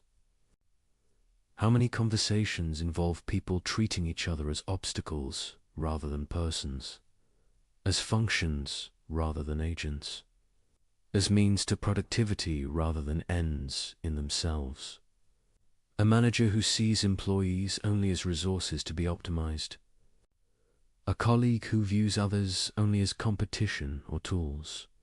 A system that measures human worth by output and treats dignity as overhead cost. These aren't dramatic violations. No one is shouting about their contempt for human dignity. But the structure of how people relate treats rational agency as secondary to organizational goals. Treats persons as occupying roles rather than as beings whose autonomy deserves respect. Watch for phrases that reveal this. Human resources, labor costs, productivity metrics. Each phrase subtly treats people as inputs rather than ends, as things to be managed rather than agents, to be respected. Or consider social media. You post something, immediately you're aware of performing for an audience, crafting your image, managing impressions, competing for attention and validation. But what's your actual maxim? Not the stated one I'm sharing my thoughts, but the real one that drives behavior. Often it's closer to, I will present a curated version of myself designed to maximize approval and minimize disapproval, even if this misrepresents my actual experience. Can this be universalized? If everyone presents carefully curated false versions of themselves, does authentic communication survive? Or does all social interaction become performance, everyone manipulating everyone else's perceptions? The platform's design encourages this. It optimizes for engagement, not authenticity, for addiction, not well-being, for time spent, not flourishing. The business model treats users as commodities, packages of attention and data to be sold to. Advertisers, you're not a customer of social media platforms. You're the product. Your attention, your data, your behavior patterns. These are what's being sold. The actual service is provided to advertisers who pay to manipulate you. This is treating humans as means on industrial scale, but it's so normalized, so integrated into daily life, that most people don't consciously recognize the violation. Developing moral attention means learning to pause and analyze these situations. To ask, what's actually happening here? What are people's real maxims, not their stated ones? Who's being treated as means rather than ends? In personal relationships, this is even more crucial, because violations are often subtle, rationalized, wrapped in good intentions. Someone says they're giving you advice for your own good, but actually they're trying to control your choices because they're uncomfortable with your autonomy. They want you to be what they think you should be, not what your own rational judgment determines. Someone says they're just being honest, but actually they're being cruel, using truth as a weapon, treating your emotional well-being as less important than their desire to express. Negative judgments. Someone says they need you to do something, but when you examine their actual maxim, it's, I will use guilt, obligation, and emotional pressure to get what I want, regardless of whether this respects your autonomous choice. These violations are harder to spot because they're close to us, because we're emotionally invested, because calling them out creates conflict, because the perpetrator might be someone we love or depend on, but the categorical imperative doesn't make exceptions for difficulty. If your parent, spouse, friend, or colleague is treating you as a means rather than an end, that's a violation regardless of their intentions, regardless of how much you care about them.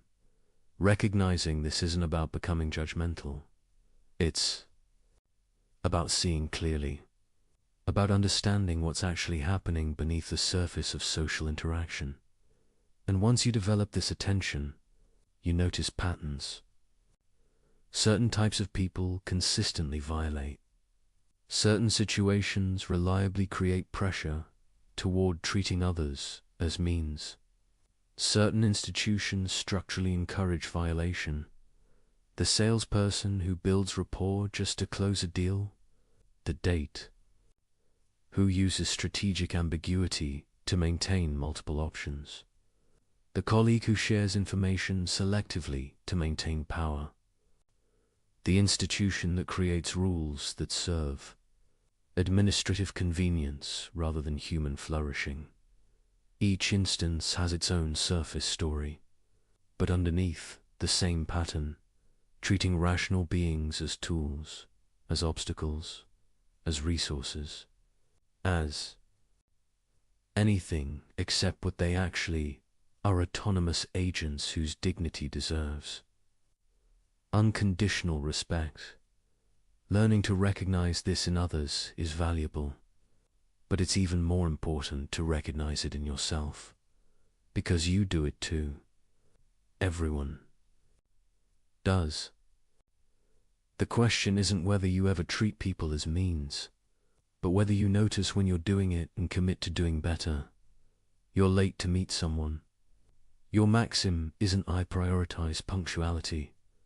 It's "closer to my time is more valuable than others' time, so they should wait when convenient for me." Can you universalize that? You tell a story that makes you look good but omits details that would complicate the narrative. Your maxim isn't "I'm sharing my experience." It's "I will manipulate others' perceptions of me by selectively presenting information." Can you universalize that? You've promised to do something with no real intention of following through. Your maxim isn't "I'm making a commitment." It's "I will say whatever is convenient now, regardless of whether I'll honor it later." Can you universalize that these casual, everyday violations are where most moral failure happens? Not in dramatic confrontations with evil, but in small compromises, in treating people as slightly less important than you, in making minor exceptions for yourself, in allowing convenience to override principle. The categorical imperative, properly applied, catches all of it. Every rationalization, every excuse, every comfortable compromise with treating people as less than ends in themselves. This can feel overwhelming. If you look carefully at daily life through Kantian lens, violations are everywhere. In yourself, in others, in institutions, in culture. But the point isn't to become paralyzed by guilt or rage. It's to develop clarity, to see what's actually happening, to recognize patterns of violation so you can begin addressing them. Start small. Pick one area of life and apply moral attention consistently. Maybe it's how you interact with service workers, checking whether you're really treating them as persons or just as functions. Maybe it's how you present yourself online, examining whether you're being authentic or performing. Maybe it's how you handle workplace relationships, noticing when you treat colleagues as obstacles versus agents. Apply the tests. When you're about to act, pause and ask, what's my actual maxim? Can I universalize it? Am I treating people as ends or as means? Initially, this feels unnatural. You're interrupting the flow of habitual behavior to inject conscious, ethical analysis. It's slow and awkward, but with practice, it becomes more automatic. You develop intuitions. You start catching yourself before acting rather than noticing. Violations only in retrospect. Your default behavior shifts toward greater consistency with the categorical imperative. This is moral development in the Kantian sense. Not becoming emotionally warmer or socially smoother, but becoming more rationally consistent, more aware of your actual maxims, more committed to treating rational nature with the respect it deserves. The violations don't disappear. You'll keep spotting them in yourself and others forever. But you'll get better at recognizing them quickly, better at correcting course, better at maintaining standards despite pressure, and something interesting happens. As you develop moral attention, as you consistently apply the categorical imperative, you start seeing the world differently. You notice the constant manipulation more clearly, but you're less controlled by it. You recognize dignity violations, but you maintain your own dignity in response. You see how often people treat each other as means, but you commit more firmly to treating them as ends. The categorical imperative becomes less like a rule you follow and more like a perspective you inhabit. A way of seeing that reveals what's really happening beneath social surfaces. A clarity about what rational beings deserve and what violations look like. This clarity is liberating, because once you see clearly, you can choose consciously. You're no longer just floating through social interactions, unconsciously participating in mutual instrumentalization. You're an agent, making real choices about how to relate to other agents. Sometimes you'll compromise. Sometimes you'll fail. Sometimes you'll choose convenience over principle. But at least you'll know what you're doing. You'll be conscious rather than habitual, responsible rather than reactive, and increasingly you'll choose the harder path. Not because you're morally superior, but because you've developed the clarity to see what's at stake. You understand that every violation, however small, is a failure to respect what makes humans special.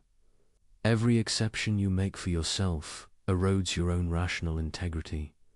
The categorical imperative, properly understood and consistently applied, transforms how you navigate daily life.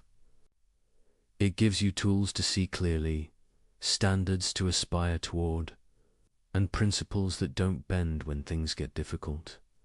This is what living the imperative means.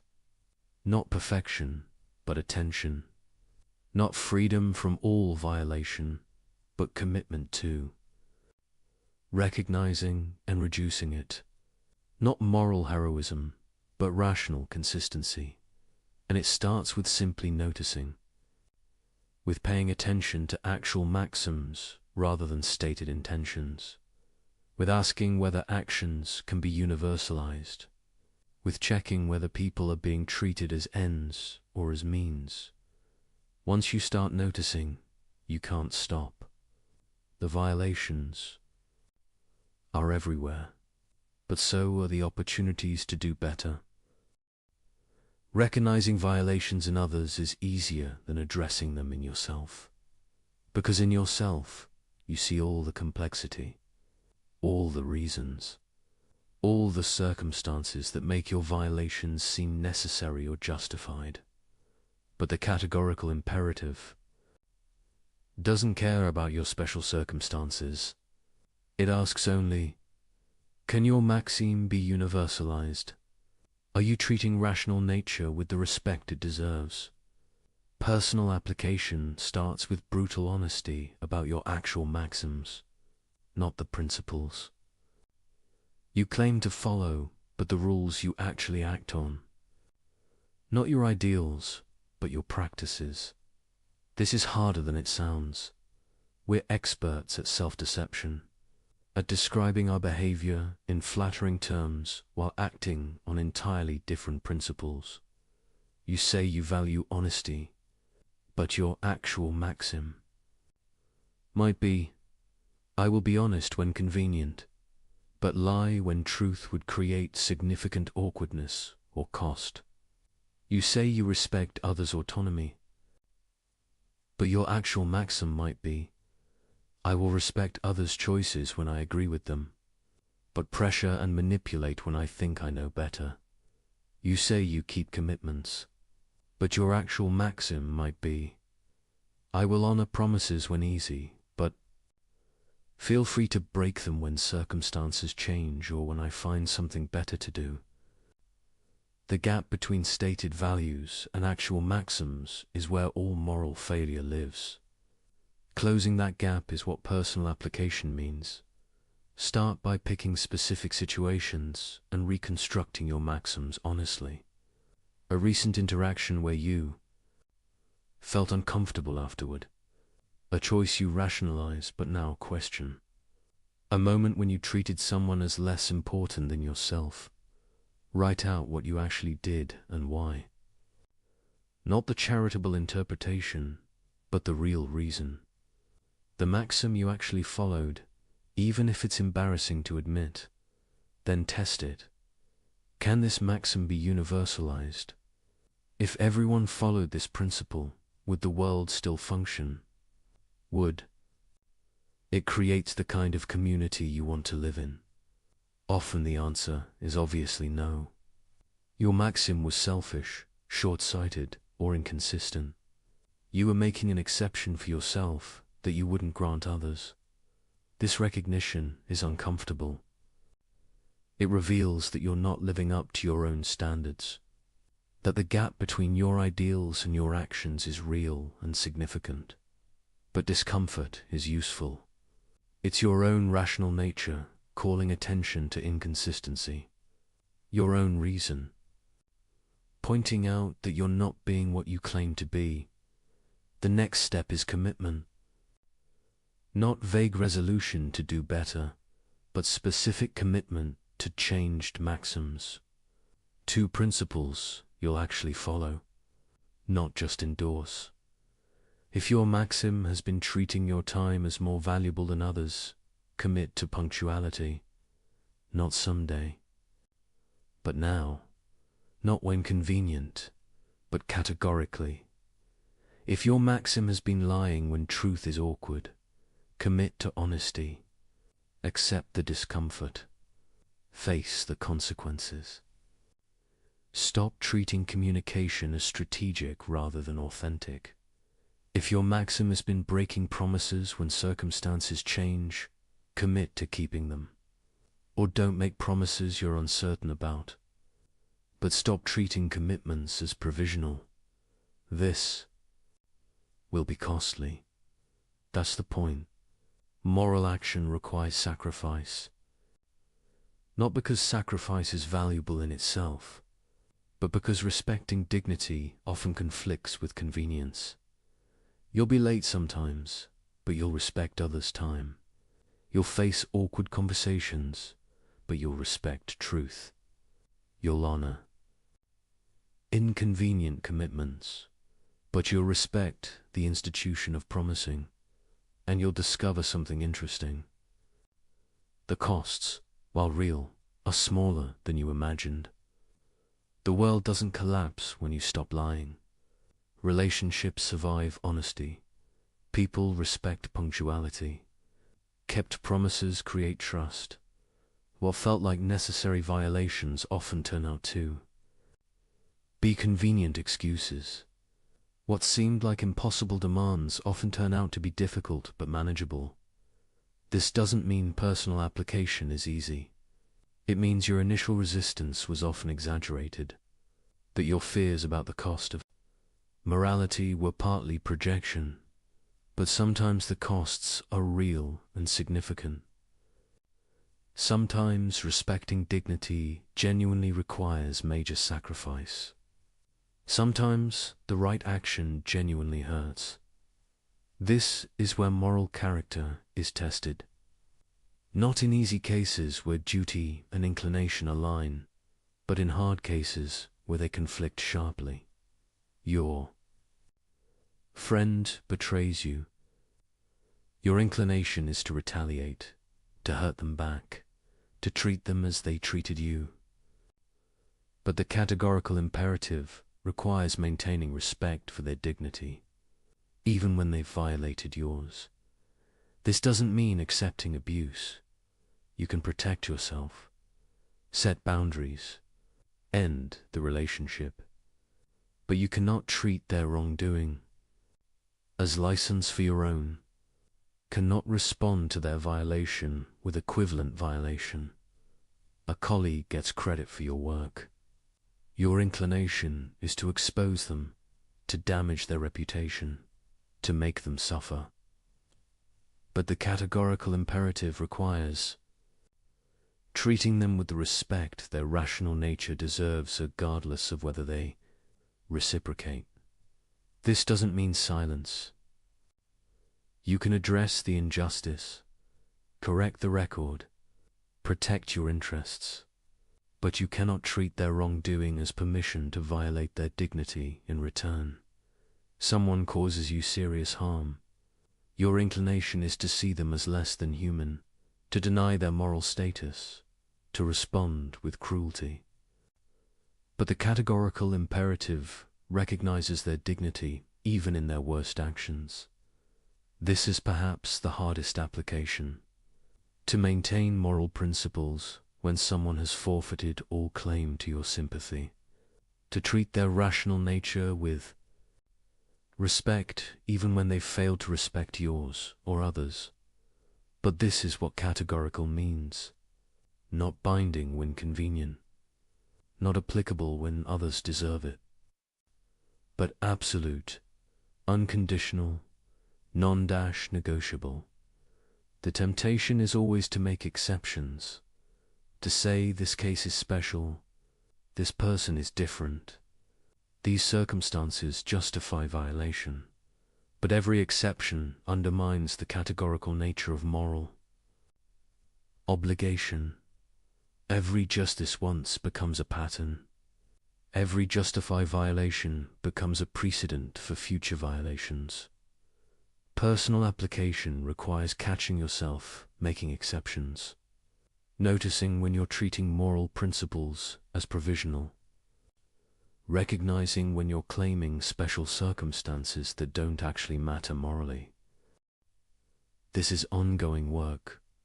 You never reach a point where you've mastered it, where violations stop tempting you, where consistency becomes automatic, because you're a finite being with desires that often conflict with duty, with pressures that push toward violation, with circumstances that make moral action costly. Moral development isn't about eliminating these conflicts. It's about choosing rightly despite them, about strengthening your commitment to principle through repeated practice. Each time you act from duty rather than inclination, you reinforce that capacity. Each time you maintain principle despite cost, you build character that makes future moral action easier. Not easy moral action is always demanding when duty and desire conflict, but easier than it was before, more natural, more integrated into who you are. This is why Kant emphasizes virtue as a disposition, not a single act, but a stable tendency toward moral action, a character structured by commitment to the categorical imperative rather than by pursuit of personal advantage. Building this virtue requires conscious effort over time. You can't just decide to be virtuous and have it be so. You must practice, must repeatedly choose principle over convenience, must strengthen moral commitment through exercise, like strengthening a muscle, and you must be honest about failures. When you violate principles, acknowledge it clearly. Don't rationalize. Don't minimize. Don't pretend circumstances justified what they merely explained. You lied. You broke a promise. You treated someone as a means. Face this honestly. Accept responsibility. Commit to doing better without pretending you didn't fail. This honesty is crucial, because self-deception about past violations enables future violations. If you convince yourself that your exceptions were justified, you'll make similar exceptions again. But if you recognize them as failures, as moments when you failed to live up to what rational consistency requires, you maintain clear standards. You know what you're aspiring toward even when you fall short. Personal application also means being honest about limitations. You're not perfect. You're not going to perfectly follow the categorical imperative in every moment. You're going to fail, rationalize, compromise. This doesn't make the imperative less binding. It makes you human. The goal isn't perfection, but genuine effort. Not flawless consistency, but honest commitment. What matters is the direction of your development. Are you becoming more consistent or less? More attentive to your maxims or less? More committed to treating rational nature with respect or more willing to make exceptions? If the direction is positive, if you're genuinely trying to close the gap between your ideals and your actions, then you're developing morally even when you still have far to go. If the direction is negative, if you're increasingly rationalizing violations, making more exceptions, treating principles as optional, then you're regressing morally even if you maintain appearances. The categorical imperative provides the standard. Personal application provides the practice. Character development provides the goal. An honest self-assessment provides feedback on whether you're moving in the right direction. This is demanding work. It requires constant attention to your actual behavior, willingness to face uncomfortable truths about yourself, commitment to changing patterns that are deeply ingrained. But it's also liberating, because moral clarity about your own behavior eliminates the constant, low-level guilt that comes from knowing you're not living up to your standards while refusing to examine why. When you're honest about violations, you can address them directly. When you commit to genuine principles rather than convenient ideals, you know what you're actually aspiring toward. When you take responsibility for your choices, you become genuinely autonomous rather than just reactive. Personal application isn't about becoming perfect. It's about becoming real, about closing the gap between who you claim to be and who you actually are, about living with integrity in the deepest sense, being whole rather than divided between stated values and actual practices. And this integration, this alignment of claimed principles with lived reality, is what moral development means. Not achieving perfection, but achieving honesty. Not becoming flawless, but becoming genuine. The categorical imperative asks you to be what you claim to be, to follow the principles you assert, to treat rational nature with the respect you demand for yourself. Personal application is accepting this challenge, examining your actual maxims, testing them for universalizability, changing them when they fail, and building character through repeated practice of principled action. It's hard work. It never ends. But it's the only way to truly respect your own rational nature by living consistently with what rational agency requires. Personal moral development matters, But humans don't live in isolation. We exist in communities, institutions, and relationships. The categorical imperative has implications for how we structure these social contexts. The first question is whether you can maintain moral principles in immoral environments. If everyone around you violates dignity, treats people as means, and follows self-interest rather than duty, can you be different? Kant's answer is yes, you must be. Because the categorical imperative binds you regardless of what others do. You're responsible for your own maxims, not for whether others respect theirs. This is both empowering and isolating.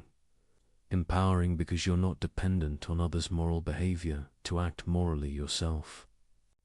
Isolating because maintaining principles when others don't creates friction.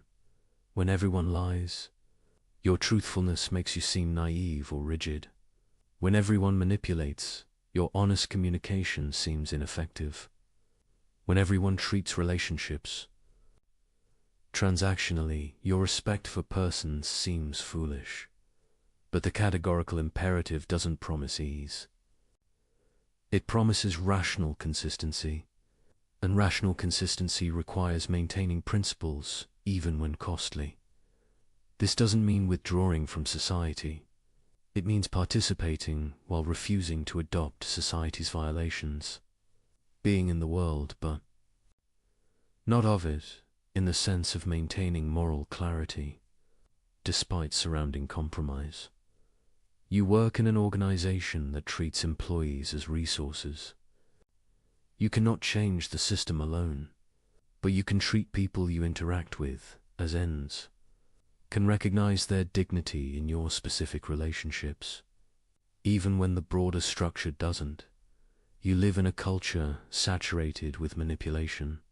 You cannot eliminate advertising or social media mechanics, but you can refuse to manipulate in your own communications, can be authentic in your presentations of self, even when everyone else is performing. These individual acts of integrity might seem small. What difference does one person's moral behavior make in vast systems of violation? But this question misses the point. You're not responsible for fixing everything. You're responsible for your maxims, for whether your actions can be universalized, for how you treat the rational beings you encounter, and your example matters more than you might think. Because most people participate in violations without examining them. They follow social scripts, adopt normal behaviors, do what everyone else does. When you don't, when you maintain standards others have abandoned, you make the invisible visible.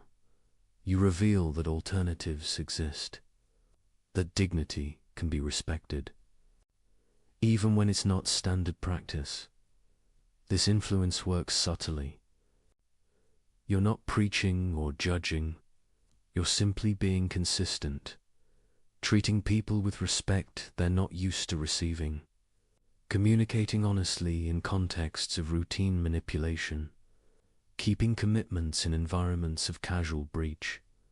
Others notice, maybe not consciously, maybe not immediately, but your behavior creates contrast, makes others aware of violations they'd stopped seeing, reminds them that integrity is possible. Some will resist this. Your moral consistency threatens their rationalizations. If you can maintain principles they've decided are impracticable, their excuses look weaker. Your integrity indicts their compromise. Expect pushback. You think you're better than everyone. You're being rigid. That's not realistic.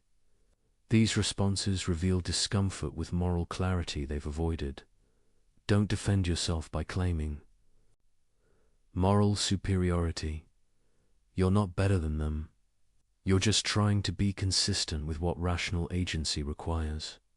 But also don't abandon standards to make others comfortable with their violations. This is delicate navigation, maintaining principles without self-righteousness, being clear about standards without being judgmental, offering example without demanding others follow it. The key is recognizing that you can only control your maxims. You can be clear about principles. You can explain why you act as you do if asked. But you cannot force others to adopt the categorical imperative. Each person must recognize moral requirements through their own reason. You can't argue someone into genuine moral commitment. You can only demonstrate what it looks like and hope the example resonates with their own rational nature. But you can do more than just model individual behavior. You can also advocate for structural changes that reduce systematic violations, for institutional designs that respect rather than violate, dignity, for policies that treat people as ends rather than means. This is where personal morality meets social reform. Kant wasn't naive about institutions. He recognized that structures shape behavior, that environments can make moral action easier or harder. A workplace designed around respect for autonomy makes treating people as ends more natural. A marketplace regulated to prevent exploitation reduces systematic violations. A political system structured to protect dignity creates conditions for moral community. Advocating for such changes is consistent with the categorical imperative. You're not just maintaining your own principles, you're working toward conditions where more people can maintain theirs, where the default is respect rather than violation. This doesn't require perfection. You can work for better institutions while acknowledging they'll never eliminate moral challenge. You can advocate for structural improvements while recognizing that individual character still matters. The goal isn't creating conditions where morality is automatic. That would eliminate autonomy. It's creating conditions where moral action is possible, where dignity is protected rather than systematically violated, where the categorical imperative can be followed without heroic resistance to overwhelming pressure. Education plays a crucial role here, not moralizing lectures or rote memorization of rules, but cultivation of capacities for moral reasoning, teaching people to examine their maxims, to test for universality, to recognize when they're treating others as mere means. This kind of education empowers autonomy rather than replacing it with external authority. It develops people's ability to think morally rather than just enforcing compliance with rules. Kant believed enlightenment meant learning to think for yourself, to examine received wisdom rather than accepting it blindly, to use your own reason rather than depending on others to tell you what to think. This applies to moral education. The goal isn't producing people who obey. It's producing people who can think through moral questions themselves, who understand why dignity matters and how to recognize violations. Such education requires patience. You cannot shortcut moral development, cannot make people understand through force or manipulation, can only create conditions where understanding becomes possible and hope individuals choose to develop it. In relationships, the social dimension of the categorical imperative means recognizing that treating individuals as ends requires respecting their connections. Their families, communities, and relationships matter to them. Your actions toward them affect these broader networks. You cannot treat someone's welfare as irrelevant while claiming to respect them as an end. Cannot destroy their relationships, harm their communities, or damage their social connections while maintaining that you respect their dignity. This doesn't mean never disagreeing or opposing, but it means recognizing that persons exist in webs of relationship, that respecting them requires some regard for what they care about, even when you don't share their values. The categorical imperative applies to communities as well as individuals. A genuine moral community would be structured by mutual recognition of dignity, by practices that respect autonomy, by institutions that treat rational nature as an end rather than a means. Building such communities requires collective effort. No individual can create them alone, but each person can contribute through their choices about how to relate to others, through refusing to participate in systematic violations, through advocating for better structures. This is the social dimension of living the imperative, not withdrawing into private virtue while society crumbles, not compromising principles to fit in, but maintaining integrity while engaging constructively, being clear about standards while working to help others meet them. It's harder than pure individual morality because you must navigate complexity, must balance principle with practical engagement, must maintain standards while avoiding self-righteous withdrawal. But it's necessary because humans are social beings, because isolation isn't autonomy, because the kingdom of ends is a community, not a collection of hermits.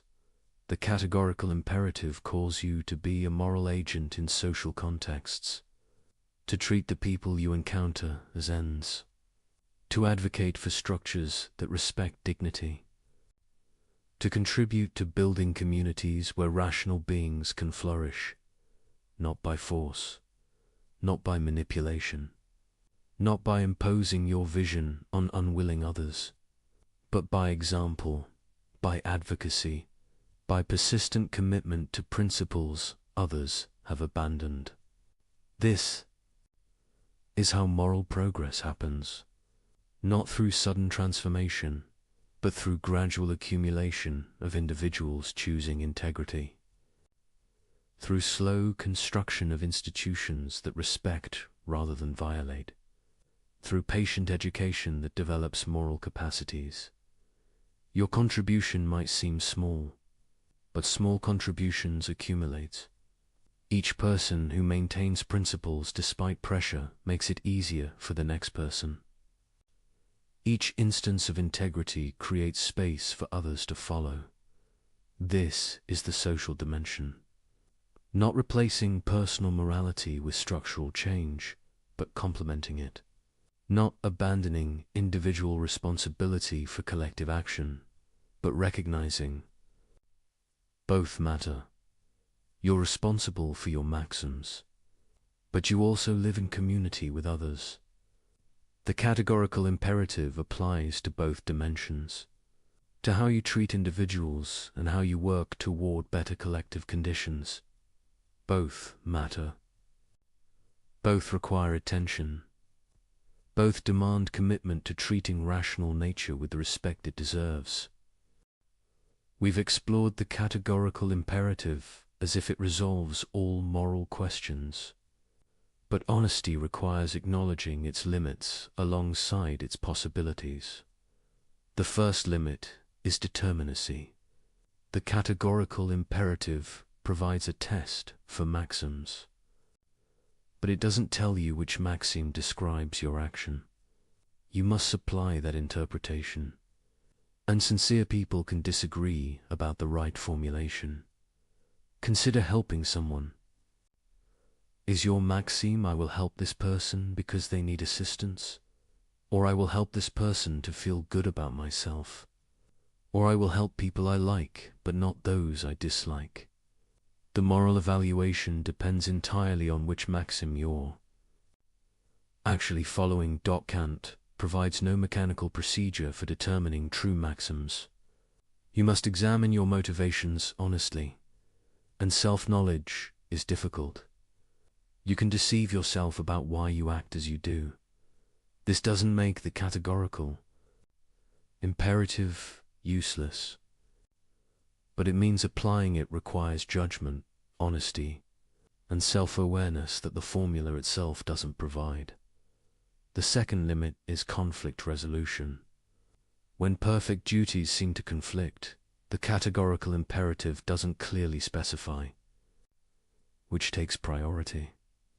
Should you keep a promise or tell the truth when they conflict? Should you respect one person's autonomy or another's when both can't be fully respected? Kant often denied such conflicts are genuine.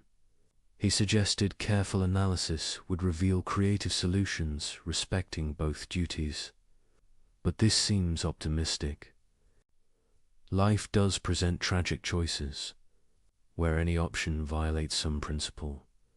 The categorical imperative tells you to respect all perfect duties, but when circumstances force choice between them, it provides limited guidance. You must use practical wisdom the theory doesn't fully explain. The third limit is scope. The categorical imperative clearly applies to rational beings. But what about beings with partial rationality? Young children? People with cognitive impairments?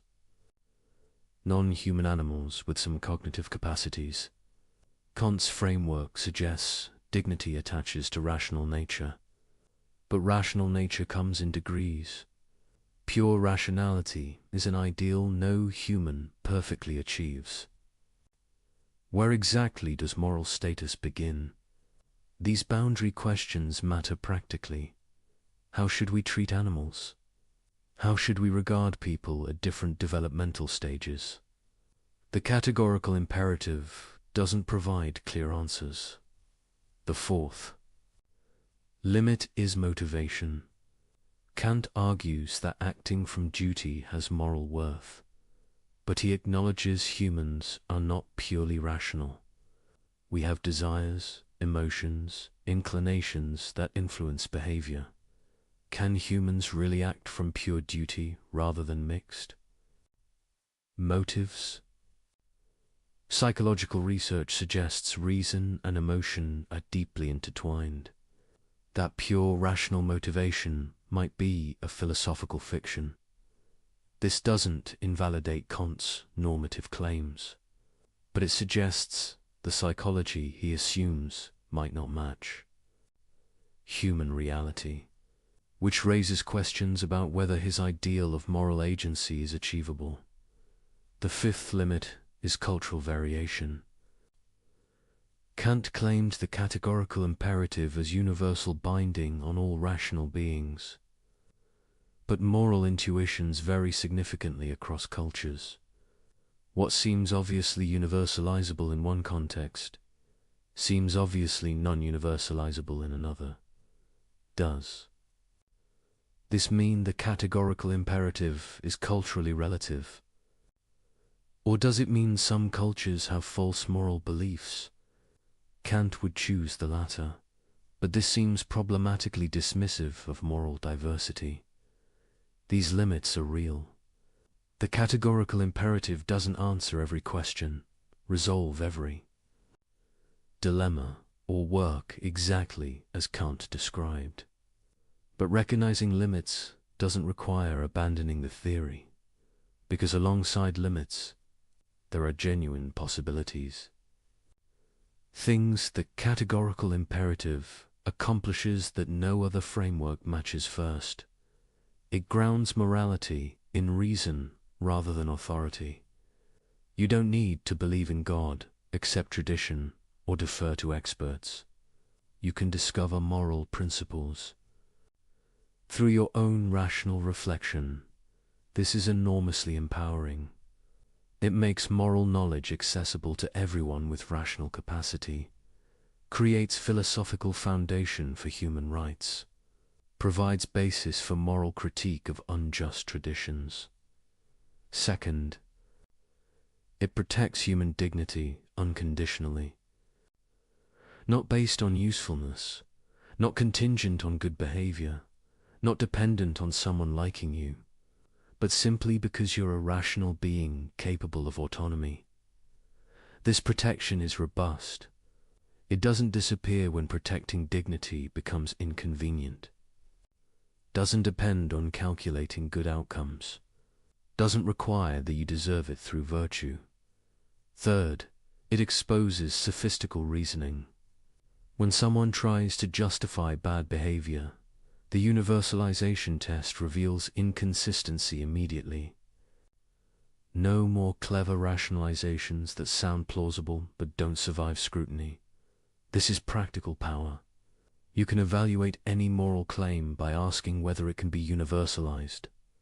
Can cut through complexity to core questions about consistency and respect for rational nature. Fourth, it connects individual morality to broader social ideals. The kingdom of ends isn't just personal virtue.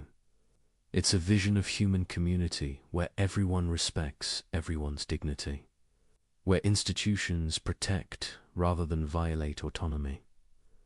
This connection between personal ethics and social justice is powerful.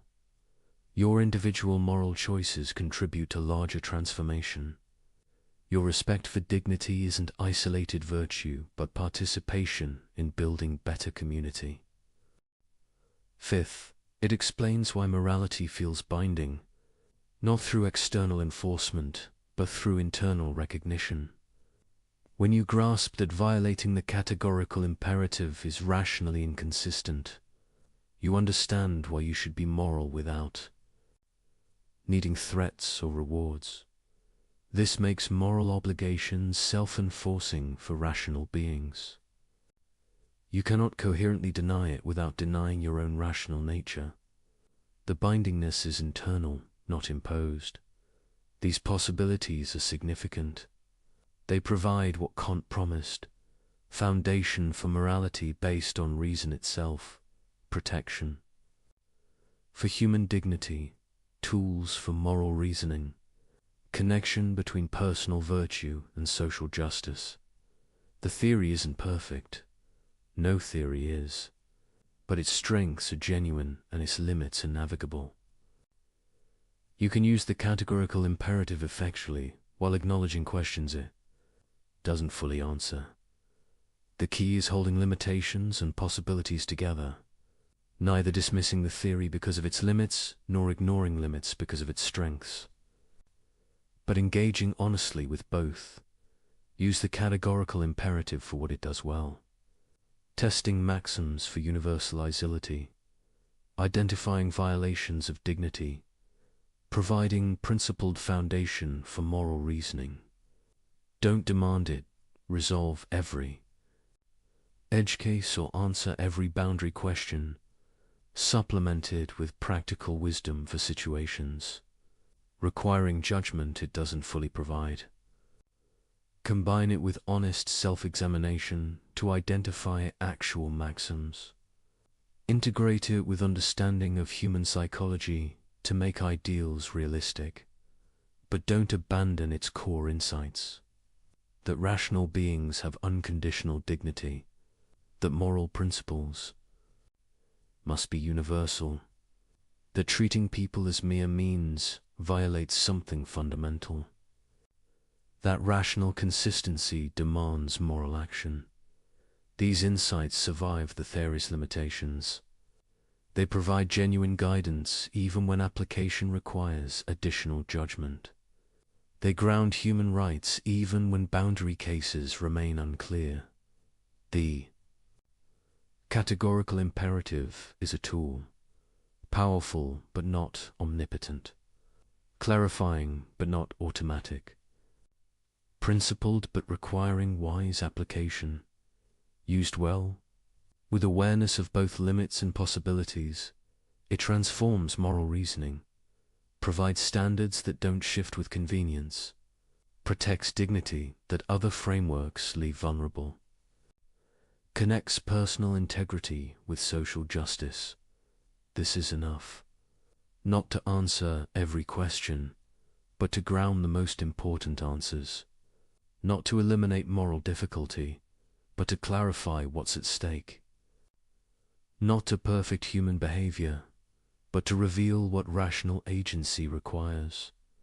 And for beings who are rational but finite, who must navigate complex reality with imperfect knowledge, who need both principle and judgment as combination of limits and possibilities, is exactly what moral theory should provide. We arrive at the final, practical implication, the one that makes the categorical imperative truly dangerous to systems built on manipulation and exploitation. When you genuinely understand and commit to the categorical imperative, you become ungovernable. Not in the sense of being uncontrollable or rebellious, but in the sense of being immune to manipulation, resistant to exploitation, impossible to deceive. Because you now possess a tool that exposes every sophisticated rationalization, every clever excuse, every attempt to use you as a means while claiming to respect you as an end. You're immune to advertising because you recognize it as systematic manipulation. You see through the psychological tricks, the manufactured needs, the exploitation of insecurity. You cannot be manipulated by what you clearly see as manipulation. You're immune to political rhetoric that treats citizens as means to power. You recognize empty appeals, false promises, strategic ambiguity. You demand actual principles rather than accepting comfortable lies.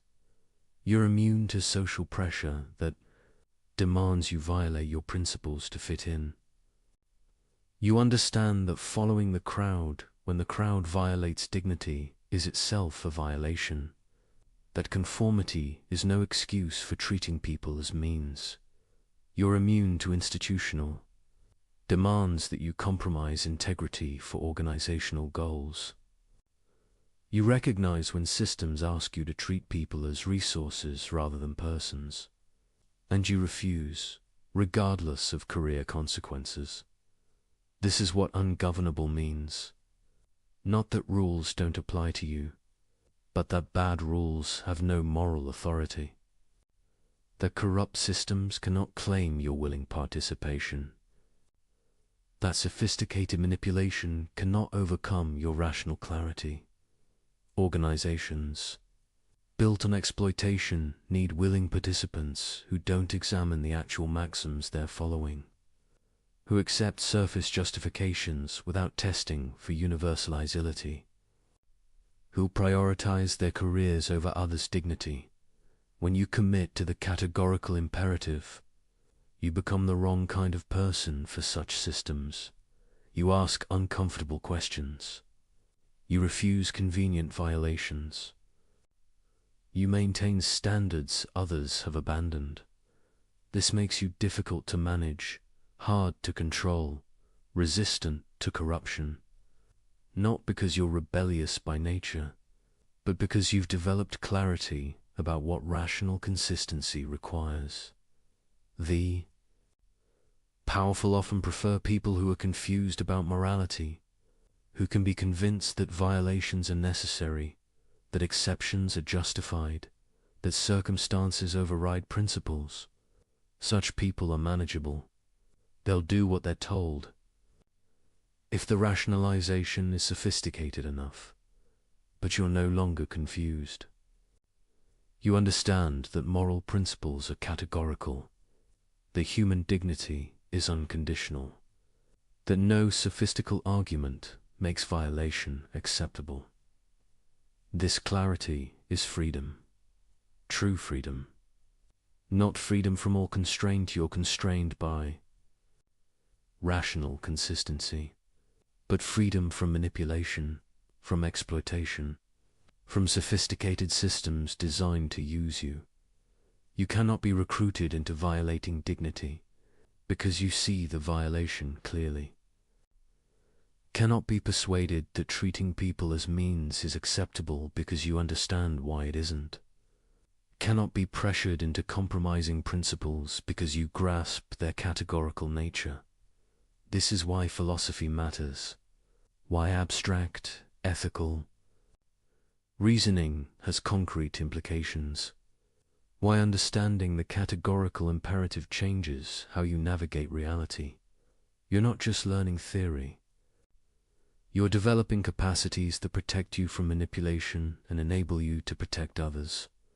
You're becoming a rational agent who truly exercises autonomy rather than just responding to sophisticated control. This doesn't make life easier. Being ungovernable means accepting costs.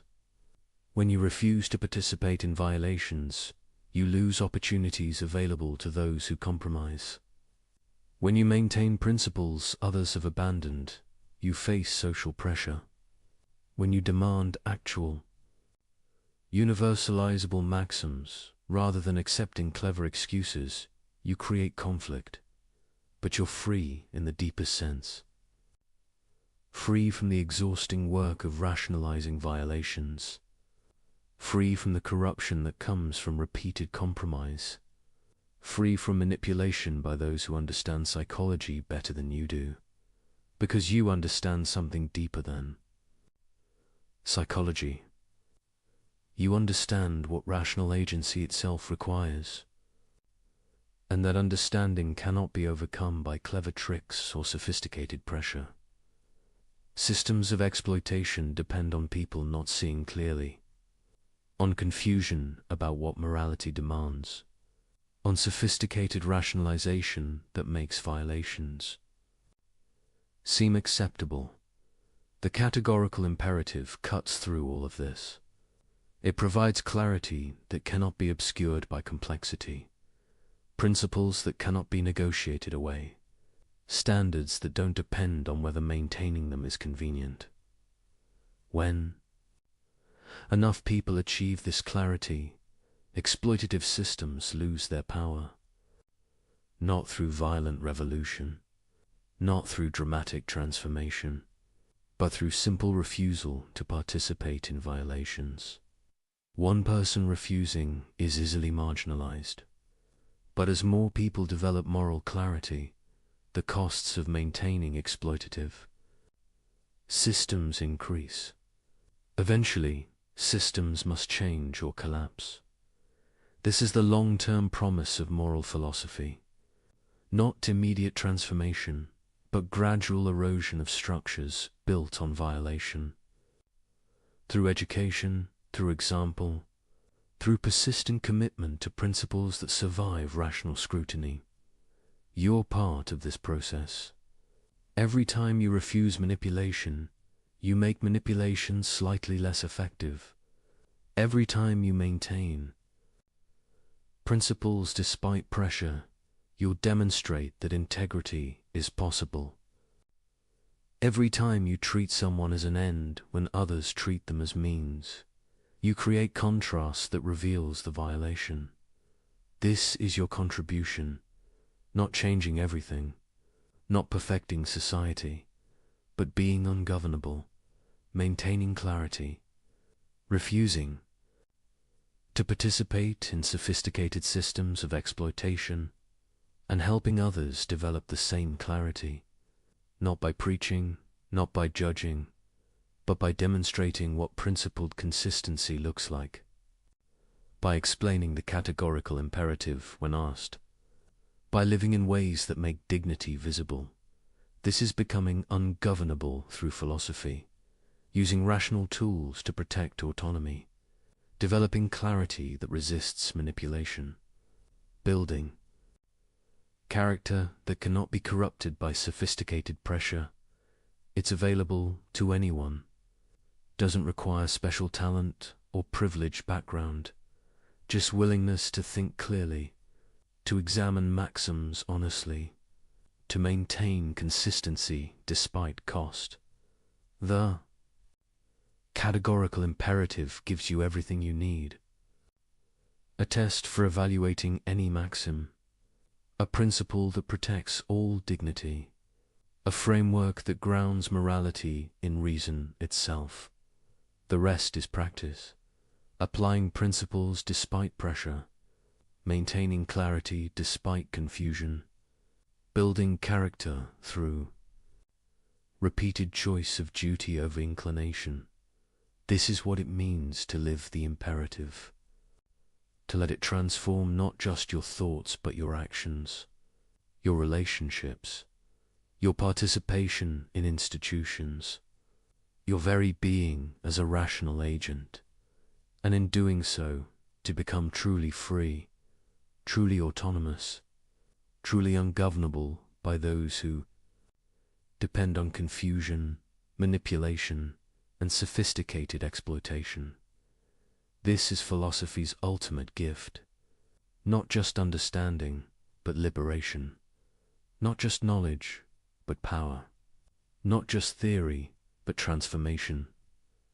The categorical imperative makes you dangerous, not to legitimate authority or genuine community, but to systems built on violation, to manipulation disguised as persuasion, to exploitation justified by necessity.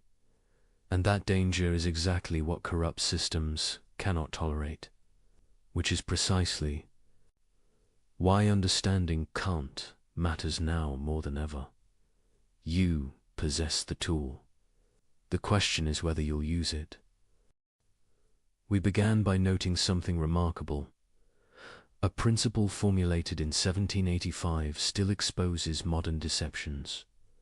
An insight from an 18th century German philosopher still reveals 21st century violations. How is this possible? If morality were culturally constructed, you'd expect moral insights to become obsolete. What worked for Kant's world shouldn't necessarily work for ours.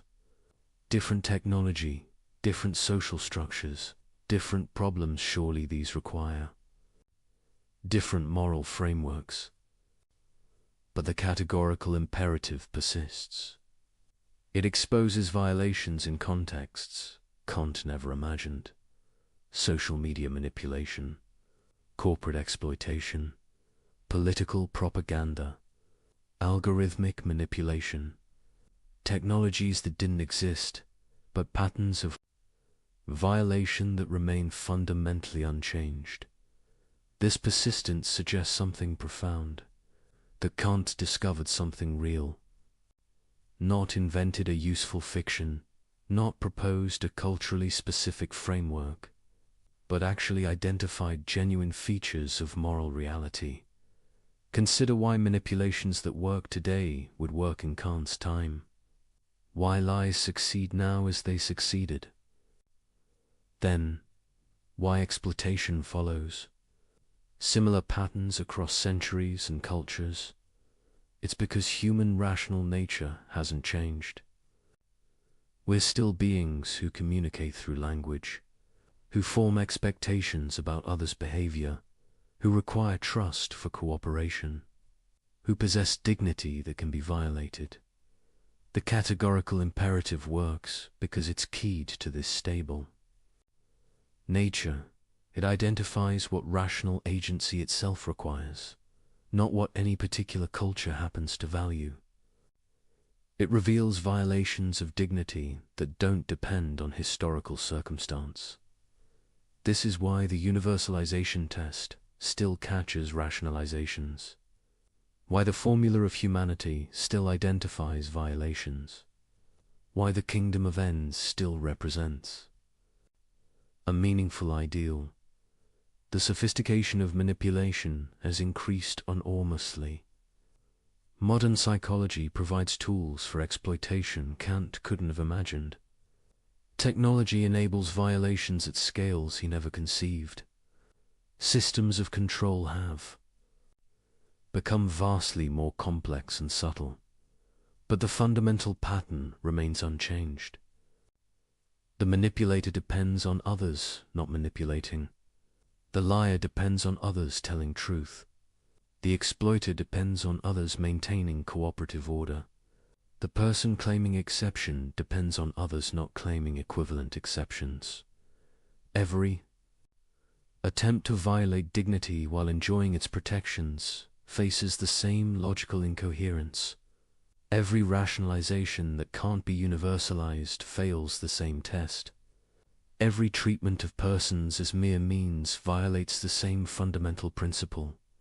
This structural consistency is what makes Kant's insights timeless. He wasn't describing features of his particular moment. He was identifying what rational agency itself requires. And rational agency has the same requirements whether you're in 18th century Prussia or 21st century anywhere. The details change. The contexts evolve. These specific forms violations take very enormously, but the underlying logic of violation and the test for detecting it remain constant. This suggests something about moral truth, that it's not arbitrary or constructed, that discovering it is possible, that reason can identify principles that really bind, not just conventions that happen to work. Kant believed this. He thought moral philosophy could be objective truths about what rationality requires, rather than inventing useful fictions. And the persistence of his insights across radical historical transformations supports this belief. If the categorical imperative were just a product of Enlightenment culture, it would have become dated. If it were merely useful rather than true, changing circumstances would have rendered it obsolete. If it were an invention rather than a discovery, it wouldn't continue exposing violations in radically different contexts. But it does continue working. The same test that revealed inconsistency in 18th century rationalization reveals inconsistency in 21st century sophistication. The same principle that protected dignity then protects it now. The same ideal that guided moral aspiration continues to guide it. This is the persistence of truth. Not because people keep choosing to believe Kant, but because he identified something real about what rational beings are, and what this requires. You can reject his specific conclusions, you can question his applications, you can identify limitations in his framework, but the core insights survive scrutiny across centuries, precisely because they're not time-bound. Rational beings have dignity. This dignity doesn't depend on utility or majority preference. Moral principles must be universal, or they're not really moral. Using people as mere means violates something fundamental. Rational consistency demands acting on principles you could. Will as universal law. These aren't claims about Kant's historical moment. They're claims about rational nature itself. And rational nature persists across historical change. This persistence has implications. It means moral progress is possible not just changing moral beliefs, but actually approaching truth. It means moral knowledge can accumulate later thinkers, building on genuine insights rather than just replacing old fashions with new ones. It means that when you commit to the categorical imperative, you're not choosing one ethical system among many equivalent options. You're aligning yourself with requirements that genuinely bind rational beings, with truths that don't depend on anyone believing them. This is both comforting and demanding. Comforting because moral truth exists to be discovered, not invented. Because principles that survive rational scrutiny really do apply. Because dignity has objective foundation. Demanding because these truths don't adjust to circumstances, don't become less binding when inconvenient, don't care whether you like them or find them comfortable. The persistence of truth means you cannot escape moral requirements by claiming they're outdated, cannot dismiss principles because they're old, cannot reject obligations because circumstances have changed. If treating people as ends was required in 1785, it's required now. If universalization exposed rationalization then, it exposes it today. If dignity deserved respect in Kant's world, it deserves respect in yours. The sophistication of your violations doesn't change their character. The complexity of your rationalization doesn't survive scrutiny any better than simpler excuses. The novelty of your circumstances doesn't create exceptions to principles that apply to all rational beings. This is what persistence means.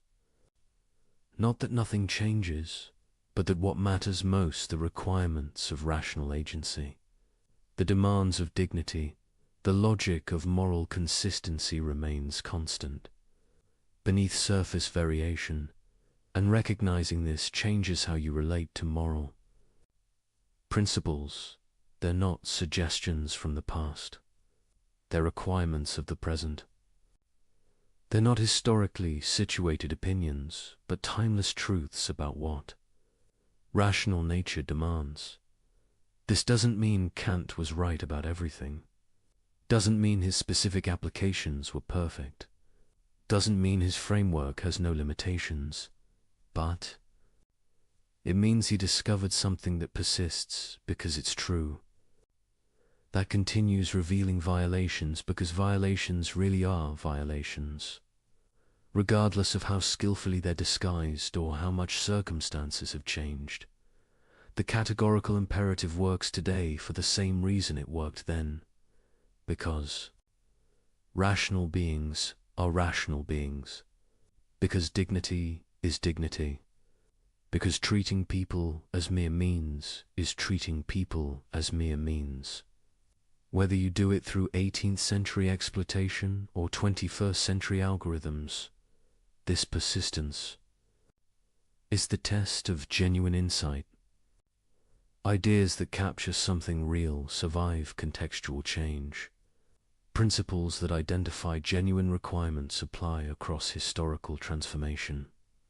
Truth persists when fashion fades, and the categorical imperative has persisted through 2 centuries of radical change, through technological revolution, through social transformation, through challenges from multiple philosophical traditions.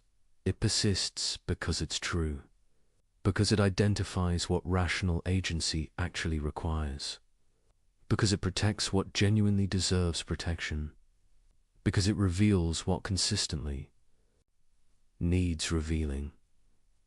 This is why an 18th century principle still matters, why Kant's insights remain relevant, why understanding the categorical imperative transforms how you see modern violations. Not because he was particularly clever at constructing systems, but because he was particularly clear at seeing what was really there, at identifying requirements that genuinely bind, at discovering truths that don't depend on historical circumstance. The persistence of truth is the ultimate validation, not immediate popularity, not universal acceptance, but survival across time, across context, across challenge. And by this measure, Kant's core insights have proven themselves. They persist because they're true. They continue working because they identify what really matters. They remain relevant because rational nature remains constant. This is the first meditation, that truth persists, that Kant discovered something real, that the categorical imperative works across centuries because it keys into what rational agency itself requires, and that recognizing this transforms obligation from historical accident to genuine requirement, from interesting idea to binding. Truth, from philosophical system to revelation of what you really are and what this demands. But this raises a deeper question. How did Kant discover these truths? How did rational analysis alone reveal requirements that genuinely bind? How is moral knowledge possible at all? This is the mystery at the heart of ethics. Not just what's right, but how we can know what's right. Not just what obligations exist, but how we access them through thought. Kant's answer is simultaneously elegant and mysterious. Moral knowledge is possible through the same rational faculty that makes any knowledge possible. Through reason examining its own requirements, through rational self-reflection revealing what rational agency itself demands. But this seems almost magical. How can thinking about thinking reveal genuine obligations? How can examining the structure of rationality uncover duties that really bind? Consider what Kant actually did. He analyzed what's involved in making any moral judgment at all. What you're implicitly claiming when you say something is right or wrong. What rational agency requires when you act for reasons rather than mere impulse. And from this analysis, he derived the categorical imperative, not from external authority, not from empirical observation, not from surveying what people happen to believe, but from examining what's involved in being a rational agent at all. This is the crucial move. Morality emerges from rational agency itself, from what you must presuppose to act rationally, from requirements that come with claiming to be a reasoning being. When you assert your own dignity, demand respect, make claims against others, you're implicitly affirming that rational nature deserves respect. But rational nature is universal, so you're committed to respecting it wherever it appears. When you justify your actions by citing reasons, you're implicitly claiming your reasons could justify similar actions by others. But then you cannot coherently reject others acting on equivalent reasons in relevantly similar circumstances. When you treat certain things as binding on others, you're implicitly granting that principles bind. But principles, by their nature, apply universally, so you're committed to being bound by the same principles. You assert bind others. Each of these moves reveals that rational agency comes with commitments. Not commitments you choose, but commitments built into what rational agency is. Requirements that come with thinking and acting rationally at all. This is how moral knowledge is possible. Not through mystical intuition or divine revelation or empirical observation, but through analyzing what rational agency itself requires. Through reason examining itself and discovering what it demands. The mystery is how this works. How examination of rational structure reveals genuine obligations. How thinking produces knowledge of what you ought to do. Part of the answer is that rationality has intrinsic norms. To be rational isn't just to follow any patterns of thought whatsoever. It's to conform to standards of consistency, coherence, and universality. These standards aren't imposed from outside. They're what makes thought rational rather than arbitrary. Moral norms emerge from applying these standards of rationality to action. An action is rational when it conforms to principles you could will universally, when it respects the rational nature that makes principle following possible, when it treats rational beings as ends rather than mere means. These aren't additional requirements added to rationality. They're applications of rational standards to the domain of action, logic extended to practice, consistency demanded in behavior as well as belief. This is why moral obligations are categorical. They're not based on what you happen to want or contingently value. They're based on what rational consistency itself demands, on requirements that come with being a rational agent at all. But the mystery deepens when you recognize that these requirements are simultaneously discovered and binding. You don't create them by thinking about them, but you cannot know them without thinking about them. They're objective, but accessible only through subjective, rational reflection. This is the paradox at the heart of moral knowledge. The requirements are real, they bind, whether or not you recognize them. But knowing them requires rational self-examination. They're accessible only through your own thinking. Can't resolve this by arguing that rational nature is both empirical and noumenal. As empirical beings in time, we discover moral requirements through reflection. As noumenal beings, we're subject to those requirements independently of whether we discover them. The moral law is both in us and above us. We give it to ourselves through reason, yet it binds us unconditionally. We're simultaneously the legislators and the subjects of moral law. This might sound paradoxical, but it captures something important about moral knowledge. You cannot delegate it to others. Cannot accept moral truth on authority. Cannot know what you ought to do except through your own rational reflection. Yet what you discover through reflection isn't arbitrary or invented. It's genuine knowledge of requirements that really bind, of truths about what rational agency demands. This is the mystery. How examination of your own rational nature reveals requirements that apply to all rational beings. How subjective reflection produces objective knowledge. How thinking discovers rather than invents moral truth. Perhaps a mystery can never be fully resolved. Perhaps there's something irreducibly puzzling about how rational self-examination produces moral knowledge, about how we can know through pure thought what we genuinely ought to do. But the mystery is productive.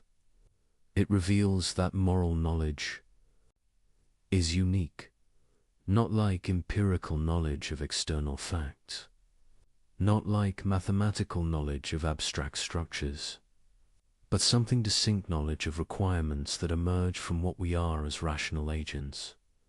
This uniqueness is important. It means moral truth can't be reduced to other kinds of truth, can't be discovered through the same methods that work for science or logic. Requires its own form of rational reflection, and it means moral education must cultivate this capacity for reflection, must teach people to examine their own rational commitments, to discover through their own thinking what rational consistency demands. You cannot be told what your moral obligations are and genuinely understand them. You must discover them yourself through rational analysis, must work through the arguments, test the principles, examine your own commitments. This is why Kant's philosophy is simultaneously accessible and demanding.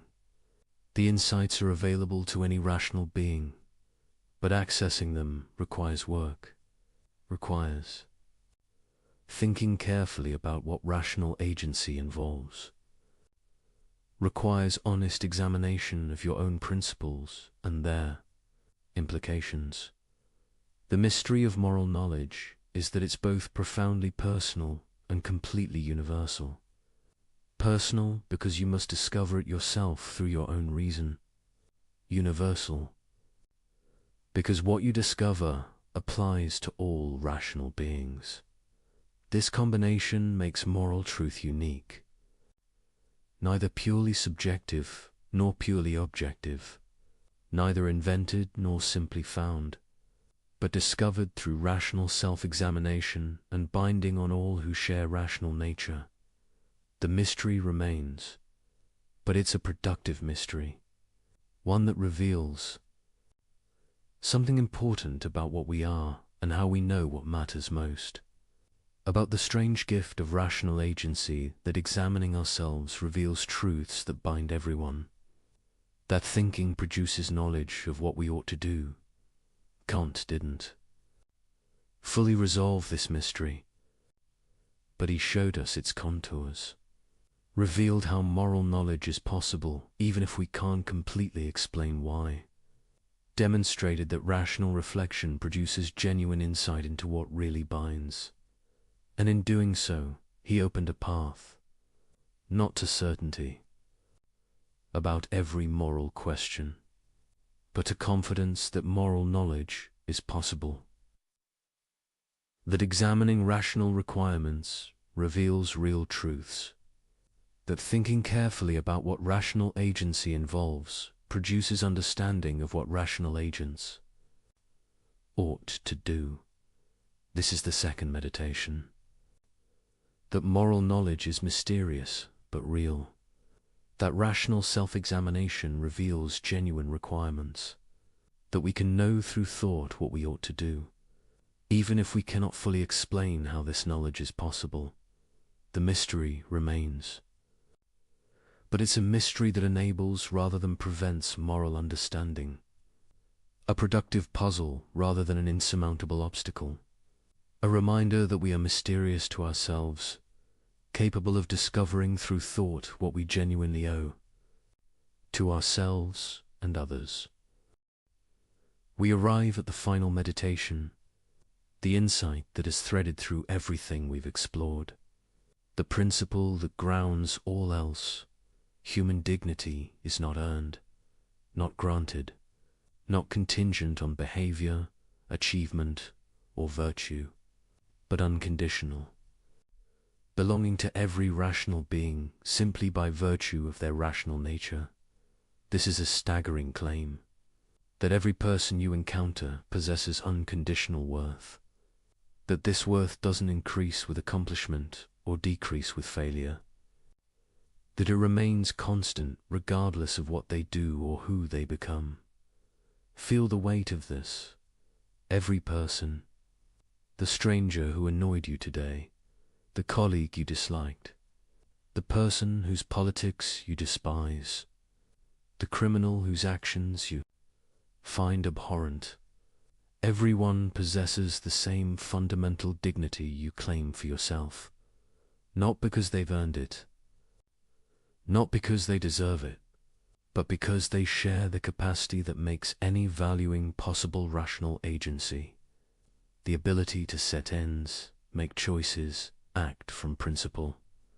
This capacity is precious. It's what makes human beings different from objects. It's the source of all value. It's what makes moral law possible, and it belongs equally to all who possess it. You cannot destroy this dignity, only violate it. Cannot eliminate it, only fail to respect it. The dignity persists even when trampled, even when ignored, even when the person possessing it fails to recognize or honor it themselves. This persistence is important, because it means your obligations don't depend on whether others fulfill theirs. Don't evaporate when people act badly. Don't require that dignity be earned or maintained. Through good behavior, you must respect dignity in the person who respects no one. Must treat as an end the person who treats everyone as means. Must honor rational nature even in those who dishonor it. This is demanding. It requires maintaining moral standards when others abandon them, respecting dignity when it's violated, treating people as they ought to be treated rather than as they've earned. But this is what unconditional means. Not conditional on good behavior, not conditional on reciprocity, not conditional on whether you feel like it. Unconditional. Period. The weight of this recognition changes everything. When you truly see that every person possesses unconditional dignity, you cannot casually instrumentalize them, cannot thoughtlessly use them as means, cannot dismiss their rational nature as irrelevant. Every interaction becomes fraught with moral significance. Every choice about how to treat someone becomes a choice about whether to honor their dignity or violate it. Every relationship requires conscious attention to whether you're respecting their autonomy or undermining it. This weight is heavy. It's meant to be, because what's at stake matters absolutely. The dignity you're called to respect is the foundation of all value. Violating it isn't a minor transgression, but a fundamental failure to recognize what rational beings are. Yet this weight is also liberating, because recognizing dignity in everyone means recognizing it in yourself. Understanding that your worth doesn't depend on achievement, on others' approval, on being useful or productive, but is simply given with your rational nature. You cannot lose this dignity, cannot forfeit it through failure, cannot have it taken away by others' rejection. It belongs to you unconditionally, just as it belongs to everyone unconditionally. This should change how you see yourself. Not as a resource to be optimized or a function to be performed, but as a rational being whose worth is absolute, whose capacity for autonomy deserves respect even from yourself. Many people treat themselves as mere means, instrumentalize their own lives, sacrifice their autonomy for goals that matter less than the capacity being sacrificed, treat their own rational nature as expendable. But the formula of humanity applies to yourself as much as others. You cannot justifiably treat your own dignity as mere means any more than you can treat others. Dignity that way, this creates duties to yourself, to develop your capacities, to maintain your integrity, to resist corruption of your rational nature. Not because self-improvement is nice, but because your rational agency deserves respect. The weight of dignity is thus double. You must respect it in others and in yourself, must treat all rational beings, yourself included, as ends, never merely as means, must honor rational nature wherever you encounter it, including in the mirror. This is demanding, but the demand comes from what you are, from the rational nature you possess, from the capacity that gives you worth and that gives everyone worth. When you grasp this fully, when you really understand the weight of dignity, two things happen simultaneously. First, you become more serious about morality, because you see what's actually at stake. Not arbitrary rules or social conventions, but recognition of what makes beings valuable at all. Violations aren't just bad behavior, but failures to respect what really matters. Second, you become more free, because your worth doesn't depend on anything external. Your dignity is given with your rational nature and cannot be taken away. Others can violate it, but they cannot eliminate it. You possess unconditional worth regardless of circumstances. This combination increase seriousness about moral obligation and increased confidence in your own worth is what understanding dignity produces. You're called to more because you recognize what's at stake, but you're also liberated because you understand that your value is secure, that nothing can diminish your fundamental worth as a rational being. This is the weight of dignity, heavy because it demands unconditional respect for all rational beings, light because it secures your own worth unconditionally, heavy because you must maintain standards when others don't, light because your worth doesn't depend on others maintaining standards toward you, heavy because every interaction carries moral weight, light because this weight comes from something precious, the rational nature that makes you and everyone special.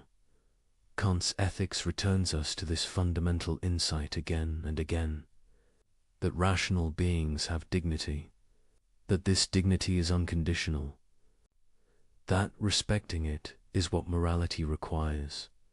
Everything else follows from this. The categorical imperative, the formula of humanity. The kingdom of Enzol are applications and elaborations of this basic recognition. When you truly grasp the weight of dignity, you understand why lying violates morality, why manipulation fails the categorical imperative, why exploitation is wrong, why all violations of rational agency are fundamentally failures to recognize what matters most. You understand because you see clearly, not through moral intuition or cultural conditioning or divine revelation, but through recognizing what you are and what this means: a rational being capable of autonomy, possessing dignity that deserves unconditional respect, worthy not because of what you achieve, but because of what you are. This is true of you. It's true of everyone. And recognizing this truth, recognizing it, letting it transform how you see yourself and others, is what moral enlightenment means. The weight of dignity, both burden and gift, demand and liberation, obligation and assurance. This is what Kant revealed, not invented, but discovered, not constructed, but seen, the unconditional worth of rational beings and what this requires. We end where we began, with a question that exposes every lie, every manipulation, every excuse for treating people as less than they are. But having traveled through Kant's ethics, having examined its implications and applications, having understood why it works and what it demands, a deeper question emerges. What does it mean that one 18th century principle still exposes modern evil? Not just that it works, we've seen why it works. Not just that it persists, we understand its persistence. But what does this persistence reveal about human nature, about moral reality, about what we are? It reveals that beneath all surface change, something essential remains constant.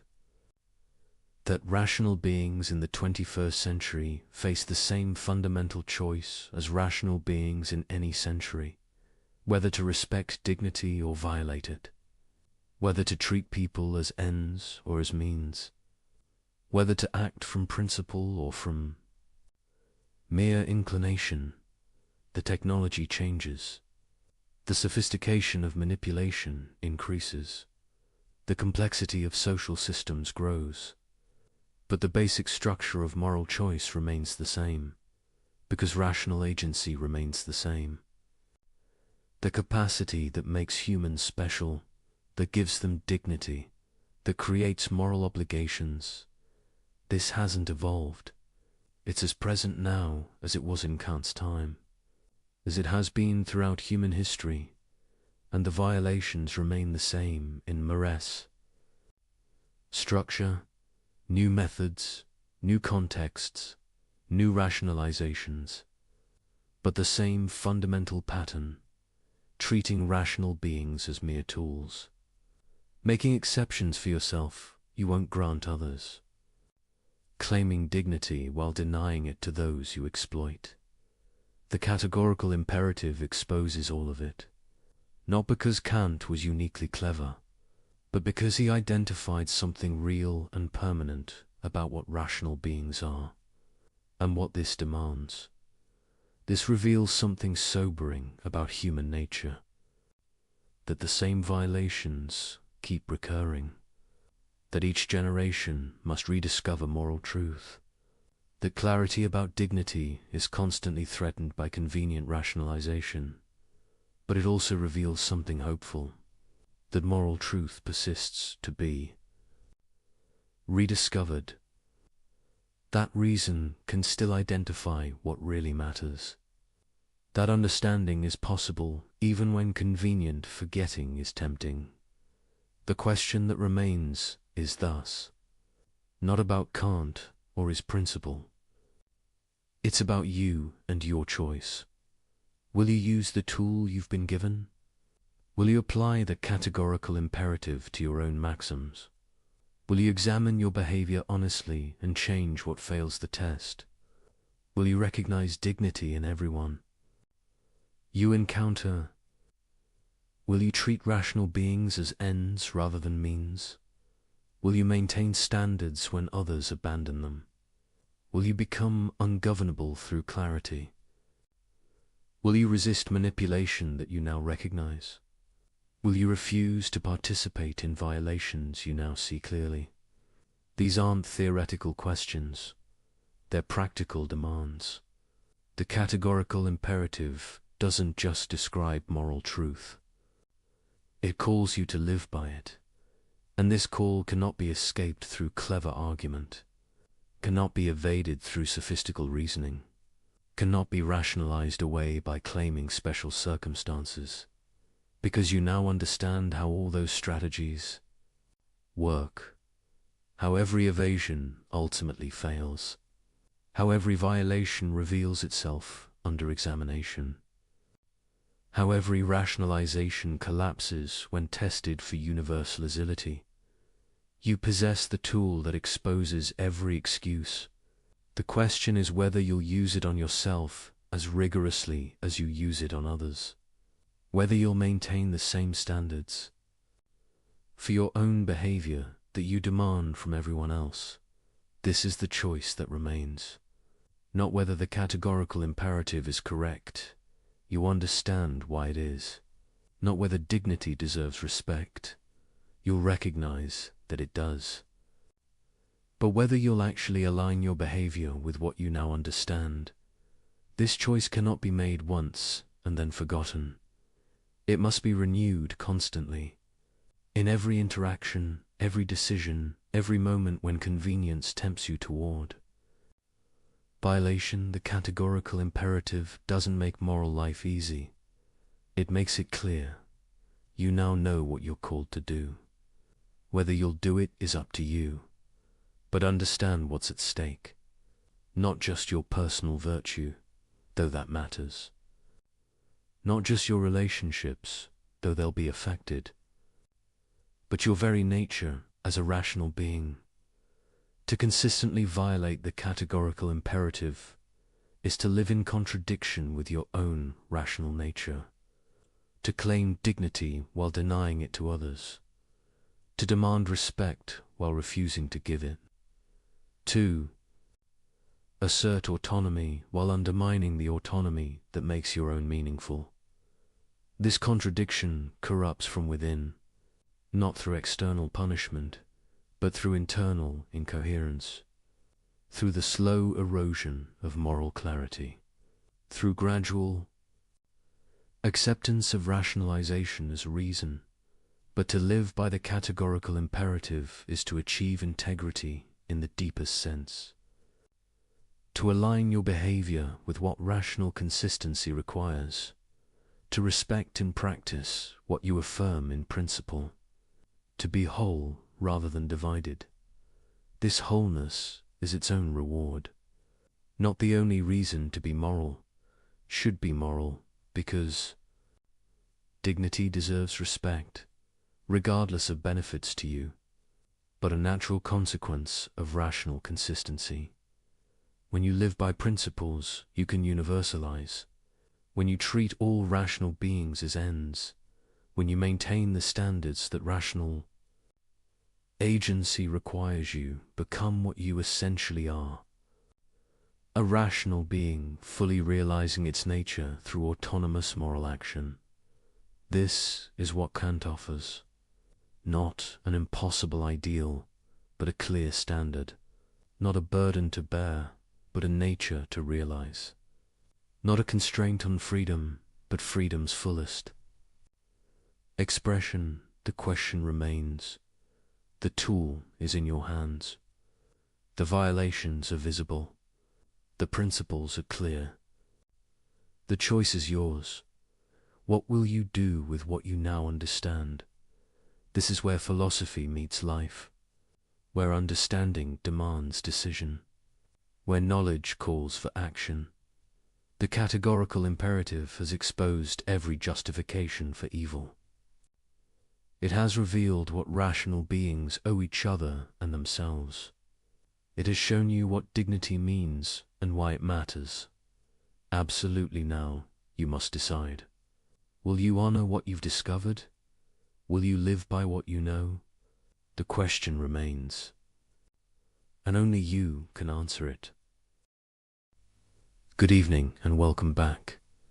Please unwind and drift into the paradoxes of thought with me. Get ready to challenge your assumptions as we delve into dark psychology that changed philosophy forever. December 22nd, 1849. The Semyonovsky Parade Ground, St. Petersburg.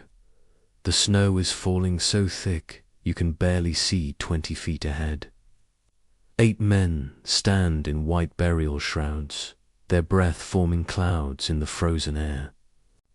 The temperature is 15 below zero, but Fyodor Dostoevsky isn't shivering from the cold. In exactly 60 seconds, he's going to be shot through the heart. The firing squad raises their rifles. That metallic click of hammers being pulled back echoes across the square.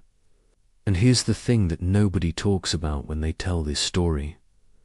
Dostoevsky isn't praying. He isn't crying. He isn't even thinking about God, or his mother, or the novel he'll never finish. He's staring at the man next to him, studying his face with the intensity of a scientist observing a specimen under a microscope. He's watching, really watching what happens when a human being dissolves, when everything that makes a person who they are just evaporates. The man's eyes are still open, but there's nothing behind them anymore. He's still breathing, still standing, but he's already gone. And in that moment, Dostoevsky sees something that will haunt him for the next 30 years. The drums suddenly thunder across the square. The rifles lower. It's a mock execution. The Tsar's idea of a psychological experiment. A lesson, a game. The other prisoners collapse. Some sob with relief. Some laugh hysterically. But Dostoevsky just stands there, because he understands something now that he didn't understand 3 minutes ago. Something in him died on that platform, eyed as surely as if those bullets had torn through his chest. But something else was born. Something that could see what the rest of us spend our entire lives trying not to see. For the next 3 decades, he'll write novel after novel, each one an attempt to explain what he discovered in those 60 seconds. He'll create characters that are so psychologically real they feel more alive than the people sitting next to you right now. He'll predict the horrors of the 20th century with such accuracy that reading him today feels like he's writing about tomorrow. But here's what's really unsettling. He wasn't writing about the future. He was writing about right now. About the thing that's happening in your mind at this very moment. That voice you hear beneath all the other voices. The one asking the question you don't want to answer. This is where our story really begins. Not with a man who escaped death, but with a man who discovered something about being alive that was so disturbing, so fundamental, that we're still not ready to hear it. But tonight, we're going to hear it anyway. Let me take you back to that morning, but this time, we're going to live through it minute by minute, thought by thought. Because what happened in Dostoevsky's mind during those moments would become the foundation for everything he wrote afterward. The condemned men had been waiting in the Petropavelskaya fortress since April, 8 months in solitary confinement. And now, December 22nd, they're told nothing except to put on their white execution shrouds. These aren't clothes, they're theater costumes, designed to make the men look like ghosts before they become ghosts. The Tsar, you see, was an artist of punishment.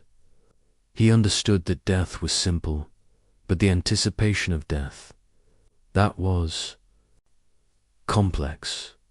That was interesting.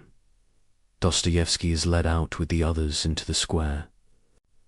The snow is falling, and here's a detail he would obsess over for years.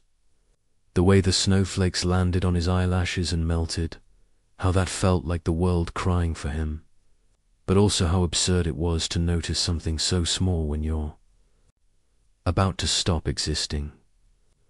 The human mind doesn't become profound in its final moments, becomes chaotic, noticing everything and nothing simultaneously. They're arranged in groups of 3. Dostoevsky is in the second group, which means he has approximately 4 minutes to live while watching the first group die. And this is where the real torture begins, not in watching death approach like a mathematical certainty. 3 men, then 3 more, then you. It's death as an equation, and Dostoevsky, who loved to gamble, who understood probability, suddenly realizes that for the first time in his life, there's a game with absolutely no variables, no chance, no hope, just arithmetic. The first 3 men are tied to the posts, and now something happens that Dostoevsky will write about in 4 different novels, each time trying to capture it more precisely. He becomes hyperfocused on the church dome in the distance, the way the morning sun is hitting its gold surface. He can't stop staring at it. In his mind, this dome becomes everything. God, Russia, his mother's face, every book he's ever read, every woman he's ever loved, but also nothing, just metal and light, he thinks. And these are his exact words that he later wrote to his brother. In 5 minutes, I will either be that light, dissolved into the universe, or I will be nowhere at all. Think about that for a moment. Not I will be in heaven or I will be with God, but I will be that light or nothing. This is Dostoevsky's mind at the edge, not religious, not atheistic, but something more terrifying. Complete uncertainty at the exact moment when you most need certainty. The squad raises their rifles at the first group. Dostoevsky is studying. The man next to him, now Nikolai Grigoriev, a fellow member of the Patrashevsky circle. Grigoriev's face is doing something Dostoevsky has never seen before. It's not fear, exactly. It's like watching someone solve an impossible equation in their head. The features are rearranging themselves, becoming younger and older simultaneously. The eyes are seeing something beyond the square, beyond Petersburg, maybe beyond existence itself. And then Dostoevsky has the thought that will haunt every novel he ever writes. We are most alive in the moment before we die. Not during life, when we're distracted by trivial concerns. Not after death, when we're nothing, but in that razor-thin moment when we're saying goodbye to existence. Every character he creates, Raskolnikov, Prince Mishkin, Ivan Karamazov, they're all trying to get back to this moment. To feel this alive, without having to die. The drums suddenly explode across the square. The rifles lower. A carriage races in with a messenger from the Tsar. It's a pardon. No, not a pardon. A commutation. Instead of death, Siberia. Instead of nothing for years of hard labor. The other prisoners react predictably. Nikolai Mombly goes insane on the spot. Litzly never recovers his sanity. Others sob, pray, collapse. But Dostoevsky does something strange. He starts laughing. Not from relief, but from a kind of cosmic horror. Because he realizes the joke. They were never going to be shot. This was always the plan. The Tsar didn't want to kill their bodies. Any fool with a gun can do that. He wanted to kill something else, a certainty about what reality is, and it worked. But not the way the Tsar intended, because while this experience broke the others, in Dostoevsky it broke something open, a door in his mind that most of us keep locked, the door that separates our daily consciousness from the awareness of what we really are: biological machines pretending to have souls, or souls pretending to be biological machines, and no way to know which dot in the idiot. Prince Mishkin describes an execution he witnessed, but listen to the language carefully. He says the worst part isn't the pain or the fear, it's the certainty. In an hour, in 10 minutes, in half a minute, now, this very instant, your soul will leave your body, and you will be a human being no longer. That word certainty appears 17 times in that passage, because uncertainty, Dostoevsky realized, is what keeps us sane. The moment we become certain about death, we go mad. But the moment we become certain about life, we also go mad. This is why he would later write that consciousness is a disease, not metaphorically, literally a disease, a malfunction in the animal that makes it aware of its own existence and therefore its own known existence. Every animal dies, but only humans know they're going to die, and that knowledge poised everything. But here's where Dostoevsky's insight becomes almost unbearable. This isn't a bug in human consciousness, it's a feature. We need this disease. Without it, we're just clever apes. With it, we're something unprecedented in nature, creatures who can imagine our own non-existence and keep living anyway. The guards unchained them and lead them back to the fortress. But Dostoevsky knows something now that he didn't know an hour ago. Everyone, the guards, the officials, the crowd that gathered to watch, they're all dead people who don't know they're dead. They're walking through life in a kind of sleep, thinking about dinner or money or sex, never realizing they're on the scaffold every moment. The only difference between him and them is that he can't forget anymore. He's been kicked out of the dream. Years later, when he's famous, people will ask him if he forgives the Tsar for this cruelty. And he'll say something that nobody understands. It wasn't cruel. It was a gift. He showed me what we really are. But what are we, exactly? That's what the next 30 years of novels would try to answer. And the answer, when it finally comes, is more disturbing than the question. Because we're not the condemned man on the scaffold. We're not even the guard with the rifle. We're the moment between the trigger being pulled and the bullet arriving. We exist entirely in that space, between the certainty of death and the illusion of life, between the animal and the angel, between the flesh and whatever we imagine is more than flesh. This is what Dostoevsky saw in those 60 seconds that would take him 30 years and thousands of pages to explain.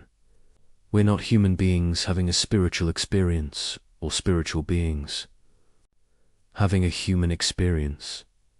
We're the incompatibility between those two things. We're the error message that appears when matter becomes aware of itself. And once you see this, really see it, you can't unsee it. Every human face becomes a skull pretending not to be a skull. Every conversation becomes noise we make to avoid silence. Every love story becomes two people agreeing to forget. They're going to die. This is why Dostoevsky's books feel different from other books. He's not writing from life. He's writing from death, looking back at life and seeing it for the cosmic joke it really is. But also, and this is crucial, seeing that the joke is the only thing that makes us magnificent. Because we're the only creatures in the universe who get the joke and keep going anyway. The execution that never happened. It happens every morning when you wake up. You just don't notice the rifles. The journey from St. Petersburg to the Omsk prison fortress took 3 months. 3 months in chains, through the Russian winter, in a convoy of the condemned. But Dostoevsky isn't suffering. He's taking notes. Mental notes that would later become the most psychologically accurate portrait of criminal consciousness ever written. See, everyone else who wrote about crime did it from the outside looking in. They studied criminals like specimens. Dostoevsky would live as one, eat with them, sleep beside them, share their punishments, their fever dreams, their moments of unexpected grace. For 4 years, he would disappear into what he called the House of the Dead. But the dead, he discovered, were more alive than the living. The first thing that hits you about the Omsk fortress isn't the walls or the guards. It's the sound. 200 men in a space built for 50, and they're all talking at once, but not to each other. They're talking to themselves, to God, to people who aren't there. It's like being inside a brain having a nightmare. Dostoevsky describes it as a particular kind of noise that exists nowhere else on earth. Not exactly human, not exactly animal, but something in between. His fellow prisoners are a catalogue of human extremes. There's Aristeph, who sold other prisoners clothes while they slept. Sometimes, while they were dying of fever, pulling the shirts off their backs as they shivered. There's Petrov, who killed 6 people with such technical precision that other murderers came to him for advice. There's Sirotkin, barely 18, who murdered his entire family and couldn't remember why. Just remembered that the blood looked beautiful in the lamplight. But here's what fascinated Dostoevsky. These men weren't monsters, or rather, they were. Monsters in the same way we're all monsters, they just didn't hide it anymore. When you strip away society, morality, hope for the future, what's left? Not barbarism, as everyone assumed. Something much more disturbing, pure logic. Take Orlov, a prisoner Dostoevsky becomes obsessed with studying. Orlov murdered an officer in cold blood. But when Dostoevsky asks him about guilt, Orlov looks at him like he's speaking a foreign language. Guilt, he says. For what? For being stronger. Does the wolf feel guilty for eating the sheep? And Dostoevsky realizes Orlov isn't insane. He's the sanest person in the prison. He simply accepted what the rest of us deny that morality is a collective fiction we agree to believe. This becomes the seed for Raskolnikov's theory in Crime and Punishment. The idea that there are 2 types of humans, the ordinary, who need moral law because they're weak, and the extraordinary, who create their own law because they're strong. Napoleon, Caesar, all the men we call great, they were all Orlovs, who happened to win. History is written by successful murderers, but then something happens that shatters this neat philosophical framework. It's Easter, 1851. The prisoners are allowed to attend church. And Dostoevsky watches these same men, these killers, thieves, rapists suddenly weeping at the story of Christ's resurrection. Not some of them, all of them. Even Orlov has tears running down his face. At first, Dostoevsky thinks it's performance, but it's too genuine, too spontaneous. These men who 5 minutes ago were describing their murders with technical pride are now sobbing like children at a 2,000-year-old story about divine forgiveness. How is this possible? How can the same mind hold such complete evil and such desperate hunger for good? This is where Dostoevsky discovers what he calls the law of personality oscillation. Humans don't exist at a fixed moral point. We oscillate moment to moment, thought to thought, between saint and demon. The same person who commits murder can genuinely repent, then murder again, then repent again, and both the murder and the repentance are absolutely real. We're not hypocrites. We're something much stranger. We're multiple people inhabiting the same body. The prison has a hospital, and Dostoevsky spends months there with various illnesses. The hospital is where the dying criminals make their confessions, and what he hears there changes his understanding of human psychology forever. They don't confess because they feel guilty. They confess because they need someone to know how completely they've violated everything sacred, and how that violation felt like freedom. One dying thief tells him, "You know the moment when you're committing the crime, and you know it's wrong, and you know you'll be punished, but you do it anyway. That moment is the only time I've ever felt like I really existed. The rest of my life was just waiting." This becomes the foundation for Dostoevsky's most disturbing insight. We don't commit crimes despite knowing they're wrong. We commit them because they're wrong. The wrongness is the point. It's how we prove to ourselves that we're not automatons, not slaves to programming, not just biological machines following chemical imperatives. Sin is our declaration of independence from nature and God simultaneously. But the prison taught him something else, something that would become central to the brothers Karamazov. Among these criminals were moments of inexplicable beauty. A prisoner named Ilya Zhestany, Muslim who'd killed a Russian officer, spends his free time teaching other prisoners to read. Why? Because, he tells Dostoevsky, suffering without understanding is just pain. Suffering with understanding is something else. What is that something else? Dostoevsky watches a group of prisoners risk brutal punishment to share their bread rations with a sick inmate. He sees a hardened killer spend 3 days nursing a dying bird back to health.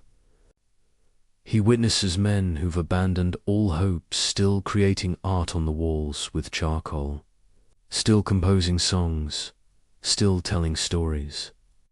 This is where the idea of voluntary suffering crystallizes. These men didn't just endure suffering, they sought it out. Some committed crimes specifically to be sent to prison. Not because they were insane, but because extreme suffering was the only thing that made them feel real in a world that increasingly felt like an illusion. Dostoevsky starts to understand. Modern life, with its comfort and predictability, is actually a kind of prison. We're all inmates, but our walls are invisible social conventions, moral rules, the tyranny of other people's opinions. The criminals in Omsk at least know they're in prison. We're in denial about our own imprisonment. There's a scene he witnesses that haunts him forever. A young prisoner, maybe 20, is about to receive a brutal flogging. The night before, he's completely calm. Dostoevsky asks him how he can be so peaceful. The young man says, "Tomorrow, for 10 minutes, I'll be completely honest. No pretending. No lies, no performance, just pure pain." Do you know how rare that is? To be completely honest for even 10 minutes. This becomes the underground man's philosophy. I am a sick man. I am a wicked man. But the sickness isn't what we think. It's the disease of consciousness itself, the curse of being aware that we're aware. The prisoners in Omsk have found a cure for this disease crime punishment, suffering anything that breaks through the numbness of normal existence. As his sentence ends, Dostoevsky realizes he's learned something in prison that no university could teach. He's seen the basement of human consciousness, the foundation everything else is built on. And that foundation isn't reason or morality or love. It's something much more primitive and much more sophisticated. The need to feel that we exist, even if that feeling comes through pain. The other prisoners are released and disappear back into their lives. But Dostoevsky can't leave, not really. He carries the prison with him. Every character he creates will be, in some sense, a prisoner. Every novel will be an escape attempt, and every reader will become, without realizing it, an inmate in Dostoevsky's psychological laboratory, because here's what those 4 years taught him: we're all in prison. The only difference is that some of us know it and some don't. And the ones who know it, the criminals, the underground men, the addicts, the madmen, they're not the sick ones. They're the diagnoses, the house of the dead. It's not a prison. In Siberia, it's the world we wake up to every morning, pretending we're alive while secretly knowing we're just rehearsing for our own funerals. The criminals Dostoevsky lived with for 4 years weren't different from us. They were us with the mask off. Picture this scene. It's 1867 in the German spa town of Wiesbaden. A man sits at a roulette table at 4 a.m, his hands shaking not from fear, but from something closer to religious ecstasy. He's just lost everything again. His wife's wedding ring is in the pawn shop. The advance from his publisher, meant to last 3 months, survived exactly 3 days. This man wrote Crime and Punishment, one of the most psychologically complex novels ever created. He understands human nature better than almost anyone alive. And yet here he is, destroyed by a spinning wheel and a rolling ball. But wait before you judge him. Before you dismiss this as simple addiction, let me tell you what Dostoevsky discovered at that roulette table. He wasn't losing his money. He was conducting an experiment. The same experiment we all conduct every day, just without the honesty to admit it. See? Everyone who knew Dostoevsky tried to cure him of his gambling. His wife Anna, God bless her, she tried everything. She controlled his money, she reasoned with him, she cried, she threatened to leave. His friends staged interventions. His publishers refused to give him advances, but they all misunderstood what was happening. They thought he was trying to win money. He wasn't. He was trying to prove something much more important, that he existed. Let me explain through his own words. In a letter to Anna from Baden, after losing literally everything, including the money for his hotel room, he writes something extraordinary. You might think I'm in despair. I'm not. I'm more alive right now than I've been in months. Every nerve is firing. Every thought is crystal clear. I can feel my blood moving through my veins. This is what resurrection feels like. Now, any addiction counselor reading that would say it's the dopamine talking, the gambler's high. But Dostoevsky is describing something deeper. At the roulette table, all the comfortable lies we tell ourselves evaporate. You can't pretend you're a good person when you're gambling your families. Food, money. You can't maintain the fiction that you're rational when you're betting on red after it's come up. Black 17 times in a row. You're stripped down to what you really are. A collection of impulses and desires with no coherent center. And here's The terrifying part, Dostoevsky found this state liberating. Finally, for once, he didn't have to pretend to be Fyodor Dostoevsky, the great writer, the Orthodox Christian, the husband, the father. He could just be a body in space, making insane decisions for no reason. You know that voice in your head that constantly judges everything you do. At the roulette table, it finally shuts up. This becomes the core of his novel, The Gambler. But the character Alexei isn't really addicted to gambling. He's addicted to the moment right before the ball drops into a slot. That suspended second, where anything is possible, where he might win everything or lose everything, where he exists in pure potential. The actual result, win or lose, is always disappointing because it collapses possibility into actuality. Think about your own life for a moment. When do you feel most alive? It's not during the comfortable, predictable moments. It's during the risks, the uncertainties, the moments when everything could go wrong. That first kiss, that job interview, that moment when you say what you really think despite the consequences. We're all gambling all the time, we just use different tables. But Dostoevsky discovered something even more disturbing at the casino. He watched other gamblers, studied them with the same intensity he'd studied criminals in prison, and he noticed a pattern that nobody else had identified. The winners were miserable, not just unhappy, existentially disturbed, because winning meant the game was over. It meant returning to regular life. It meant becoming themselves again. There was one woman he observed for weeks, a Russian countess who'd won a fortune. She kept playing, but joylessly, mechanically. She told him, "I'm trying to lose it all so I can feel something again." This becomes Granny in The Gambler, who destroys her entire fortune, not from stupidity, but from a kind of wisdom. She understands that having money is a prison, but losing money is freedom. Now here's where Dostoevsky's insight becomes almost unbearable.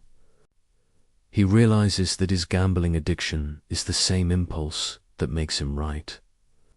Both are attempts to escape the prison of the self.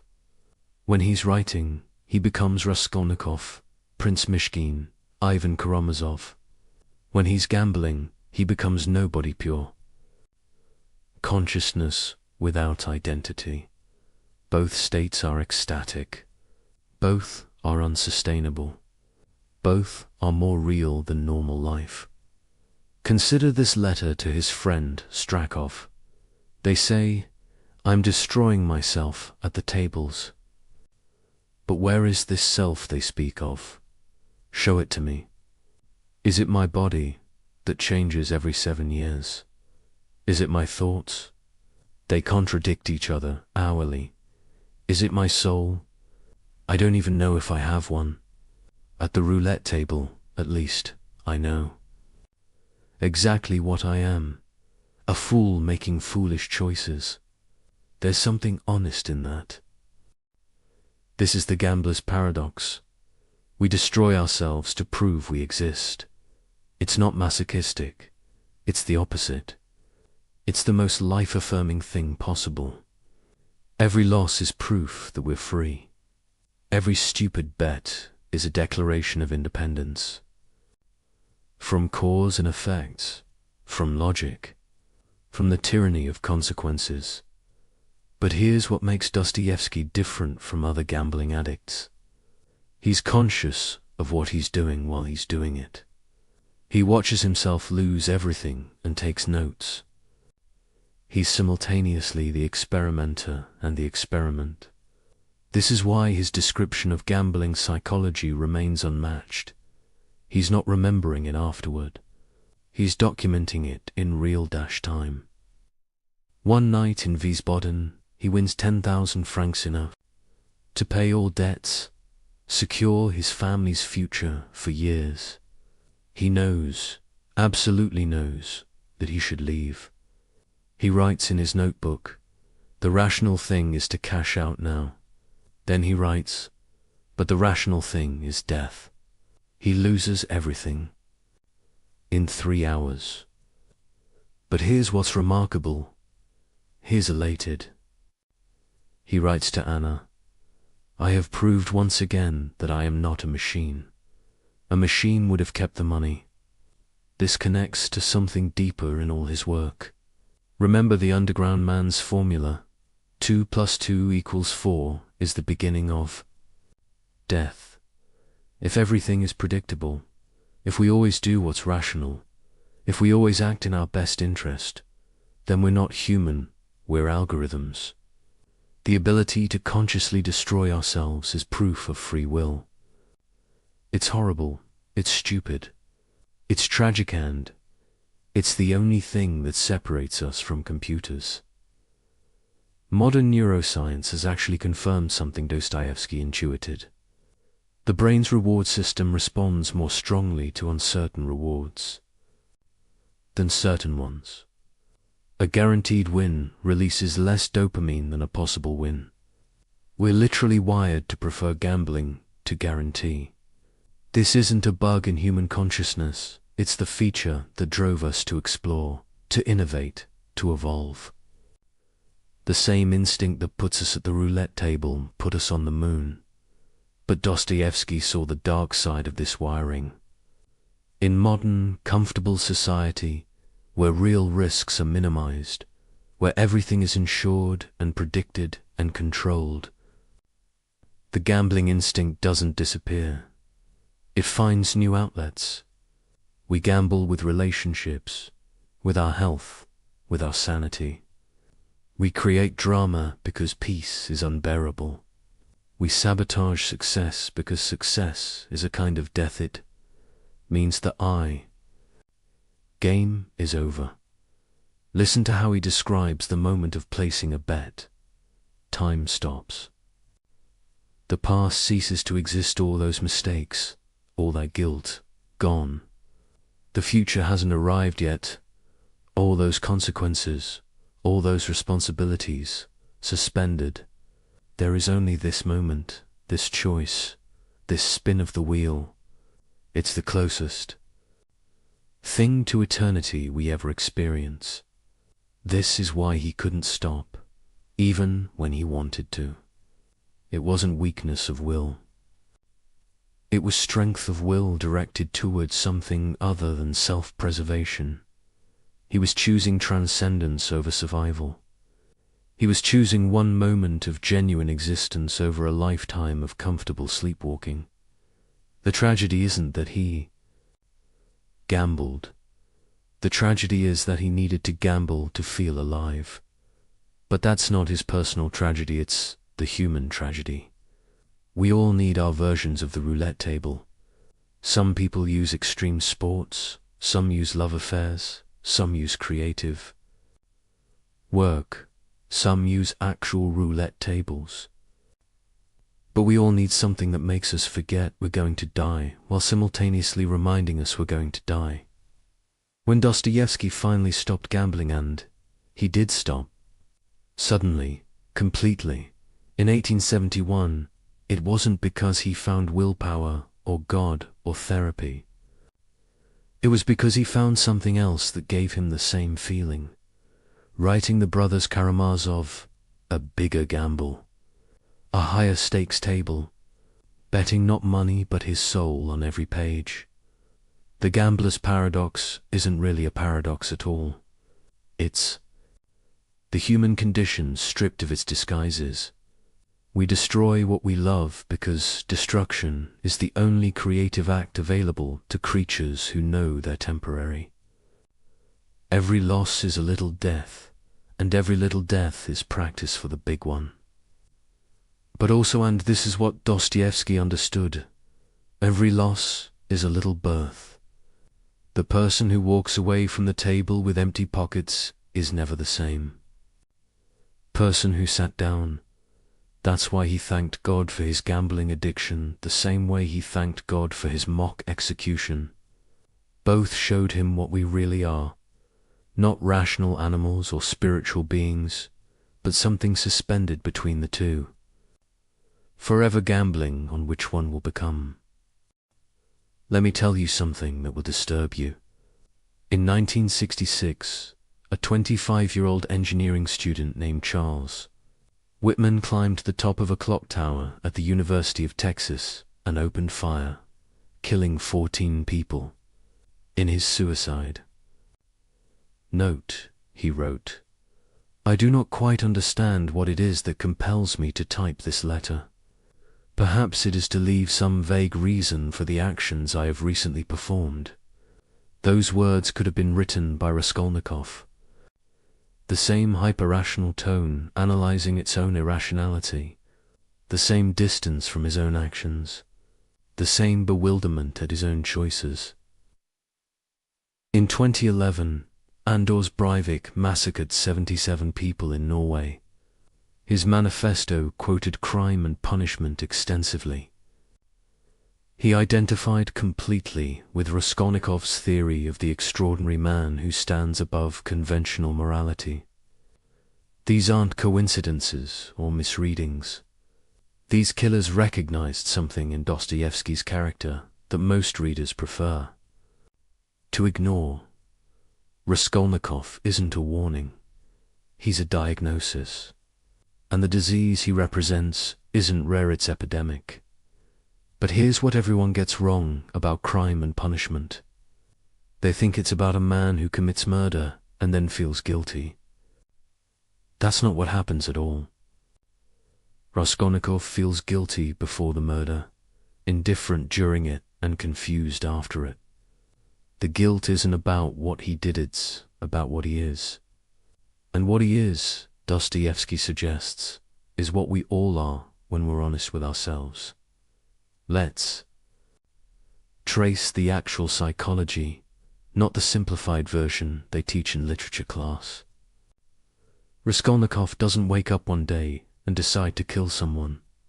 The murder grows in his mind like a tumor, starting with an abstract thought experiment. If Napoleon had needed to kill an old pawnbroker to fund his rise to power, would that have been wrong? History says no, we celebrate Napoleon despite the millions who died in his wars. So why is killing one useless old woman worse than killing millions of useful young men? This isn't sociopathic thinking. It's actually rigorously logical. Every society honors its successful killers. We call them heroes, generals, founding fathers. We build statues to men who killed thousands. But kill one person for personal gain, and you're a monster. Raskolnikov sees this hypocrisy and can't unsee it. The crime isn't killing, the crime is killing without historical justification. Now watch how Dostoevsky constructs the psychology. Raskolnikov doesn't proceed from theory to action. He oscillates. One moment he's convinced he's Napoleon, the next he's disgusted with himself. He plans the murder meticulously, then tries to forget about it. He's not a cold killer, he's a fever dream of contradiction. And this is exactly right, psychologically. Real killers aren't emotionless. They're experiencing all emotions simultaneously, which looks like no emotion from the outside. The actual murder scene is the most psychologically accurate depiction of violence ever written. Raskolnikov doesn't feel powerful or evil or righteous. He feels nothing. His body commits the murder while his consciousness floats somewhere near the ceiling, watching. He notes irrelevant details, the pattern on the wallpaper, a fly buzzing, the way the blood pools in a perfect circle. This dissociation isn't dramatic invention.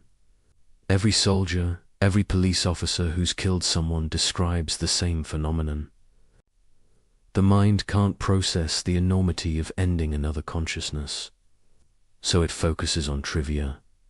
But here's where Dostoevsky's genius reveals itself.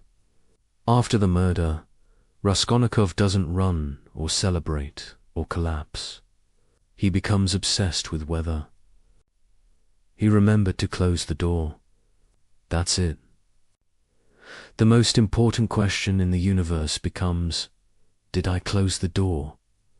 Because the human mind, faced with the infinite implications of murder, retreats to the finite, manageable question of a door, the cat and mouse. Game with the investigator Porfiry isn't really about solving the crime. Porfiry knows Raskolnikov is guilty almost immediately.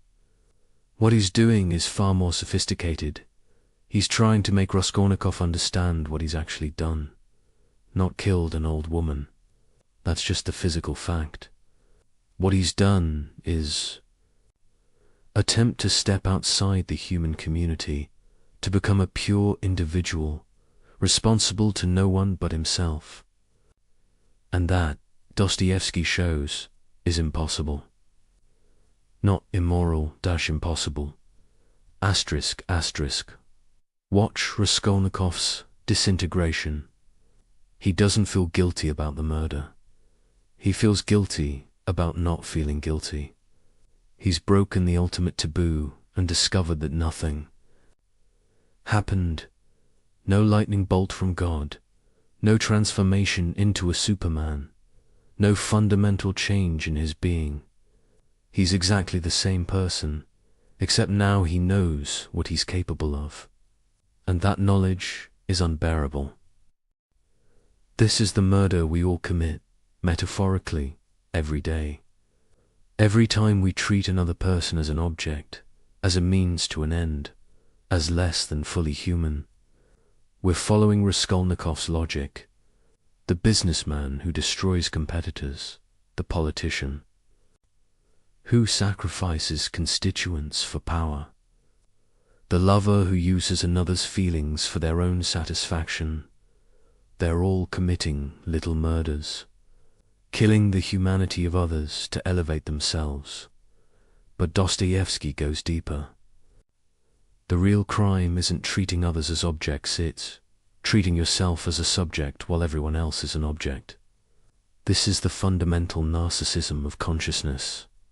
I know I have an inner life, thoughts, feelings, dreams, but you, I can only assume you do. I can never really know. So at some level, everyone else is theoretical while I'm real. This is why we can scroll past news of thousands dying while crying over a fictional character in a movie. The fictional character feels more real because we have access to their inner life. The thousands of real dead people are just statistics. Raskolnikov's theory about ordinary and extraordinary people isn't wrong, it's incomplete. He thinks extraordinary people are rare, but Dostoevsky shows they're everywhere. Everyone thinks they're extraordinary. Everyone believes they're the exception to the rules they apply to others. The only difference is most of us don't act on it. We commit our murders in imagination, in small cruelties, in the thousand ways we deny the full humanity of others while insisting on our own. The confession scene destroys the conventional reading of the novel. Raskolnikov doesn't confess because he realizes murder is wrong. He confesses because the weight of being separate from humanity becomes unbearable. He doesn't return to morality, he collapses back into the human community from sheer exhaustion. The confession isn't moral awakening, it's psychological necessity. No one can sustain the position of being truly individual, truly separate, truly extraordinary. We need others to confirm we exist, even if that confirmation comes in the form of punishment. Look at the online communities that worship Raskolnikov. Today, young men, usually isolated, usually intelligent, who read the novel and think, he's literally me. They missed the point catastrophically. Raskolnikov isn't a hero or an anti-hero. He's a warning about what happens when intelligence curves back on itself, when thinking replaces feeling, when theory replaces reality. He's what happens when you mistake understanding life for living it. But here's the truly disturbing part. These young men aren't wrong to identify with him. They're recognizing something real. The conditions that created Raskolnikov, alienation, intellectual isolation, the collapse of traditional meaning systems, the reduction of everything. To economic transaction, these aren't 19th century Russian problems. They're the default state of modern existence. We're all living in Raskolnikov's shabby apartment, lying on his sofa, thinking his thoughts. The difference is, we've normalized it. We've made alienation comfortable. We've gamified isolation. We've made thinking ourselves special into a consumer product. Every social media profile is a little announcement of extraordinary status. Every post is a small murder of others' reality in favor of our own. We're all Raskolnikov, but with better apartments and more sophisticated rationalizations. Dostoevsky predicted this with terrifying accuracy. In his notes for the novel, he wrote, "The disease of isolation will spread until it becomes the norm. Then murder, physical or spiritual, will become as common as breathing. Look around. Mass shootings by isolated young men who've convinced themselves they're extraordinary. Suicide rates that climb even as material comfort increases. The casual cruelty of online interaction where others aren't fully human. Just text on a screen." But Dostoevsky doesn't leave us in despair. The epilogue, which most readers find unconvincing, actually contains the real message. Raskolnikov's redemption doesn't come through understanding or accepting that murder is wrong. It comes through Sonia, the prostitute who represents degraded humanity. She doesn't argue with his theories or appeal to his morality. She simply insists on his humanity despite everything. She treats him as human when he can't treat himself as human. This is the antidote to the murder we all commit. Recognizing that others are as real as we are, not through logic or morality, but through love. Not romantic love, but something more difficult. The decision to treat others as fully real, despite knowing we can never fully access their reality. It's an act of faith, not in God, but in the realness of other consciousness. The murder everyone commits isn't physical. It's the daily assassination of empathy, the casual denial of others' inner lives, the comfortable assumption that we're the protagonist while everyone else is supporting cast. Raskolnikov shows us where this thinking leads when taken to its logical conclusion, but we don't need to take it that far. We're already there, just distributed across millions of small murders instead of one large one. The genius of crime and punishment isn't that it shows us a killer. It's that it shows us ourselves with the volume turned up. Every thought Raskolnikov has, we've had. Every rationalization he uses, we use. The only difference is he acts on them and we don't. Or rather, we don't think we do. But every ignored suffering, every dismissed person, every moment we choose our comfort over another's humanity, that's our confession. We're all guilty. The question is whether we'll admit it before or after the murder. I want you to try something right now. Think about the last major decision you made. Not what you decided, but the voices that argued inside your head before you decided. There was probably a logical voice listing pros and cons. An emotional voice pulling you toward what felt right. Maybe a cautious voice warning about consequences. And underneath all of them, a darker voice suggesting things you'd never admit out loud. Now here's what Dostoevsky understood that nobody before him had articulated. Those aren't different perspectives from one unified self. Those are different selves. And the thing you call I is just the temporary winner of their eternal war. The Brothers Karamazov isn't really a novel about four brothers.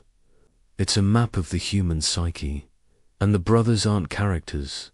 They're the forces that exist inside every human mind. When readers say they identify with Ivan or Alyosha, they're missing the point spectacularly. You don't identify with one brother. You are all four brothers, simultaneously, right now, as you're reading this. And the tension between them isn't something to be resolved. It is what you are. Let's start with Ivan, because he's the voice modern people hear most clearly. Ivan isn't just an intellectual, he's the part of every human consciousness that demands the world make sense. When a child dies of cancer, when innocent people suffer, when chaos destroys good people while evil ones prosper, that rage you feel, that's Ivan. He's not wrong to be angry. His famous rebellion against God isn't about atheism. It's about the incompatibility between consciousness and reality. We evolve brains capable of imagining perfect justice in a universe that delivers random horror. Ivan is that incompatibility given voice. His Grand Inquisitor chapter is probably the most misunderstood text in literature. People read it as either an argument for or against Christianity. But look closer. The Inquisitor isn't talking about religion, he's talking about human nature. His argument is devastatingly simple. Humans say they want freedom, but what they really want is to be told what to do. They want someone else to carry the burden of choice. Every time you follow a trend, obey an authority, accept conventional wisdom without thinking, you're proving the Inquisitor right. We crucified Christ for offering freedom and would do it again, because freedom is terrifying. But here's what's brilliant about Dostoevsky's construction. Ivan creates the Grand Inquisitor. It's his story, his projection. The Inquisitor is Ivan's shadow, the part of him that wants to surrender the very intelligence he's so proud of. Every intellectual secretly dreams of not having to think anymore. Every skeptic secretly envies believers. Every Ivan contains his own Inquisitor, wanting to burn the very freedom he claims to champion. Now Dmitri, he seems simple at first. The sensualist, the man of passion, the body opposed to Ivan's mind. But Dostoevsky is showing us something profound through Dmitri. He represents not just physical desire, but the body's rebellion against the tyranny of thought. You know that moment when you do exactly what you told yourself not to do. Eat the food you're avoiding, text the person you should forget, buy the thing you can't afford. That's Dmitri asserting his sovereignty. He's not weak, he's refusing to be enslaved by Ivan's logic. Dmitri's relationship with his father and Grushenka isn't really about sex or money. It's about the war between what we think we should want and what we actually want. Every addiction, every compulsion, every moment of I don't know why I did that comes from Dmitri. But also every moment of spontaneous joy, every act of irrational generosity, every time we choose life over logic.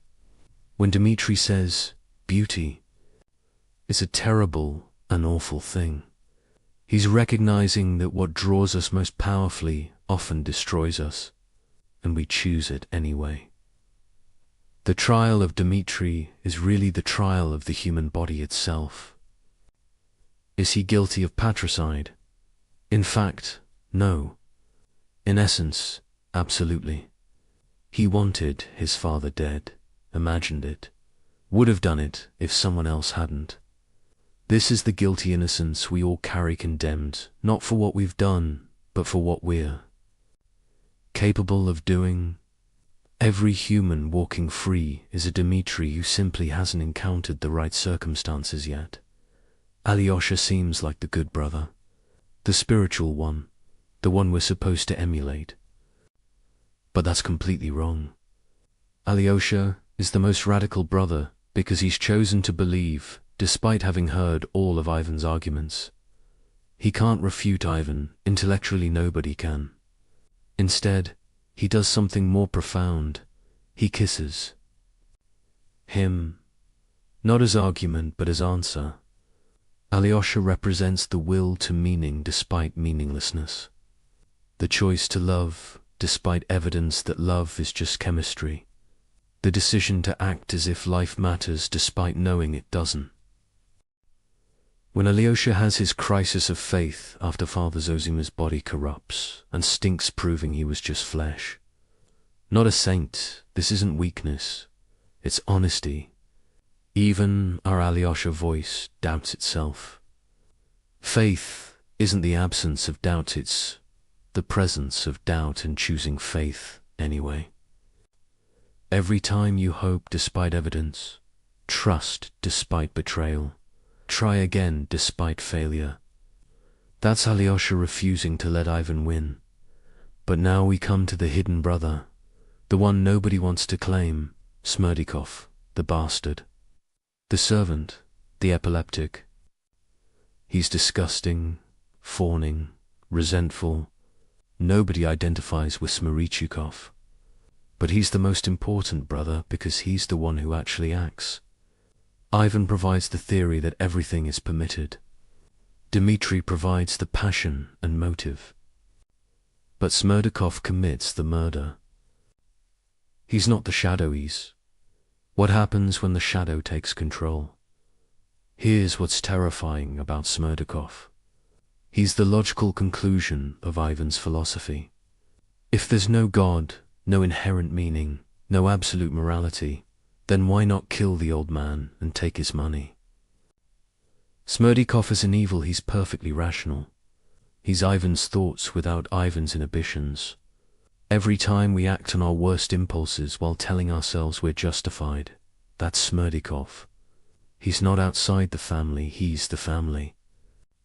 Secret, the truth, none of the legitimate brothers want to acknowledge. The father, Fyodor Pavlovich, is crucial to understanding the whole structure. He's not just a bad father, he's the absence that creates the brothers. His grotesque vitality, his shameless appetites, his mockery of everything sacred. This is what happens when all four brothers' voices are silenced. Pure ID without ego, or superego, is what we would become without our internal conflicts. Not evil, just empty. A human stripped of humanity.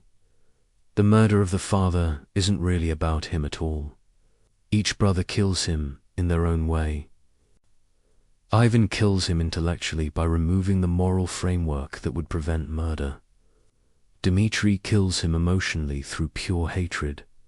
Alyosha kills him spiritually by failing to prevent what he senses coming. And Smerdikov kills him physically. But only as the final expression of what the others have already done. The murder is collective, even though only one hand holds the weapon.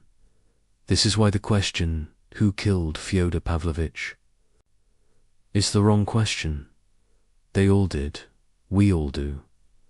Every generation kills its fathers, their values, their world, their good, and then has to live with the corpse. The brother's guilt isn't about the specific murder, but about the universal patricide that every consciousness commits by becoming itself. But here's Dostoevsky's most profound insight. The brothers need each other. Ivan without Dmitri becomes paralyzed by thought. Dmitri without Ivan becomes enslaved by impulse. Alyosha without Smerdikov becomes naive about evil. Smerdikov without the others becomes mechanical, inhuman. The conflict between them isn't a problem to be solved, it's what creates consciousness itself. Modern psychology wants to integrate these voices to achieve some kind of internal harmony. Dostoevsky says that's impossible and undesirable. The tension is the point. We are the I. Argument between Ivan and Alyosha. The fight between Dmitri and Smerdakov. Mental health isn't choosing one voice, it's accepting the permanent civil war and learning to live productively within it. When you next face a major decision, listen to the argument in your head. You'll hear Ivan analyzing, Dmitri wanting, Alyosha hoping, and yes, Smerdikov calculating what you could get away with. They're all you. The decision isn't really about what to do, it's about which brother wins this round. But remember, even the winner is still you. The brother who loses is also still you. You are the entire family, the entire argument, the entire impossibility of being human. This is why people who say they've found inner peace are either lying or dead inside. Peace would mean one brother has murdered the others. What we call maturity is just learning to manage the family dysfunction, to let each brother speak without letting any of them dominate completely. We are not individuals, we are individuals, divided within ourselves. And that division is what makes us human rather than machines. The brothers Karamazov isn't asking which brother you identify with or which one is right. It's showing you that you are the question itself, the eternal conflict between irreconcilable truths. You are Ivan's logic and Alyosha's faith, Dmitri's passion and Smerdyakov's shadow. You are the murder and the investigation, the guilt and the innocence, the family and its destruction. We are all for Karamazovs, and we always will be. The only choice is whether we acknowledge it or spend our lives pretending we're only one. But the pretense is exhausting, and eventually, usually at 3 a.m, when all the masks are off, we hear all 4 voices clearly, and in that moment of terrible clarity, we understand what Dostoevsky understood. We are not troubled because we're divided. We're human because we're divided. In 1878, Dostoevsky stood before a crowd in St. Petersburg and said something that made people think he'd gone mad. He said that within 50 years, Russia would be consumed by a revolution that would kill millions.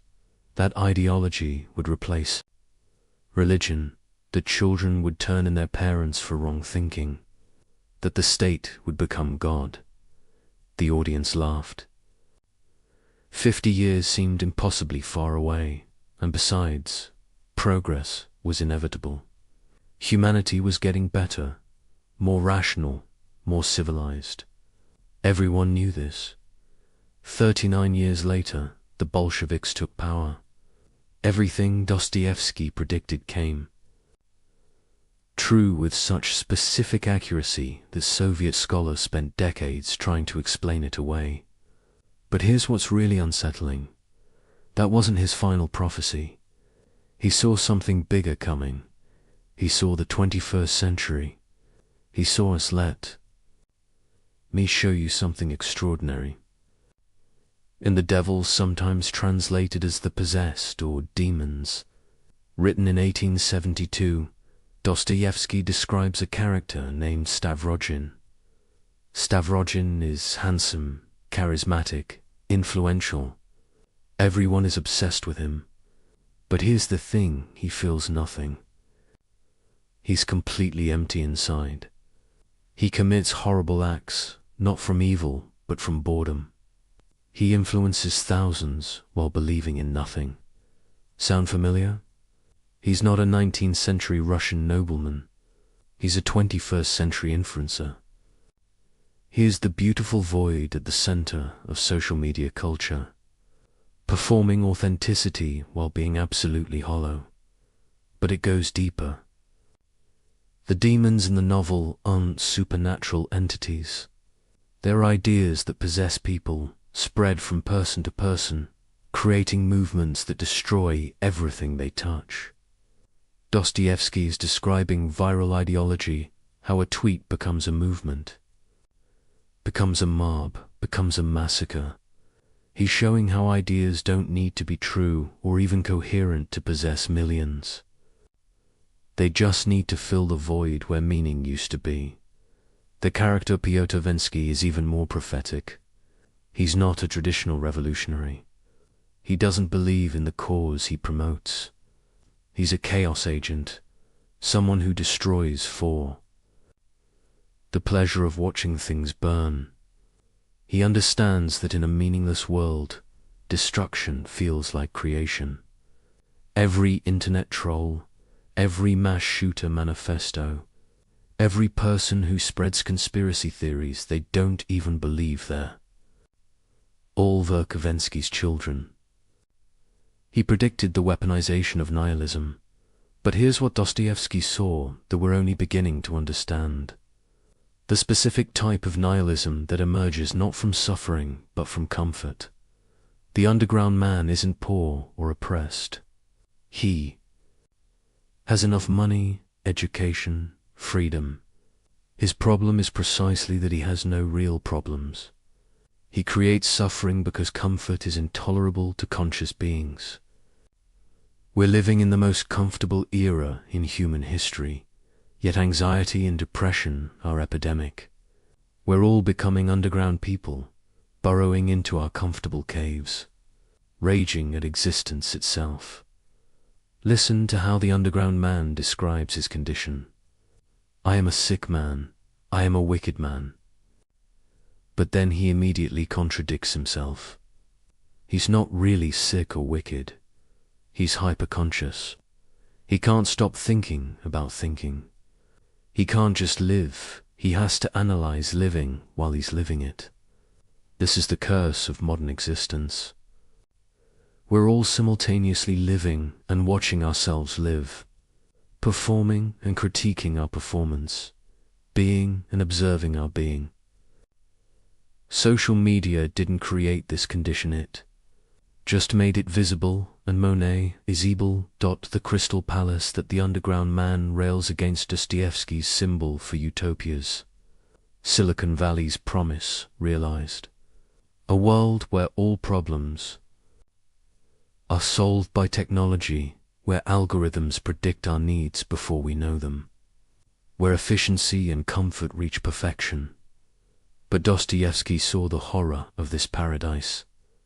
Humans will destroy it, not despite it being perfect, but because it's perfect. We'll choose suffering over comfort, chaos over order, meaning over happiness, simply to prove we're not machines. Look at what's happening right now. We have access to all human knowledge in our pockets, yet we choose to believe obvious lies. We can connect with anyone on earth, yet we're lonelier than ever. We've eliminated most physical dangers, yet we're paralyzed by anxiety about theoretical threats. We've created the crystal palace, and we're smashing it from the inside, just like Dostoevsky predicted we would. But the most terrifying prophecy is in his notes about the coming ant heap, a society where everyone's needs are met. Everything is organized rationally, all problems are solved, but nobody knows why they're alive. He writes, they will have everything except the one thing necessary a reason to exist. And in their desperation, they will create artificial problems, imaginary enemies, fictional catastrophes, anything to feel that life has stakes. that choices matter, that existence has weight. Isn't this exactly what we're doing? We've largely solved the problems of survival, so we've created new problems. We're outraged about things that would have seemed absurd to previous generations. We've turned politics into entertainment, identity into brand, trauma into currency. We're so desperate for meaning that we'll accept any narrative, however absurd. That makes us feel like protagonists in a story rather than extras in a simulation. Dostoevsky's solution isn't what anyone wants to hear. He doesn't say we should return to tradition or embrace progress or find balance. He says something much more difficult. Accept suffering as intrinsic to consciousness. Stop trying to eliminate it. Stop seeing it as a problem to solve. The attempt to create heaven on earth inevitably creates hell, because heaven would be a place where nothing matters, and humans can't tolerate a world where nothing matters. This is why every utopian project becomes dystopian. The Soviet Union tried to create the perfect society and created the Gulag. Silicon Valley tried to connect humanity and created the attention economy. Every attempt to eliminate suffering multiplies it, because suffering isn't a bug in human consciousness, it's a feature. It's what makes us human rather than algorithms. In his final notebook, written while dying, Dostoevsky wrote, "They will organize everything so perfectly that there will be no more questions." And that is when the real questions will begin. We've reached that point. All the old questions, how to survive, how to eat, how to shelter, have been answered for much of the developed world. And now the real questions that were always there, underneath, have emerged. Why exist? What's the point? Who am I when I could be anything? These aren't questions that can be answered by technology or politics or even philosophy.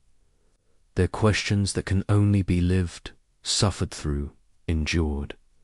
And the suffering isn't meaningless, it's the meaning. The struggle with the question is the answer. The disease of consciousness isn't something to be cured, but something to be experienced fully, consciously, without anesthesia. His deathbed words were, "Do not let the candle go out."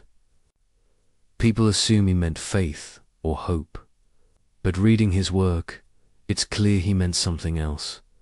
Consciousness itself. The terrible burden of being aware.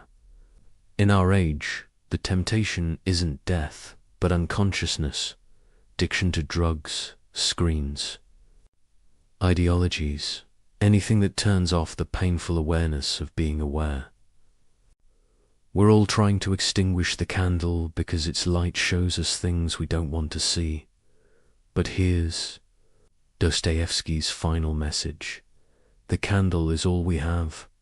The consciousness that makes us suffer is also the only thing that makes us real. We can drug it, distract it, deny it, but we can't eliminate it without eliminating ourselves. The pain of being human isn't a problem to be solved, but the price of existing as something more than meat or machine. He saw us coming. He saw our comfortable despair, our connected isolation, our informed ignorance. He saw that we would create paradise and then destroy it, not from wickedness, but from the simple inability to tolerate perfection. He saw that we would have everything and feel nothing, know everything and understand nothing, be able to do everything and choose nothing. But he also saw something else. He saw that we would survive this, not by overcoming our nature, but by accepting it. We are the impossible creatures, suspended between animal and angel, matter and spirit, determinism and